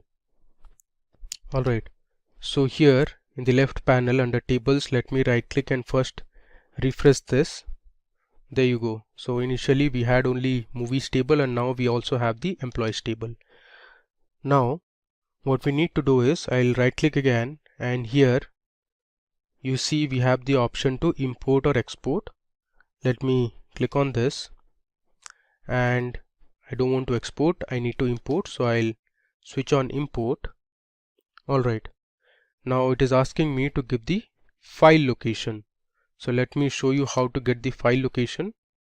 So this is my file location actually. So my Excel file, which was this, is present in my E drive under the data analytics folder. I have another folder called PostgreSQL, and within the PostgreSQL folder I have my CSV file, that is employee data.csv. So I'll just select this. You can either do it like this or you can browse and do. Okay, now my format is CSV.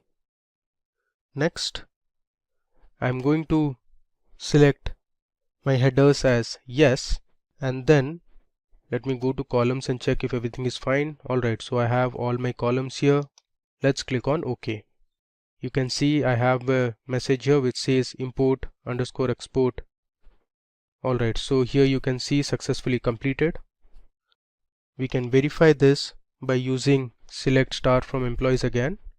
If I run this, alright, let me close this. There you go, it says 150 rows affected, which means we have inserted 150 rows of information to our employees table. You can see we have the employee ID, these are all unique. We have the employee name, the email, we have the address and the salary. Let me scroll down so that, okay, you can see we have 150 rows of information. That means we have 150 employees in our table. Okay, now we are going to use this employees table and explore some advanced SQL commands. Now there is an operator called distinct. So say if I write select address from employees, this is going to give me 150 address of all the employees. There's some problem here, I did a spelling mistake. There should be another D. If I run this again, our query will return 150 rows. You can see we have the different country names under address, that is Russia, we have France, there's United States, we have Germany, okay, and I think we have Israel as well. Yeah. Now suppose you want to display only the unique address or the country names, you can use the distinct keyword before the column name. So if I write select distinct address from employee, it will only display the unique country names present in the address column. If I run this, see, it has returned us 6 rows of information. So we have Israel, Russia, Australia, United States, France and Germany. Alright. Now, as I said, there are a few null values which don't have any information. So you can use the isNull operator in SQL to display all the null values that are there. Suppose I want to display all the employee names where the email ID has a null value. So I'll write select star from employees where email is null. So this is another way to use your where clause. If I select and run this, there you go. So you see here, for all these employee names, there was no email ID present in the table. So it has returned us 16 rows of information. So around 10% of employees do not have an email ID, and if you see, a few of them do not have an email ID and also they don't have a department. So if you want to know for those employees which do not have a department, you can just replace where department is null instead of where email is null. Now if I select this, okay, it has returned us 9 rows of information, which means around 5% of employees do not have a department. Moving ahead, now let me show you how the order by clause works in SQL. Now the order by is used to order your result in a particular format, let's say in ascending or descending order. So the way to use is, let's say I want to select all the employees from my table, so I'll write select star from employees order by. I want to order the employees based on their salary, so I'll write order by salary. Let me select and run it. Okay, there is some problem. I made a spelling mistake. This should be employees. Let me run it again. Okay, now if you mark the output, our result has been ordered in ascending order. So all the employees which have salary greater than $45,000 appear at the top, and the employees with the highest salaries appear at the bottom. So this has been ordered in ascending order, which means your SQL or PostgreSQL orders it in ascending order by default. Now let's say you want to display the salaries in descending order so that all the top ranking employees in terms of salary appear at the top. So you can use the DESC keyword, which means descending. If I run this, you can see the difference now.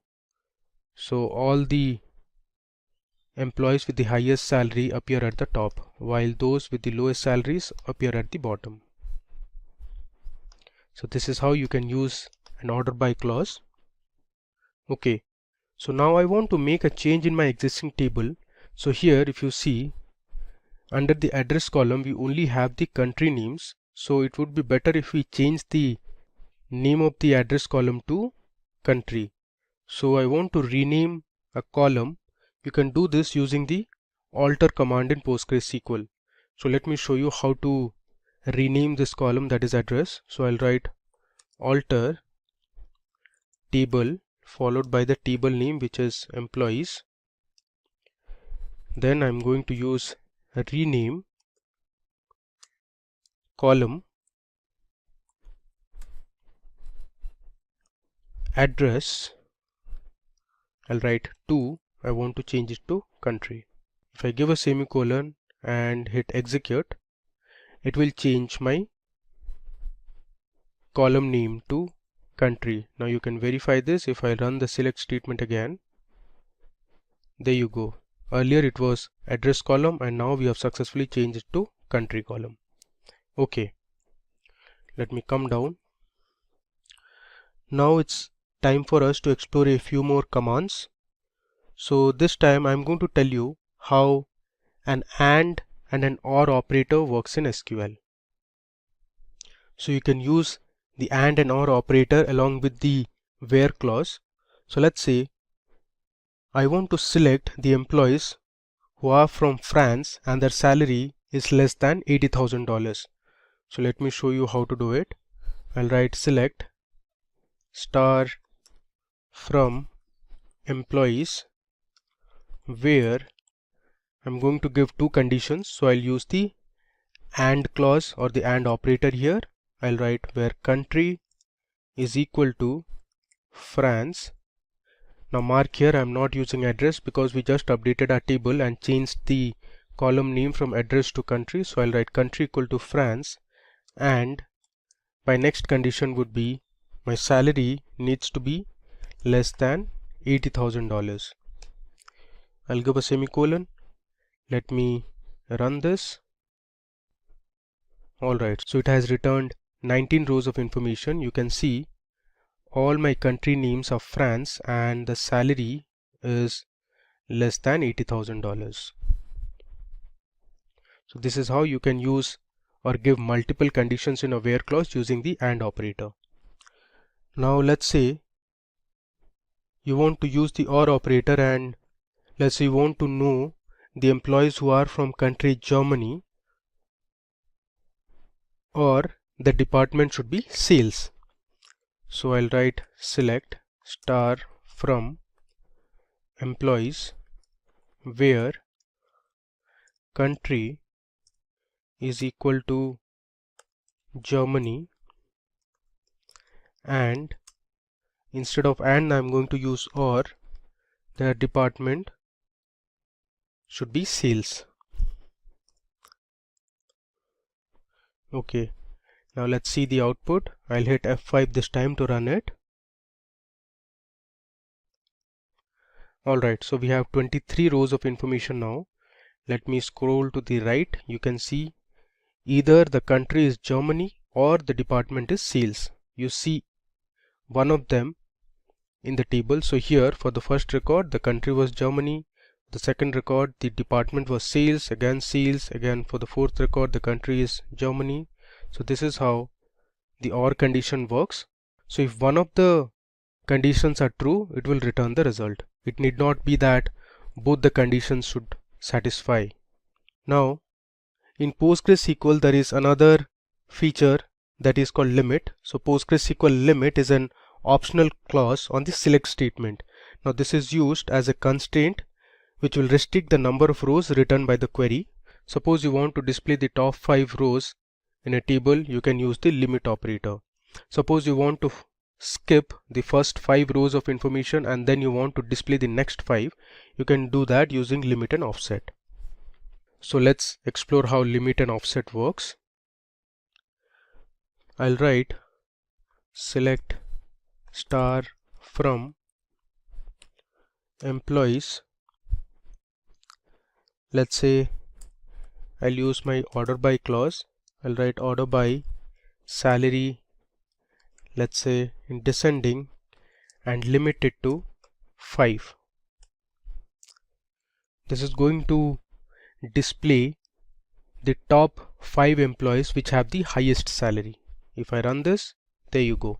You see it has given us 5 rows of information, and these are the top 5 employees that have the highest salary. Okay, so this is one method of, or one way of using the limit clause. Now in case you want to skip a number of rows before returning the result, you can use offset clause placed before the limit clause. So I'll write select star from employees, let's say order by salary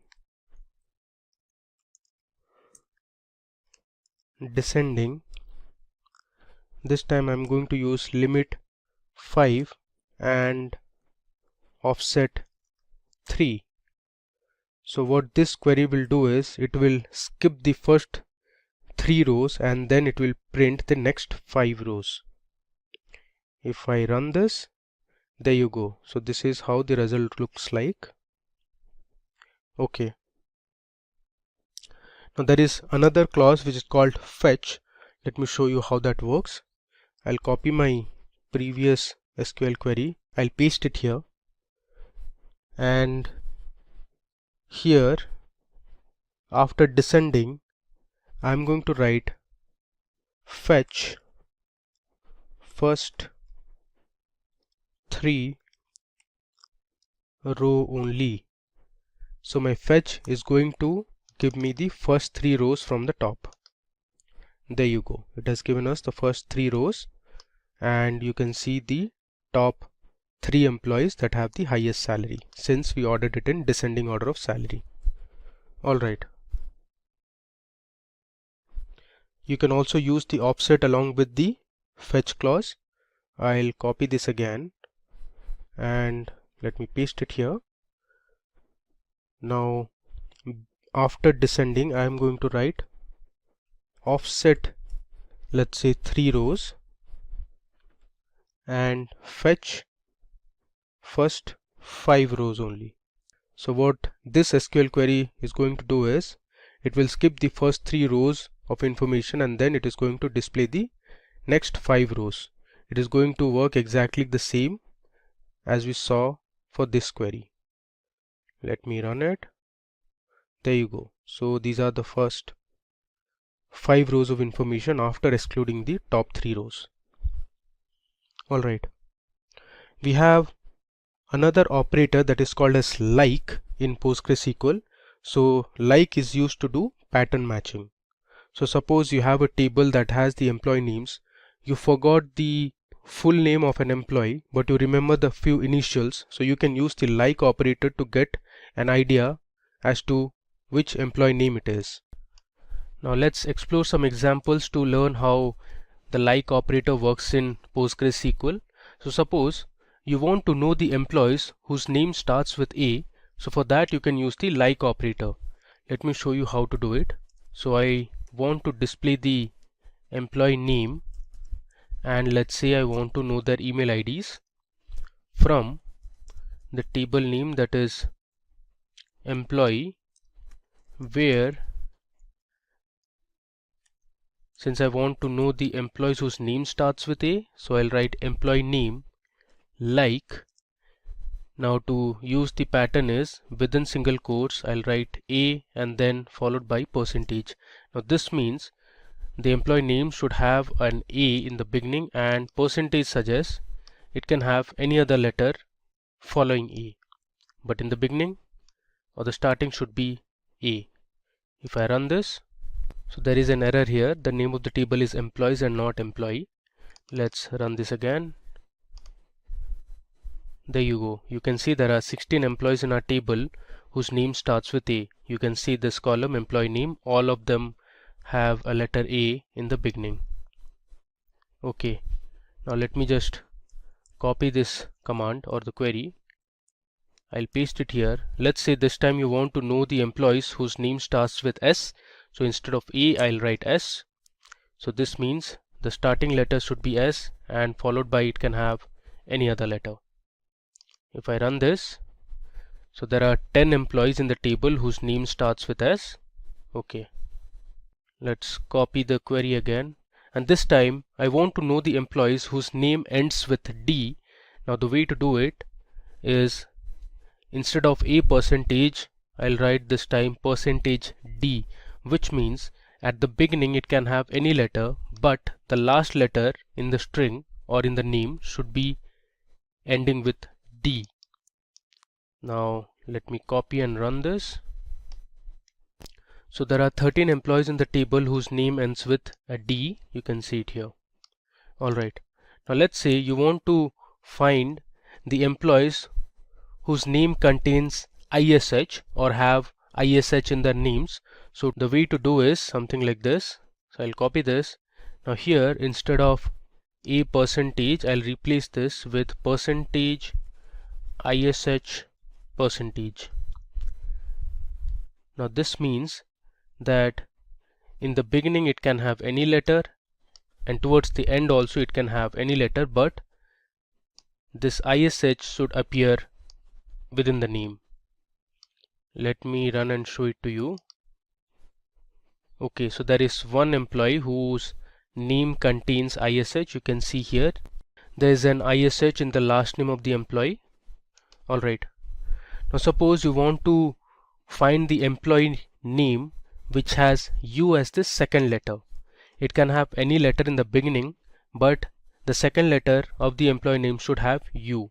Now the way to do is, I'll copy this, and instead of a%, I'll write underscore U followed by %.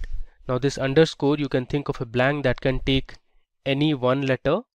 So the beginning can start with A, B, C, D, or any of the 26 alphabets we have. Then it should contain U as the second letter, followed by any other letter or letters. Let me run this. Okay, so there are 10 employees in the table whose name has a U as the second letter. You can see these. Okay, now moving ahead, let me show you how you can use basic SQL functions or inbuilt functions. So we'll explore a few mathematical functions now. So let's say you want to find the total sum of salary for all the employees. So for that you can use the sum function that is available in SQL. So I'll write sum, and inside the sum function I'll give my column name, that is salary, from my table name, that is employees. Let's see the result. This will return one unique value. There you go. Now this is the total salary. Since the value is very large, it has given in terms of E. Now one thing to note here is, if you see the output, the column says sum real. So this output column is not really readable. So SQL has a method which can fix this, that is called an alias. So since we are doing an operation of summing the salary column, we can give an alias to this operation by using the as keyword. So if I write sum of salary as, let's say, total salary, then this becomes my output column. You can see the difference if I run this. Okay, you can see now in the output we have the total salary. Now this is much more readable than the previous one. So this is a feature in Excel where you can use or give alias names to your columns or your results. Now similarly, let's say you want to find the average of salary for all the employees. Now SQL has a function called AVG which calculates the mean or the average salary. If I write AVG, and I can edit my alias name as well. Let's see, I'll write mean salary. Let's run it. You can see the average salary for all the employees. It's around $81,000. Okay, now there are two more important functions that SQL provides us, which is max and minimum. So if I write select maximum or max, which is the function name of salary, as, let's say, instead of total I'll write maximum. So this will return me the maximum salary of the employee. Let's run it and see what is the maximum salary that is present in the salary column. Alright, so we have $1,19,616 as highest salary of one of the employees. Similarly, you can use the min function as well. I'll just write minimum, and this will return me the minimum salary of one of the employees in the table. I'll replace the alias name as minimum. Okay, now run it. This will give me the minimum salary that is present in our table. So it is $45,685. Okay. Now let's say you want to find the count of department in the employees table. You can use the count function. So if I write select count, let's say I want to know the distinct department names, I can write inside the count function distinct department as total departments from employees. Let's run this. This will return me the total number of departments that are there. So it gives me there are 12 departments.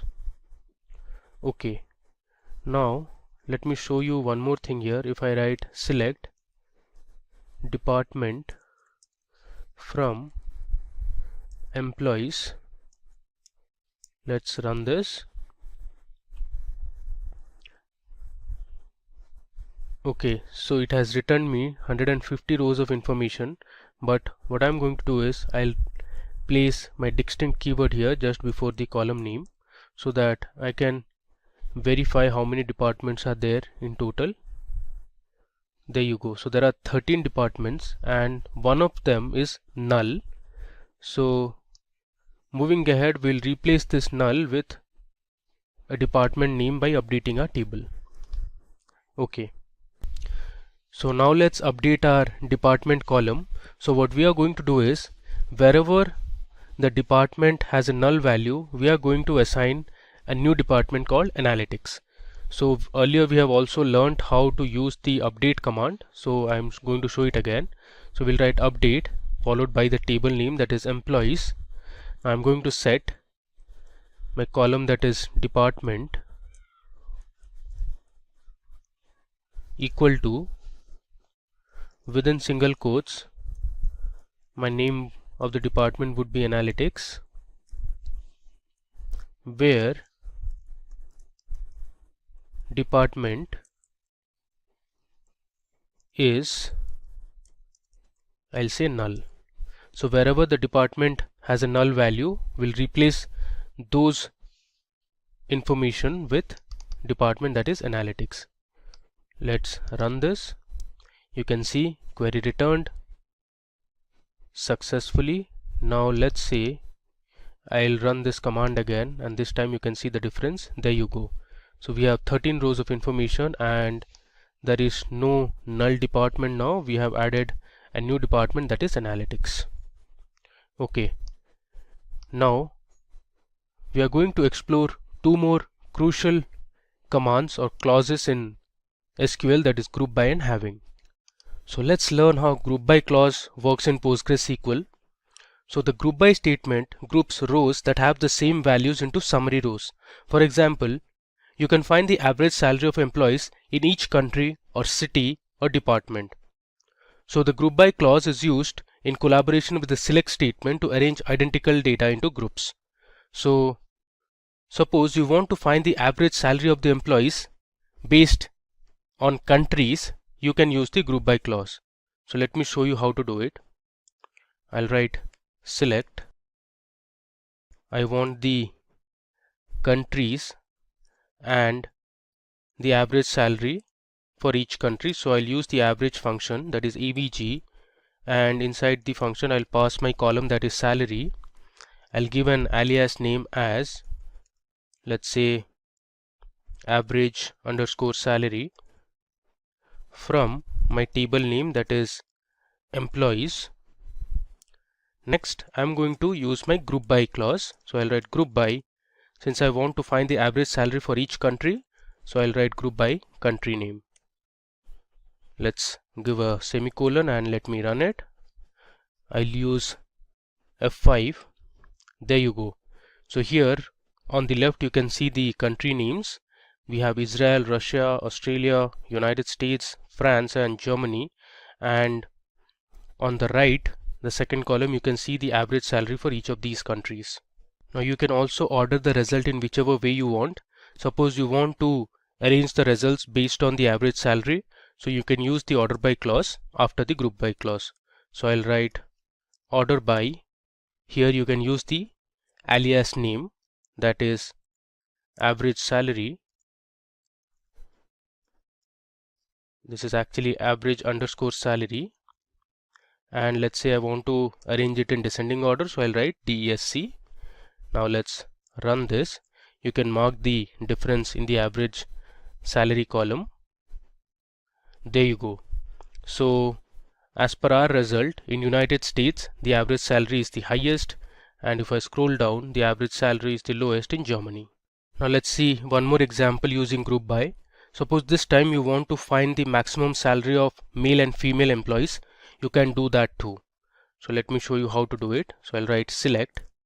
This time we want to find the maximum salary based on gender. So I'll select my gender column, comma, and this time I'll use my max function. Since I want to find the maximum salary for male and female employees, I'll give an alias name as maximum underscore salary from my table, that is employees, group by, I'll write gender. Okay, so let's run this.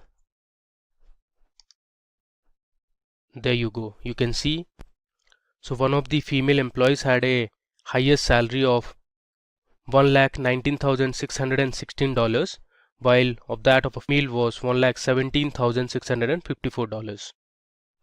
Alright, now suppose you want to find the count of employees based on each country. You can use the count function along with the group by clause. So I'll write the select statement, select. Since I want to count the employees based on each country, so I'll first select my country column and then I'm going to use the count function. I'll write count emp underscore id from my table name, that is employees. I'm going to group it by country. So this query will give me the total number of employees from each country. You can see here Israel there are 4 employees, in Australia there are 4 employees, in Russia we have 80 employees, in France there were 31, in United States we have 27, so on and so forth. Now let me scroll down. Okay, now it's time to explore one more clause, a very important clause that is used in PostgreSQL, that is having. So the having clause works like the where clause. The difference is that where clause cannot be used with aggregate functions. The having clause is used with the group by clause to return those rows that meet a condition. So suppose you want to find the countries in which the average salary is greater than $80,000. So you can use the group by clause and the having clause to get the result. So I'll write my select statement as select country, comma, I want the average salary, so I'll write avg of salary. I can give an alias name as average salary from employees. Now I'm going to group it by each country, so group by country column. Since I want to find the countries in which the average salary is greater than 80,000, so I'll use having clause after the group by clause. I'll write having average of salary is greater than 80,000. Now this condition cannot be specified in the where clause, so we need a having clause. You cannot use aggregate functions along with where clause. Let me just run it now. There you go. So we have Russia and United States where the average salary is greater than $80,000. Alright. Now let's say you want to find the count of employees in each country where there are less than 30 employees. So for this I am going to use the count function. First let me select the country column. Then I'm going to use the count function, and in the count function I'm going to pass my employee ID so that we can count the number of employees from my table, that is employees. Now if you want you can use an alias name for this as well, but I am just skipping it for the time being. I'll write group by country. Next I'll write having count of employee ID less than 30. So this will return me the countries in which there are less than 30 employees. Let's run it. You can see here Israel, Australia, United States and Germany are the countries in which there are less than 30 employees. Okay, now if you want you can use the order by clause as well. So suppose I'll write here order by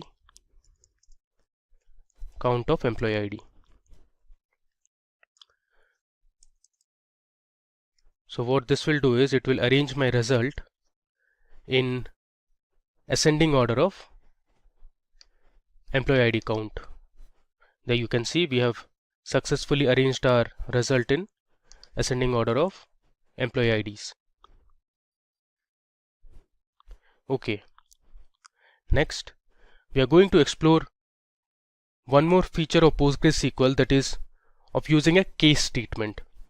Now in PostgreSQL the case expression is same as if-else statement in any other programming language. It allows you to add if-else logic to the query to form a powerful query. Now let me just scroll down and I'll show you how to use a case statement. This is very similar to your if-else statement that you use on Excel, in C++, in Python or any other programming language. So what I'm going to do is I'm going to write a SQL query that will create a new column, and the name of the column would be, let's say, salary range. So I'm going to divide my salary. Suppose if the salary is greater than $45,000 and if it's less than $55,000, in the new column, that is salary range, we are going to assign a value low salary. Now if the salary is greater than $55,000 and if it is less than $80,000, we are going to assign a value that is medium salary. If the salary is greater than $80,000, we'll assign a value high salary. So all this we are going to do using our case expression in PostgreSQL. So I'll start with my select statement, but before that let me show you how to write a comment in PostgreSQL. So you can write a comment by giving a double dash.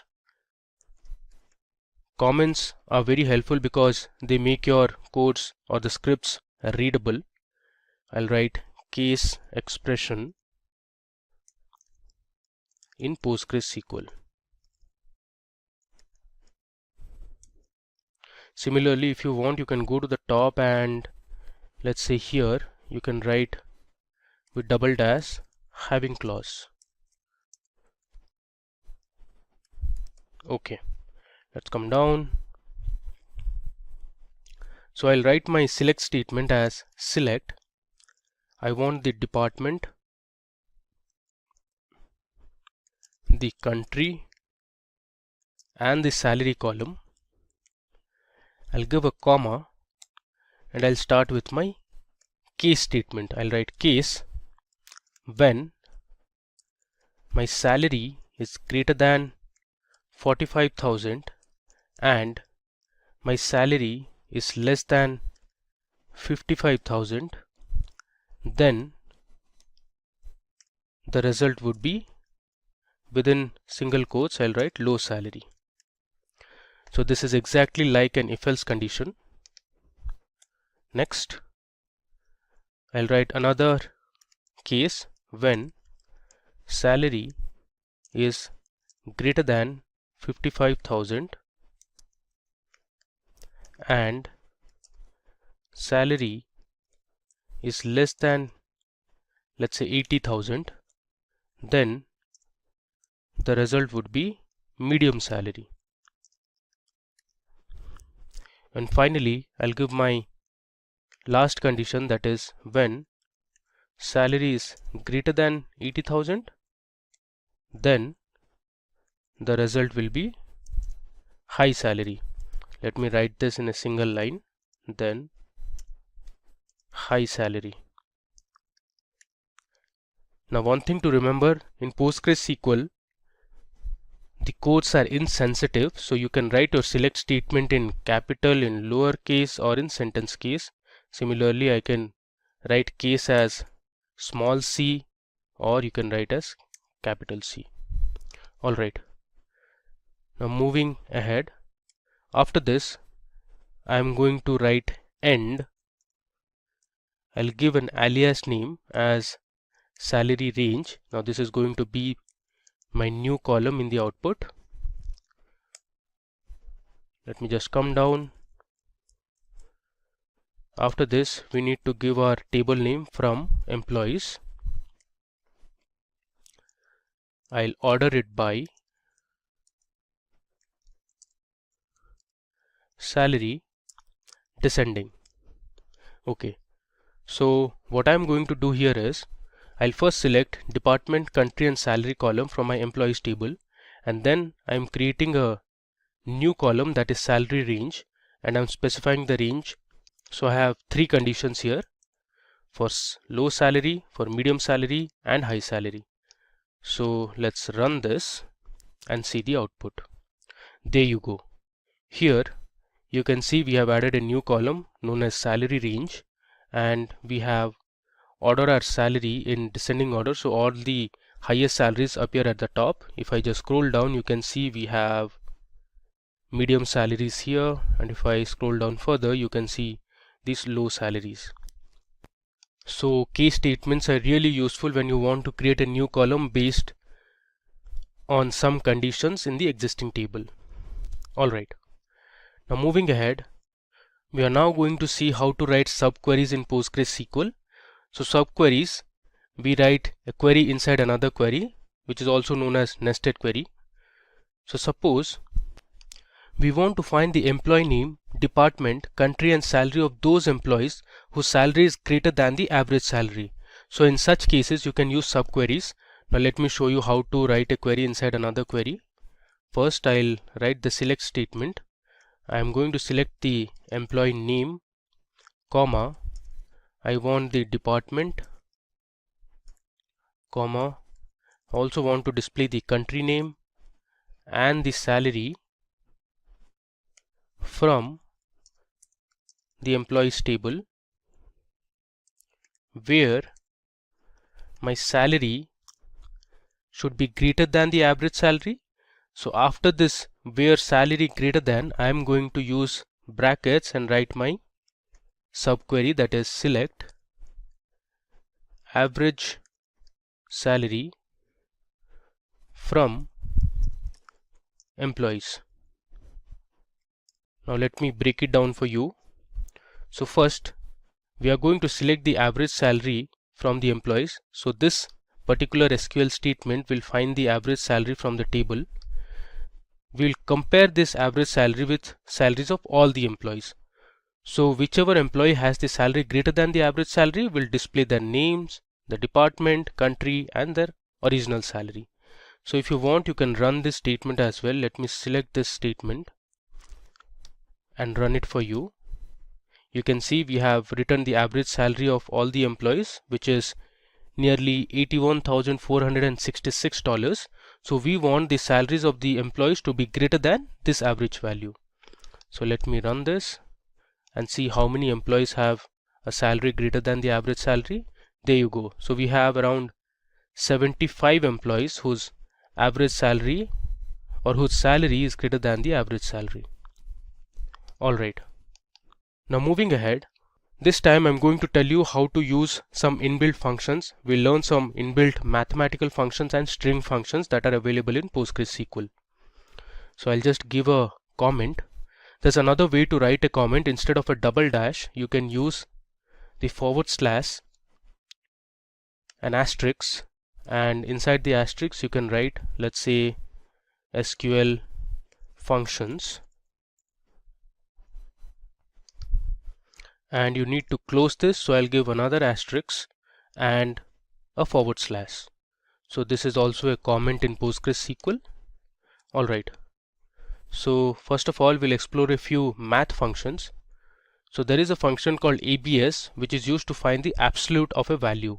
So if I write select ABS of, let's say, -100, it is going to return me positive 100 or just 100, because as you know, the absolute of any value will remove the negative sign involved in that value.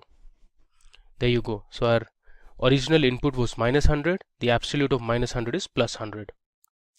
Next, let's see another function that is called greatest. So the greatest function in PostgreSQL will return the greatest number in a range of numbers. So suppose I write select greatest. Inside the greatest function, I'll pass in a few numbers, let's say 2. I'm just randomly passing a few numbers, let's say 4, 90, let's say 56.5, and let's say 70. I'll give a semicolon. Let me run this.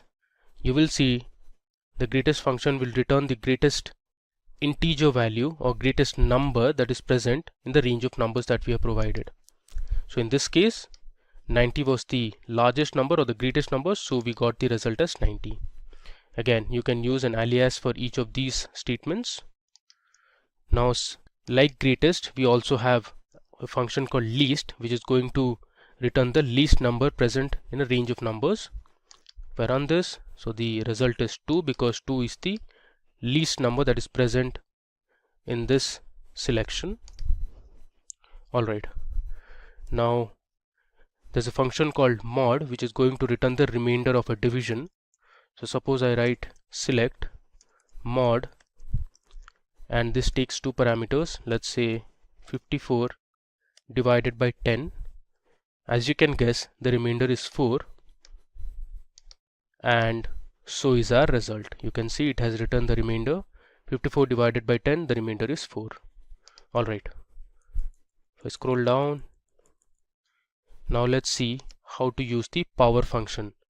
So I'll write select power. Let's say I want to know power 2, 3, which is 2 cube, that is 8. Let me just run this. There you go. So the result is 8. You can also check, let's say, power of 5,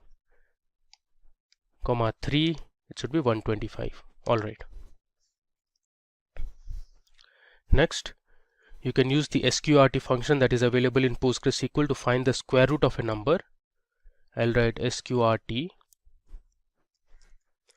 and let's say I want to find the square root of 100. You can guess the result. The output should be 10. If I run this, you can see the output here 10.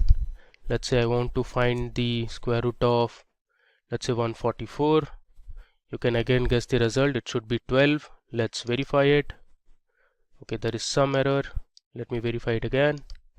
There you go. It is 12. Now, there are a few trigonometric functions as well. You can use the sine function, the cos function, and the tan function. Let's say I want to know the sine of 0. If you have studied high school mathematics, you would know the sine of 0 is 0. You can see the result, it is 0. Let's say you want to know sine 90.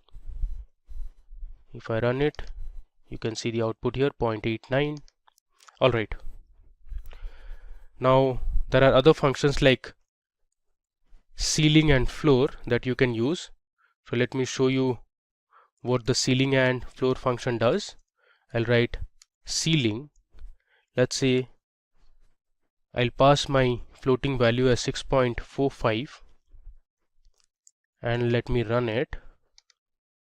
You can see the ceiling function returns the next highest integer, that is 7 in this case, since the next highest integer after 6.45 is 7. Let's see what the floor function does, and let me run it. As you can see, the floor function returns the next lowest integer, that is 6 in this case, or the nearest lowest integer to any provided decimal value. Okay, now that we saw how to use mathematical functions, there are a few string functions available in PostgreSQL, so let's explore them as well. I'll write string functions.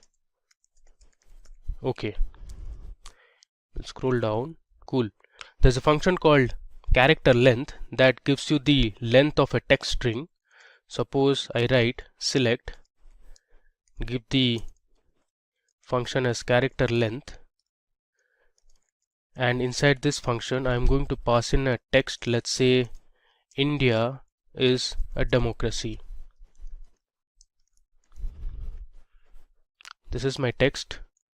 Let me run this. Okay, you can see the result here, which is 20, since there are 20 characters in my string that I have provided. Alright, now there's another function called concat in PostgreSQL. So concat is basically used to merge or combine multiple strings. So I'll write select concat, within brackets I'll give the text string. Now let's say I want to combine Postgres SQL.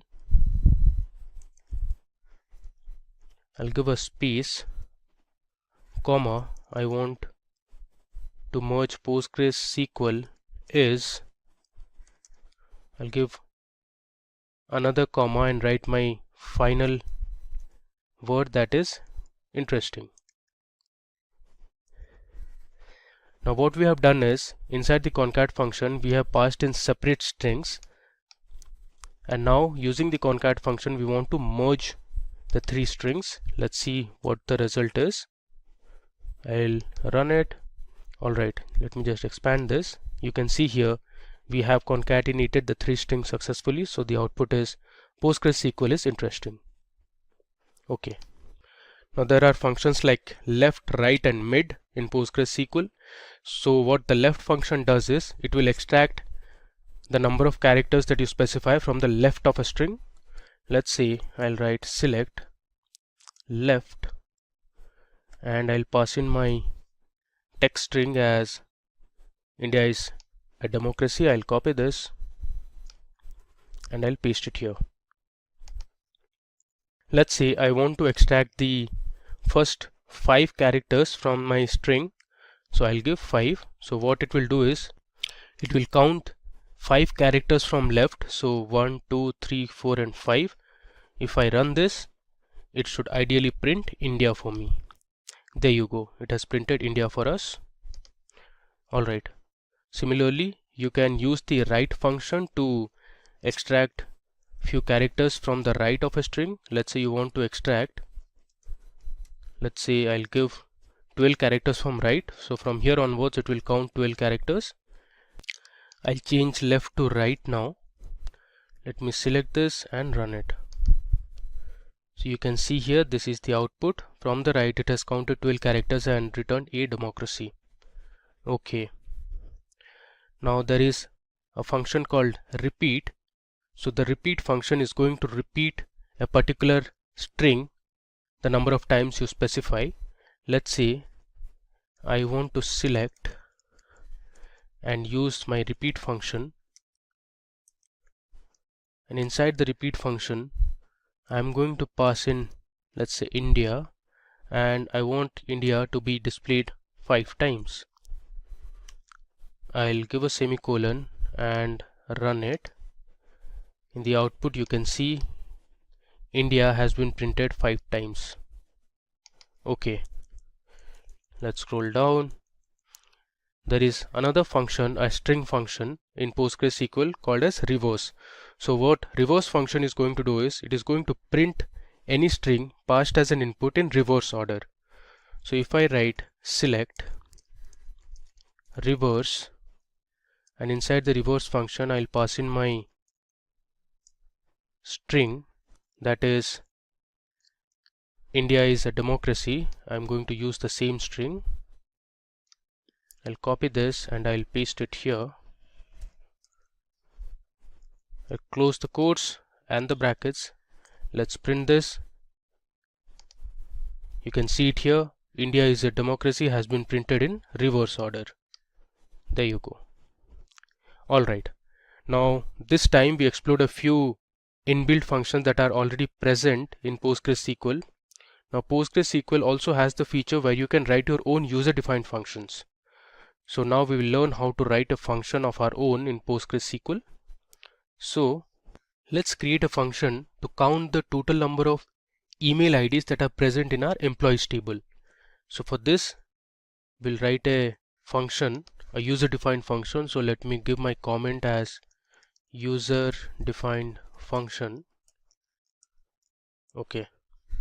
So let me start by first writing create. So this is the syntax to write a function in PostgreSQL. So I'll write create or replace function. Then I'll give my function name as count emails. And as you know, functions have brackets. Then I'll write returns, the return type, as integer. Then an alias with dollar symbol.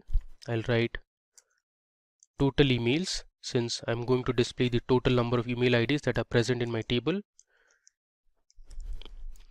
I'll close the dollar symbol. Then I'm going to declare a variable. The variable name is going to be total underscore emails.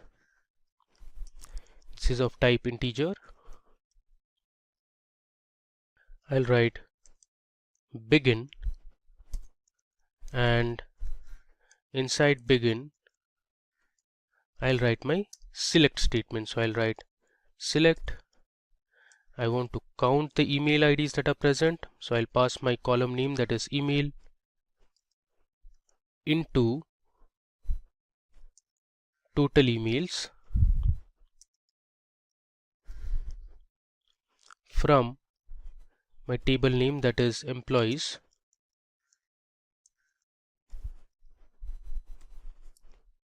I'll give a semicolon and then we'll write return total emails.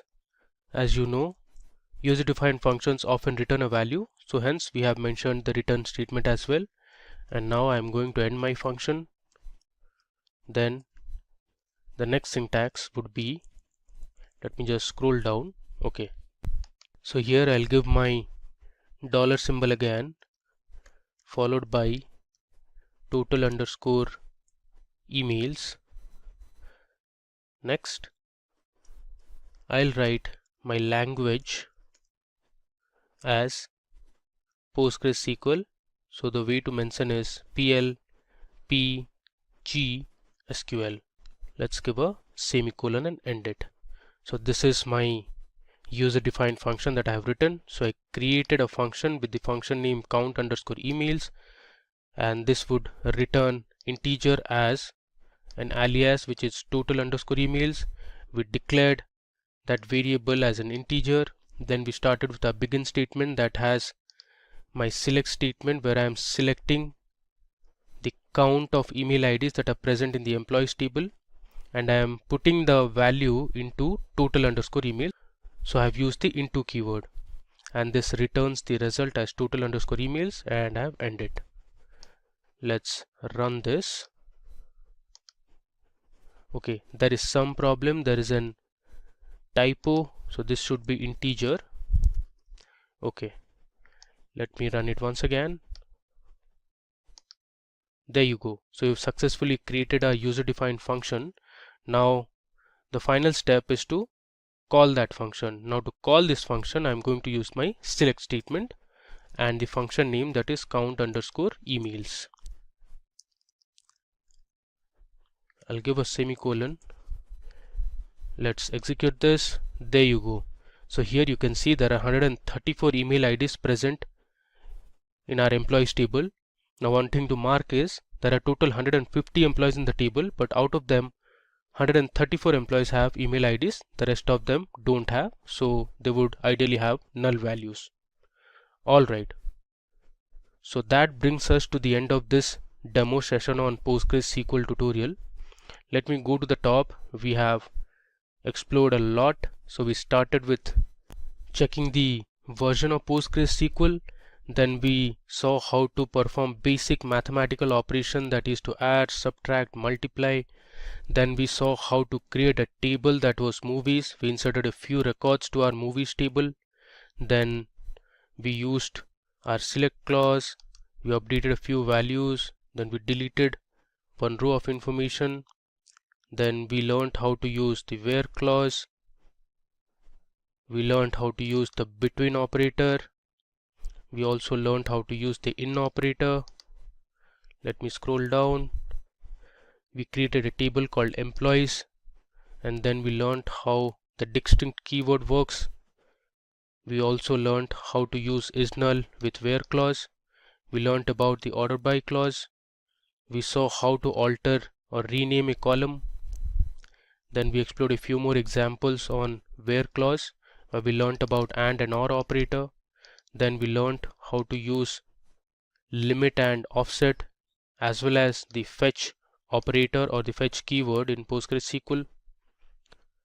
Moving further, we learned about the like operator in SQL, which was used to perform pattern recognition or pattern matching, you can say. Here we saw how to use basic inbuilt PostgreSQL functions like sum, average, minimum, count, maximum. Next, we saw how to update a value in a column using PostgreSQL update command. We learned how to use group by. Then we learned how to use having clause.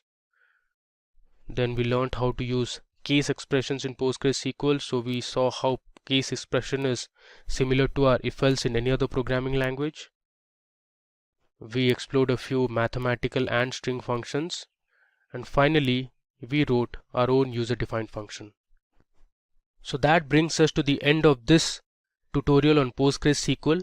Now if you want to get this SQL file that we have used in the demo, you can give your email IDs in the comment section and our team will share this SQL file with you over email. So, what exactly is a CT, you ask? Now, if you are a beginner in SQL, let's say you wanted to club two different tables or more different tables, maybe 3 or 4, right? So you will be using one keyword, which is join, right? And let's say you may have to create a query in such a way that you have to club different tables and you have to extract the results from one table into another and finally create a output table, right? So this might be sounding a little too complex. So basically what CTE does is it acts as a temporary table, right? Now you can write a query and save it as a CTE, right? And that particular resultant table from CTE will not be created, but will be in the memory as a temporary data or an intermediate resultant data, right? Now, whenever you want to use a join or whenever you want to use the same query inside a bracket or inside something in your query, you can just simply use the name of the CTE and then the data you require, the columns you require, and done. You will get the data. Now, this might be a little too complicated to understand in just mere words. Now, let's just go through the formal definition of what exactly is the CTE and what it does, and then let's quickly.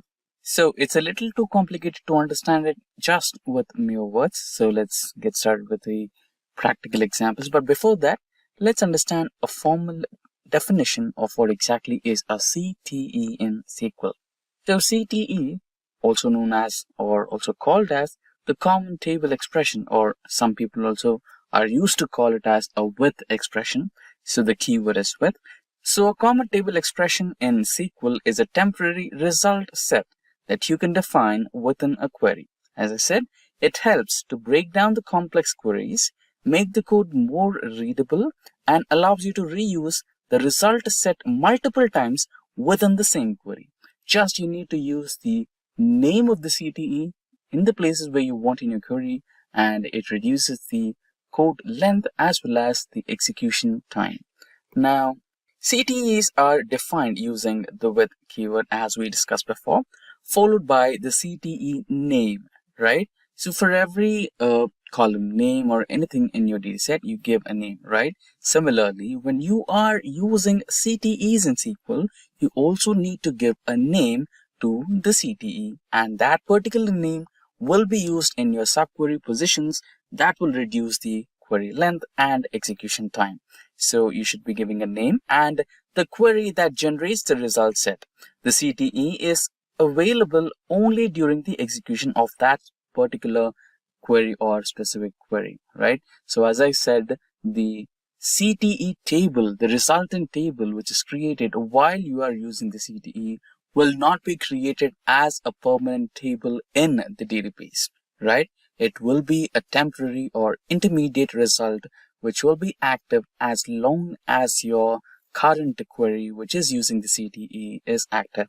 Now, let's go to the demonstration mode where we will try to create some simple queries, right? And we will understand how exactly a CTE can be beneficial in those situations. Now, let's go to the MySQL workbench. This is my MySQL workbench. So I have a lot of tables here.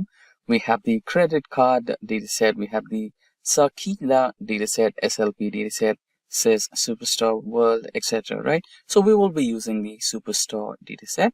The database. So firstly, we need to write in the query, which means that I am going to use the Superstore database, right? Sorry, Superstore. So I prefer using smaller case or lowercase for database names and column names, and uppercase for the keywords. For example, here use is uppercase and Superstore is the name of the keyword, right? So that is for identifying or easy readability, which is a keyword and which is a name, right? So let's execute this query and have access to the Superstore dataset. And in Superstore dataset, I have one table called as Excel data. Now let's quickly check what we have in Excel data. Select star from Excel data. Here we have row ID, order date, ship mode, customer care, everything, right? So we have region, we have sales, quantity, discount, profit rate. So we have a number of possibilities, a number of reports that we can generate. But let's try to keep it simple. Let's try to find out unique regions, right? Select unique of regions, right? Or just regions, Excel data.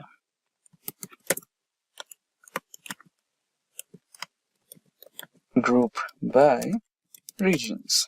So let's quickly execute this statement and see the output, or maybe we can make some modifications to it, right? Instead of that, you might want to use distinct function so that you don't get all 10,000 plus rows.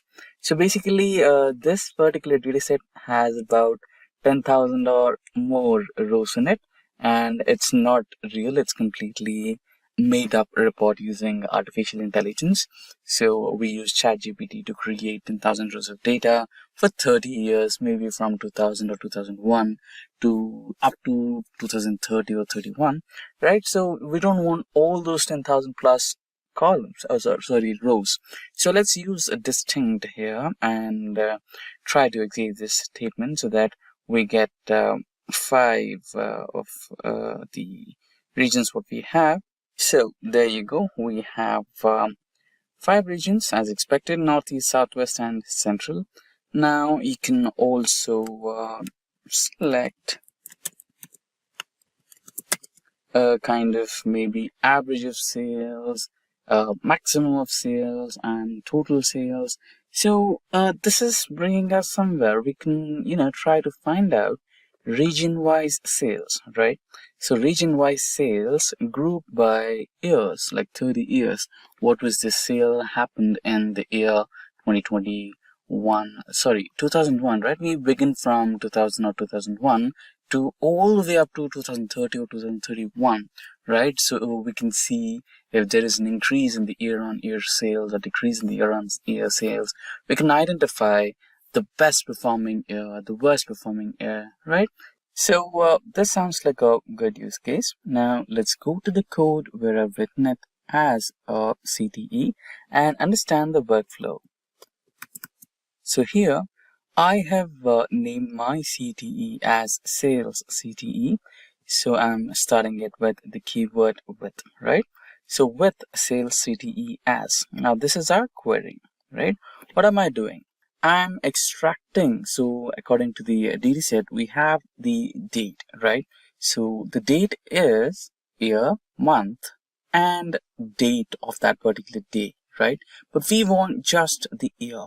So we're using the year function to extract the year from the date as sales year, region, sum of sales, right? We wanted to find out the total sales happened in that particular year as total sales from the dataset, Excel data, and group by year, right? We wanted it in increasing order. So 2000 to all the way up to 230 or 2031, correct? So that's how it is. And I'm saving all this as a CTE named as sales CTE. Now, I want to select some parts of that particular CTE. So I want to select sales year, region, total sales from sales CTE, which is right over here, and order it in form of sales and region, right? Now, let's try to copy this code and run this in our workbench. Right now, let me close this quickly so that we have a complete view of the code, right? So let's now select all the code. So now we have selected this particular code. Let's try to run this and see the output. There you go. We have the output, but there is something wrong. We did not get the years, right? So all the 30 years of data, here it is grouped by region, which is fine. Okay, we don't want region, we want to group it by year. That's okay. And the thing is, we need to fix this particular year. So maybe there is something wrong with the order date, right? So I think the database has saved this particular. Oh, okay. Since this is generated by ChatGPT, maybe the data type of the date is other than data, right? Other than data type. It may be string. Now, we might have to do some typecasting to change the data type of the order date, and let's quickly do that. So now we have updated the year. So what we have done is just cast here, right? So we have changed the string type of date to the normal date, which follows by year, month, and date. So this is simple typecasting that you can do, and rest everything. And we've also added a where condition, so where date is not added or date is equals to null, and you can just ignore that. And now let's try to execute this query, and we have also removed that region thing, right? Group by region or order by region. So we want that to be ordered according to the year, which should start with 2001 or the first ever year to the last ever year according to the dataset. Now let's select the entire CTE query and run that and check our outputs. So there you go. So you have the year-on-year sales from 2001 to all the way up to the year 2030 and 2031, right? So that's how the CTE or the with query in SQL can be used. So welcome to the demo part of the SQL project. So in this we will do digital music store analysis. Okay, so this SQL project is for the beginners. So what you will learn from this project, main thing is like, so what's the objective of this project, this particular project? So this project is for beginners and will teach you how to analyze the music playlist database, and you can examine the dataset with SQL and help the store understand its business growth by answering simple questions. So as you can see, I will show you. So I have three set of questions. First one is easy, okay, and the second one is moderate, and the third one is advanced level. So we have three set of questions: easy, set, moderate, and the advanced. Okay, so every set is of three questions, I guess. Yes, in every set there is three questions. So okay, in easy one there are five. So we have 5 plus 3 8, 8 plus 3 11. We have 11 questions to solve.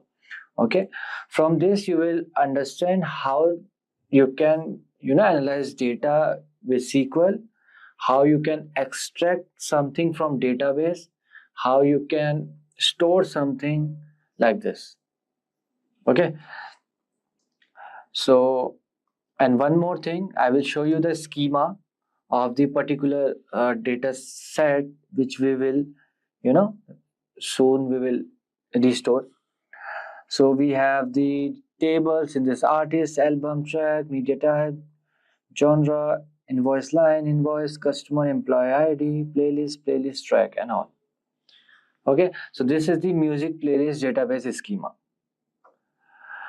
So without any further ado, let me create one database. So here, just right click, create database.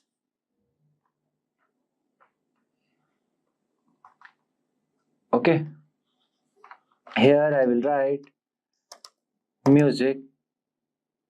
Okay, and save. So now our database is created. Okay, so if you will go to schema and if you go to tables, there is no tables in it. Means there is database, but nothing is there. The database is empty. So now what I will do, just go to your database, just right click. Here you can see the restore option. Okay, restore. So format as it is, then here file name, go to this music store database. I will put this database link in the description box below, don't worry. Open, then restore. Process started, process complete. Some people will face this that the process is failed or something.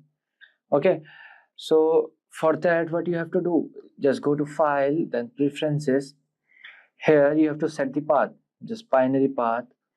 Okay, see, I am using the 15th version. Okay, so I have set the path here also and this also, but you have to set this path is important. Okay, if you will not set this EDV advanced server path, it's fine, but this path is most important. Okay, but for the future reference I have added on the both. So what you have to do, you have to just see where you will find this path.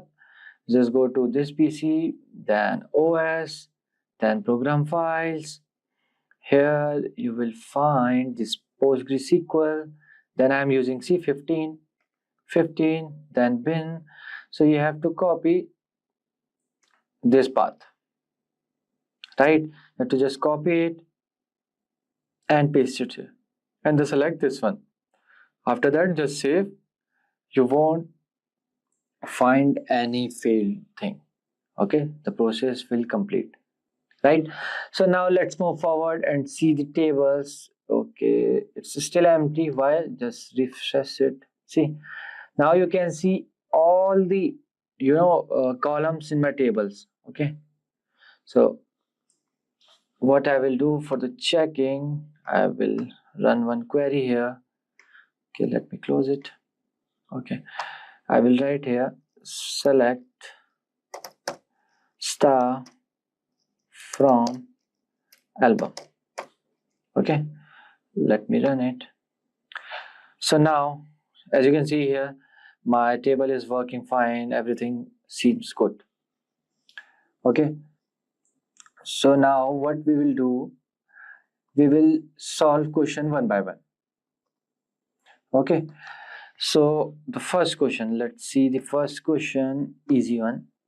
Who is the senior most employee based on job title? Okay, who is the senior most?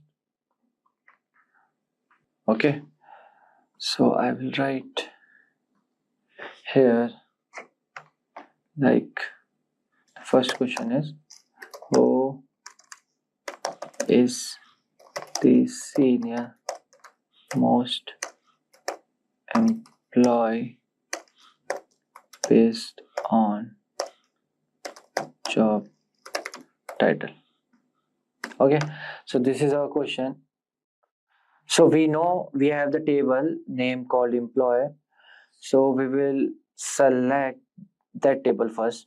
So I will write here select stuff from employee.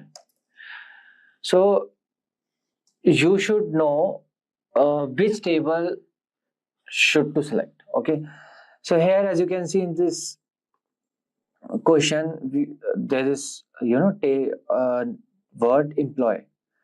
Who is the senior most employee based on the job title? Most employee means employee is an employee table, right?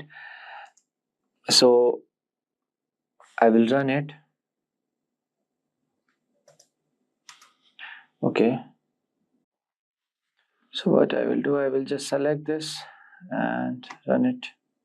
Okay, so now you can see there in employer there is employee ID, last name, first name, title, report levels, birth date, hire date, and all the details of the particular. Okay, so we will do, so there is one more thing, you can see the levels. Okay, level 1, level 2. So we have to write who is the senior most employee based on the job title. So what I will do, I will write here order by levels in decreasing order. Okay, so first I will do, so now you can see the levels are in the descending order from senior to this. Okay, L7 to L1. So what we want only one employee name. So what I will write here, limit is 1. Okay, I will copy this and I will done it. Okay, so now you can see the last name is Mohan. Sorry, Mohan Madan. This is last name, this is first name. So Mohan Madan is the senior most employee based on the job title. So question first is done. So the second question is, which countries have the most invoices? Okay, first I will write down the question, which country has the have the most in have the most invoices. Okay, so for this what we have to do, see, just first check, first we have to check from which table we will get the solution. So here you can see the word invoices. Okay, so we have one table invoice and invoice line, we have to select it from this. Okay, so I will write here select stuff from invoice. Okay, so we have customer ID, invoice date, billing address, billing city, billing state, and everything. So here you can see we have the billing country as well. Okay, because we need the country name, so we will take this column, right? So I will write here, so I will write select, change it, select count star from name. Select star, billing, country, from invoice, group by,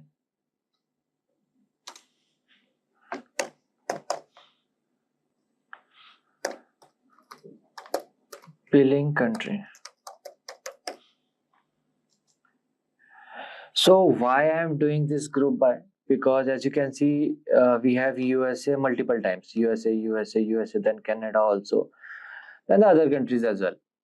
So from this I will get only the one. Okay, I will group them and I will get the one. Fine. So from this we will get the count. So after this I will write order by. So here I will write C descending. Okay, let me run it. So now you can see the billing. This is the billing order. Okay, so or you can say the invoices. USA got the 131 and Canada 76, Brazil 61. If I will write here again that limit 1, what I will get? See, USA. We got the USA. So USA is the country which have the most invoices. Okay. If you will remove this limit, so you will get the other country as well. Second in Canada, third is Brazil, and like this. Okay. And the third question is, what are the top 3 values of total invoices? Okay, again we need the same table. Okay, first I will write the question. Third question is, what are the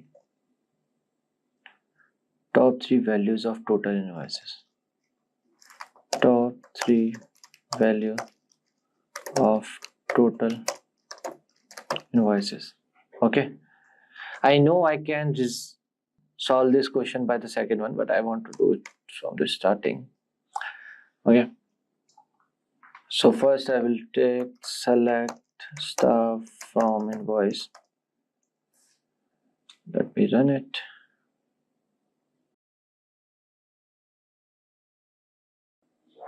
So first we will sort the data. Here I will write order by total, because the last, this is a table name. Okay, total in the descending order. So first I will select. So we need just the top 3. So first I will do, everyone know, limit 3. Okay. Okay. So here I have wrote this star. That is why it's giving me all the values. If I want this, only this value, so I can write select total from invoice order by this. Okay, I will write and run it. So I have this total like 23.75999 and 19.8 and 19.8. So these are the top 3 values of total invoices. Okay. So here the fourth question is, which city has the best customer? We would like to throw a promotion music festival in the city. We made the most money. Write a query that returns one city that has the highest sum of invoice total. Return both the city name and sum of the all invoice total. So let me write the question first. Okay, I am writing question for your better understanding. Okay, question fourth. Which city has the best customers? We would like to throw a party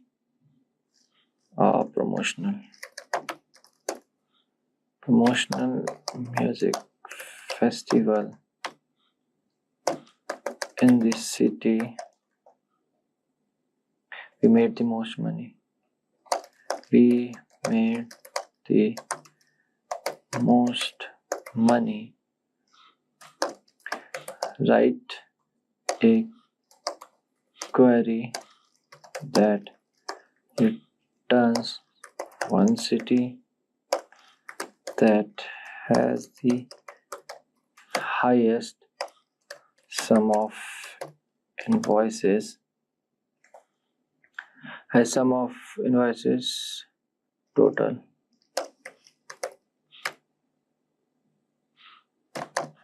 Return both the city name and sum of all invoices. Okay.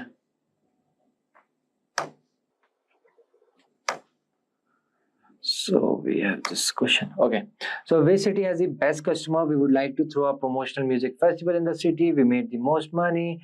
Write a query that returns one city that has the highest sum of invoice total. Return both the city name and the sum of all the invoices. Okay. So first, what we will do, we will select stuff from invoice. Okay, sorry. We'll select this. Okay, so first we will select the billing city. We have to focus on this and the total. In this two table, we have to just focus on. Okay, so here I will write sum of total as invoice total, comma billing city from invoice. So this time we will do group by billing city because we need the city names. Then I will add order by invoice total in the descending order. Seems good. Select sum total as invoice total billing city from invoice billings. Okay, so let me select this. So as you can see, the highest billing city is Prague, and the best customer is from the Prague city. Okay, so which city has the best customer? Obviously Prague, or sorry for the mispronunciation. Okay, so this is how we have solved our fourth question as well. Okay, because written both the city name and the sum of all the invoices. This is the city names and the invoice total. Okay, moving forward to our fifth question, which is again the long one. Who is the best customer? The customer who has spent the most money will be declared the best customer. Write a query that returns the person who has spent the most money. Okay, so I will write here who is the best customer.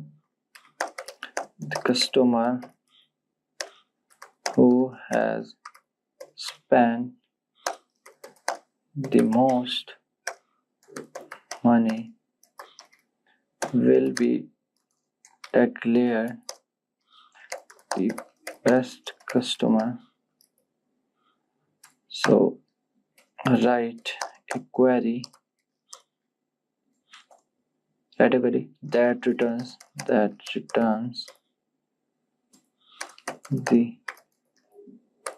person who has spent the most money. Okay, Yeah. So who is the best customer? The customer who has spent the most money will be declared as the best customer. Write a query that returns the person who has spent the most money. Okay. So for this, we have to take this customer data, customer table data. Okay. So I will write here select stuff from customer. Okay. I will select this and I will run it. Okay. So this is our data, table data of customer. Okay, so we have the country, fax, emails, state, city, address, last name, first name. Okay. So as you can see, there is nothing like no detail of invoice or the money, okay, which have spent by the customer. So what we will do, we will look at our schema. So now what we can do, if we can't solve a particular question from with one table, we have to join the table to the other table. So here we have to join customer table to invoice table. So in this you can see there is customer ID and here also customer ID. So on the basis of customer ID, we can join both the table, and with the help of this total we will sort out the that guy, okay, that customer, right? So for this I will write here select customer dot customer ID comma customer dot first name comma customer dot last name, because we need the full name of that guy, comma sum invoice dot total as total. Okay, let me, can we pause? Okay, I don't need the search pad, right? Then I will write from customer, okay, my bad, then join invoice on customer dot customer ID equals to invoice dot customer ID, then I need group by, okay, group by customer dot customer ID. After this let me order it by the descending order, so the most spend customer will come up. So I will write here order by total, the descending order, then limit equals to 1. Fine, let me run it. Let's see what output should become.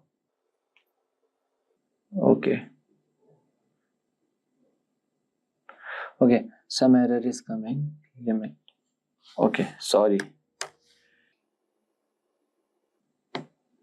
Okay, so as you can see, the customer ID is 5. The first name is R, the last name is Madhav. R Madhav spent the highest value 144.540000 and 2. So who is the best customer? Madhav, R Madhav, sorry, my bad, R Madhav, right? R Madhav has spent the most money. Okay, so this is how we are done with our easy set of questions. Now let's jump into the moderate one. Okay, so let me write the question first for the moderate. So I will write here moderate questions. So these analytics skill help you in the data analytics to become a data analyst or to become a data scientist. Okay. So the question first is write query to return. Okay. Write query to return the email. Query to return the email, comma first name, comma last name, and genre of all rock music listener. Okay, then return your list ordered alphabetically by email starting with A. Okay, let me get to this. Yeah. So for this, okay, let me open this first. Yeah. Okay, fine. So first, what I will do. So now in this question, as you can see, we have to return the email, first name and the last name and the genre of all rock music listener. So if you will see, select star from customer. Okay, let me run this. And if I will see, there is no column name genre. Okay, if I will show you the schema of this, see the genre is here and the customers is here.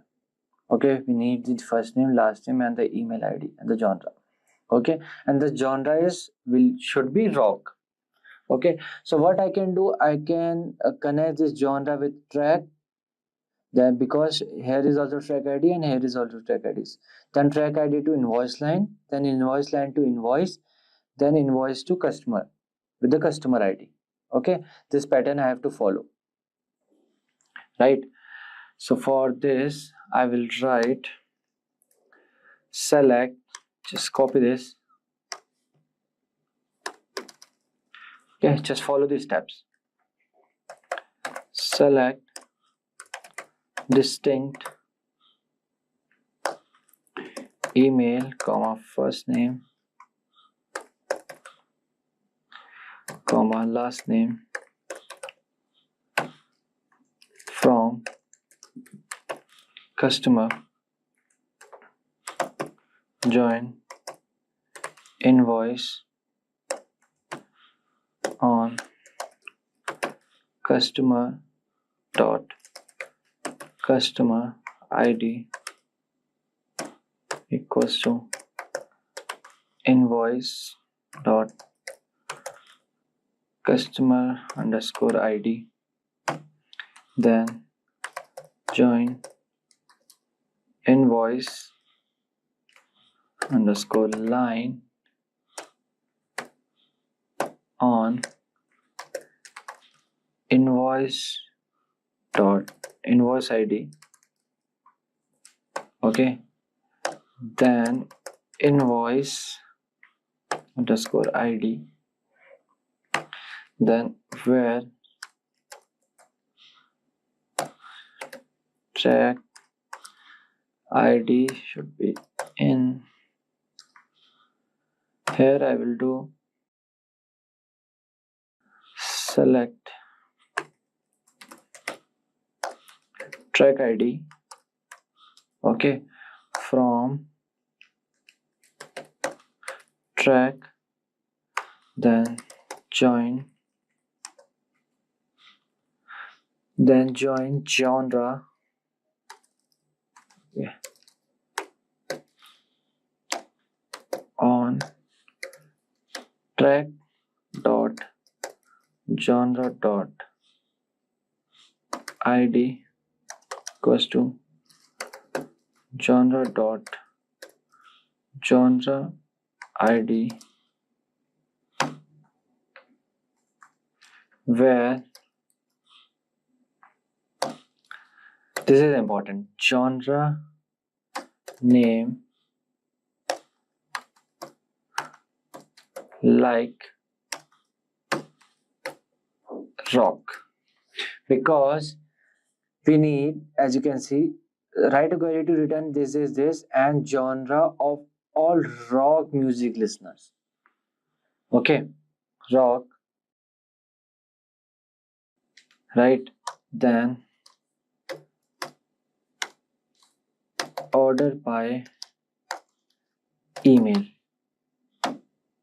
Okay, before that, let me show you this track. Okay, select star from track.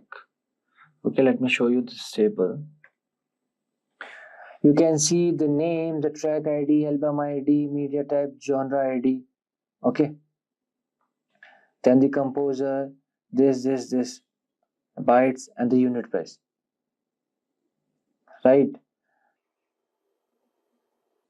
Okay, so you know this, we have then this customer. Okay, invoice ID we took. Right, fine. So now what I will do, I will just select this and okay, invoice ID. Okay, invoice ID is ambiguous. Here I have to write invoice line dot invoice ID. Okay, let me now run. Let me run it. Okay, one more. Join genre on track dot genre ID. There is entry for table genre, but it cannot be referenced from this part of the query. Okay.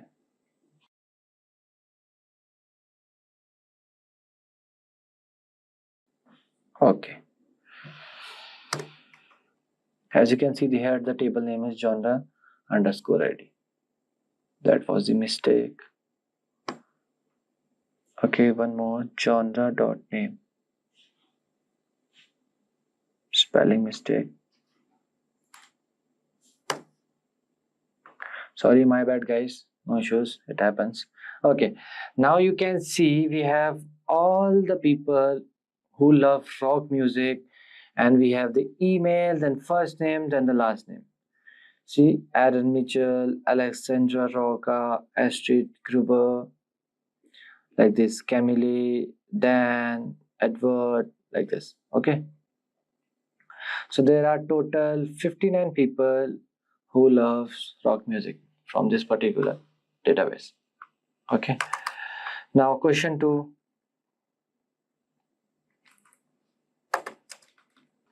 Question 2 is, first let me show you. Let's invite the artists who have written the most rock music in our dataset. Write a query that returns the artist name and the total track count on the top 10 rock bands. Okay, so let's invite the artist who have written the most rock music in our dataset. So write a query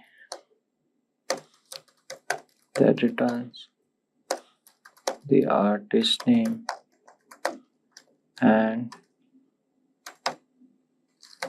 the total track count of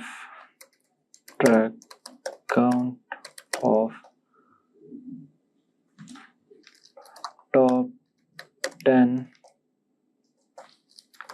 rock bands.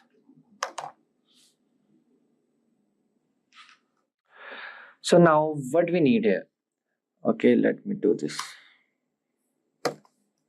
So what we need here? So let's invite the artists who have written the most rock music. First we need the artist, okay, and the second is rock music. Then we need track, okay, and the total count. Total track count means we will get from the track. So here we have track column, track table, and we have the artist. So now let's see the schema part. So we need genre, okay,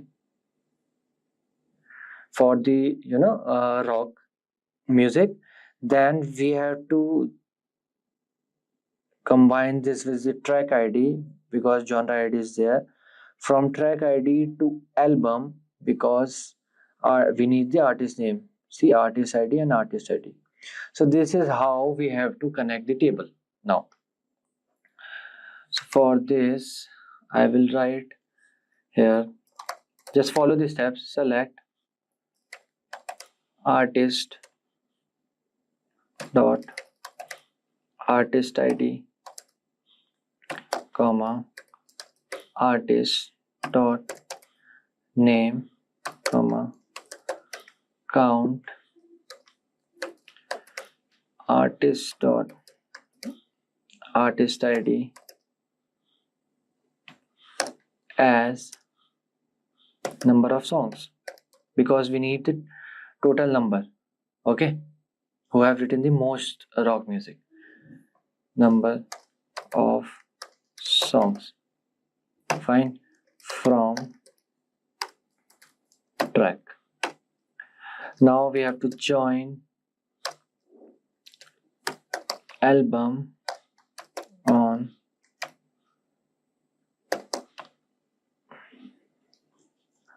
album dot album id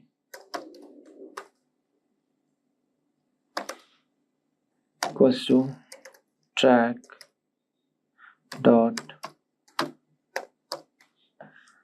album id, okay. Then we have to join the artist with artist id. So join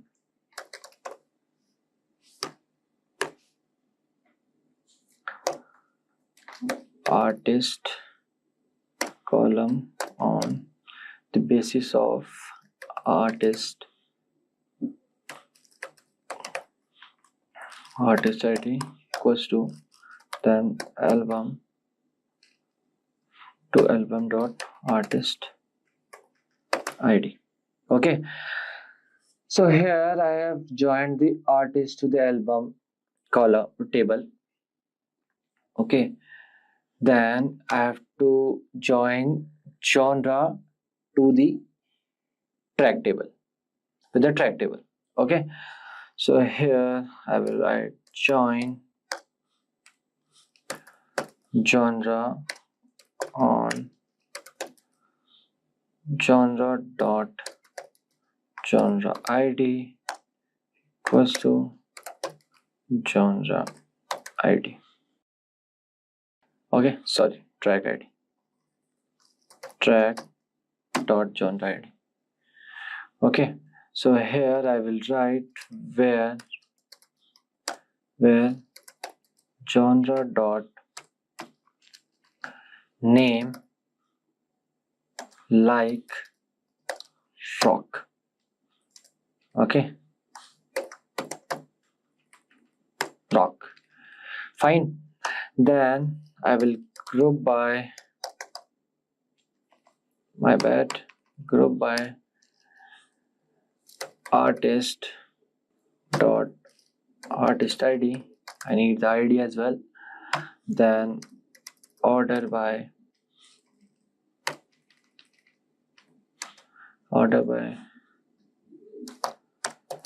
number of songs in the descending. Then limit, I need only 10 rock bands. Limit will be 10. Let me run it, okay. Let me run it. Okay, album, okay.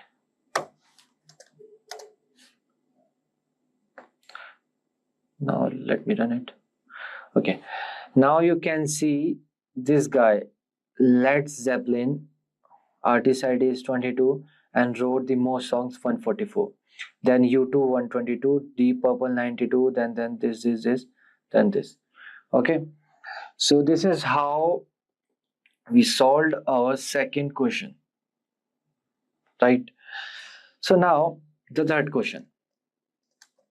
Okay, return all the track names that have a song length longer than the average song length. Return the name and the millisecond of the each track order by the song length. Okay, so first I will write this question.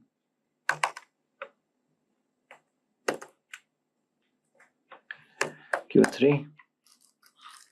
So return all the track names that have a song length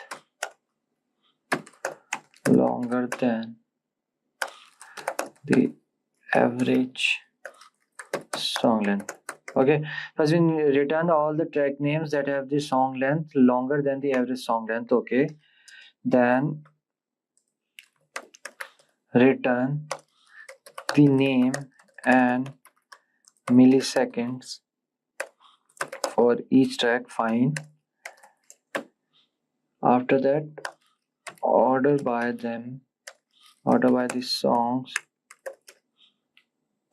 with the longest song listed first. Okay, fine. So we have to return all the track names that have a song length and the okay. First we will find the total length of this songs, then we will do the where then we will put the where clause to find out the particular longest song. Okay, so this will do in the two step. First you will find the average track length. Okay, so I will write here select name comma milliseconds. Okay, from track where milliseconds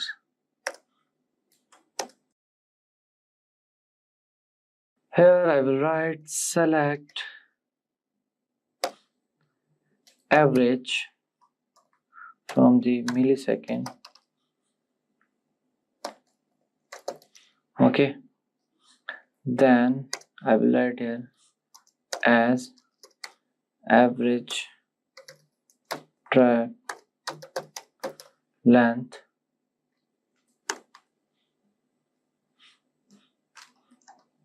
okay, then here I will write from track.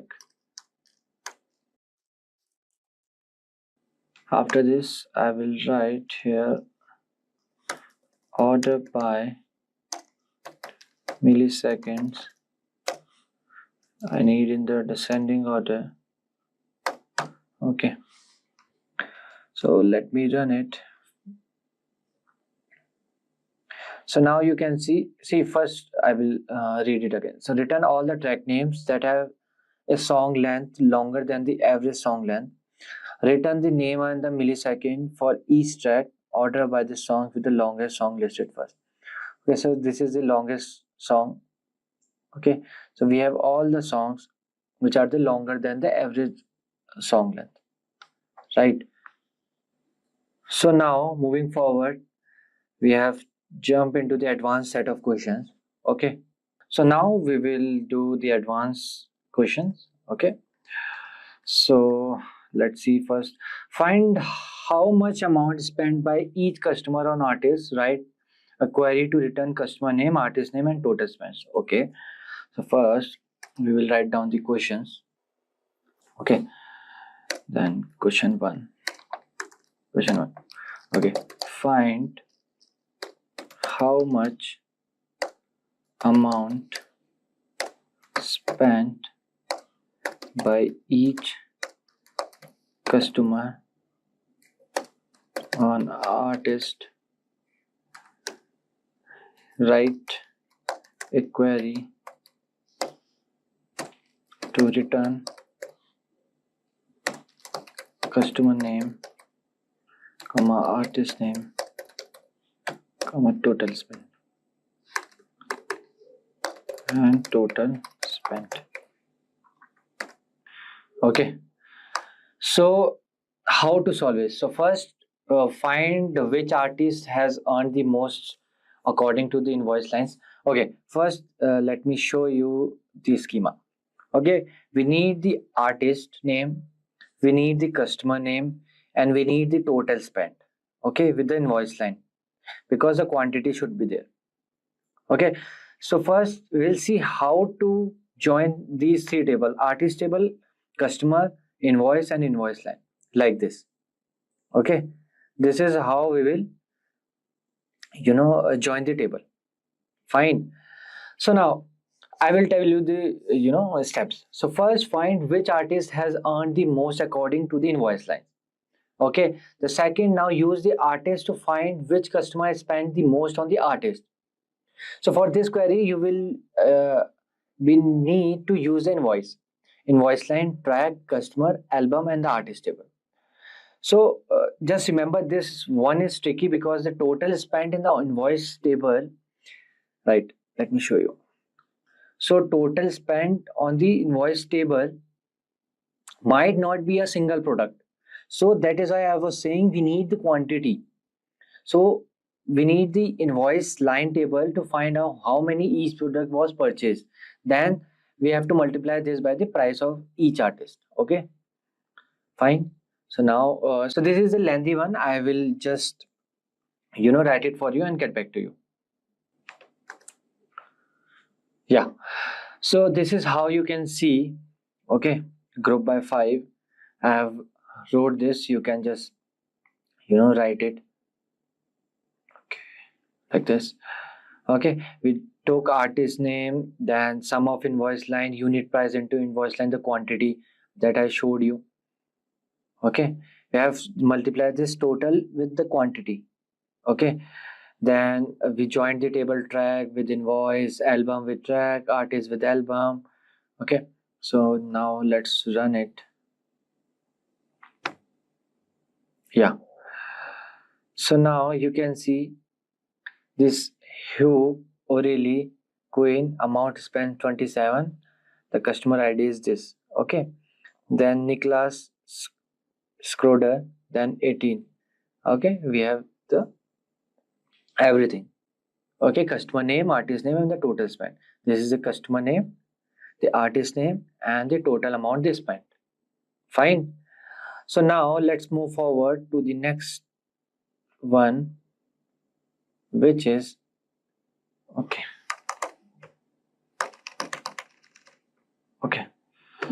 Yeah. So the second one is this. We want to find out the most popular music genre for each country. We determine the most popular genre as the genre with the highest amount of purchase. So write a query that returns each country along with the top genre. For countries with the maximum number of purchases, shared return all the genres. Okay. So what I will do first, I will write the question. Okay. So okay. Question 2. So find how the most popular music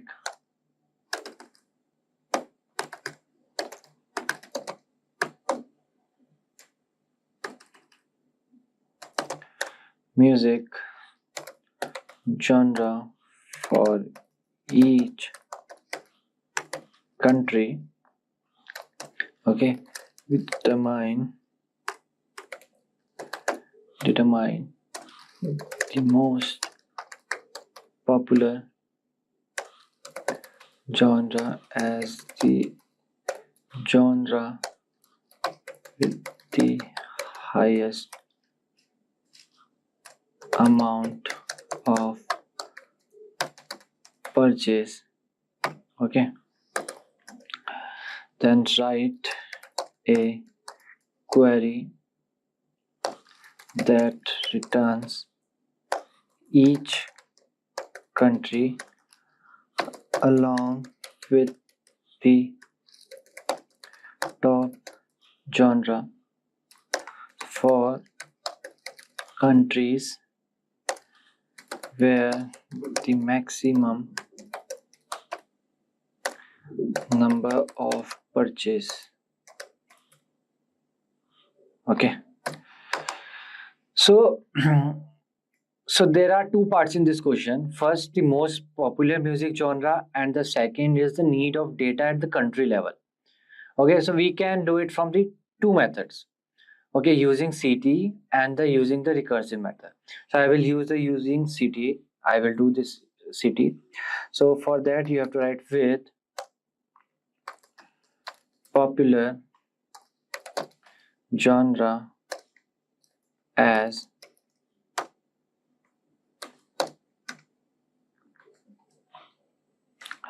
select count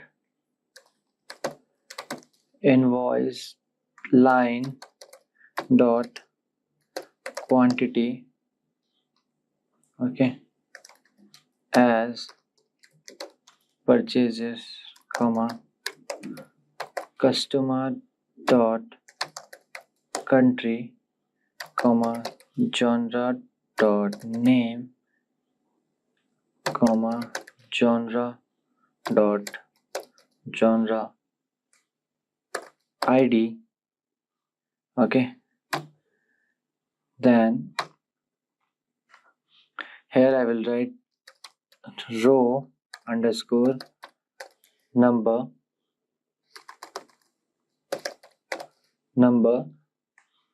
then I will write over partition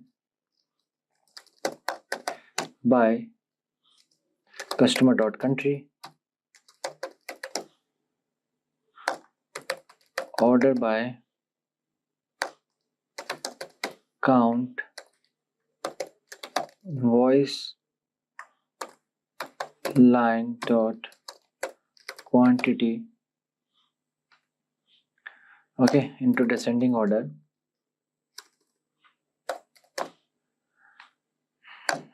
As row number. Okay, so from invoice line,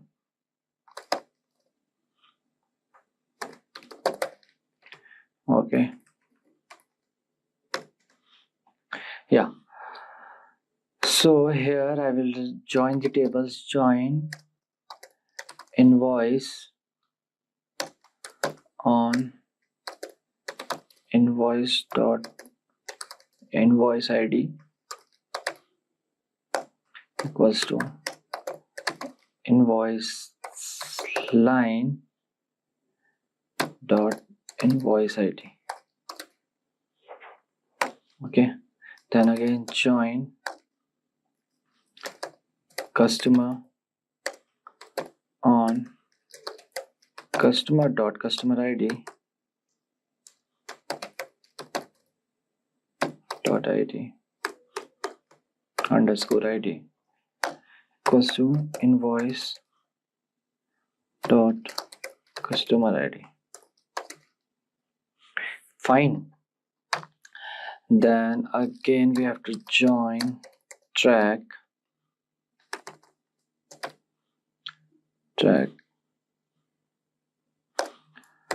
on track dot track id equals to invoice underscore line dot track underscore id. Then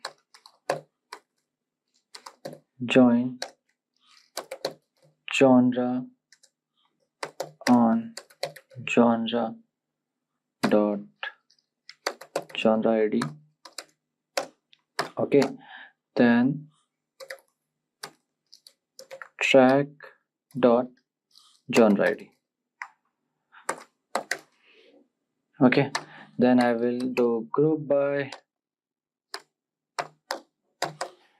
2, 3, 4. Then I will do order by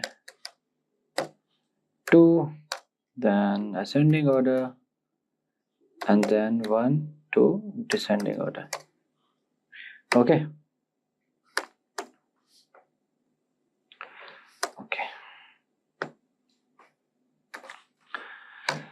Then now I will write select star from popular genre where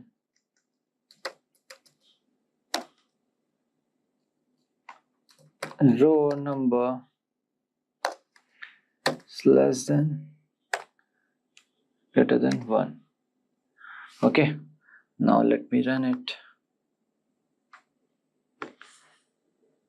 So now you can see we have, okay, let me read it. So we have to find the most popular music genre for each country. Okay, so now we have the country name Argentina, the most popular is alternative and punk, genre ID is this, row number is this. Okay, purchase is this. Then the Australia, this rock. Okay, certain rock, USA rock, and everything is there. Right? So this is how you can find the most popular music genre for each country. Okay, the last question is there here. Now the last question is write a query that determines the customer that has spent the most on the music for each country. Write a query that returns the country along with the top customer and how much they spent. Okay, for the countries where the top amount of spent is shared, right?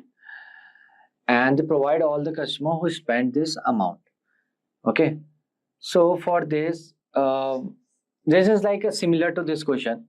Okay, so there are two parts in this question. Find the most spent on music for each country, and the second is to filter the data for the respective customer. It's very easy.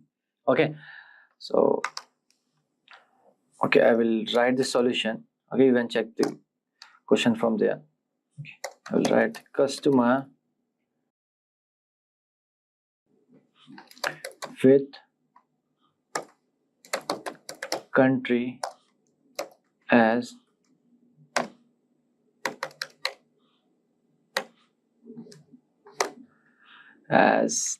I will here select customer dot customer ID comma first name comma last name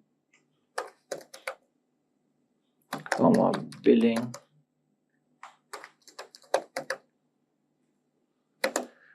country comma sum should be total as total spending, right?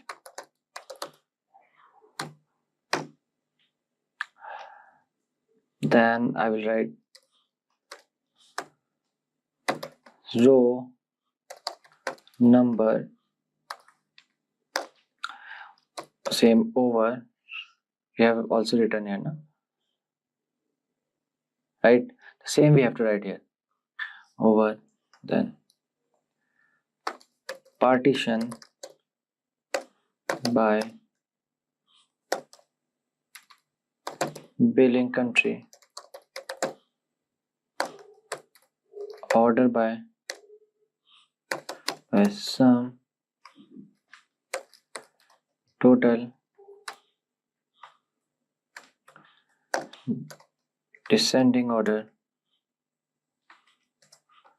as row number. Okay, so after this I will write here from invoice you have to fetch. Then again the same thing, you have to join the table, join customer on customer dot customer id equals to invoice dot customer id. Okay, then here I will write group by I 1 comma 2 comma 3 comma 4 comma. Okay, that's it. Okay, then I will write here order by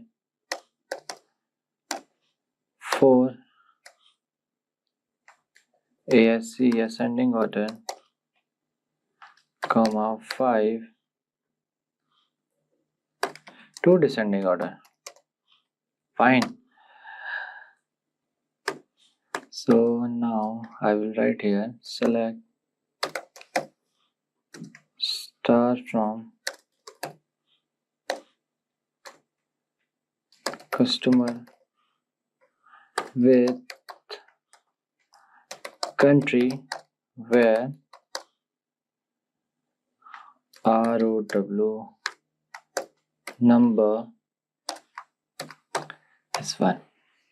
Fine. So let me run it. See, we have first name, last name, billing country, total spending, row number, and the customer ID. Let me show you the question. Here, write a query that determines. Okay, let me make it this one. Okay.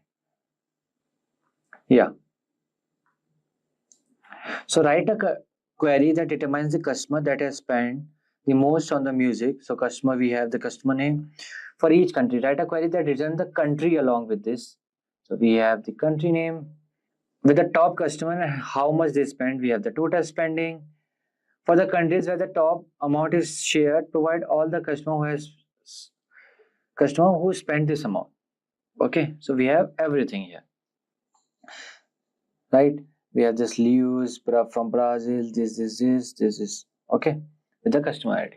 So this is how you can solve these questions. So till now, I can say you have a good data analytics skills. So for this, I can say this will help you in the interview of data analyst in data science or any SQL. Okay. Picture this, you are in an interview and the interviewer asks, can you write a query to find the top 5 sales records? You freeze for a moment, thinking, am I ready for this or not? Don't worry, SQL might sound complicated, but it's actually a super useful tool that lets you interact with databases. Have you ever wondered how all those apps and websites stores and organize their data? Well, that's where SQL comes in. SQL, which stands for Structured Query Language, is a universal language for talking to databases. It's super powerful and lets you do things like pull out specific information, add new data, update existing stuff, or even delete things you don't need. It's basically your magic key to manage huge amounts of information with ease.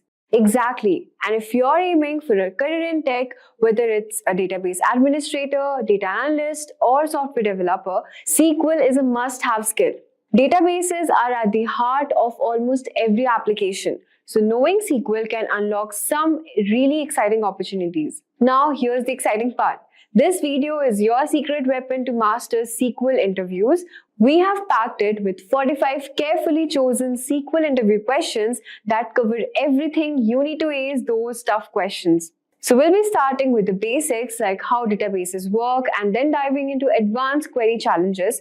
And by the end, you'll be fully prepared to tackle any SQL question thrown at your way. So let's dive in and get you closer to your dream job. So let's get started. So now let's start with a SQL interview question. We'll cover every question starting from basic level to advanced level. So now let's look at our first question, which is very basic. What is SQL? So we all know that SQL stands for Structured Query Language, and it is the language which is used to talk to databases. Think of it like giving instructions to a computer system that stores and organizes data.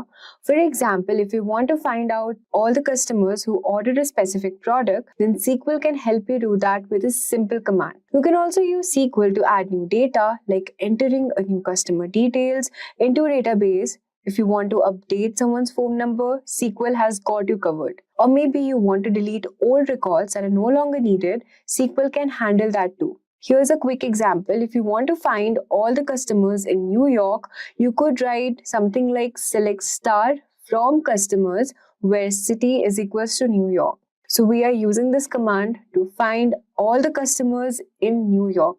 Remember, if you want to find out all the specific data from the table, you have to use the star command. And if you want to add new customer, you can just simply write insert into customers, name, city, and then you can also insert value name, which is John, and you can just enter the specific location. So SQL works the same way across many popular databases like MySQL, PostgreSQL, or SQL Server, which is why it's such an important skill for anyone working with data. So now let's look at our second question, which is what are the different types of SQL commands? So SQL commands are like instructions you give it to a database to tell it what to do. There are different types of commands and each one has a specific purpose. So let me explain these in simple terms. Remember, if an interviewer asks you such questions, simply explain using the proper keywords and use proper definitions and easy language. That's it. So the DDL command we have, which stands for Data Definition Language. It basically defines the structure of the database. For example, if you want to create a table, or if you want to alter a table, or if you want to drop a table. Then we have DML, which stands for Data Manipulation Language. It deals with the actual data in the database. For example, insert, update, delete, all of these things. Then we have DCL, which is Data Control Language. It will manage permissions and access control. So if you want to manage permission or access control, then you have to use this particular type of SQL command, which is DCL, which is grant and revoke. Grant will provide access rights and revoke is used to remove the access rights. We also have TCL, which stands for Transaction Control Language. It will manage transactions in the databases. For example, commit is used to save changes, rollback is used to undo changes, and save point is used to create intermediate points in a transaction. So for instance, in a schema with customers table and an order table, data definition language commands are used to define the table, whereas data manipulation commands, which is select, insert, and delete, it is used to update customer or order data. DCL is used to control access, and TCL, which is transaction control language, is used to manage transactions. That's it. It was very simple. Now let's look at your third question, which is what is a primary key in SQL? A primary key in SQL is like a unique ID for each record in a table. Think of it as a way to ensure that no two rows in a table have the same value. Remember that no two rows must have the same value. It is also a rule that the primary key column can't have empty or null value. So these are the basic criteria for a key to be a primary key. For example, in a table of customers, you have a column called customer ID as the primary key. Then each customer have a unique customer ID like 1, 2, 3 and so on. This makes it easy to identify and retrieve specific customers from database. Here's a simple example. Suppose we have created this table, create table customers, and we have given the customer ID as primary key. We have given name as varchar, the city name as well. So the primary key will ensure that each customer ID is unique, no duplicates are there, no customer ID is left blank, that is there should be no null values, and primary keys are also important when linking tables together. For example, if you have orders table, you can use the customer ID as a reference to connect each order to a specific customer. This helps maintain data integrity across the databases. Now the fourth question is, what is a foreign key? A foreign key in SQL is like a connection or link between two tables. It's just like a field in one table that refers to the primary key in another table. This creates a relationship between the tables and ensures that the data stays consistent. For example, let's suppose you have two tables, a customer table with a primary key called customer ID and a sales table with a field called customer ID, which is a foreign key linking back to the customer ID in the customers table. So here's how it will look like. We have created this table, and you can see in this example that suppose we have customers and sales table. So we have used this customer ID in our customer table as well. So here customer ID is the foreign key, and in the customer table, the customer ID which we had used is the primary key. So now let's move on to our fifth question, which is delete and truncate command. What is the difference between delete and truncate commands? So delete and truncate commands in SQL both remove the data from a table, but then they work in different ways. Let me break it down for you. The delete command. So what delete command will do is basically this is used when you want to remove specific rows from a table based on a condition. For example, if you want to delete all the customers from a specific city, then you have to use this delete command. It will allow you to be selective, but it's slower because it logs each row deletion, which also makes it possible to roll back the changes if needed, if you're using transactions. Moving on to truncate command, truncate will remove all the rows from a table at once without allowing any condition. For example, if you just want to remove all the rows just in a one go, you have to use this truncate command. Just simply write this query as truncate table. Suppose the table name is customers. Is much faster because it doesn't log individual row deletions and it simply clears the entire table in one go. However, you can't roll back a truncate operation in most databases once it's done. So the key differences is delete is for specific rows, truncate is for clearing the entire table. Truncate is much more faster because it uses fewer system resources. Delete can be rolled back if used within a transaction. Truncate usually cannot. Delete logs each row deletion and truncate doesn't. So this was all for this truncate and delete command. So anytime if the interviewer asks you such questions, just simply explain this. Now let's move on to the sixth question, which is what is a join in SQL and what are its types? So this is one of the most important questions you'll be getting to know in the interviews. You'll be asked such questions in the interviews. So basically, a join in SQL is used to combine a data from two or more tables based on related column, like a column key that links them together. It's just like connecting pieces of puzzles. Join help you see the bigger picture by merging related data. For example, if you have a customer table and a sales table, you can use the join to see which customer placed which order by linking them through a common column such as the customer ID. So you all know what a join in SQL, and let's discuss its type. So join types are basically there are 4 types of join, which is inner join, left join, right join, and full outer join as well. So what inner join will do is it will combine rows from both tables where there is a match in the common column. Think of it as the overlapping section in the Venn diagram. Only rows that exist in both the tables are included. The left join, or we can call or the left outer join, it will retrieve all the rows from the left table and the matching rows from the right table. Remember, the left join will retrieve all the rows from the left table and only the matching rows from the right table. If there is no match, the result includes null values for the right table's column. Think of it as including the entire left circle in the Venn diagram along with any matches in the right circle. Right join or the right outer join is similar to the left join, but it will retrieve all the rows from the right table and matching rows from the left table. If there is no match, null values are included for the left table column. Think of it as including the entire right circle in the Venn diagram along with any matches on the left circle. Then we have the full join. Full join will combine rows when there's a match in the either table. If no match is found, it includes null or the missing values from the either table. Think of it as combining both circles in the Venn diagram. Everything from both tables are included. Now let's move on to the seventh question, which is, what do you mean by a null value in SQL? It's very easy. Null value in SQL means that a column has no data. It's missing or unknown. It's not the same as an empty string or the number 0. Those represent actual value, while null represent no value at all. For example, if you have a table of customers and one of the row doesn't have a phone number, then the phone number column for that row would be null. See, we have listed this in the table here, you can see. If you do not have any data, just simply write null. So the next question is define a unique key in SQL. So a unique key in SQL ensures that all values in a column or a combination of columns are unique. That is, no duplicates are allowed. It's like having a rule to make sure that no two rows in a table must have the same value in that column. For example, in a user table, the email column can have a unique key to ensure that no two users can register with the same email address.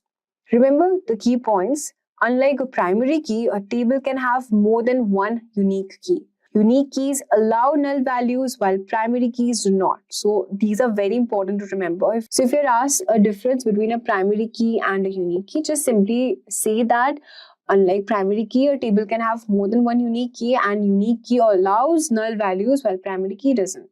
So here is a table we have listed below, that is create table users, and we have given user ID as integer primary key, and then we have email varchar as a unique key. So here the email column is a unique key so that each email must be different. It should not be the same.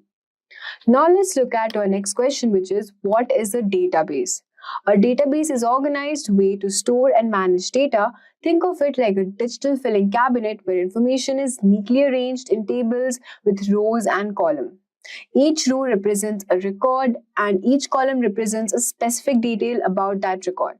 For example, a database for a library must have a table for books. Then the rows could represent individual books and the columns could include the book title, author, and the publication year.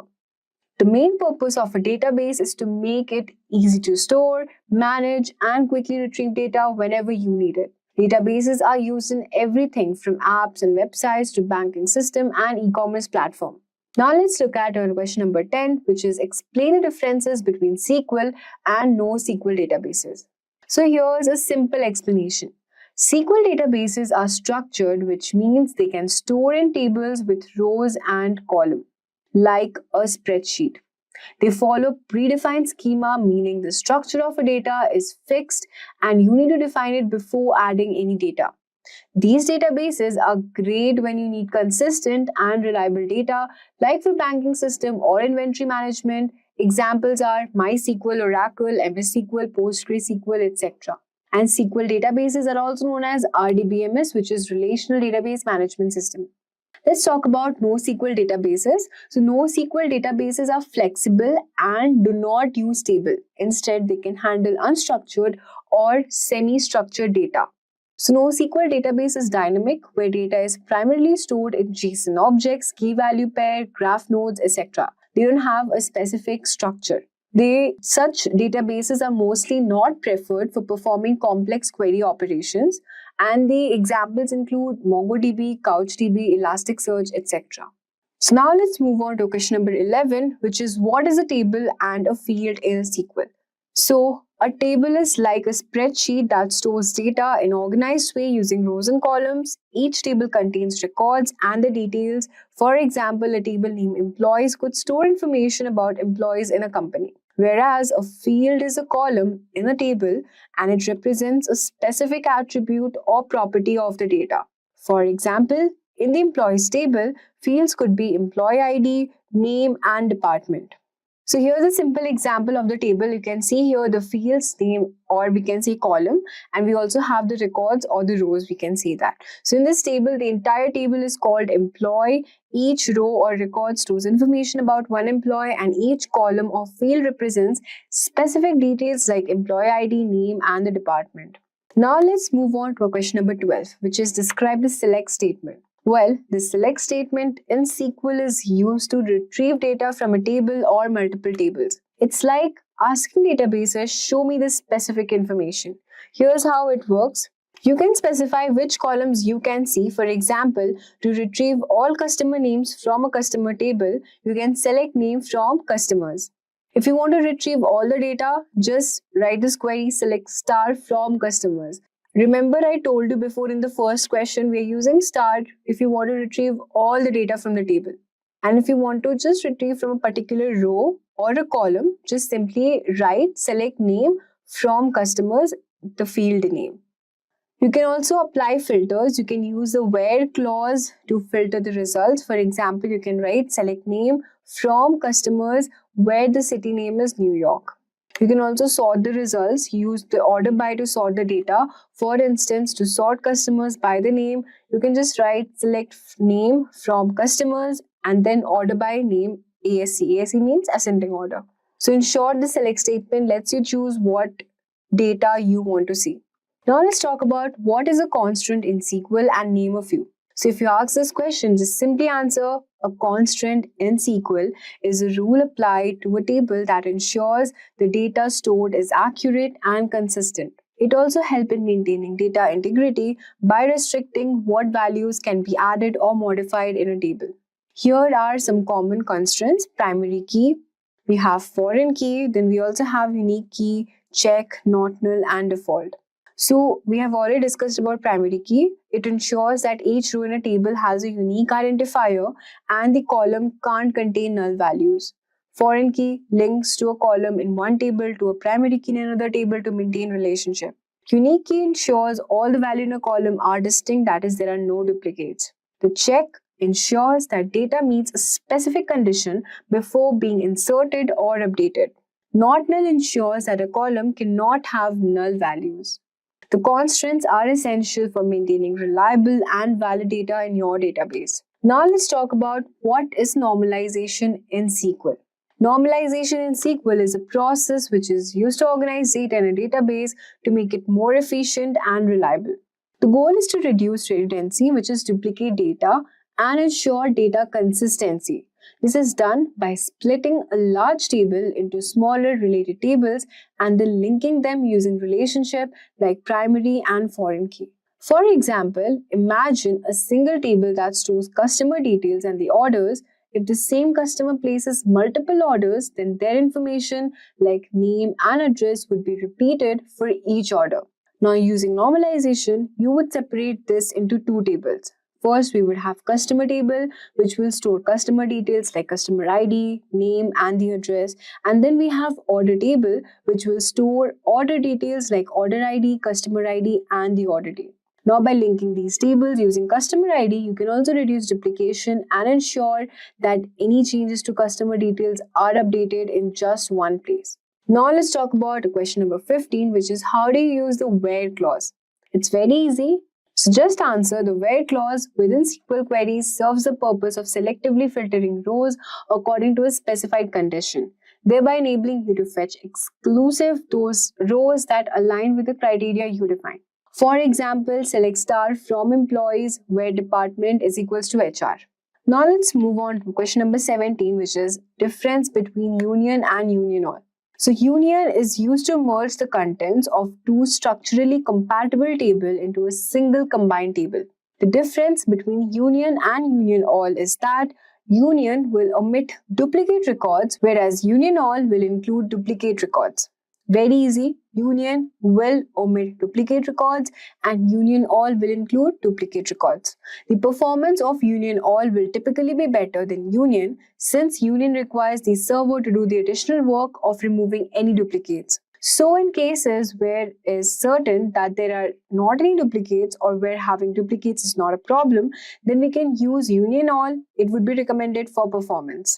So now let's move on to the question number 18. So here a table is given below and you will have to say what will be the result of a query.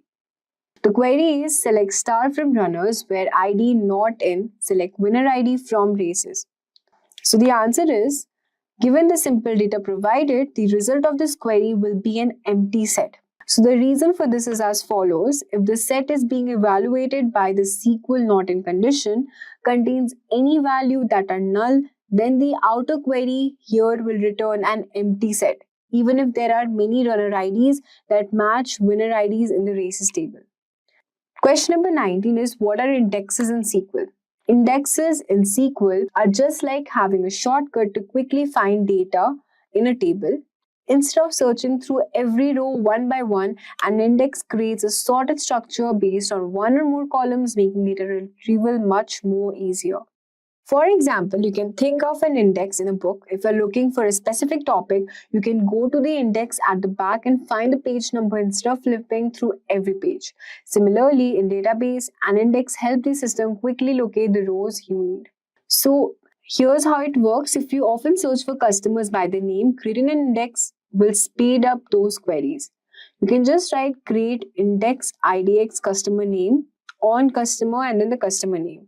The database uses the index to find the row, so you just have to run a query which is select star from customers where name is John, and then you can use the index to find the row with name is equals to John much faster.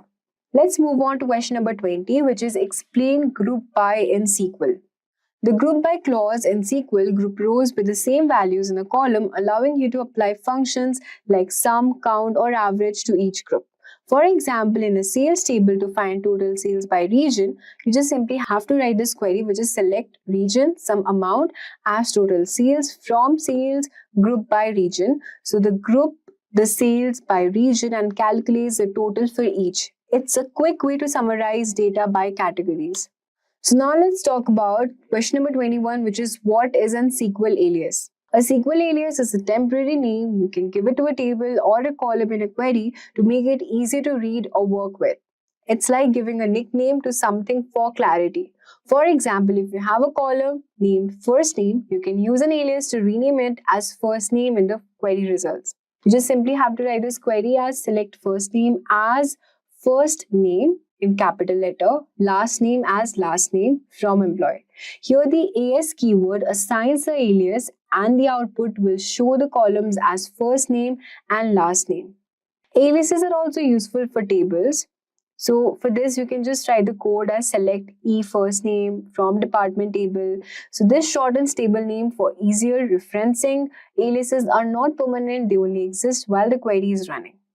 Now let's talk about the question number 22, which is explain order by in SQL. So you can answer this question like the order by clause in SQL is used to sort the result set of a query based on one or more columns. You can specify each column sorting order, ascending or descending. For ascending, you have to use ASC, and for descending, you have to use DESC. Okay. So just have to simply write this query as select star from product order by price DESC. Now let's talk about question number 23, which is differences between where and having in SQL. The where clause is employed to restrict individual rows before they are grouped, such as when filtering rows prior to a group by operation. Conversely, the having clause is utilized to filter groups of rows after they have been grouped, like filtering groups based on aggregate values. The having clause, it cannot be used without the group clause, whereas the where clause specifies the criteria which individual records must meet the selected query. It can be used with the group by clause. Question number 24 is what is view in SQL? One more important question. So, an SQL view is essentially a virtual table that will derive its data from the outcome of a select query. Views serve multiple purposes, including simplifying intricate queries, enhancing data security through an added layer, and enabling the presentation of targeted data subsets to users, all while keeping the underlying table structure hidden. Now let's move on to question number 25, which is what is a stored procedure? So if you are asked this question, just simply say a SQL stored procedure comprises of pre-compiled SQL statements that can be executed together as a unified entity. These procedures are commonly used to encapsulate business logic, improve performance, and also ensure consistent data manipulation practices. That's it. Now let's move on to question number 26, which is one more important question, which is what is triggers in SQL? A SQL trigger consists of a predefined sequence of actions that are executed automatically when a particular event occurs, such as when an insert or delete operation is performed on a table. Triggers are employed to ensure data consistency, conduct auditing, and streamline various tasks. So you can use insert trigger, update trigger, or delete trigger accordingly. Now let's talk about what are the aggregate functions, and if you know them, name a few. It's very easy to answer. Aggregate function in SQL perform calculations on a set of values and return a single result. At first, we have minimum, which will get the minimum value from the resultant set. Then we have the max function, which will give you the maximum value from the resultant set. The sum will give you the sum of values from the resultant set. Average will give you the simple average of the resultant set. And the count will count of numbers records from the resultant set. Now let's talk about question number 28, which is how do you update a value in SQL? The update statement serves the purpose of altering pre-existing records within a table. It involves specifying the target from the update, the specific columns to be modified, and the desired new values to be applied. For example, if you want to update, you can use query like update employees, set salary is equals to 6,000 where the department is IT. Now we'll be moving on to some intermediate SQL interview question and answers. So one of the question is, what is a self-join and how would you use it? I would like to repeat again, these join types of question is very important. These are often asked in interviews. So talking about what is a self-join in SQL is a type of join where a table is joined with itself. It's useful for comparing rows with the same table or exploring hierarchical relationship such as finding employees and the managers in an organization. So imagine if you have an employee table, so you have employee ID, name and the manager ID. So if you want to find each employee and the manager, you can use a self join. You can just simply write a query as select ename as employee, mname as manager, from employee, left join employees on manager. So I've already discussed with you before what is the meaning of left, right and self join. So here the table joined with itself using manager ID to link each employee to the manager. A self join is helpful for comparing rows in the same table or working with hierarchical data. So now let's move on to question number 30, which is explain different types of joins with example. At first, we have inner join. The inner join will gather rows that have matching values in both the tables. Then we have the right join. It will gather all the rows from the right table and any matching rows from the left table. Left join will gather all the rows from the left table and any matching rows from the right table. And the full join will gather all rows where there is a match in either table, including unmatched rows from both the tables. Very easy. Now let's move on to question number 31, which is what is subquery and provide it using an example. So subquery basically refers to a query that is embedded within another query, serving the purpose of fetching information that will subsequently be employed as a condition or value within the encompassing outer query. So you can just use this query, which is select name from employees where salary is greater than select average from salary from employees. Now the next question is how do you optimize SQL queries? So basically the answer to this question would be something like SQL query optimization involves improving the performance of SQL queries by reducing resource usage and execution time. Strategies include using appropriate indexes, optimizing query structure, and avoiding cost operations like fully table scans. Now let's talk about question number 33, which is what are correlated subqueries? It's a type of subquery that makes reference to columns from the surrounding outer query. This subquery is executed repeatedly, once for each row being processed by the outer query, and its execution depends on the outcomes of the outer query. Now we'll be talking about what is a transaction in SQL, and it's very important. One of the most important questions asked every time in SQL interview questions. So basically a transaction in SQL is a group of one or more SQL commands that are treated as a single unit. It ensures that all the operations in the group either succeed completely or fail entirely. This guarantees the integrity of the database. Imagine you're transferring money from your bank account to a friend's account. Then the bank first deducts the amount from your account and then it adds the same amount to your friend's account. These two steps together form a transaction. If one of these steps fails, example, the system crashes after deducting money from your account but before adding it to your friend's account, then the entire transaction is rolled back, meaning no money is transferred and the database returns to its original state. So you can also explain this question with the help of example that would be more, clear to the interviewer. Now let's talk about what are ACID properties in SQL.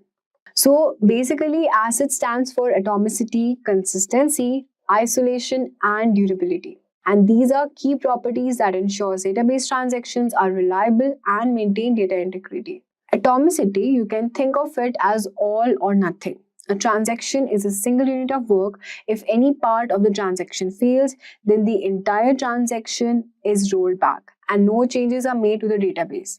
For example, if you're transferring money between two accounts, either both the debit and credit operations happen or neither does.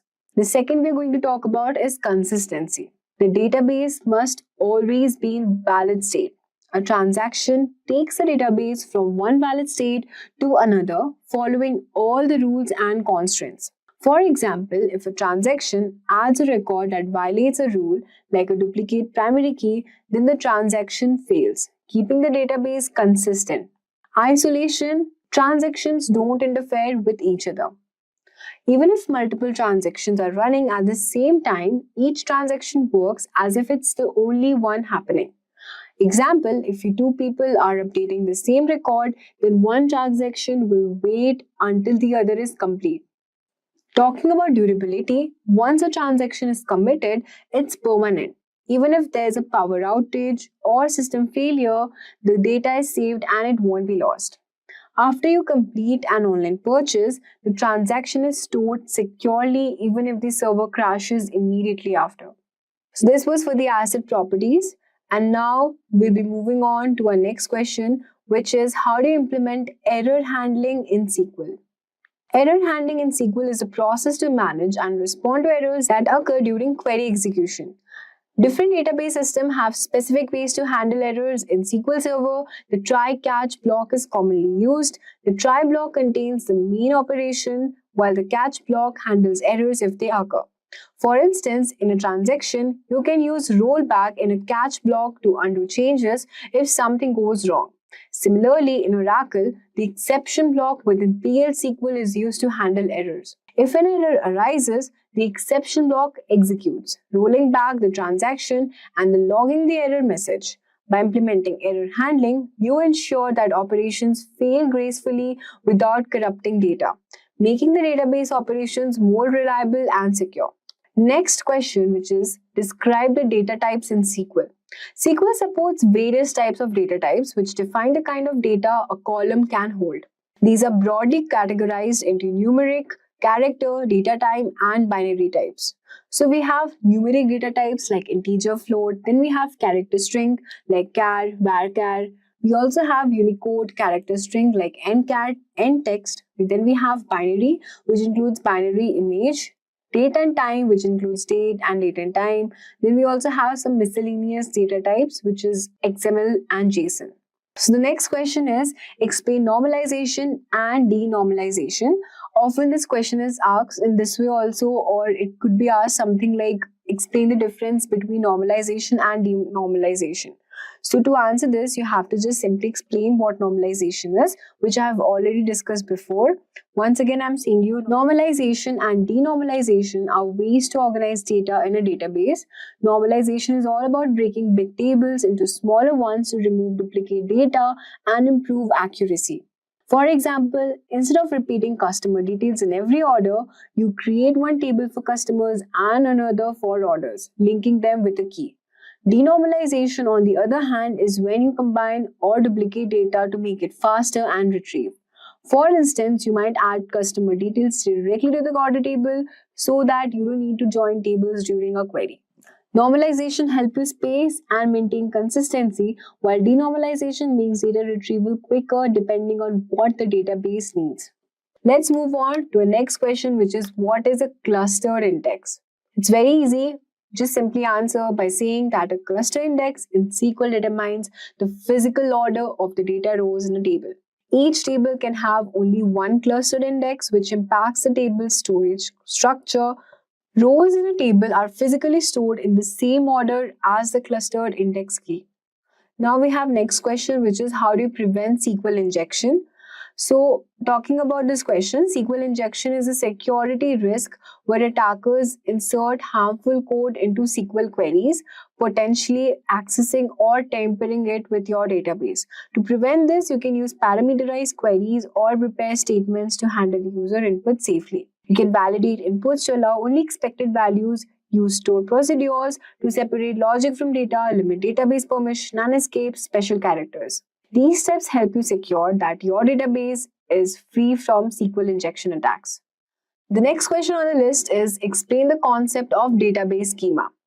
In SQL, a database schema functions as a conceptual container for housing various database elements such as tables, views, indexes, and procedures. Its primary purpose is facilitate the organization and segregation of these databases elements while specifying their structure and interconnections. The next question is, how is data integrity ensured in SQL?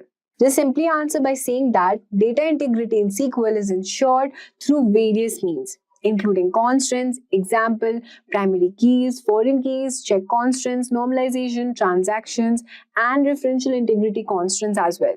These mechanisms prevent invalid or inconsistent data from being stored in the database.